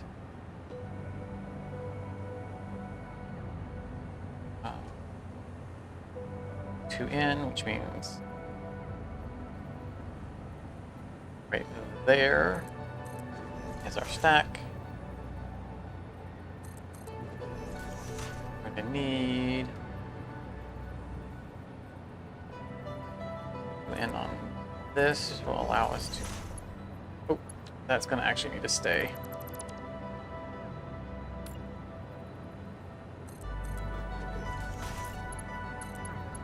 That one stays. That one doesn't.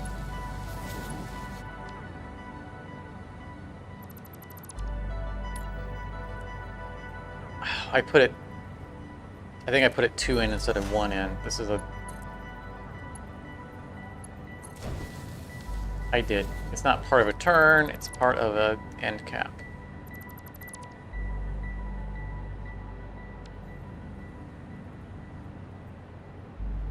So it should have been, it was right there, so it should have been right here.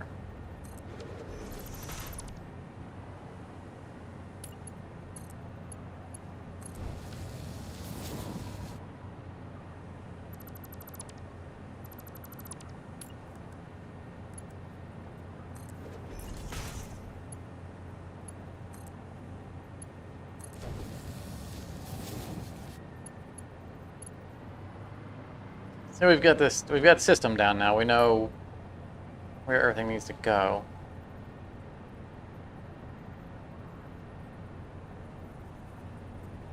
That is aligned. 1, 2.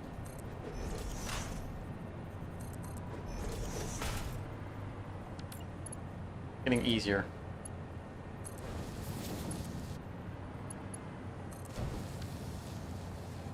Okay, that's another set of 12 to 16 done.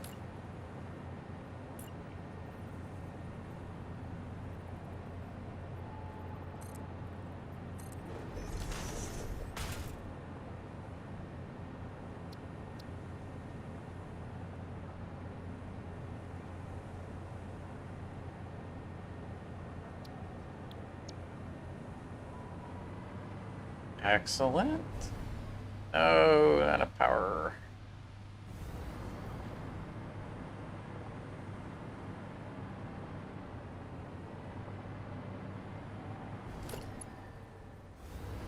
And I think this is already aligned. It better be because I just did all that. All right.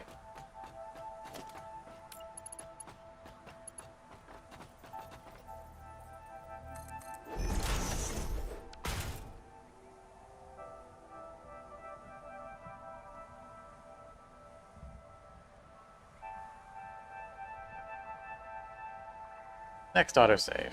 Come on. Ooh, wow. Green jumped all over the place on me. Would you paste? Oh, too far away. I get so pampered by the extra range from being on the hover pack that I'm baffled when things aren't in range. Alright, so aside from the leftover on both floors, these two floors are done. 1, 2, 3, 4, 5 left over. Let's make a quick note of that.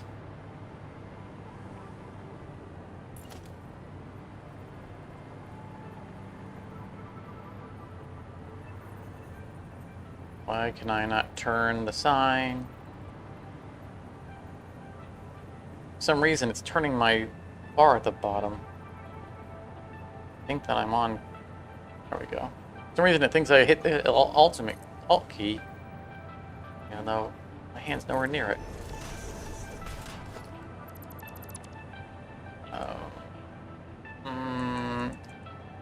Okay. Something. That hiccup changed my mouse settings. That's what happened. Because now my copy paste isn't working. That means I'm in the wrong mode.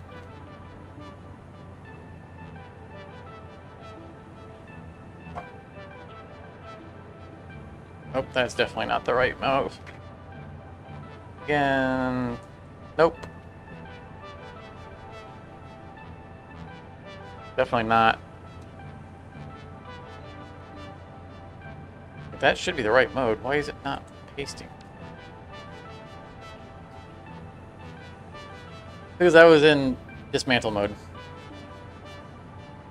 Nobody pay attention to that.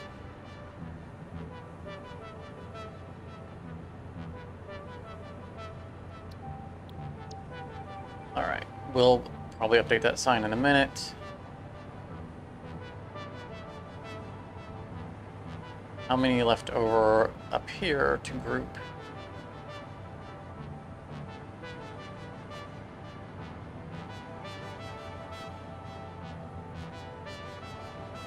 Or not?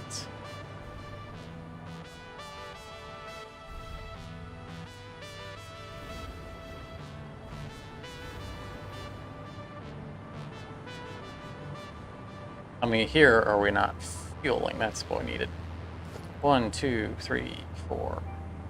Ah, don't jump on me. 1, 2, 3, 4, 5, 6, 7, 8, 9, 10. These 10 are not being fueled yet.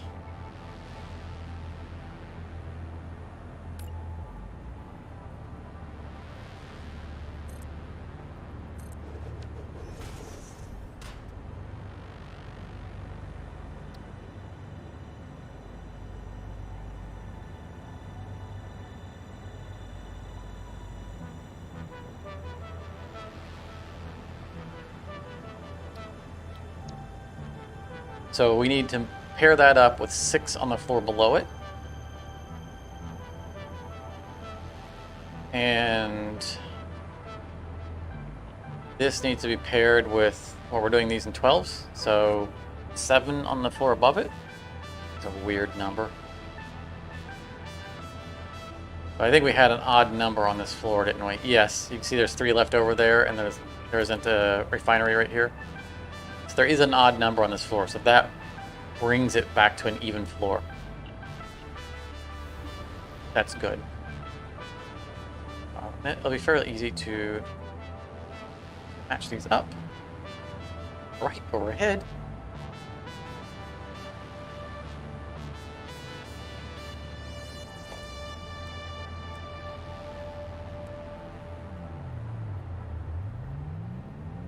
One off of center. 2 off the line. Oh, 1 off the line. Line.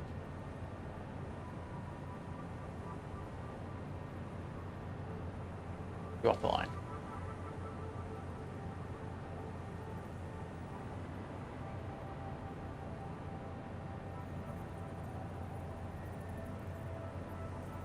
One off the center, 2 off the line.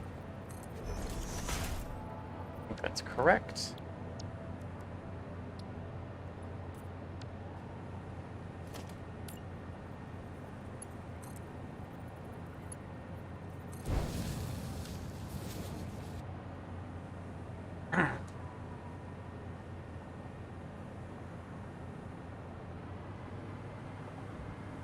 Should be 5. 1, 2, 3, 5. Very nice.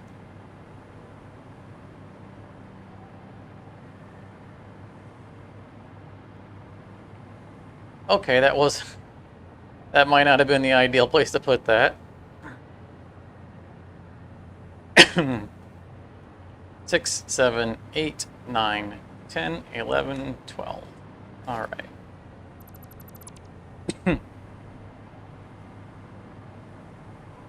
So we will need to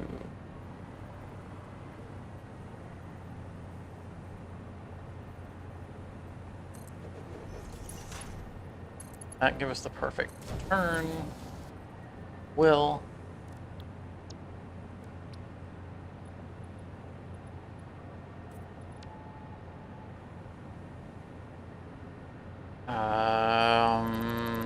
on the floor below, we're going to need to dido over because we need to come out the side to go to the floor below it. That's okay. That's what the horizontal to vertical thing is for. Like, it would be a perfect run to do it just like that. But we need this to come out and then go down to the stuff below. That should give us that perfect turn there. I love that feature. It's so good. I never saw it in the patch notes. I just discovered it on accident at one point. I was like, oh, I can switch modes while I'm piping. I was like, how did I never know about this? I have done so much work to try to do those, manually. All right. So that's 12 out.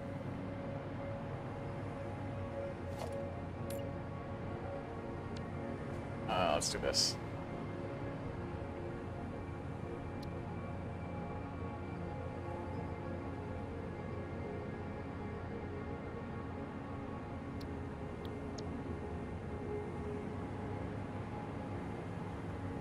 And then we said we had 10 here. Yes. And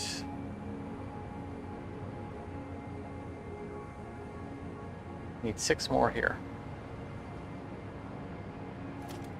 1, 2, 3, 4, 5, 6.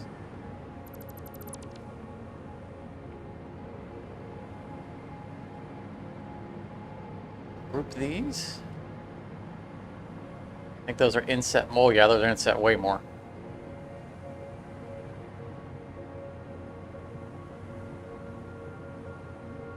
We're going to put this hole right up to the edge.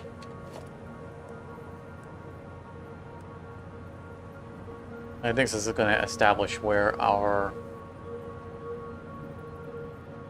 connector is as well. That's 2 from the edge.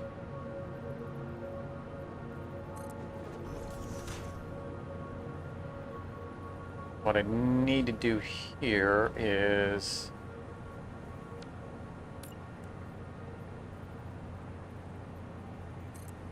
bring that.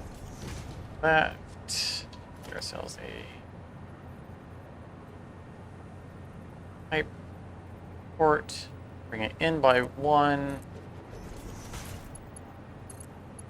Pipe it. Bleed it.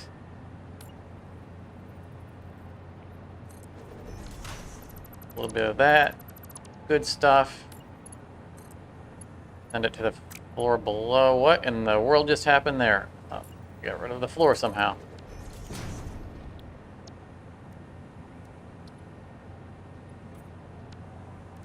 While we're at it, let's go ahead and paint this.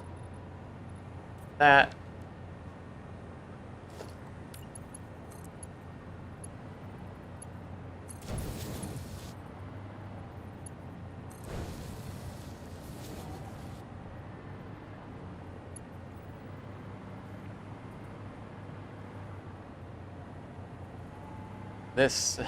This fluid is traveling all over the place.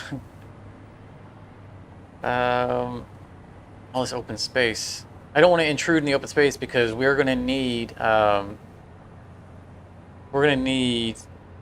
sinks on these floors for all the resin. So wherever possible, I don't want to have to go. I want to hug the machines and wrap them around. So that I'm just gonna drop that real quick just to mark the line.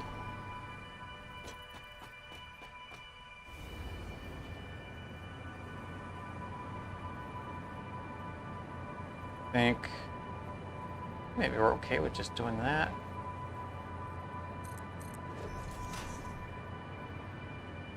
And if that's the line, then n by 2.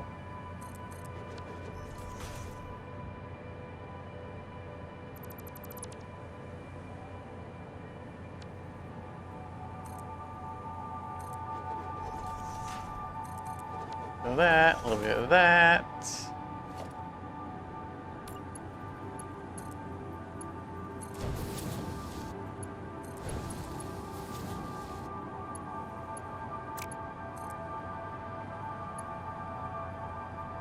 That's not how I want. I want you to go top to bottom.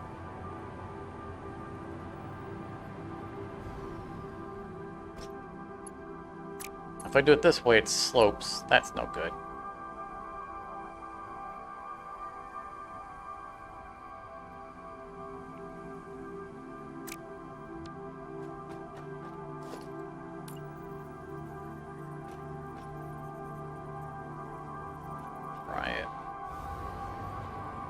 This way here. It doesn't have to turn at the last second.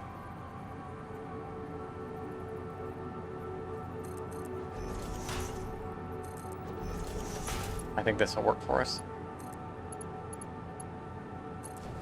There you go.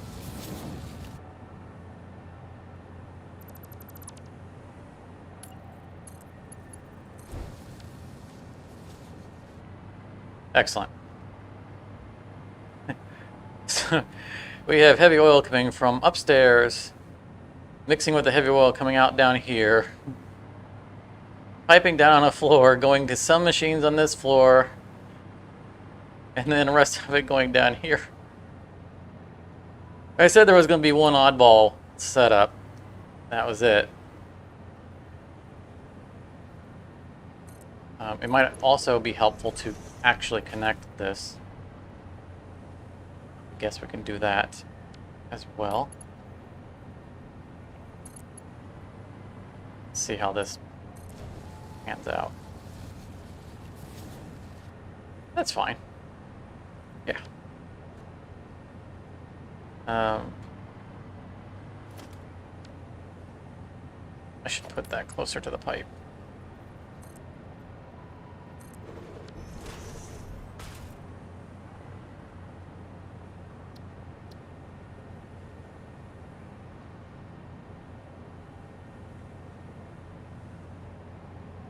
12 in. That's 12 to 16. I think it was. So this is 10 plus 6 bottom. And on the top it was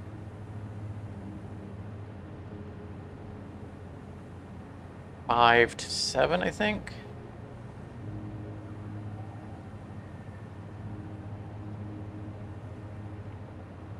Just keep track of the whole chain.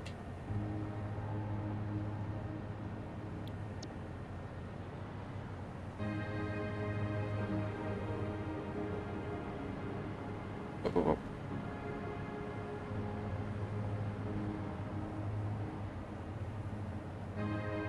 1, 2, 3, 4, 5, 6. I think this is right. Don't need you. Yep, that was the 10, 10 2. And 5, 7. Yes, okay.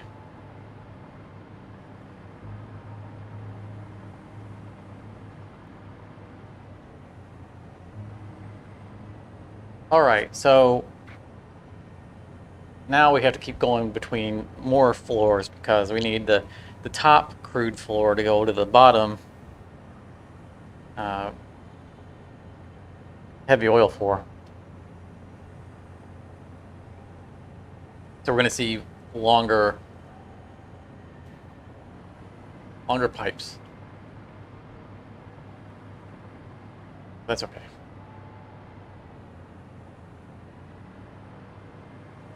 All right, so we need that next group of. I really need to mark this because this is the floor we're working on.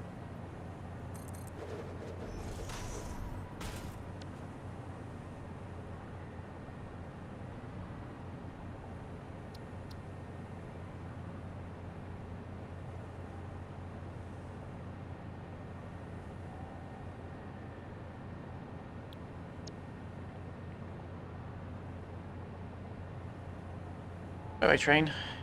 Where does that train have? Okay, yeah, never mind. Okay. I thought it had one more car than it should, but it doesn't.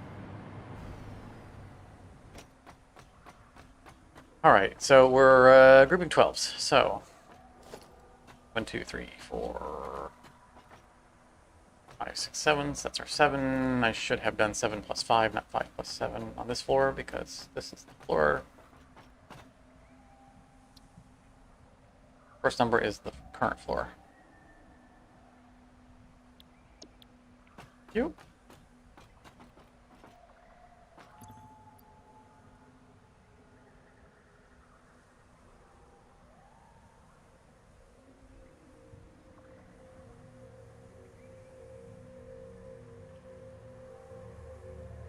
So long, sucker.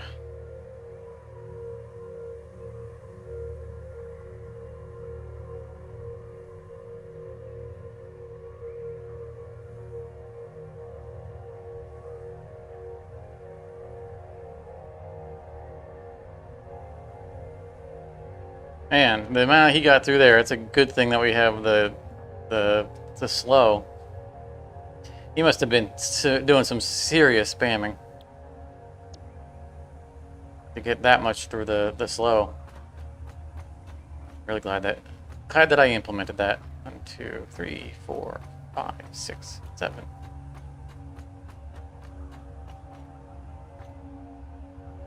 All right, and I said we were grouping 12s, so with the 3 we need a 9. 1, 2, 3, 4, 5, 6, 7, 8, 9. 3, 4, 5, 6, 9. Just double, triple checking. 12.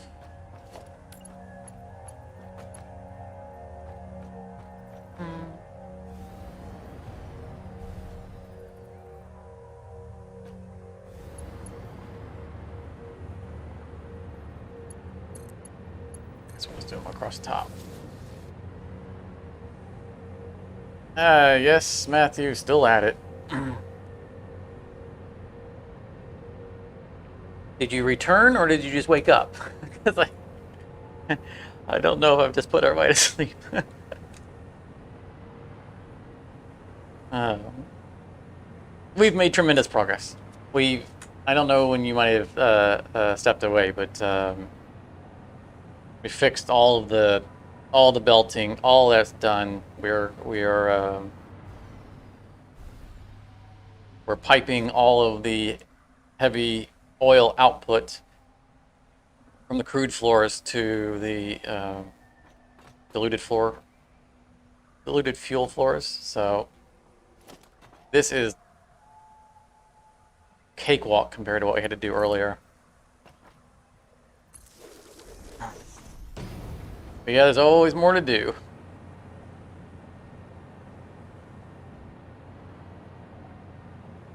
Well, welcome back. And we are at it.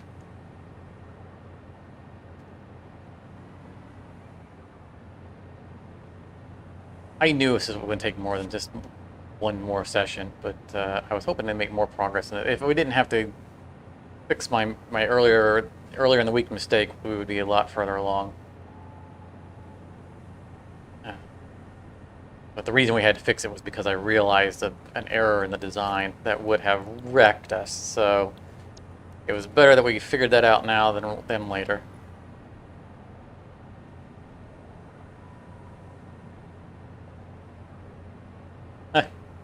She's the one who can't help herself to. So you're the one who says we've done enough for now. Let's quit. She's the one who say no. We gotta do more. Because clearly I'm the no. I gotta do more person. I'm in that camp.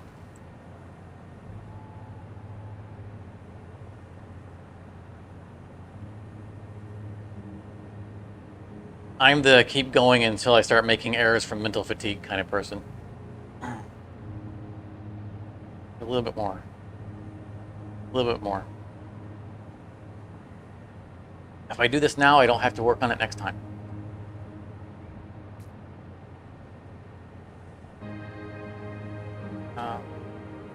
Probably should have this come down on the other side. Maybe it doesn't collide with that. So that's fine. This is the group of 12. No signs in reach.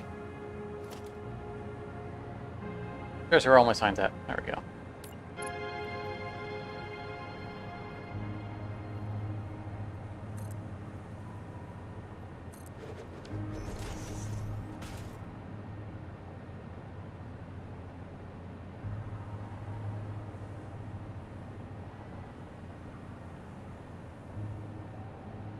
Yeah, pets are good at learning routines. Usually they're good at learning the time to get up and feed me routine.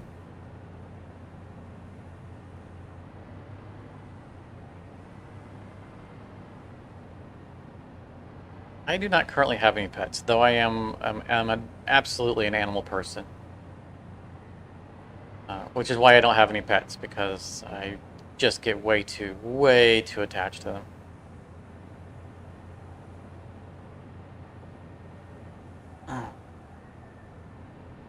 But I love animals. Okay, we're gonna have to get past all this piping. It's okay. Whoa! And we're gonna get past the not having power.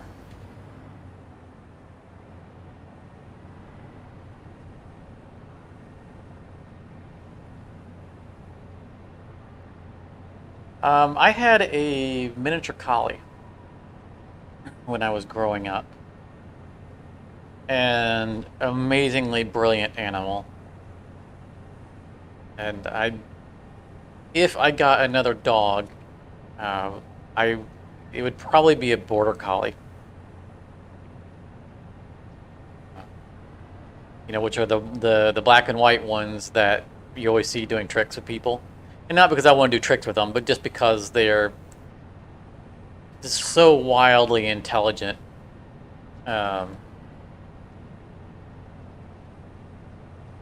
Yeah, all the Shetland sheepdogs are amazing. one of my fondest memories of my my colleague was that he had the herding instinct was native to him, and we had 3 cats, and you know I grew up in a time when it was okay to let your pets out and let them roam the neighborhood, and so we would let our cats out to just go out and be cats. You know, like we had 2 tabbies, which are outdoor cats anyway, and then we had a Persian, which was the dumbest animal I've ever met. I mean, she was a sweetheart, but just dumb as a box of rocks. I mean, you couldn't let her go far. You let her outside, you had to watch her. 'Cause we typically lived in apartments, and genuinely, if she got out, like if she managed to, like if we left the door open or whatnot, and she managed to get out, when it was time to come home, you would find her at a random back door. She just didn't know them apart. She was just too dumb. Like I said, she was a sweetheart. All she knew how to do though was, you know, if she caught eye contact with you, she'd flip over on her back immediately and go, "Pet me, pet me."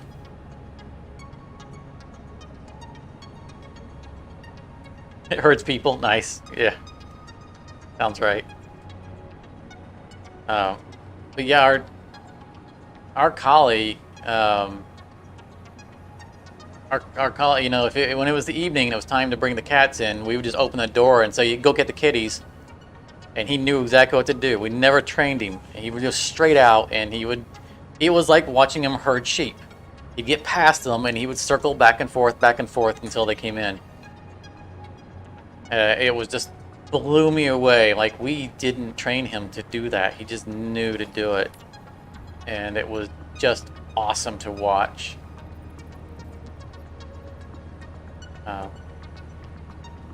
And the cats learned from it, because I moved out when I was young. I took my dog with me. The cats were my mother's. The dog was mine. And even after I left, she could just open the back door and yell, "Get the kitties," and the cats would just run in because they expected the collie to come for them.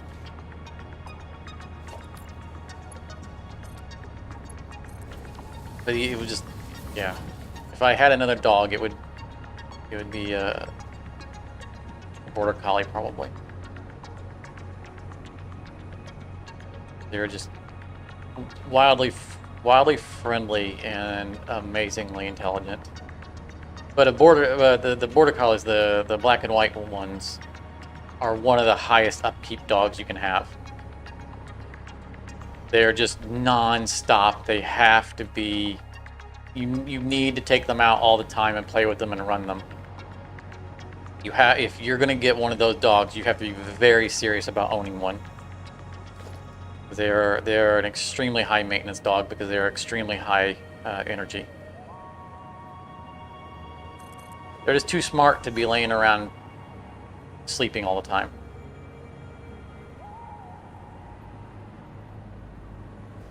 Yeah, yeah.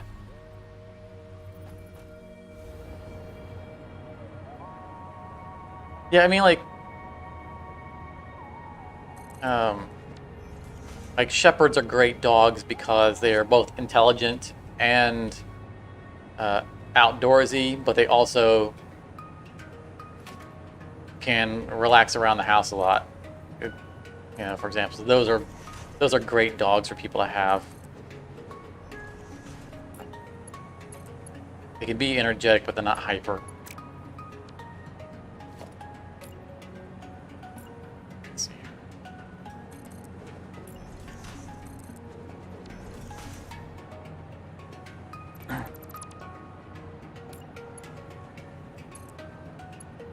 But I would never own, like, well, first of all, I would never own a yippy dog, the little yippers.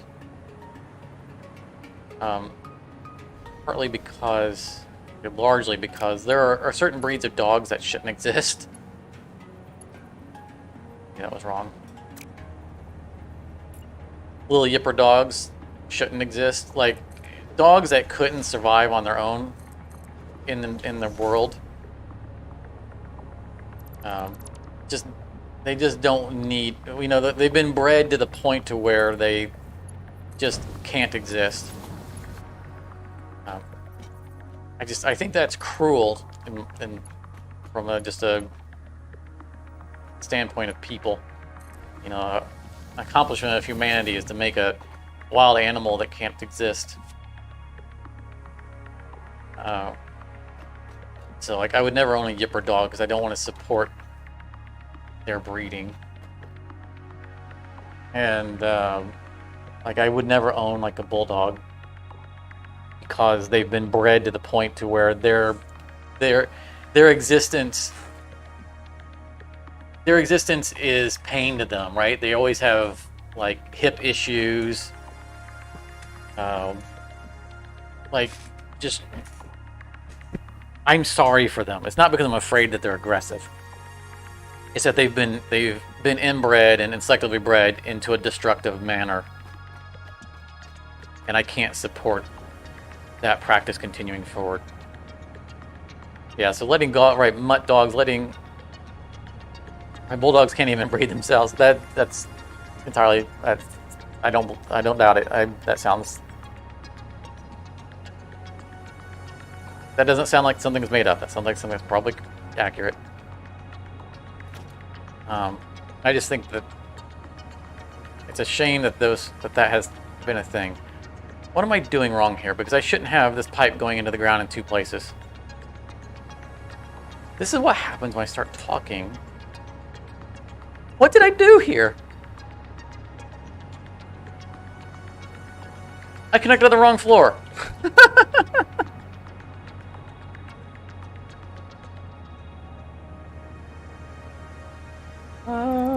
Oh man.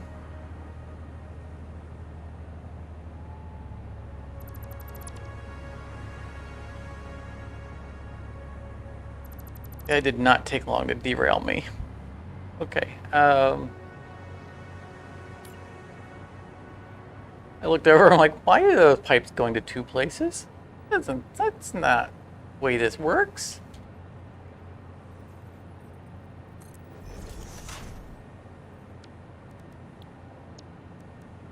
Like I said, like the Yipper dogs, like, you know, like Paris Hilton in your purse dogs, like I feel sorry for the animal to even exist.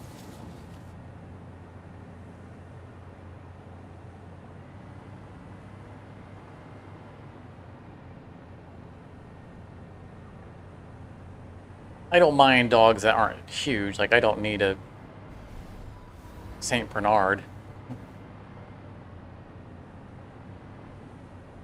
But they should still function as a viable species.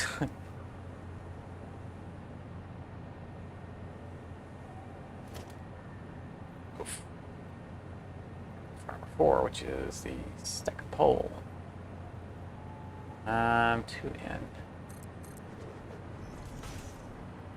I imagine, like, if I were to ever actually, like, get married or something like that, and if my spouse wanted a pet, I wouldn't fight them on it.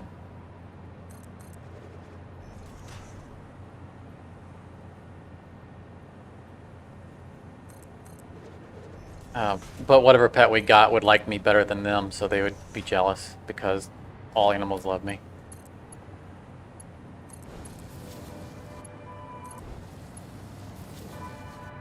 I did not line that up right. That's the same mistake I made on the other... when I did the other one.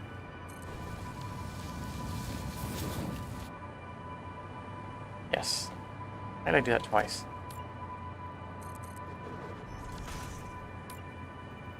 Historically speaking, when I've had friends who have pets, when I go over to their homes, the pets ignore their owners and just mob me. I'm the grandparent to every animal.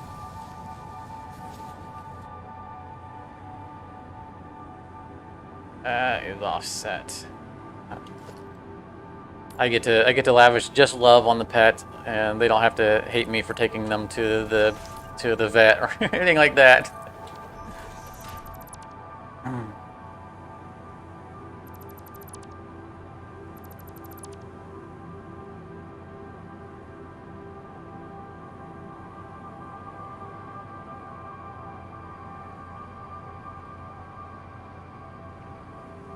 Yeah, you don't want to pipe up into machines.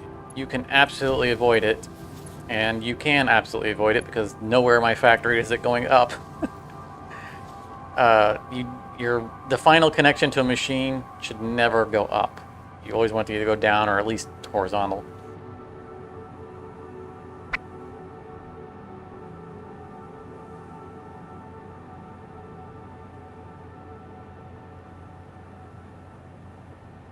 That's a shame to hear about the Bernard. Yeah, I mean, absolutely, rescues are the way to go.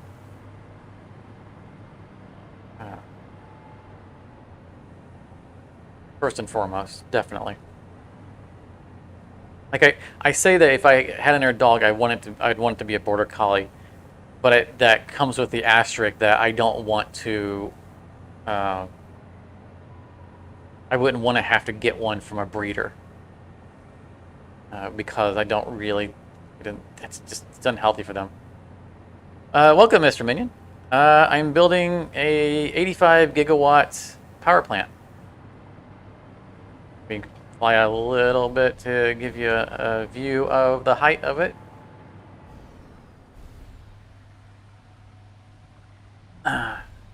It's a truly massive building. Yes, it is big. It will produce 6,800 fuel per minute. It has 11 floors of fuel generators. Right now we're trying to math out. This is the crude oil going into heavy oil, and so we're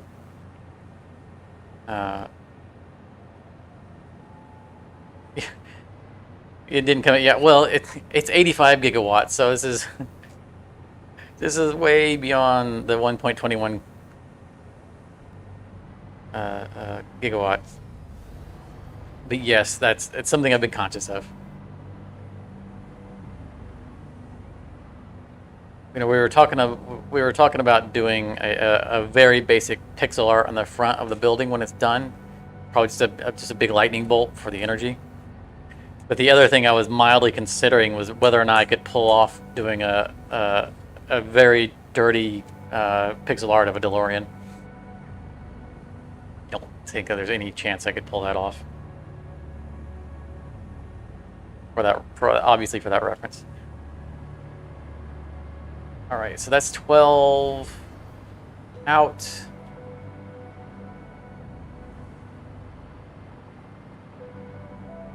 Very good, and that 12 out should be going to a 16 in. Gotta make sure, because we've been talking a lot, and I've been making mistakes. So that's going down 2 floors.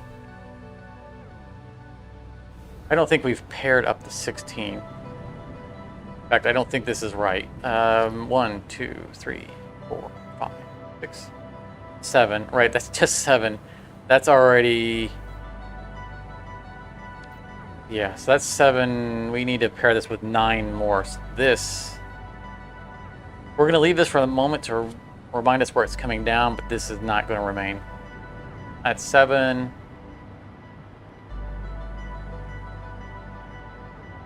8, 9, 10, 11, 12, 13, 14, 15, 16. Oh, the game just jumped on me. Was that 1, 2, 3, 4, 6, 7, 8, 9? Yes, okay. So these 9 combined with those 7.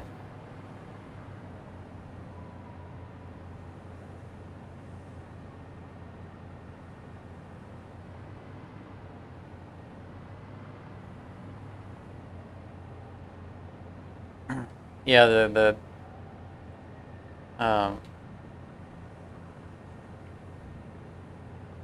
X number of 1.21. It would be what, 85 divided by 1.21. So it's 70 times over 70 times over 1.21 gigawatts.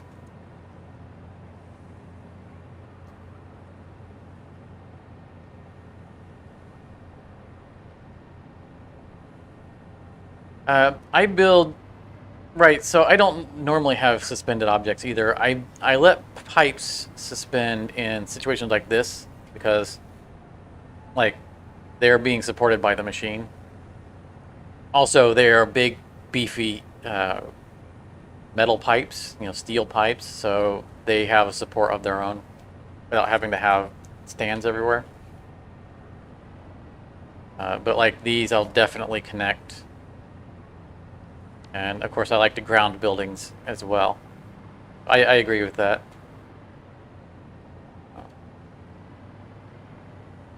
So we need to connect that, this. We can do it, actually we're just gonna line it up with it. Why we didn't delete it, because we need to see.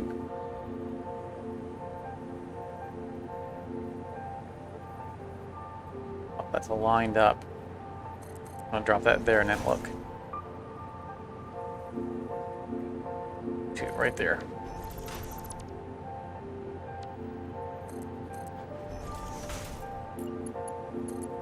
That will be the perfect turn.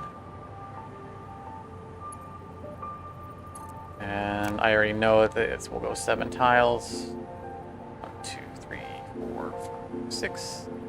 7. Oh, it's going to be just shy of reaching, isn't it? Also, don't feel like we lined that up. Maybe we did. Let's do this first. This is directly under. Offset by 1. Wait, I want to do it this way. Offset by 1. Like this. Like, here's a place where I definitely don't mind suspending, because I feel like the steel pipes would have the structure. So rather than having this and having it, go up.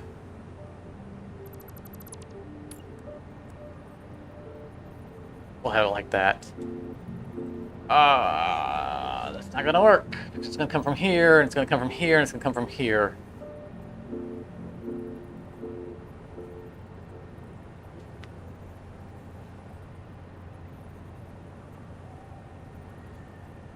How do we solve this? I know how we solve this. You have it come down, turn into the side, have this rotated. So we need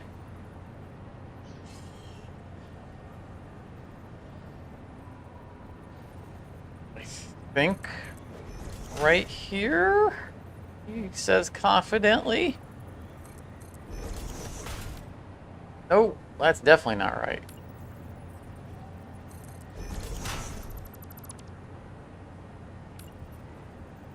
At least line that part up.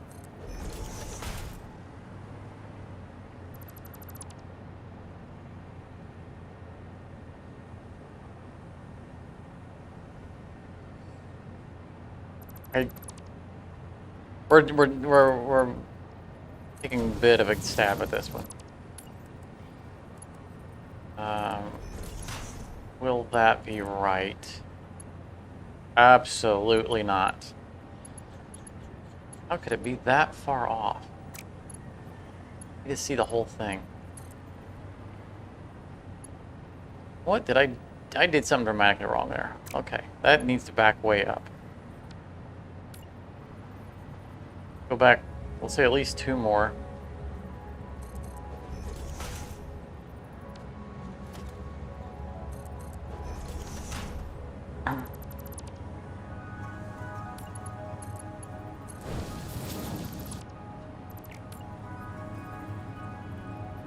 Oh, don't give me that. Thing with the other one.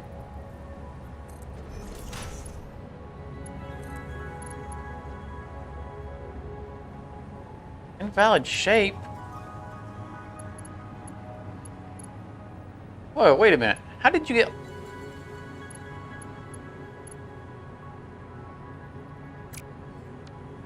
That was centered before.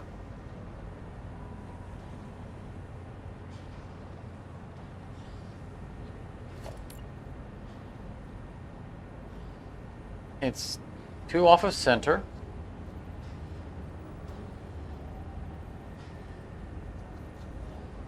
Oh, 1 off of center. Oh, I ran the whole thing wrong. We didn't see the angle.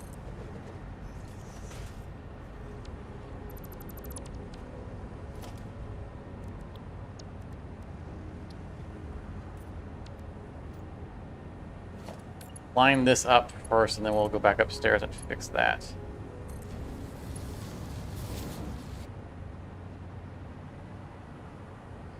Okay, that looks good to me. And then we'll just we'll short the pipe back and then bring it across to here. Oh, that's not... we're gonna have to support it before it gets to the belt here. So let's do...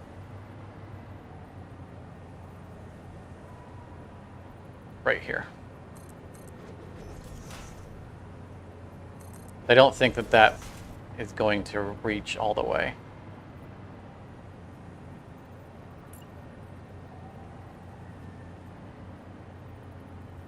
We'll try it, but I don't think it'll reach all the way. Comply.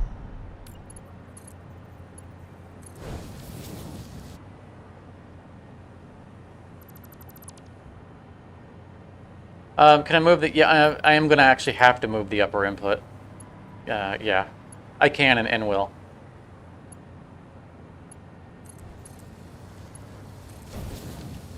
Because now it's misaligned. But that's aligned properly now.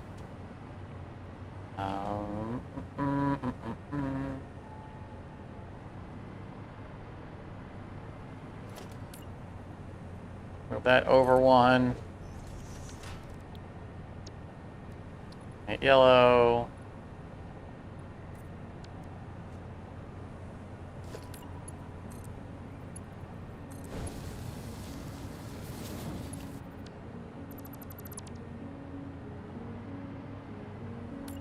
Move it. Oh, I did not like that. Looks like that was lined up too.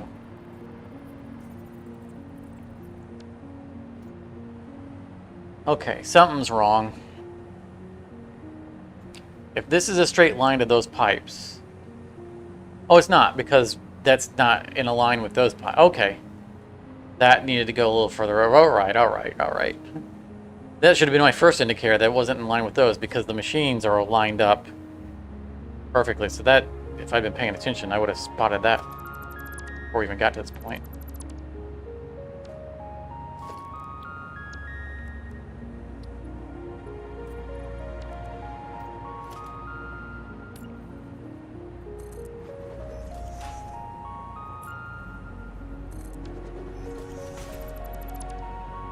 All right.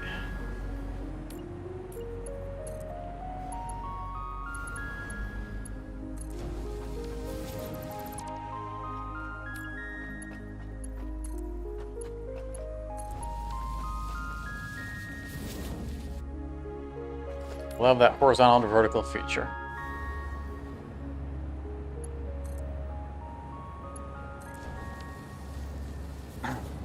Okay. So we know this is a grouping of 12. It's 12 outputs to 16 inputs.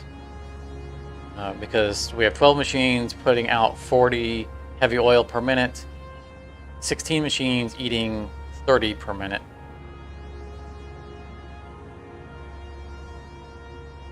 So now we need to make sure we had this lined up, and then we need to put a sign to remind us that we've got this correct. Yeah, so this is 7, right? 1, 2, 3, 4, 5, 6, 7. Yes. Okay, we're good here. We just need another sign. And again, we're going to clean these signs up after the factory is up and running. This is just to keep track of everything. There's so many moving parts.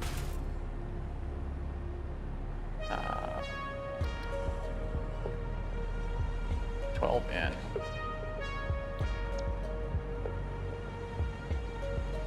Okay, excellent. Let's get our next group of 12. Can you imagine how much of a pain this would be if we didn't have this hover pack? Being able to just willy-nilly up and down between floors.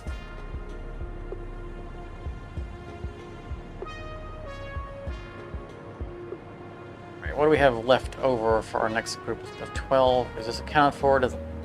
Yes, that's going into the ground, so that one's already in use. We have a sign here indicating that. So this row is done. Took the first 9 out of that. Is that right?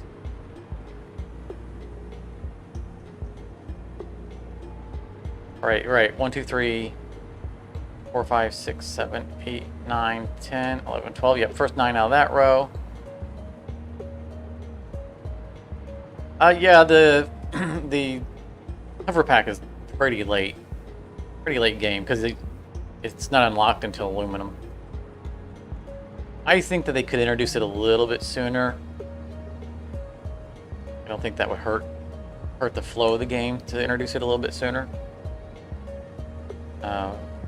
What I think is that my opinion is that the current hover pack is useful, but not as good as it should be for how late we get it, because of how limited its range is. You know, to power poles. So this jetpack or this hover pack should be introduced earlier in the game, and then there should be a Mark II pack later on that has extended range on it. That's my take on it. So we have 2 on this side. We need 12 total. So we need 10 over here. 1, 2, 3, 4, 5, 6, 7, 8, 9, 10. See, we keep falling out of range. Okay. 3, 4, 5, 6, 7, 8, 9, 10. And this side's gonna have 1, 2, 3, 4, 5, 6, 7, 8, 9, 10, 11, and 12. Excellent. And that's our last pairing.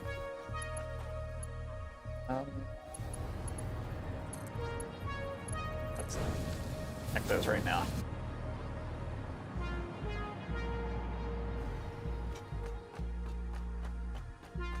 We still need to come back later and belt all of these refineries because they still have resin output. But that is going to be trivial because we don't need to send the resin anywhere. It's going to send them straight into a sink. We're not using any of that stuff. And if later on we need more rubber or plastic, we can come back and start exporting that resin. For now, we have no use for it. This is purely meant to be a power plant. We don't care about product. We need to combine this with that. We need to know where it's going.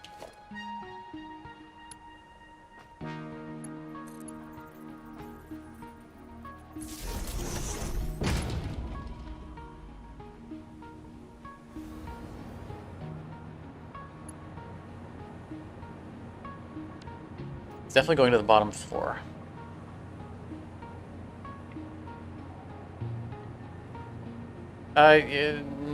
You and I have different opinions on the big spiders.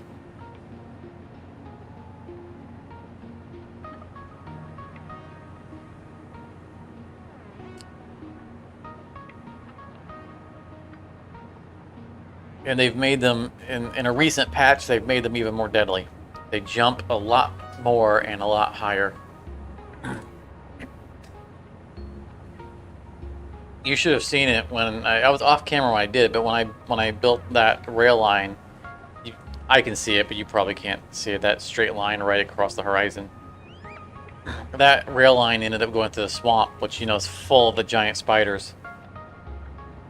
And they could leap all the way up onto the platform that I was on, that I was building across above it for the rail line.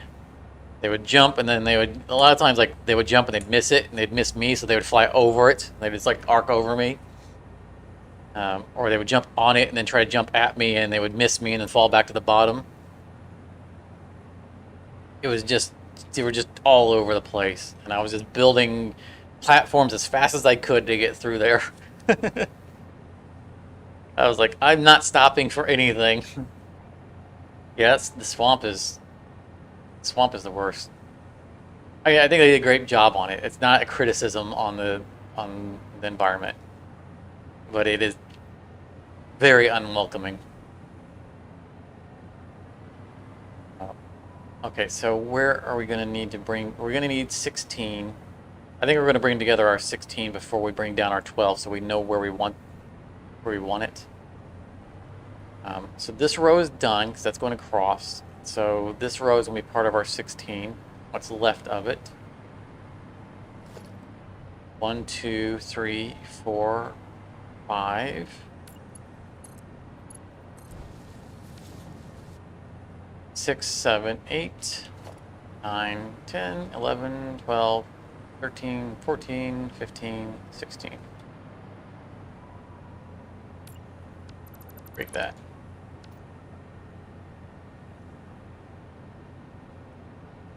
It's not too bad. Is that the Dread Pirate Roberts response about the fire swamp? Actually, not too bad here. You know, I'm not saying I want to build a summer home.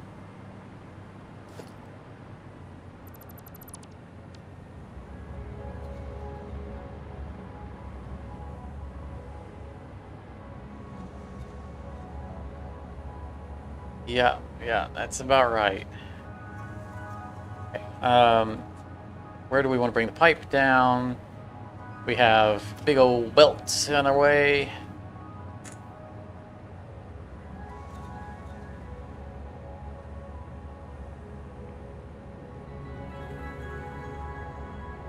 Oh, I love the new radar towers. In my opinion, the radar towers were useless before Update 6.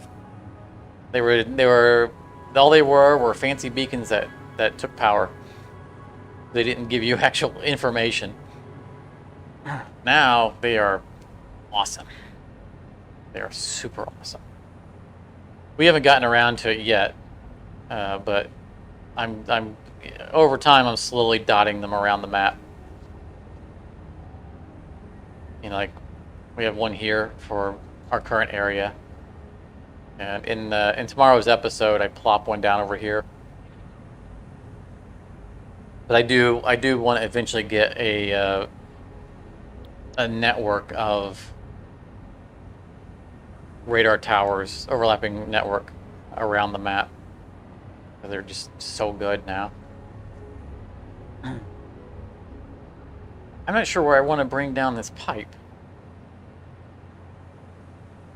I think we're going to have to off-center it.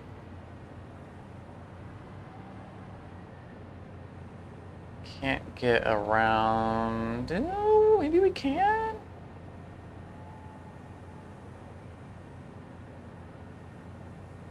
Right on that line. This isn't going over that line. Let's start plopping out holes. It's there, I think.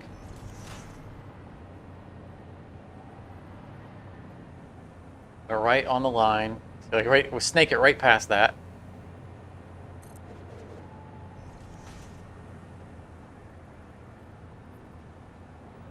And we can do that.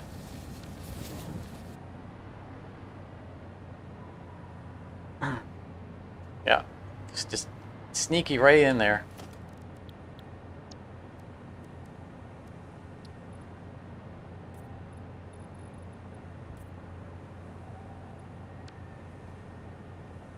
We were talking about words that have a permanent association with them. Clearance. Clearance is another one. Thanks to the original airplane. Wasn't there a clearance, something like that? I know that whole shtick. The whole shtick is, you know, the Roger Roger and the over under. I was thinking that there was a bit there was what's your clearance or something like that. That comes from something if it's not from that. Do I do development engineering in real life? I'm a metrics professional. So I've done plenty of logistic math development in that fashion. Though I am not an engineer.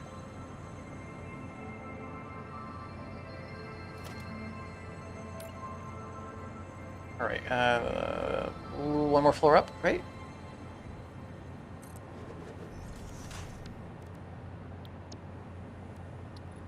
I mean, I'm a math guy, right? And that's really what this is all about. And this, I mean, when you boil it down to it, this game is nothing but a graphical spreadsheet. My save intervals are an hour.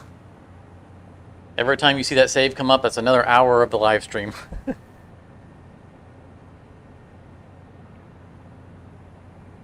Yeah, I mean, this game should attract any math nerd. Should love this game because it is. I mean, it's a graphical spreadsheet, is what it is. The 3D spreadsheet ticks all of the boxes for doing math and all that stuff, and makes me very happy.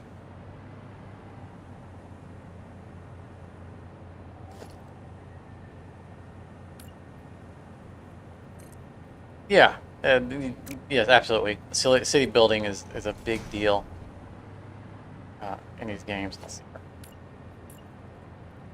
I know I can't place the thing on top of this. So we have to do this.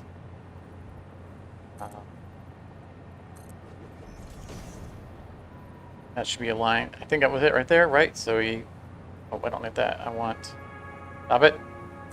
That. Hopefully I got that right. Yeah, I love city building, which is why, obviously, I love playing Minecraft.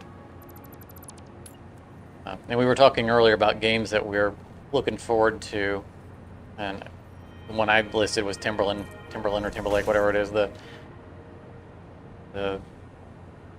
Beavers city building game that I think is going to be a lot of fun.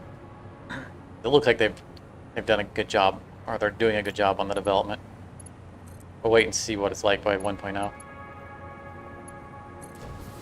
But I have grown.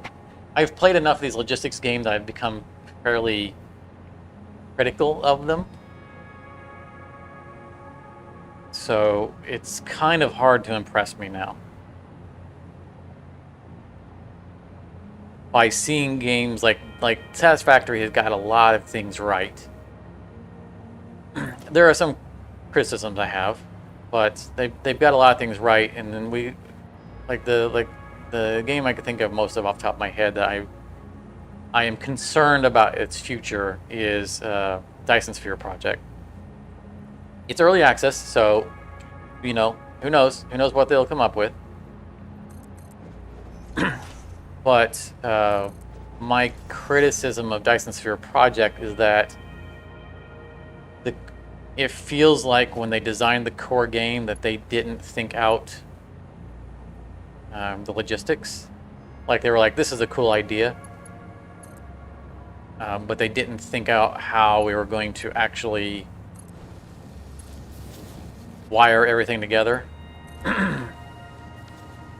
and their solutions seem shortcutty.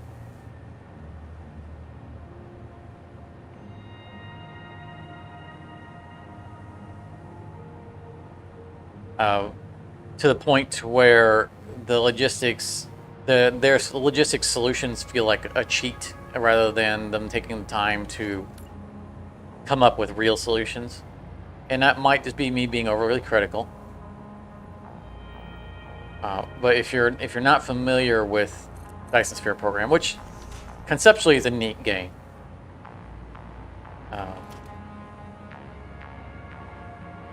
it's a Factorio, right? It's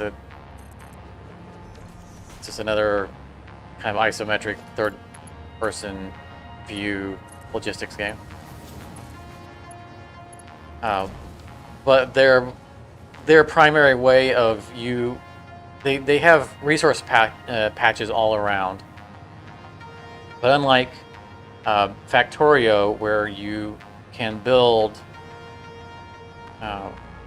rail networks and you have massive open spaces to build out huge, complex, building machines. The planets are small. That's the gimmick. The planet is small.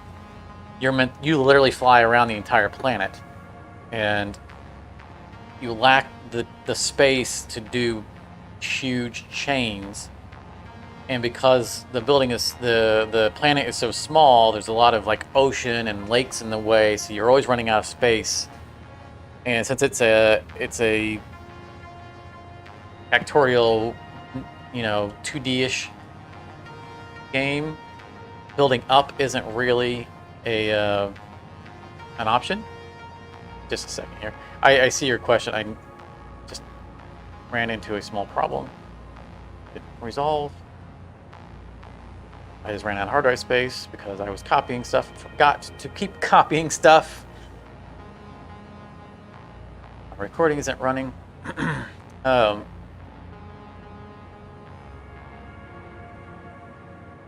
So anyway, you don't have the room for having rail systems. So everything's on conveyor.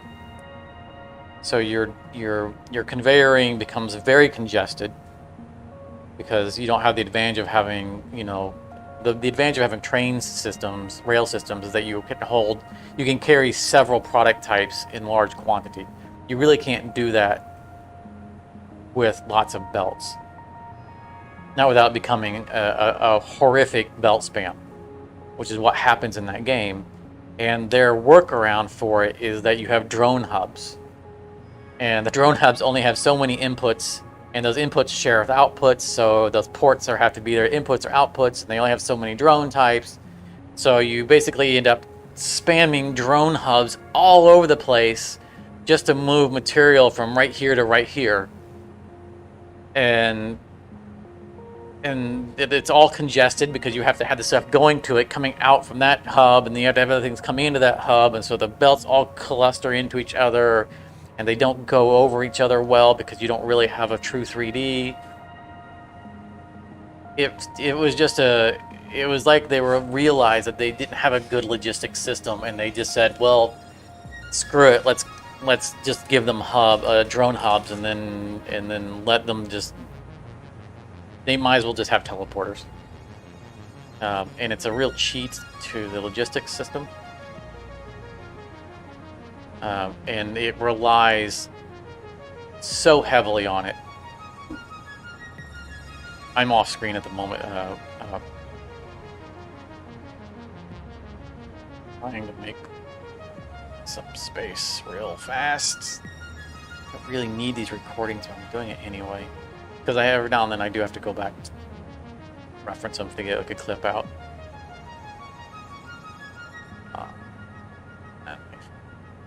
Bow.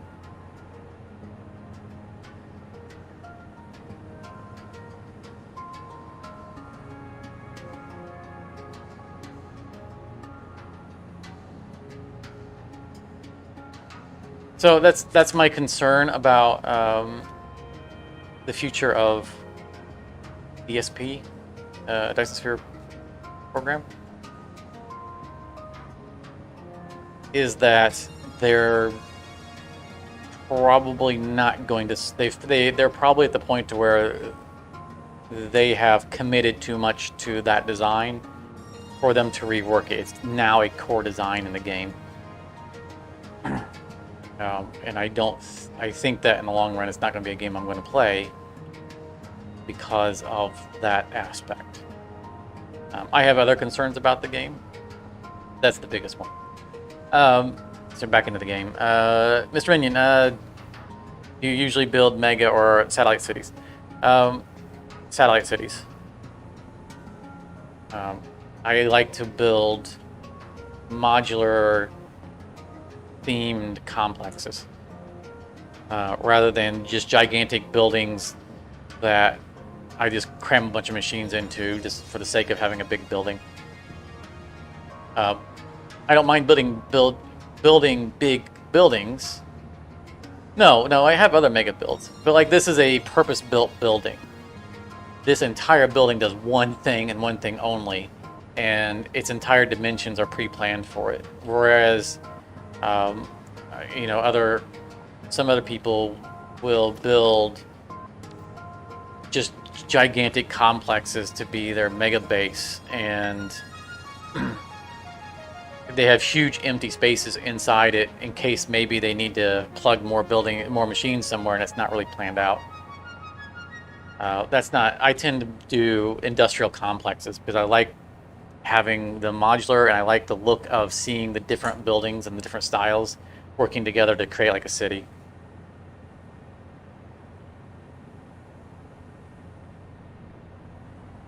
Yeah, exactly. What Matthew said. Now this is a mega build.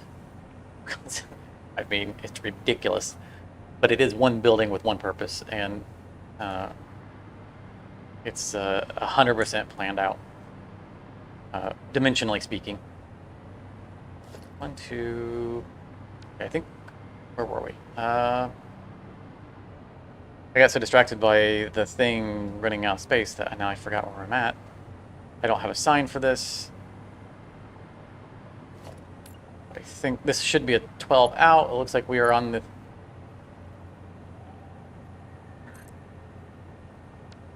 Ah.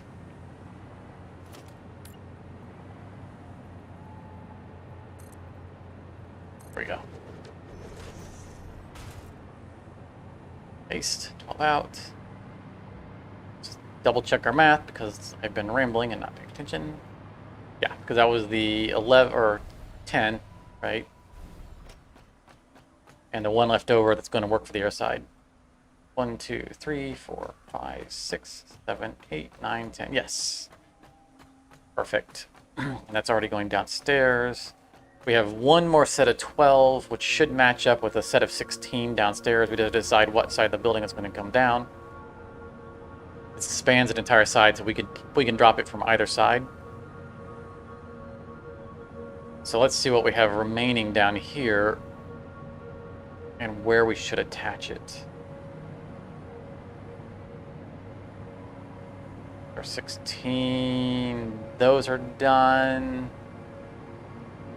I think this is going to be an either side or two. Hello, train. 1, 2, 3.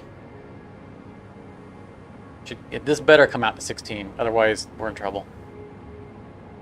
4, 5, 6, 7, 8, 9, 10, 11, 12, 13, 14, 15, 16. Yay, math! All right, this one spans both sides as well. We can come down either side. We'll just look and see what our clearances are. It's going to be easier to group these on the other side, which we did on the other one, so we'll probably come down on this side. Okay, that way we can wrap around the side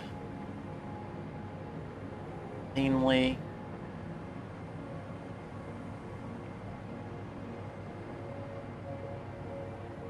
Yes, yes. We are so close to this aspect being done. No, lady, I don't want your artifact. Hello, this is Paternal Figure. I have taken ill and need your help to find a cure.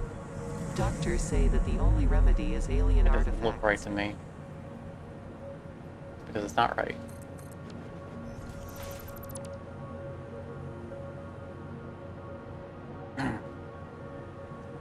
I'm also back to the discussion of Megabuild versus satellite cities. It is a true statement that doing mega builds gets the views. Like, you know, if I were just trying to do for views, everything would be a mega build because that's what people are more interested in. I do them as they're appropriate. I like making big buildings when I can have a centralized theme for them. Nothing against mega builds, but I also really like making complexes. Of course, I ran out of rubber. Plastic. Had to be the last pipe on the floor. Where are we at?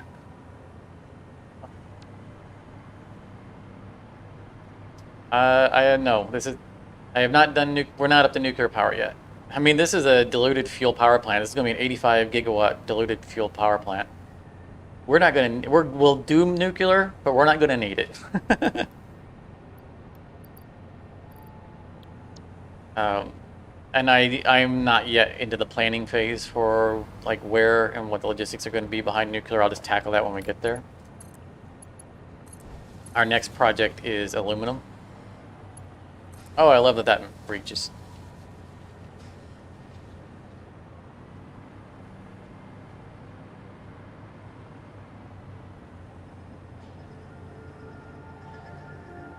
Yeah, I mean, I've seen some mega builds from other content creators. I don't very often watch other content creators for Satisfactory, not due to a lack of my interest in the game, but because I don't want to steal someone else's ideas and do so on accident. Right? Everything I do is my own creative intake. And it is easy to copy someone else and not realize you're doing it because you see another good idea and don't realize that came from somebody else. And I want to avoid doing that. And because of that, I tend not to watch very often other people's stuff for the things that I do.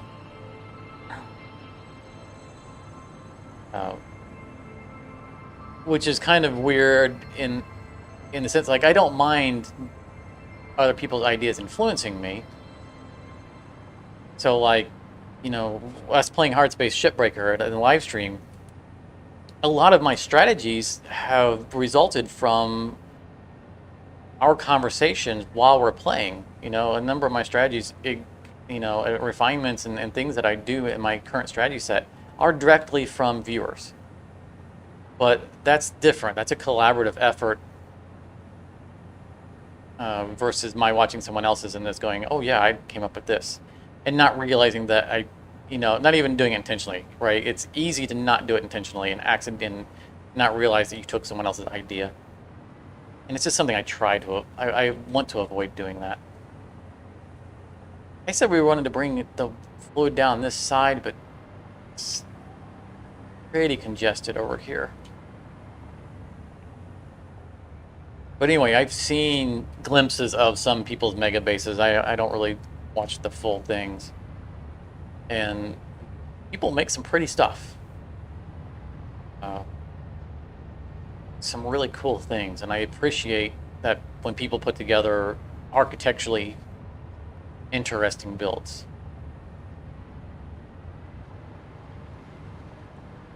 And there is definitely a skill set that is in that I appreciate and admire. And I'm not ruling out that someday I might not do something like that. Building big for the sake of building big and then just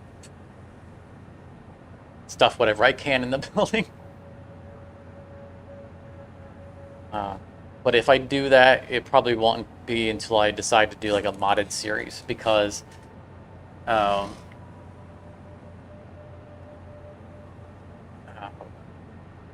if part of the good thing about going truly big is if you have a modded, the ability to do stuff with how your placement is. I don't think I do that. I don't think I'm going to be able to get this down this side. There's a lot of cool things that you can do with mods in this game. This is purely a vanilla series because I want to teach people how to do stuff and have them not feel like they have to mod their game.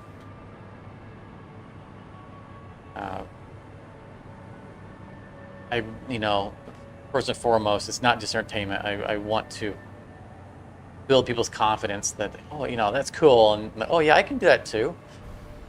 That's what I want people to take away from the things that I do.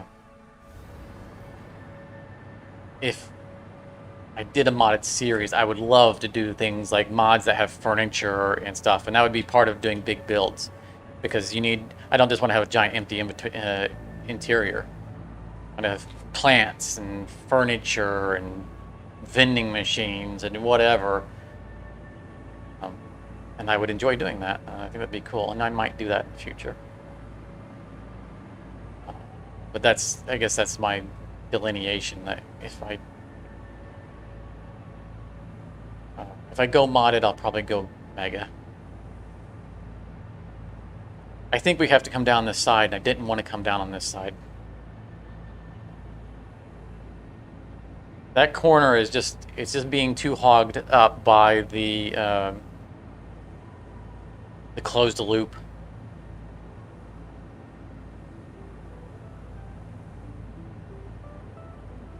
Well, see, Matthew, that's what I want out of my viewers. I want people who are viewing my material to incorporate it into their ideas.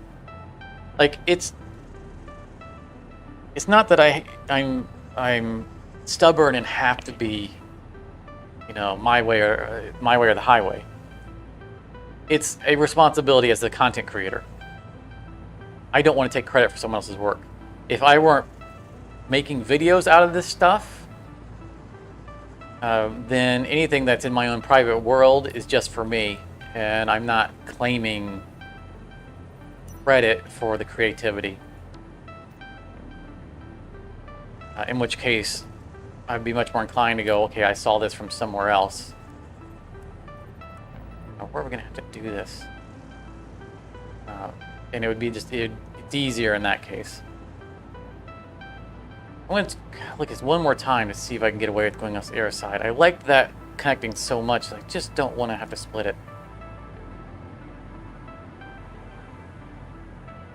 Well, yes, so I don't mind giving credit, Matthew. That's not what I'm talking about. What I'm talking about is how easy it is to not realize that you've copied someone else's idea. If you watch enough of something, and you just get used to something being a way, like Redstone and Minecraft. Like, there are so many mechanisms, like basic logistic systems mechanisms in Redstone, that we've watched enough Minecraft videos that we've seen other people do, and even once you have a good understanding of Redstone and you can start coming up with those systems for yourself, it's hard to differentiate what was my existing knowledge. Did I come up with this idea for getting Redstone to do this because I understand Redstone well enough to engineer that? Or have I seen other people do this and it just fell into my general knowledge of Redstone? And so it can be easy to not realize the source of your inspiration if your knowledge base is wide enough. And I do not mind using someone else's if I see someone do something really awesome, like that's just the best way of doing this. I will absolutely give them credit and do it. But I need to be aware that my idea came from someone else. So that's why I'm saying that I try to be cautious, because I don't want to accidentally steal someone's idea.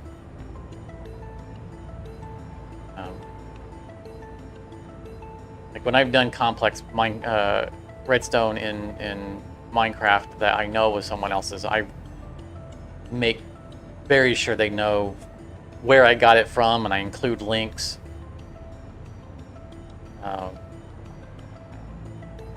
Because I don't want anyone thinking that I came up with something that someone else smarter than me came up with.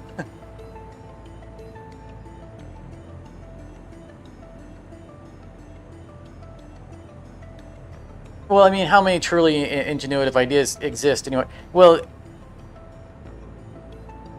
that's not the issue, right? It's multiple people can come up with the same idea independently, and it's still their idea. Like, I'm sure a lot of the things I do, there are many people who do it the same way. I'm not claiming I invented it, only that I didn't get the idea from someone else. So if we see other people doing the same thing, then they may have come to the same conclusion on their own. Is it what convergent evolution or something like that they call, where multiple creatures have the exact same trait, but they aren't related to each other?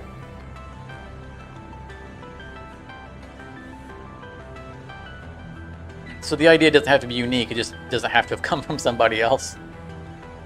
I don't see a way of getting this through here.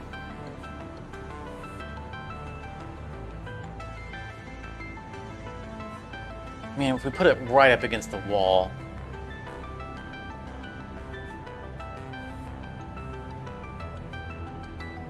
You know, if we can put it up against the wall. I think we've done that before. Let's try it. It's a little cramped, but you know what? No one's going to live in this building.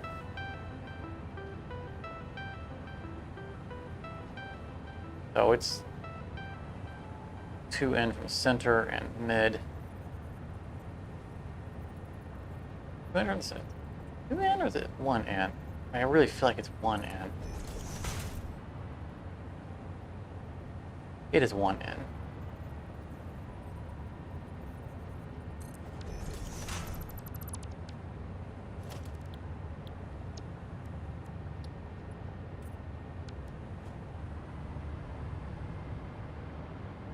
Right on top of a sign. You had to be an important sign too, didn't you?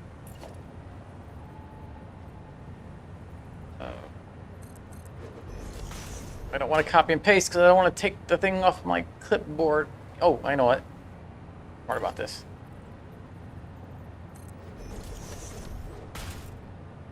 Paste.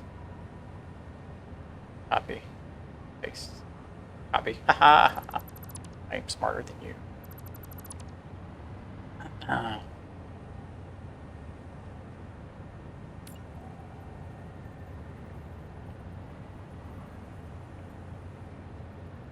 Yeah, I mean,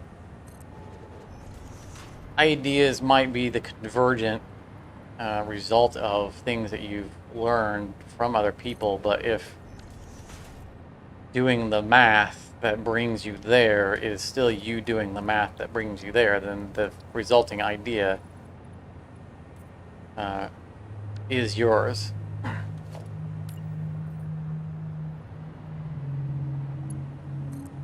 You know, science is built on previous science. You don't have to have invented all the steps to get to the final step for the final step not to be yours.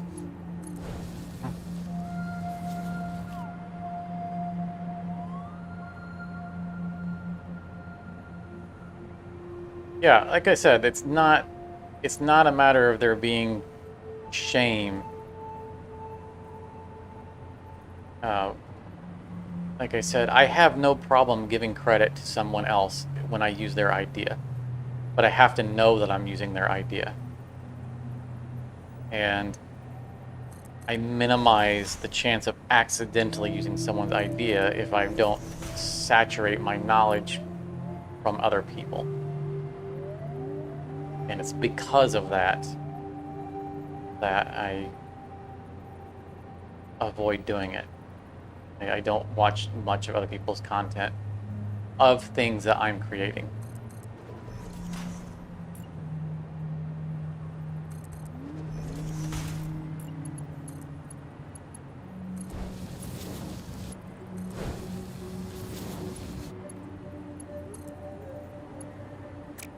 Not gonna do that. Don't. You misbehave on both directions. See, I think this is directional. It's like sometimes the angle works, and then it'll turn properly, and sometimes it won't. So let's turn this, and we know it'll work. Right there, 1, 2.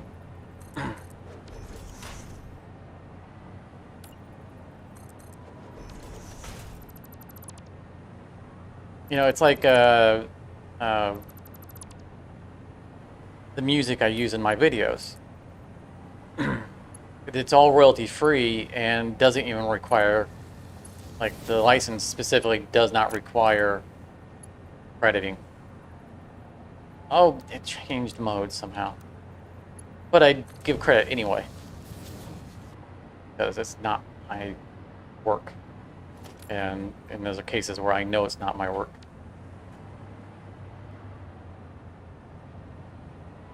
Because I have no musical talent whatsoever. Just a complete absence of musical capacity at all. No, like, I probably dumb down other people in that field just from being near me.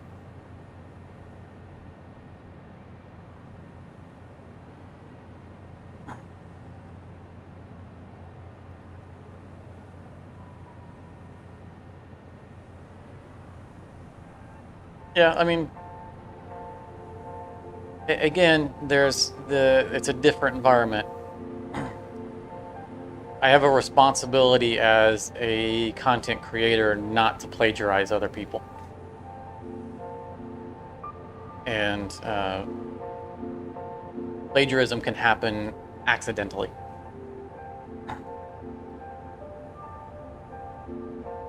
And I take that role seriously. It's absolutely not about a need to be the person who always created stuff. There we go. That looked good.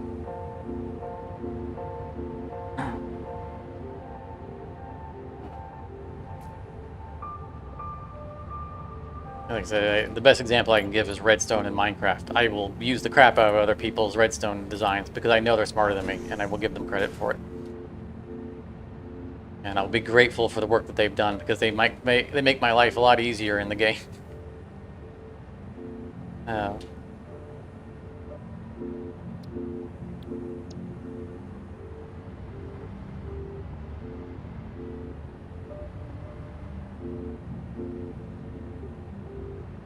But even in that, I try, like when I'm doing redstone stuff, I try to come up, you know, you pull together redstone knowledge that you've learned from other people, like the basic mechanisms. And I figure out how I can combine them to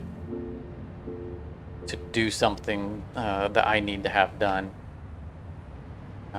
So that I'm not just downloading someone else's world and copying and pasting their work. But I definitely won't claim that I came up with it on my own. Get these things off of the belts. It's a little bit better. I think we're all connected at this point.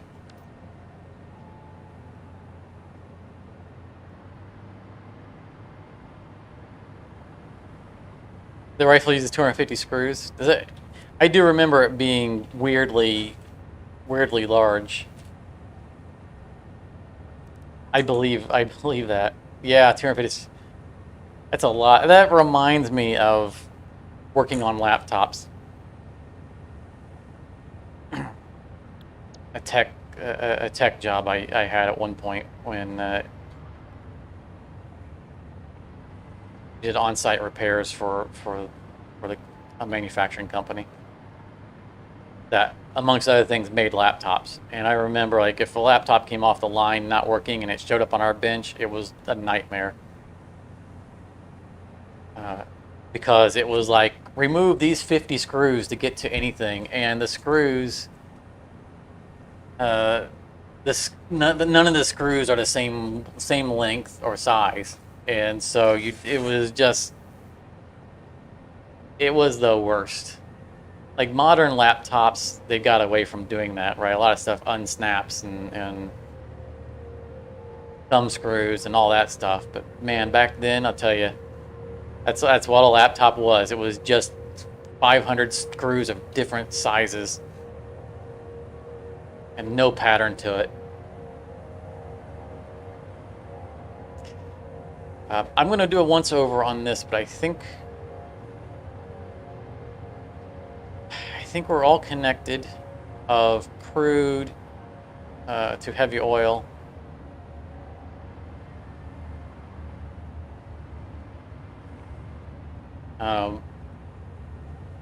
All of our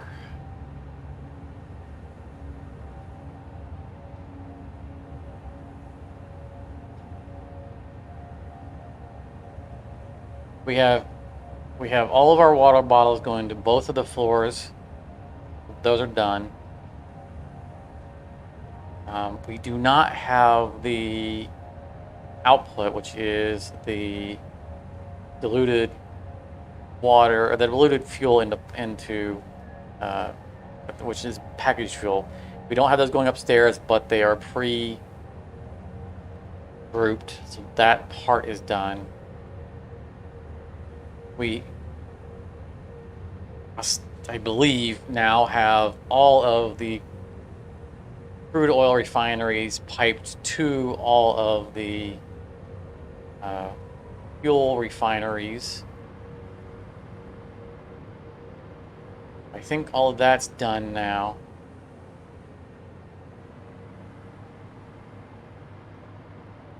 What are we at? Almost 9 hours.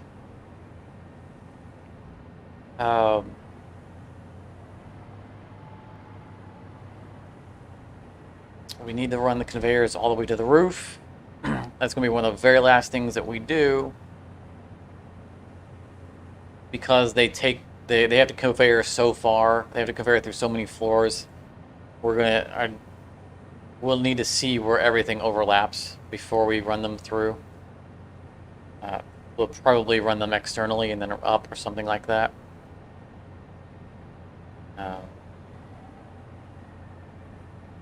We have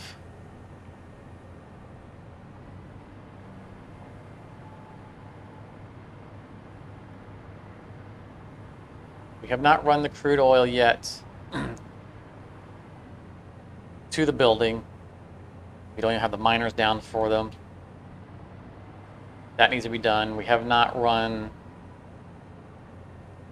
the water up yet, but we have grouped all the water. So all the piping's done for the water outside the building. We have not done the piping of the unpackers to the generators, but the generators, all 11 floors of the generators have their basic piping done. Still needs to be painted, but I'll do that off camera. We still need to sink all the resin. I might do that off camera, because that's just do a little bit of math and run some belts, and then that's nothing. There's no logistics behind that.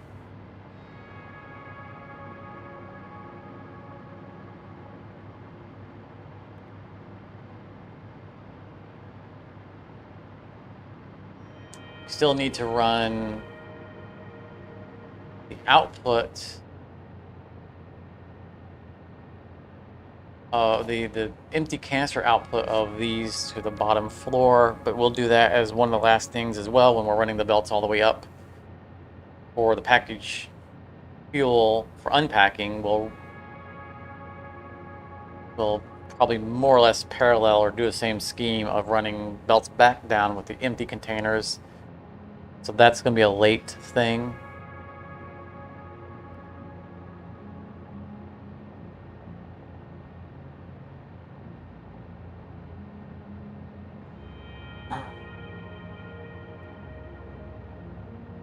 Black dots in caves. Oh, you mean so you mean oops. Like the map black dots, like the unexplored area? I think the mapping is the highest elevation of that location. I think you probably have to get on top of the cave. There are some places that don't make sense. I agree with you. There are some places where I know that I've been high enough elevation that they should be exposed and don't get exposed. But I think it has to do with being above. Like, try to go and stand on the roof of that cave and see if that exposes it. That's probably it. And maybe is a black spot within the radius of a radar tower? Because I think all of my radar towers have fully exposed around them. Where's this radar tower? There it is. Yeah. Can't click on it to have it lock in. Wow, it's within radar tower? Yeah, I don't know. App is a little wonky. Probably a bug. It's always been... Okay, what happened with my sensitivity?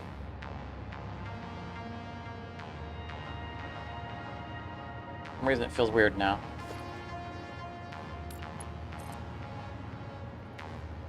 Well, maybe it's okay now. It definitely has always been weird that, like, there are areas that I know that I have physically walked on that are still black, and then later on they get exposed by my being somewhere else near them or maybe a higher elevation. So it might be, is the black spot on the edge of the radar tower? Because it might be that, like, we'll say, for example, this black spot, you know, like maybe it's considered a zone, and that maybe there is a boundary within it that has to be exposed. Like maybe walking on the edge of it won't expose it, but getting in far enough might. Like, this is a really straight line. This would support the idea that these are actually defined as different areas. But radar tower is exposing that. It just that's my speculation. If it's on the edge of a radar tower, maybe there's an inner area that has to be exposed that would reveal the entire thing. Tiniest dot.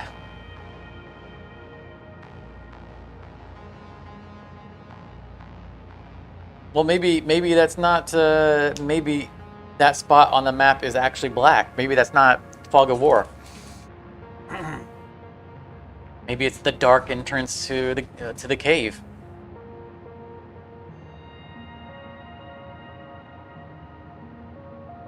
Can't zoom in anymore. So, like, there's a black dot there. That might be an entrance to a cave. Maybe it's actually meant to be black.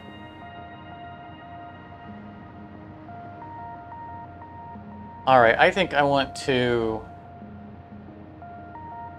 I'm going to stick with ground level. I'm not going to bother with this stuff yet. Let's get our miners placed.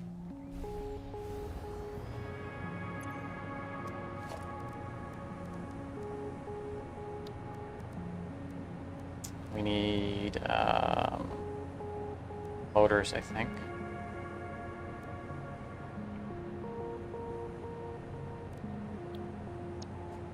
Yep.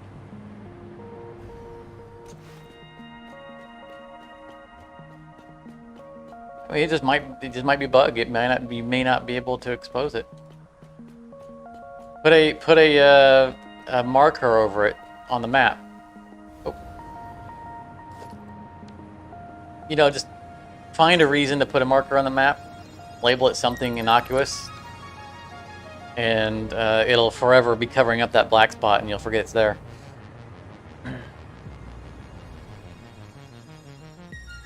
I don't know if we have any motors down here anymore.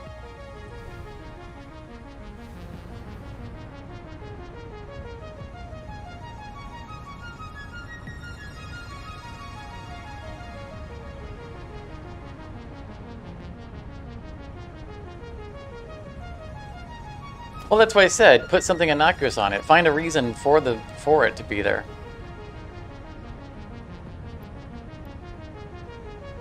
Give it a purpose.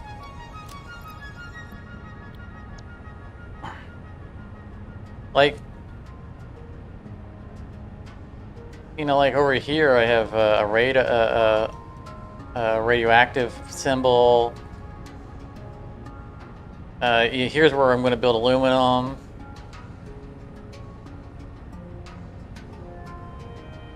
Up here we have the Cave of Death. See, that's not flagging anything, like resource-wise. It's just reminding me there's a Cave of Death over here. You could find a reason. It could be a reminder. Just put something like, I like pie. And so whenever you cursor over it, you'll go, oh yeah, I like pie. Thanks for reminding me. Give it a purpose in life.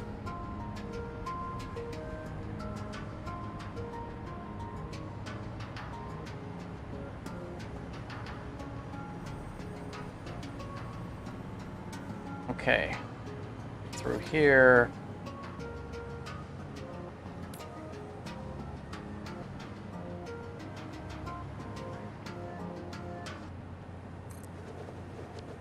I will not be able to recite the answer to that clue. We have two more up this way, which we know could be a danger zone, so we're gonna be out of power range.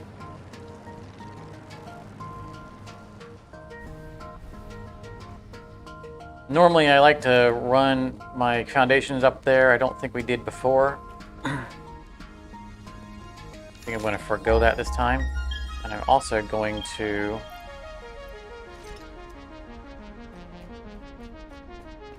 make sure I'm able to move. This is where Mama Spider killed us last time. And we don't have anything electric up here, which means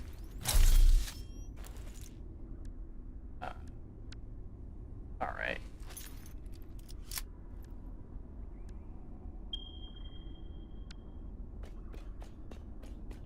We should have respawned. Okay, we did already put platforms up here. Nice.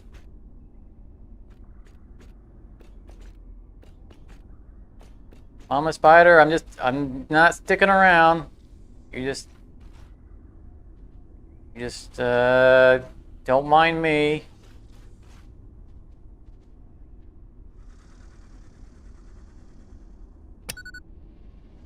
You see it? That's you if you get near me. All right.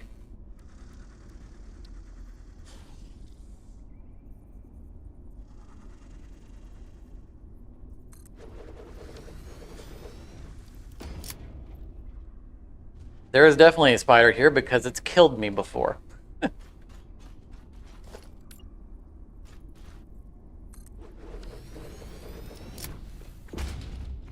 I know a spider spawns here because it has killed me before. I did kill her, but it was a long time ago.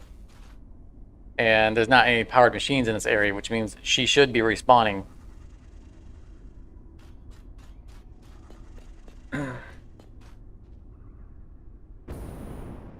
Oh, I didn't bring... we're going to have to come back. I didn't bring... put that away. I didn't bring shards with me. We have to overclock these.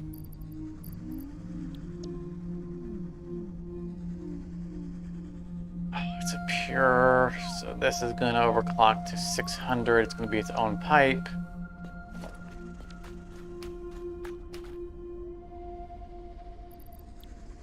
Okay, so can't merge these two guys.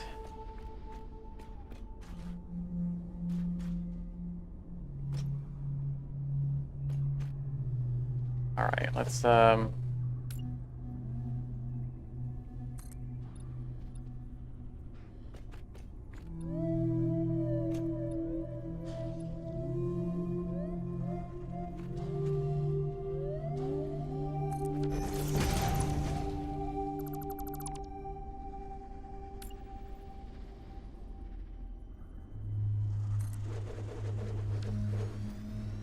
something like that.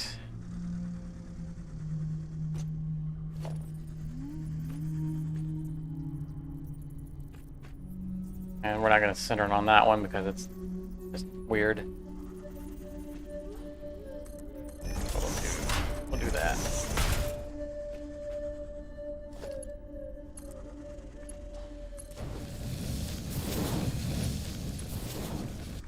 That will start us. No, don't do.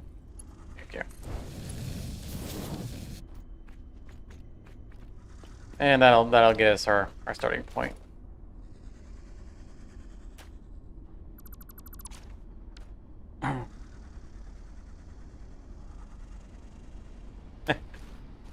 Fair enough. I'm in the camp of I would really like for these to all snap to the grid. Or for there to be a radius around it where you can place it, so it doesn't have to be in that one exact spot, so you can actually snap it to a foundation.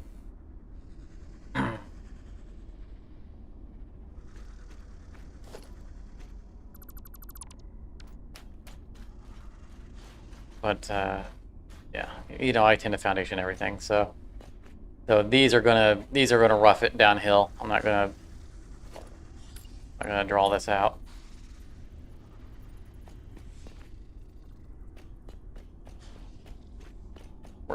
Where do we want to go with it?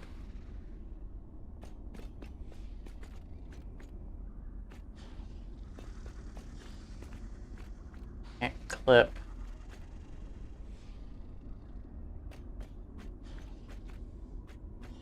This clear. Stop jumping around. I'll turn it a little bit. That should work.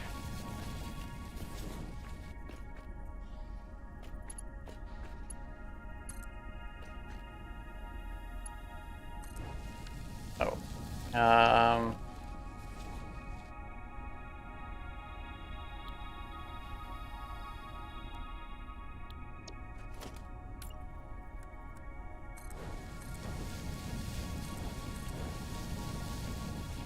I changed them from Mark 1 and back to Mark 2 to paint them without having to change my my color swatch to black.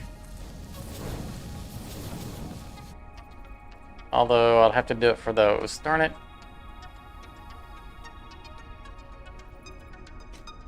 Well, I kind of like them purple with the black. I think I'll keep them that way.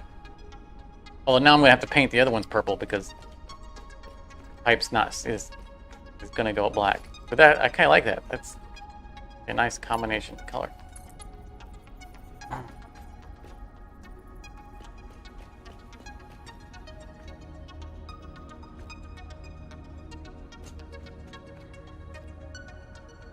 This will suffice.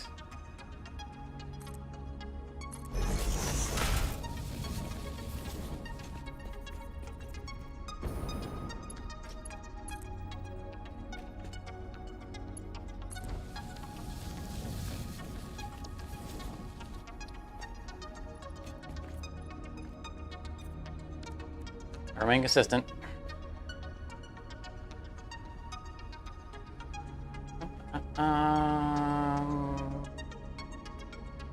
This keeps going downhill with it.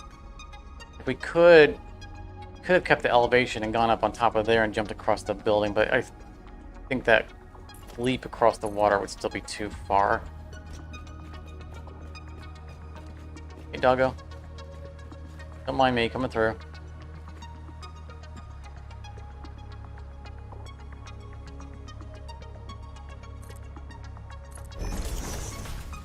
That's gonna be fine.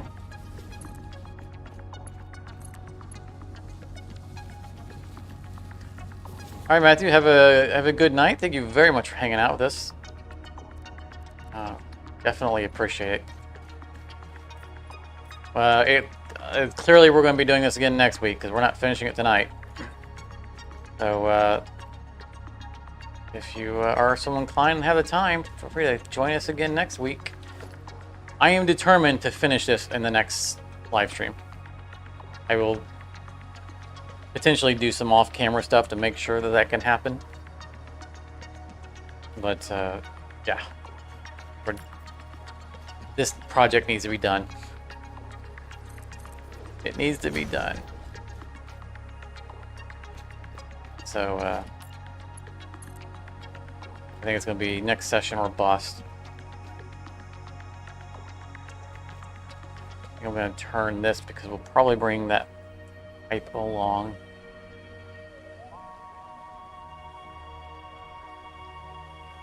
We're going to end up stacking 6 pipes high. Do I really want to do that? Harvest. I don't think I want to do that. I think I want to do 3 and 3.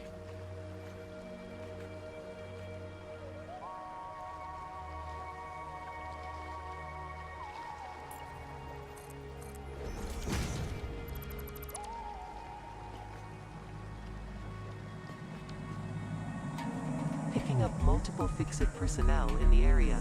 Proceed with harvest before it's too late. We can't do that because it's not going to be 6 pipes. We're going to be merging pipes. So those are going to be 600 a piece. We need to figure out what the convergence is going to be. I need to get... I need to get a bunch of shards. And just start overclocking all of these. And then merge them all together. But we know that these are independent pipes. They don't need to merge with anybody, so we'll just...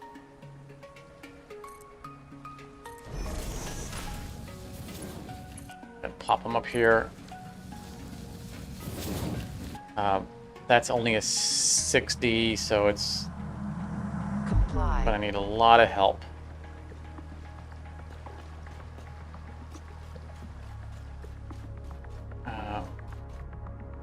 And I think that I'm going to plop these down. I'm going to not bother running them.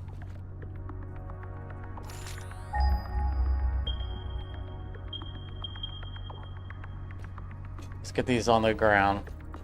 Get the stuff out of my inventory. And I'm not going to worry about them tonight.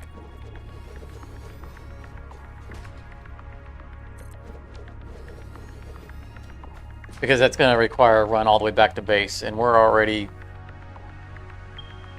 over 10 hours. Wow. Yeah. I'm not going to run all the way to the base just to get some shards and come back and just plug them in when we're this late into the stream. I could do that off camera. 3, 4, 5, 6. I think the last thing I want to do for tonight is I want to...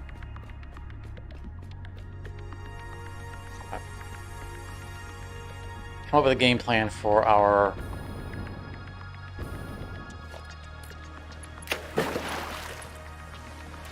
water piping up and call it from there. So we already have our... oh, there's that. Your contract. No wonder I haven't been able to spot it. It's inside the rock.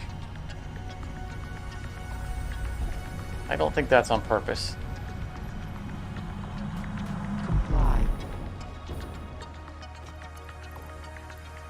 Okay.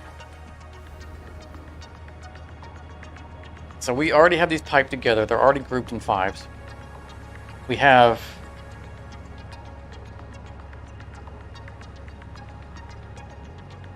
one instance of one that we're going to need to underclock. And I think everything else is golden.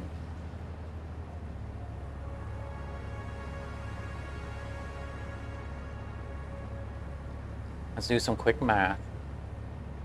Actually, we don't need to do quick math there. Each group is putting out 600 apiece, which is 10 machines. We're actually going to underclock a number of these because they're going to be in groups of 10 and 9. It's 600 or 540. There's just no reason to split. Weird.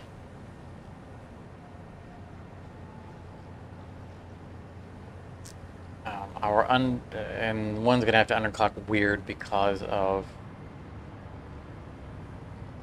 our this one. There it is.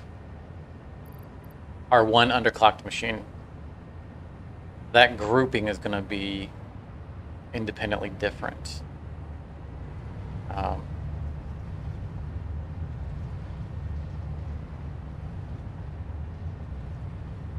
Yeah, there's another autosave. I really want to run all the water forward and up the front, but I think that would be awkward. Maybe I just poke them up through the ground.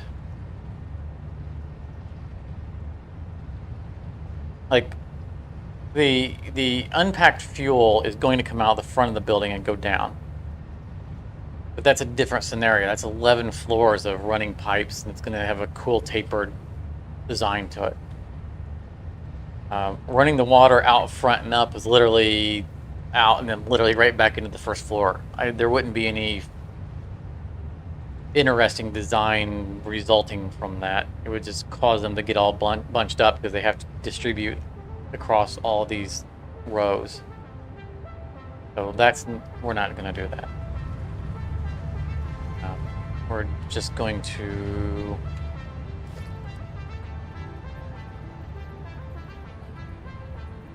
let's see if we'll just put a floor hole here and see if it lines up. It's not to an open space underneath it. Don't look right to me. That good? Not good. Pipe's gonna be black, but that's okay. Okay.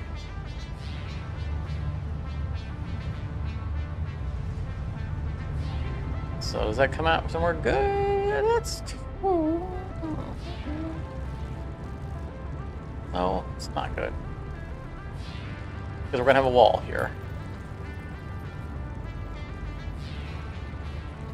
And we'd have to have a T section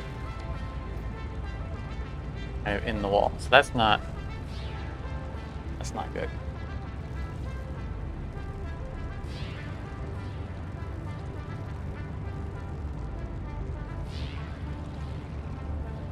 Unless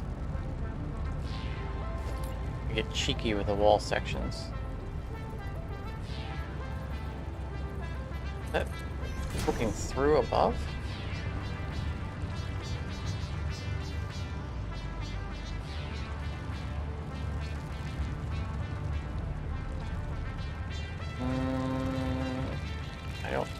Not sure where it would have been, but we're not seeing it. Did I just hear a spider?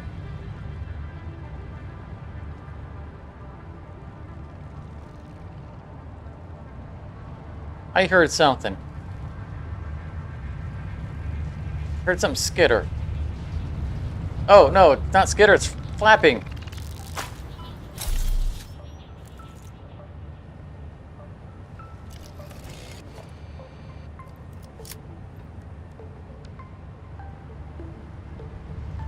A spawner? What? When did that get there?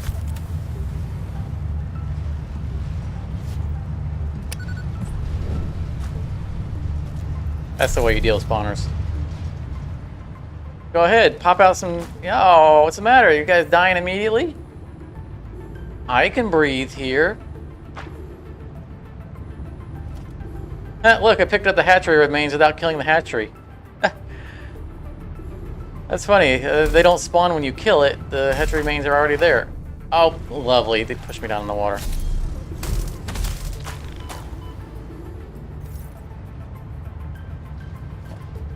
And spawn knew it. Yeah, see, I'm thinking that those hatchery remains were there previously from a previous time I must have destroyed them. And for some reason, the spawner got returned. But gas grenades are the way to deal with those guys. Especially when you have whole clusters of them. They spawn and die almost instantly. As I was saying here, we could...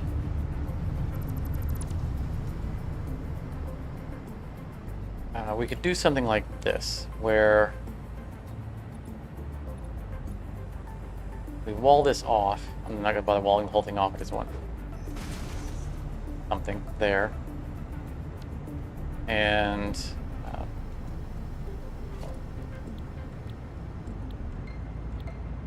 let's use our brand new flooring that I unlocked in a video that has not yet released. Strip metal. And we create this little crawl space here.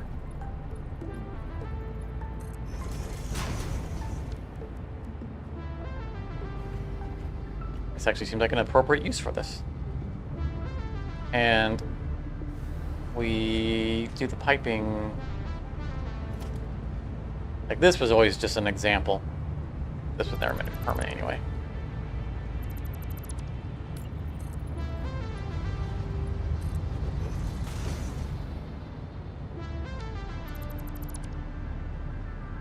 Do it like that, and then we can of course these are supposed to be the feet, so these are actually supposed to be holding the building up.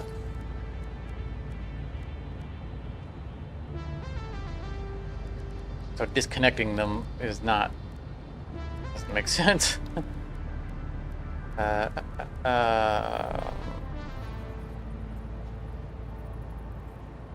could do something like that.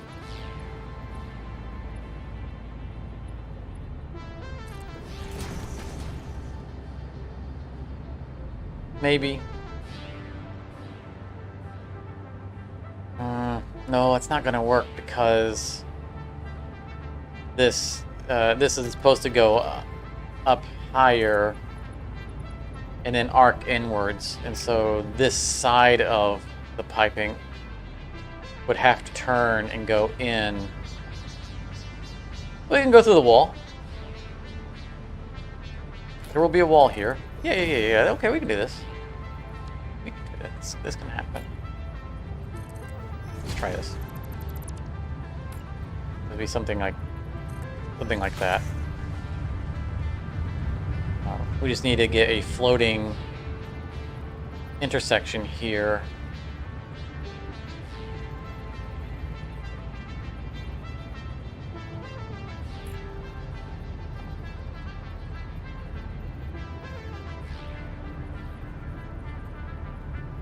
Can't just put it on the floor.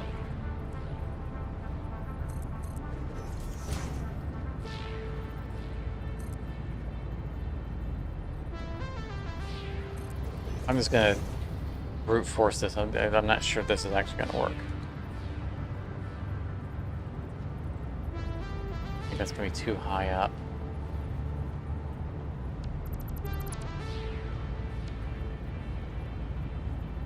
That's gonna be too low. I want to keep it on 2 meters because everything increments in 2 meters on this. So let's try the higher up one.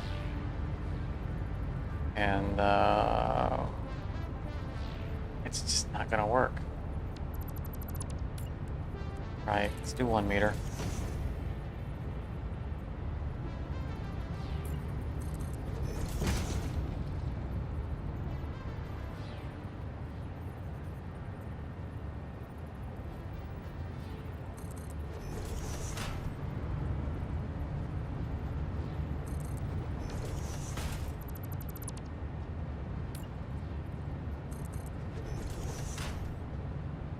Gotta go. Yeah.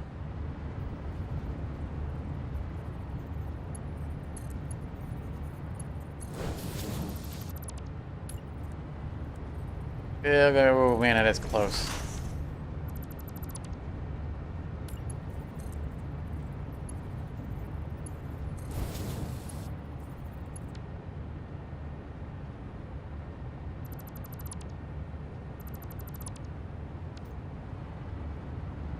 But it doesn't... It clips a little bit. Let's see how this looks.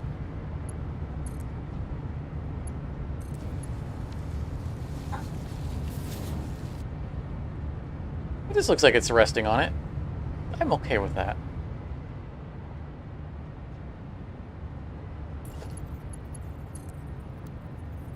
Back to horizontal to vertical.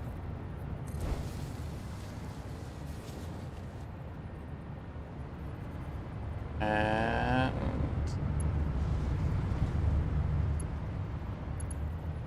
get rid of that.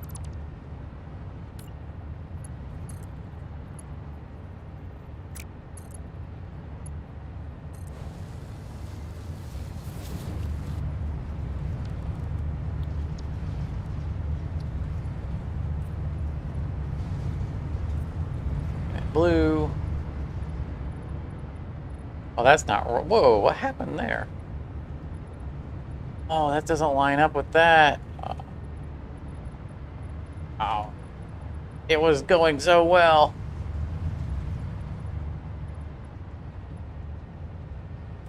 It was going so well.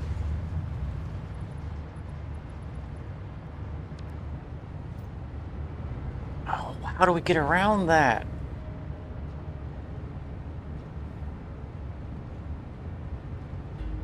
There's no way I can make a 90-degree turn out of any of that because it's literally 1 pixel over.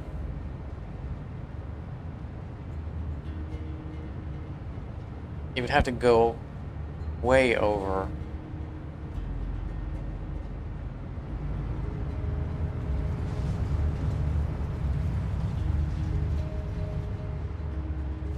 You would have to do something like...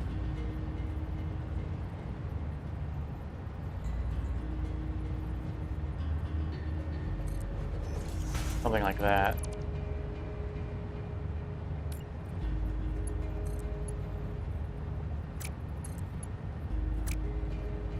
Oh, that's just silly.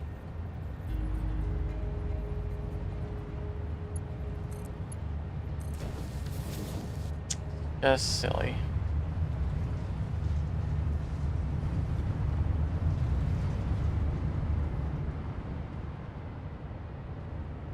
I don't know how else we solved this, other than moving the junction way over somewhere else so it comes up in an arbitrary place and then takes right turns on its way back.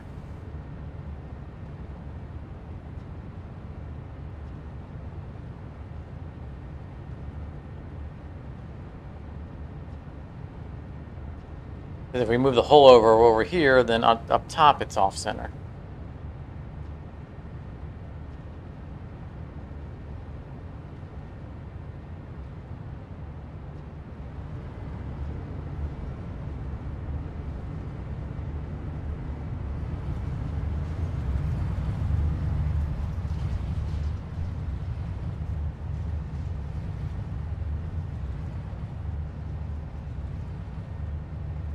We're gonna have the same problem on the other side too.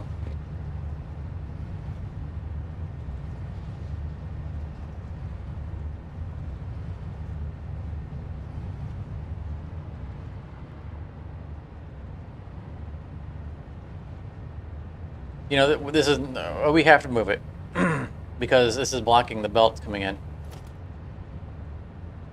This is not viable anyway. Okay.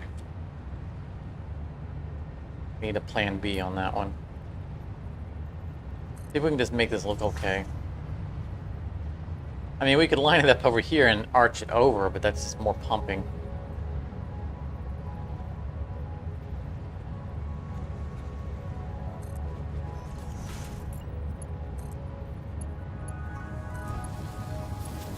No, that's a big no.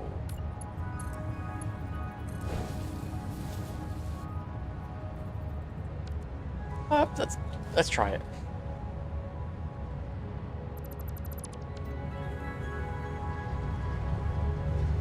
Well, that was off center too. Look at that.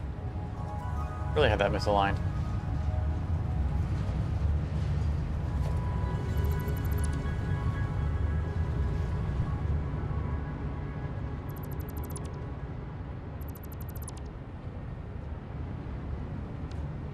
I think we throw out this idea here.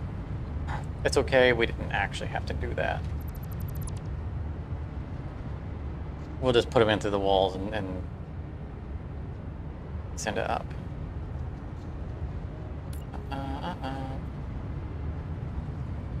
What do we want?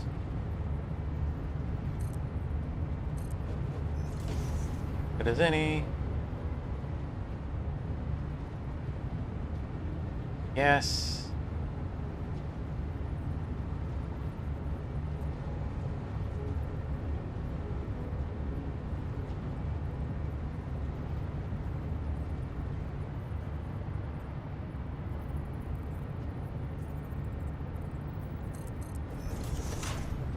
One off center.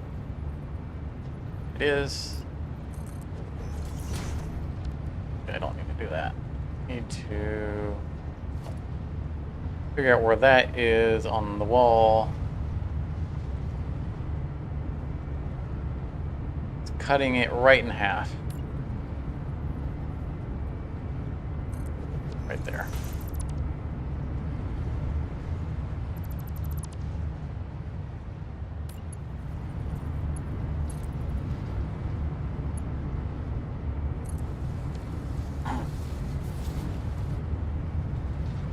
Perfect.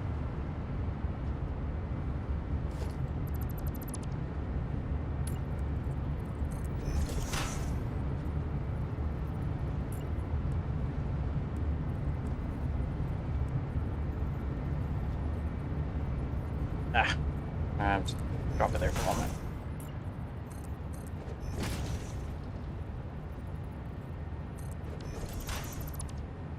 Nope, that's not what I wanted to get rid of. That is.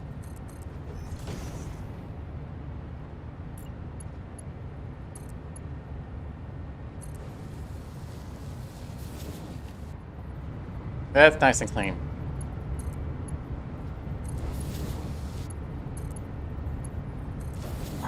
That's the way I like it.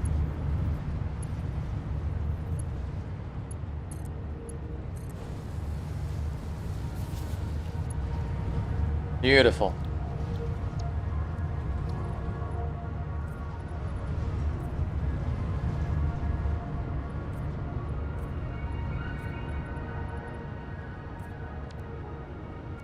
That gives us our design for all four corners, I think, most likely.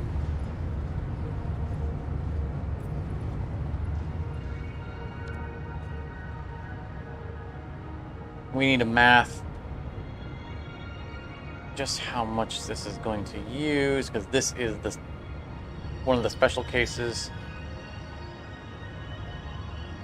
Going to 9.5 machines, 9.25 machines. Normally it's 60.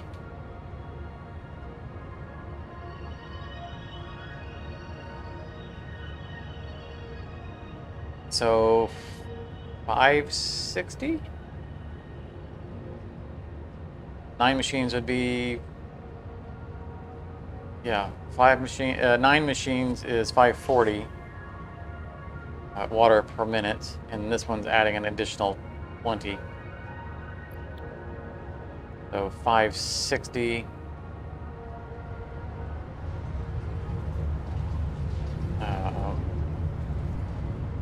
Just 40 off of the output, so that's 80.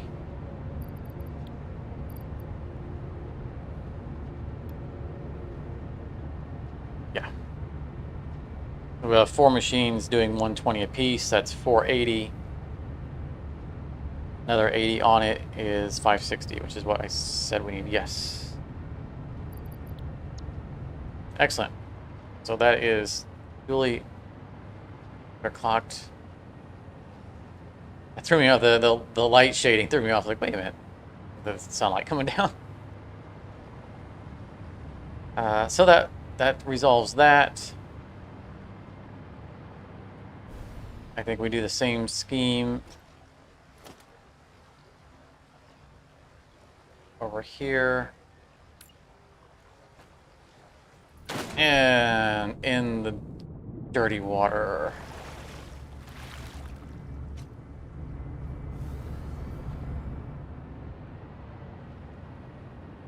Like being dropped in a dunk tank.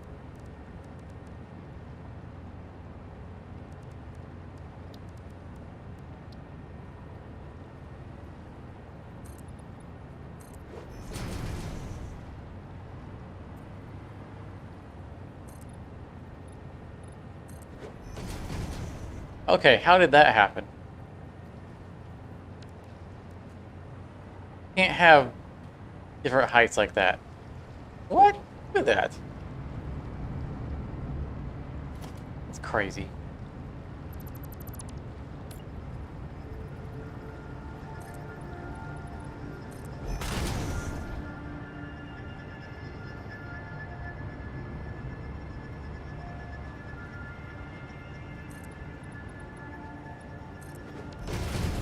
Okay, where did this connect? We're gonna get rid of these steel ones and just replace them with normal walls as well. I want the foot to look solid.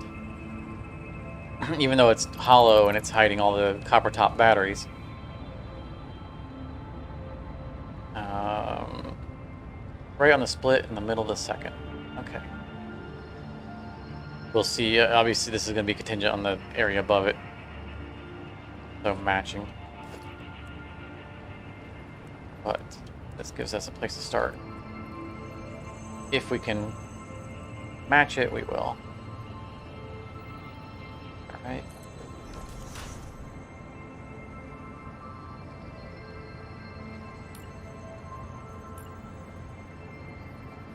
Yeah, I guess that's right.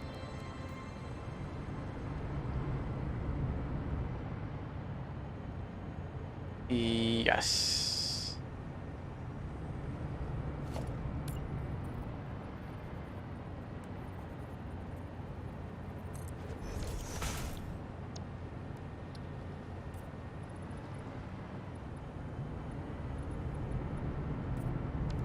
You know what?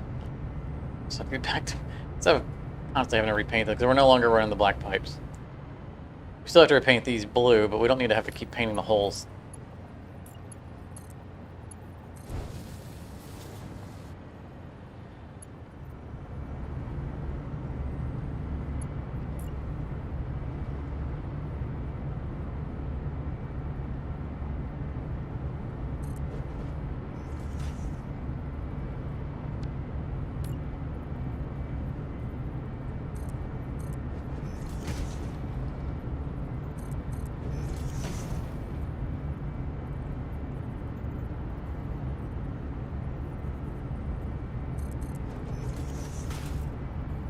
Alright. I think that's nailed it.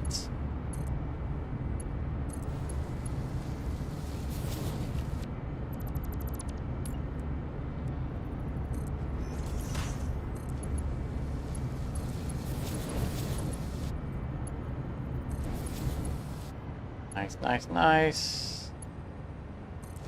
I need to make sure that I did Mark 2s on all those. I just pulled a Mark 1 from somewhere when I copied that. When I did that, I will make sure the other one I didn't do a Mark 1 and not realize it.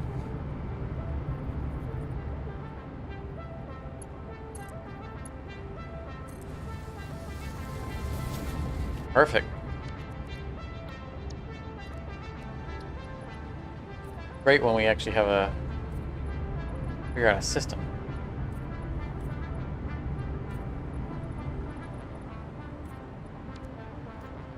I think we're going to do the other two corners and then probably call it a night.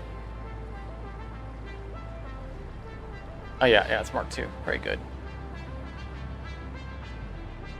We got the system down. I don't want to have to figure it back out. I know exactly where they need to go with this one.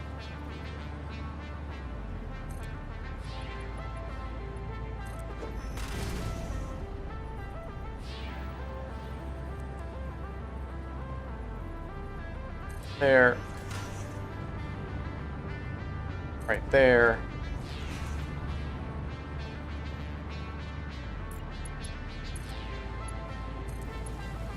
A little bit of that.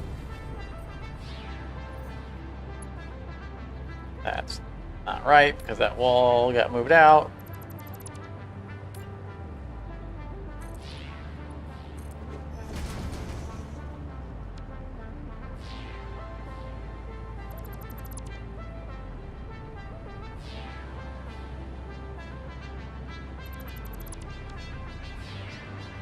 Yeah, they're coming out too distance.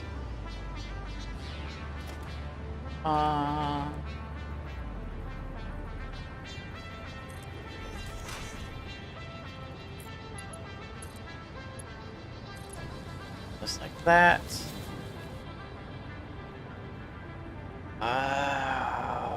Why do these not come up as far? What's not making sense here? Oh, right. Yeah, no, they're right. Disregard.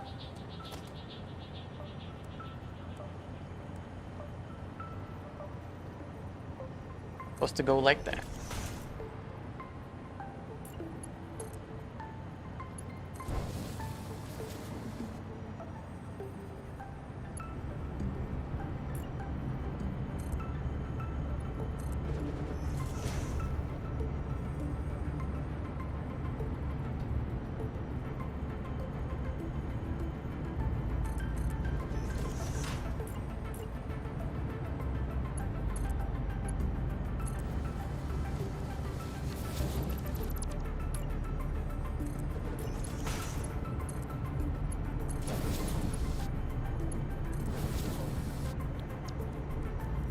Good, very good.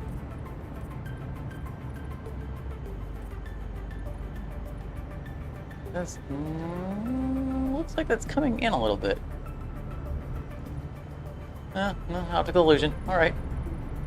Of course, we're gonna have to come back later and put pumps on all of these because there's not that much headlift coming out of these. But I'm not. That's a late phase thing. I'm not worried about that right now.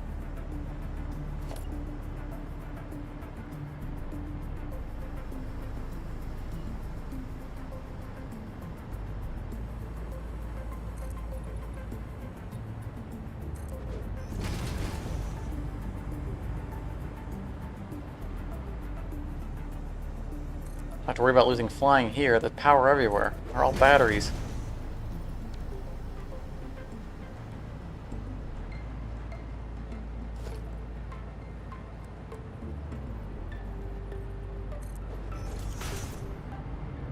There, a little bit right there. We so got this. Pop that down right there. Oh, we didn't paint that. Squirrel.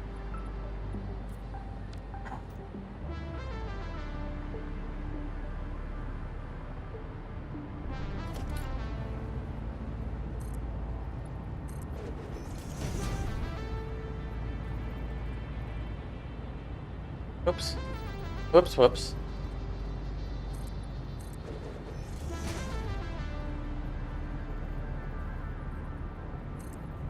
Why return?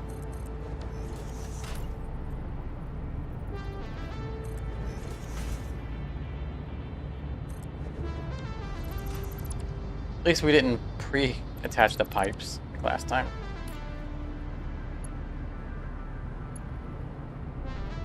Can't afford. What? Out of copper.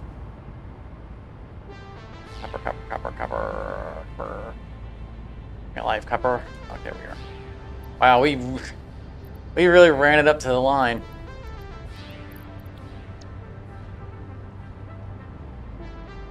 We've gone through so much copper sheeting tonight.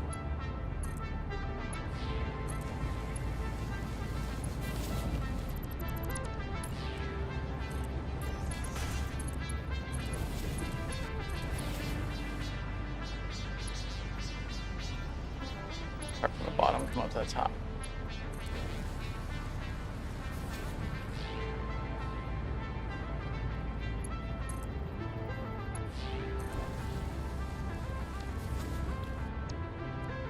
A little paint on it.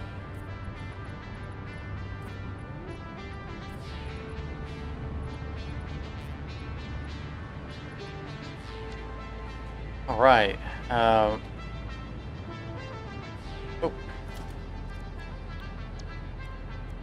Now, there's still going to be, you know, we're still going to have to do some underclocking for whichever ones are linked up to the 9 outputs versus the 10 outputs. I think anything on this side of the building is a 9 output.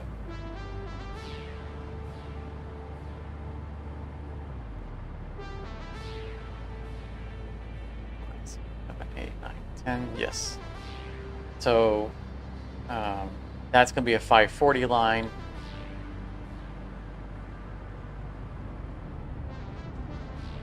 These are, why is that painted copper?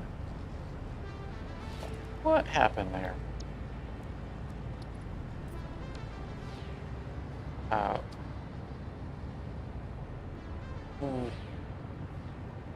540, so 50%.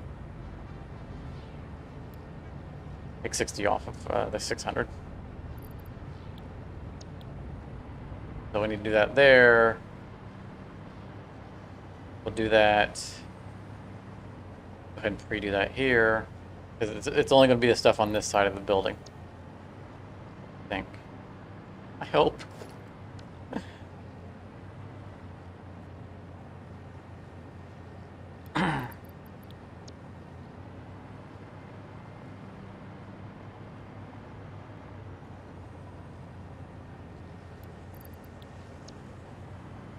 Don't think that I shifted any of the pipe configurations. It's just real easy to check because they'll all be disconnected in the same place.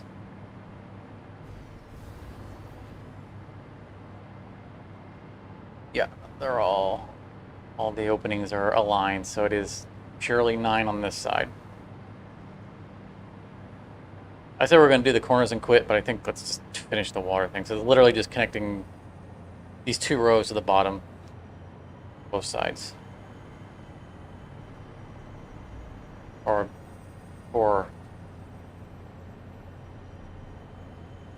wait a minute. What? What am I missing? What am I missing? What am I missing? Oh, right. These 2. So it's 4 rows on each side.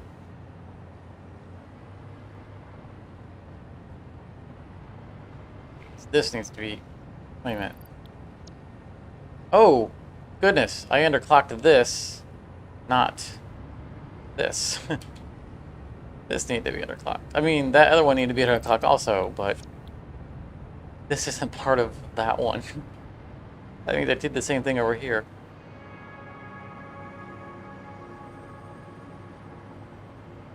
Probably underclocked that one. I meant to underclock this one, yeah.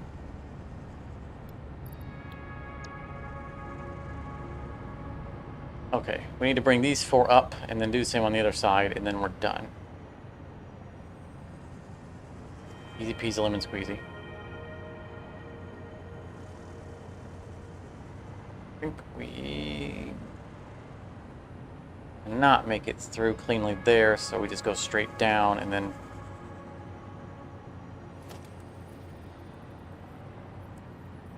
that's not the thing we need.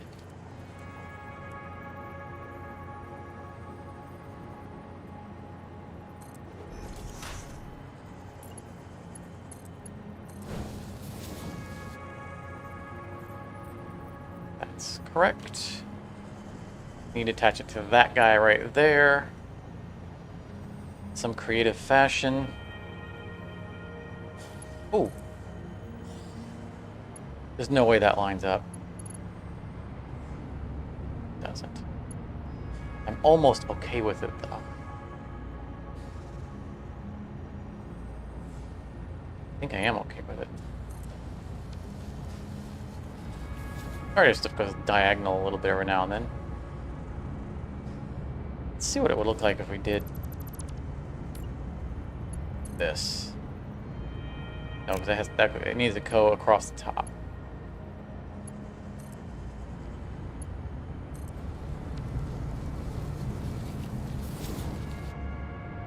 That's less diagonal, but it's almost a greater sin. Like, if it's going really diagonal, that's fine. If it's just a little off alignment, then it's flawed.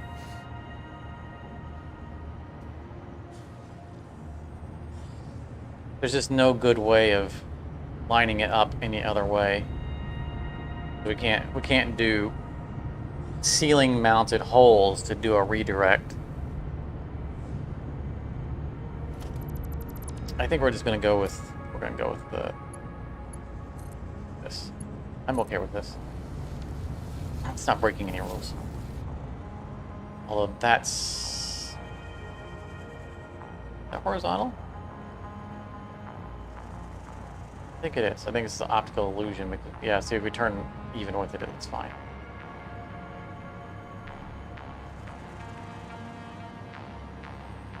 We'll mirror that over here.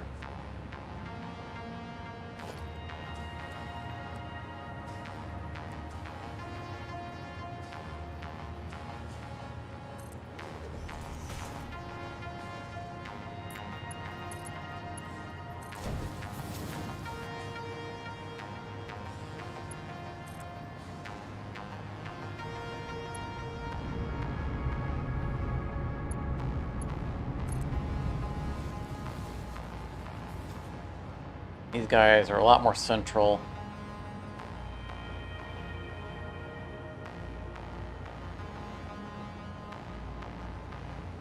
That almost aligns.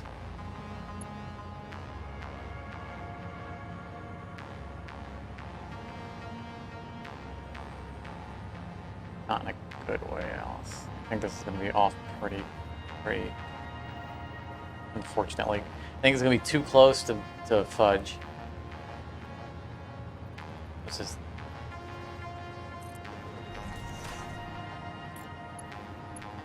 Make sure that's aligned. Is...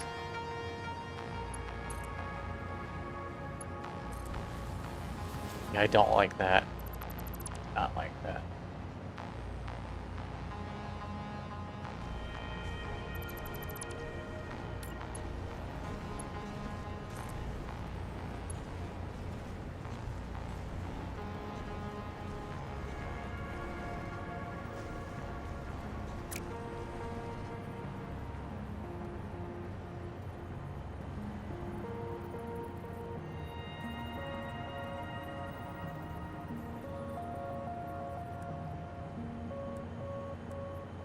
Try something wacky.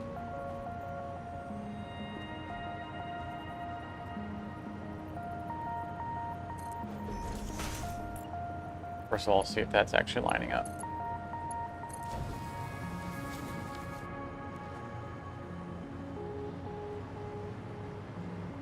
Yes. You are so lucky that you found this most valuable artifact. Will you turn nicely for me? No. Will you turn nicely that way? No. Although that's kind of cool, that slant. It's not what I want, though. However, that can be fixed.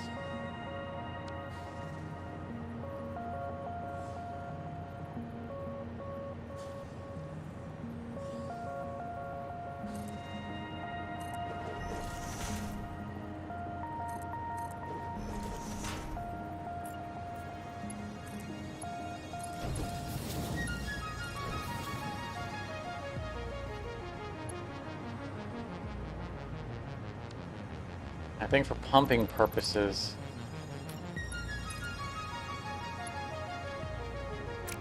we want to do this and have this lateral.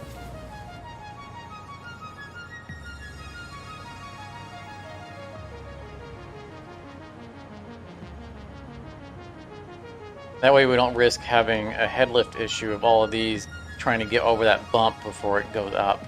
That's why it's all horizontal, and then we have a pump that goes straight up. It's safer to do it that way.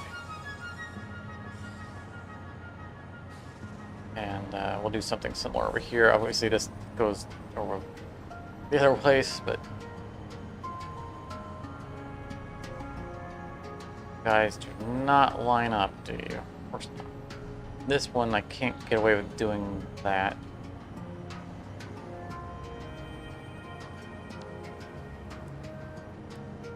I think I'll do it anyway. Match the pattern.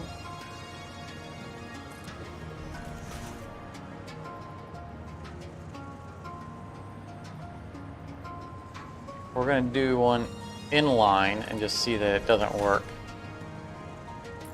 That's in line with that. I don't need to connect that to see that. This is not. Yeah, we can see how this is slanting over. Okay.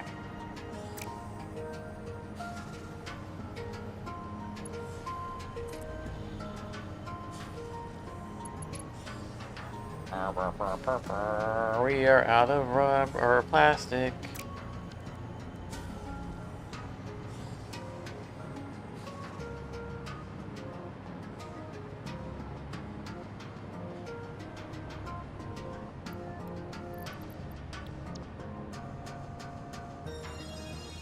Little deposits all over the place.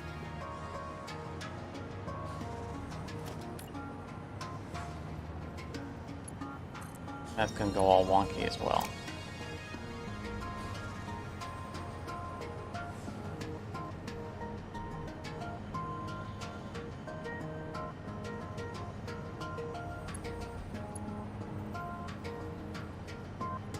I mean, it's a lot of unnecessary stuff to do.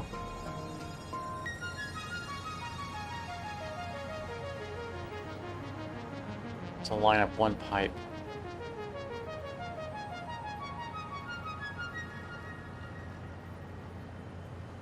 Like I said, I don't mind the diagonal pipes, but when they're just a hair off, then it's just all wrong. There, 1, 2. I think that's right.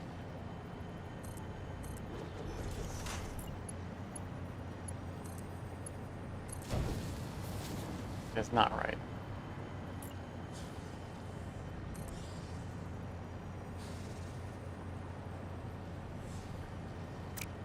Also the wrong approach. I need it to be offset from the thing on the bottom. Which seems to coincidentally be the same on both sides. Okay. Yeah, it's 2 back from that.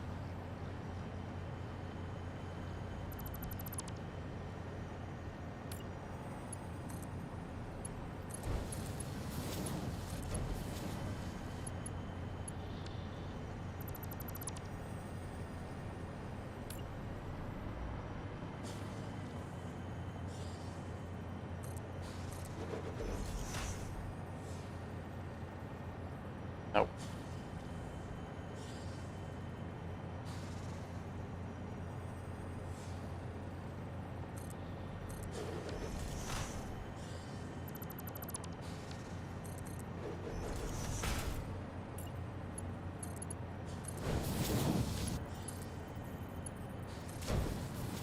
Okay, it's some unnecessary twisting and turning, but it's all right angles. I'll stare at that later and decide if I want to just undo that. For now, we're going to keep it.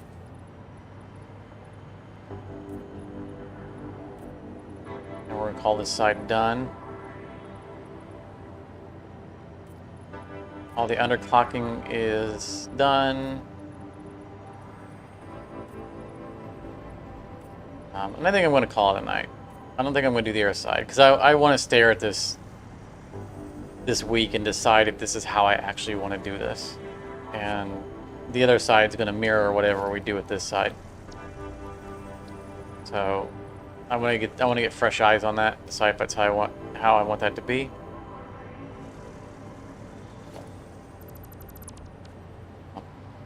And I'll just deal with that later. Time to get back to base.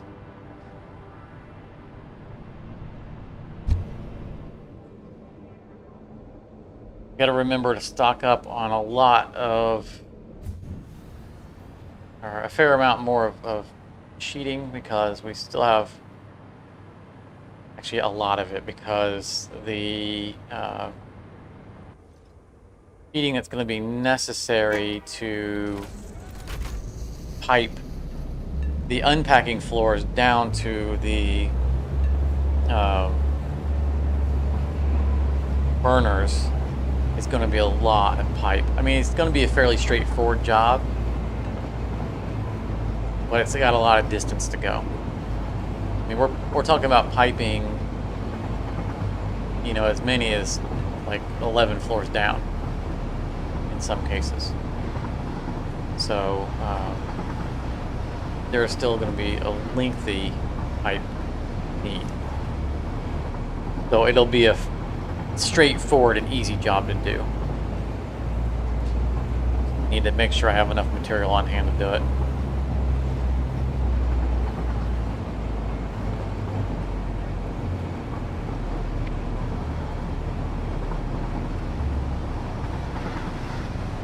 So, anyone else still awake? Want to wrap up?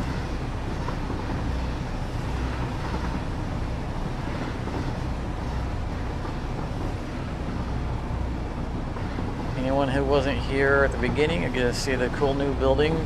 It's going to be constructed in tomorrow's episode.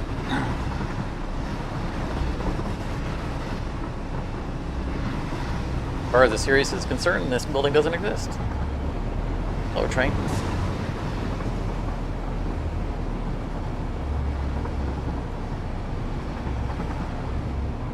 I want to do more buildings like this.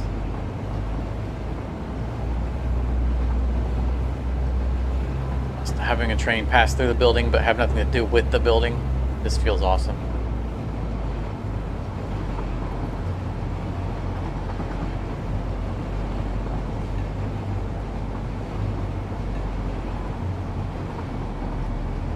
Just happened to be train tracks in the way, so we built around it. We didn't have to. We had room to build next to it, but it just felt cool to do it. And I've been wanting to have excuses to incorporate builds with rail more anyway. Like when we did the other power plant, the turbo fuel plant, we integrated the station into the design. So the train goes under the fuel plant, goes through some dark tunnels with red lights on them, and then pops up in the middle of the plant, picks up and drops off, and then dips back out from the middle of the plant and exits from underneath it. And I loved that design. I loved the way it came out. It was so perfect. And it's just really cool to be able to integrate your trains with the with a separate build, rather than just having stations over somewhere and belting things back and forth between them.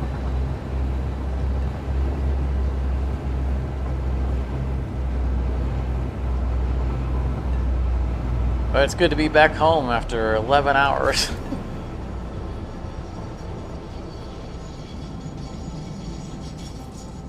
Oh man. What a run, what a run. Got a lot done though.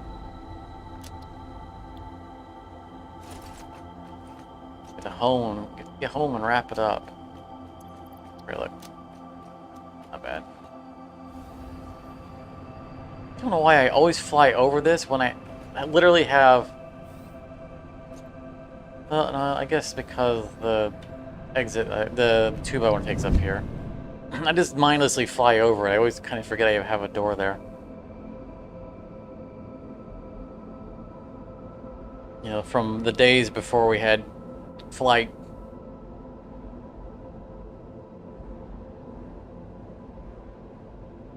Where the Wright brothers visited our world.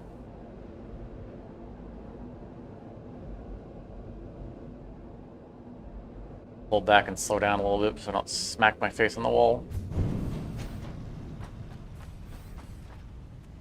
Whew. Well, that's it.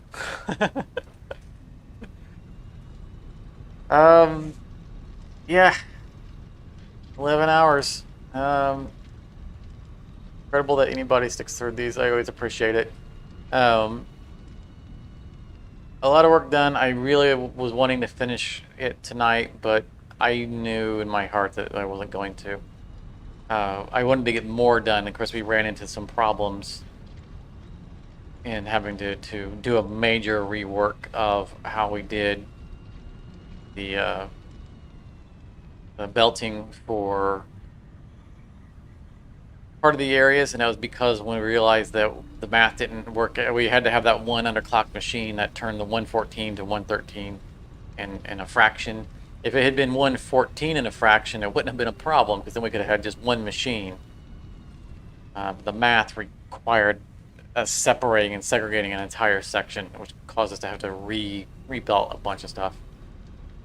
That being said, we still got a lot farther than we would had we not done a bunch of stuff off camera during the week.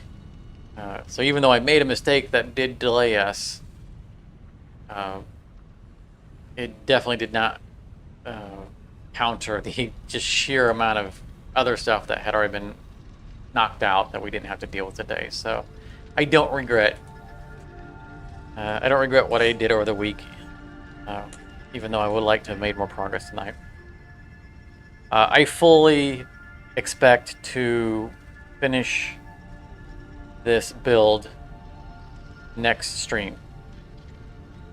I'm gonna put in a little bit more legwork throughout the week just to make sure that can happen. We have more or less resolved all of the math, I think, at this point. So it's be a matter of I'll go back out there, do the safety checks to make sure that I didn't miss anything, or mental fatigue when we were, getting a little loopy and going between floors. So less chance of having difficulties when we actually fire it up. And I'll make some final decisions on how the water is going to run up. We might just keep it the way it is, and connect the other side, and maybe do some groundwork on how we're going to belt or pipe the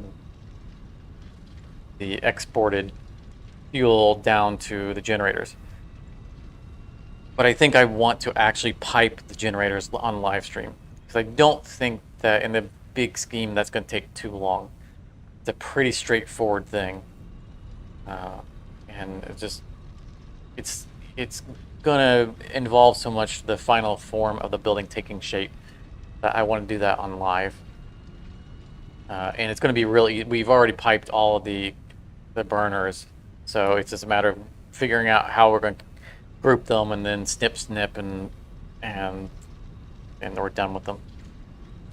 I'll probably go and paint the burners or the pipes between the burners off camera, because we didn't pre-assign the color.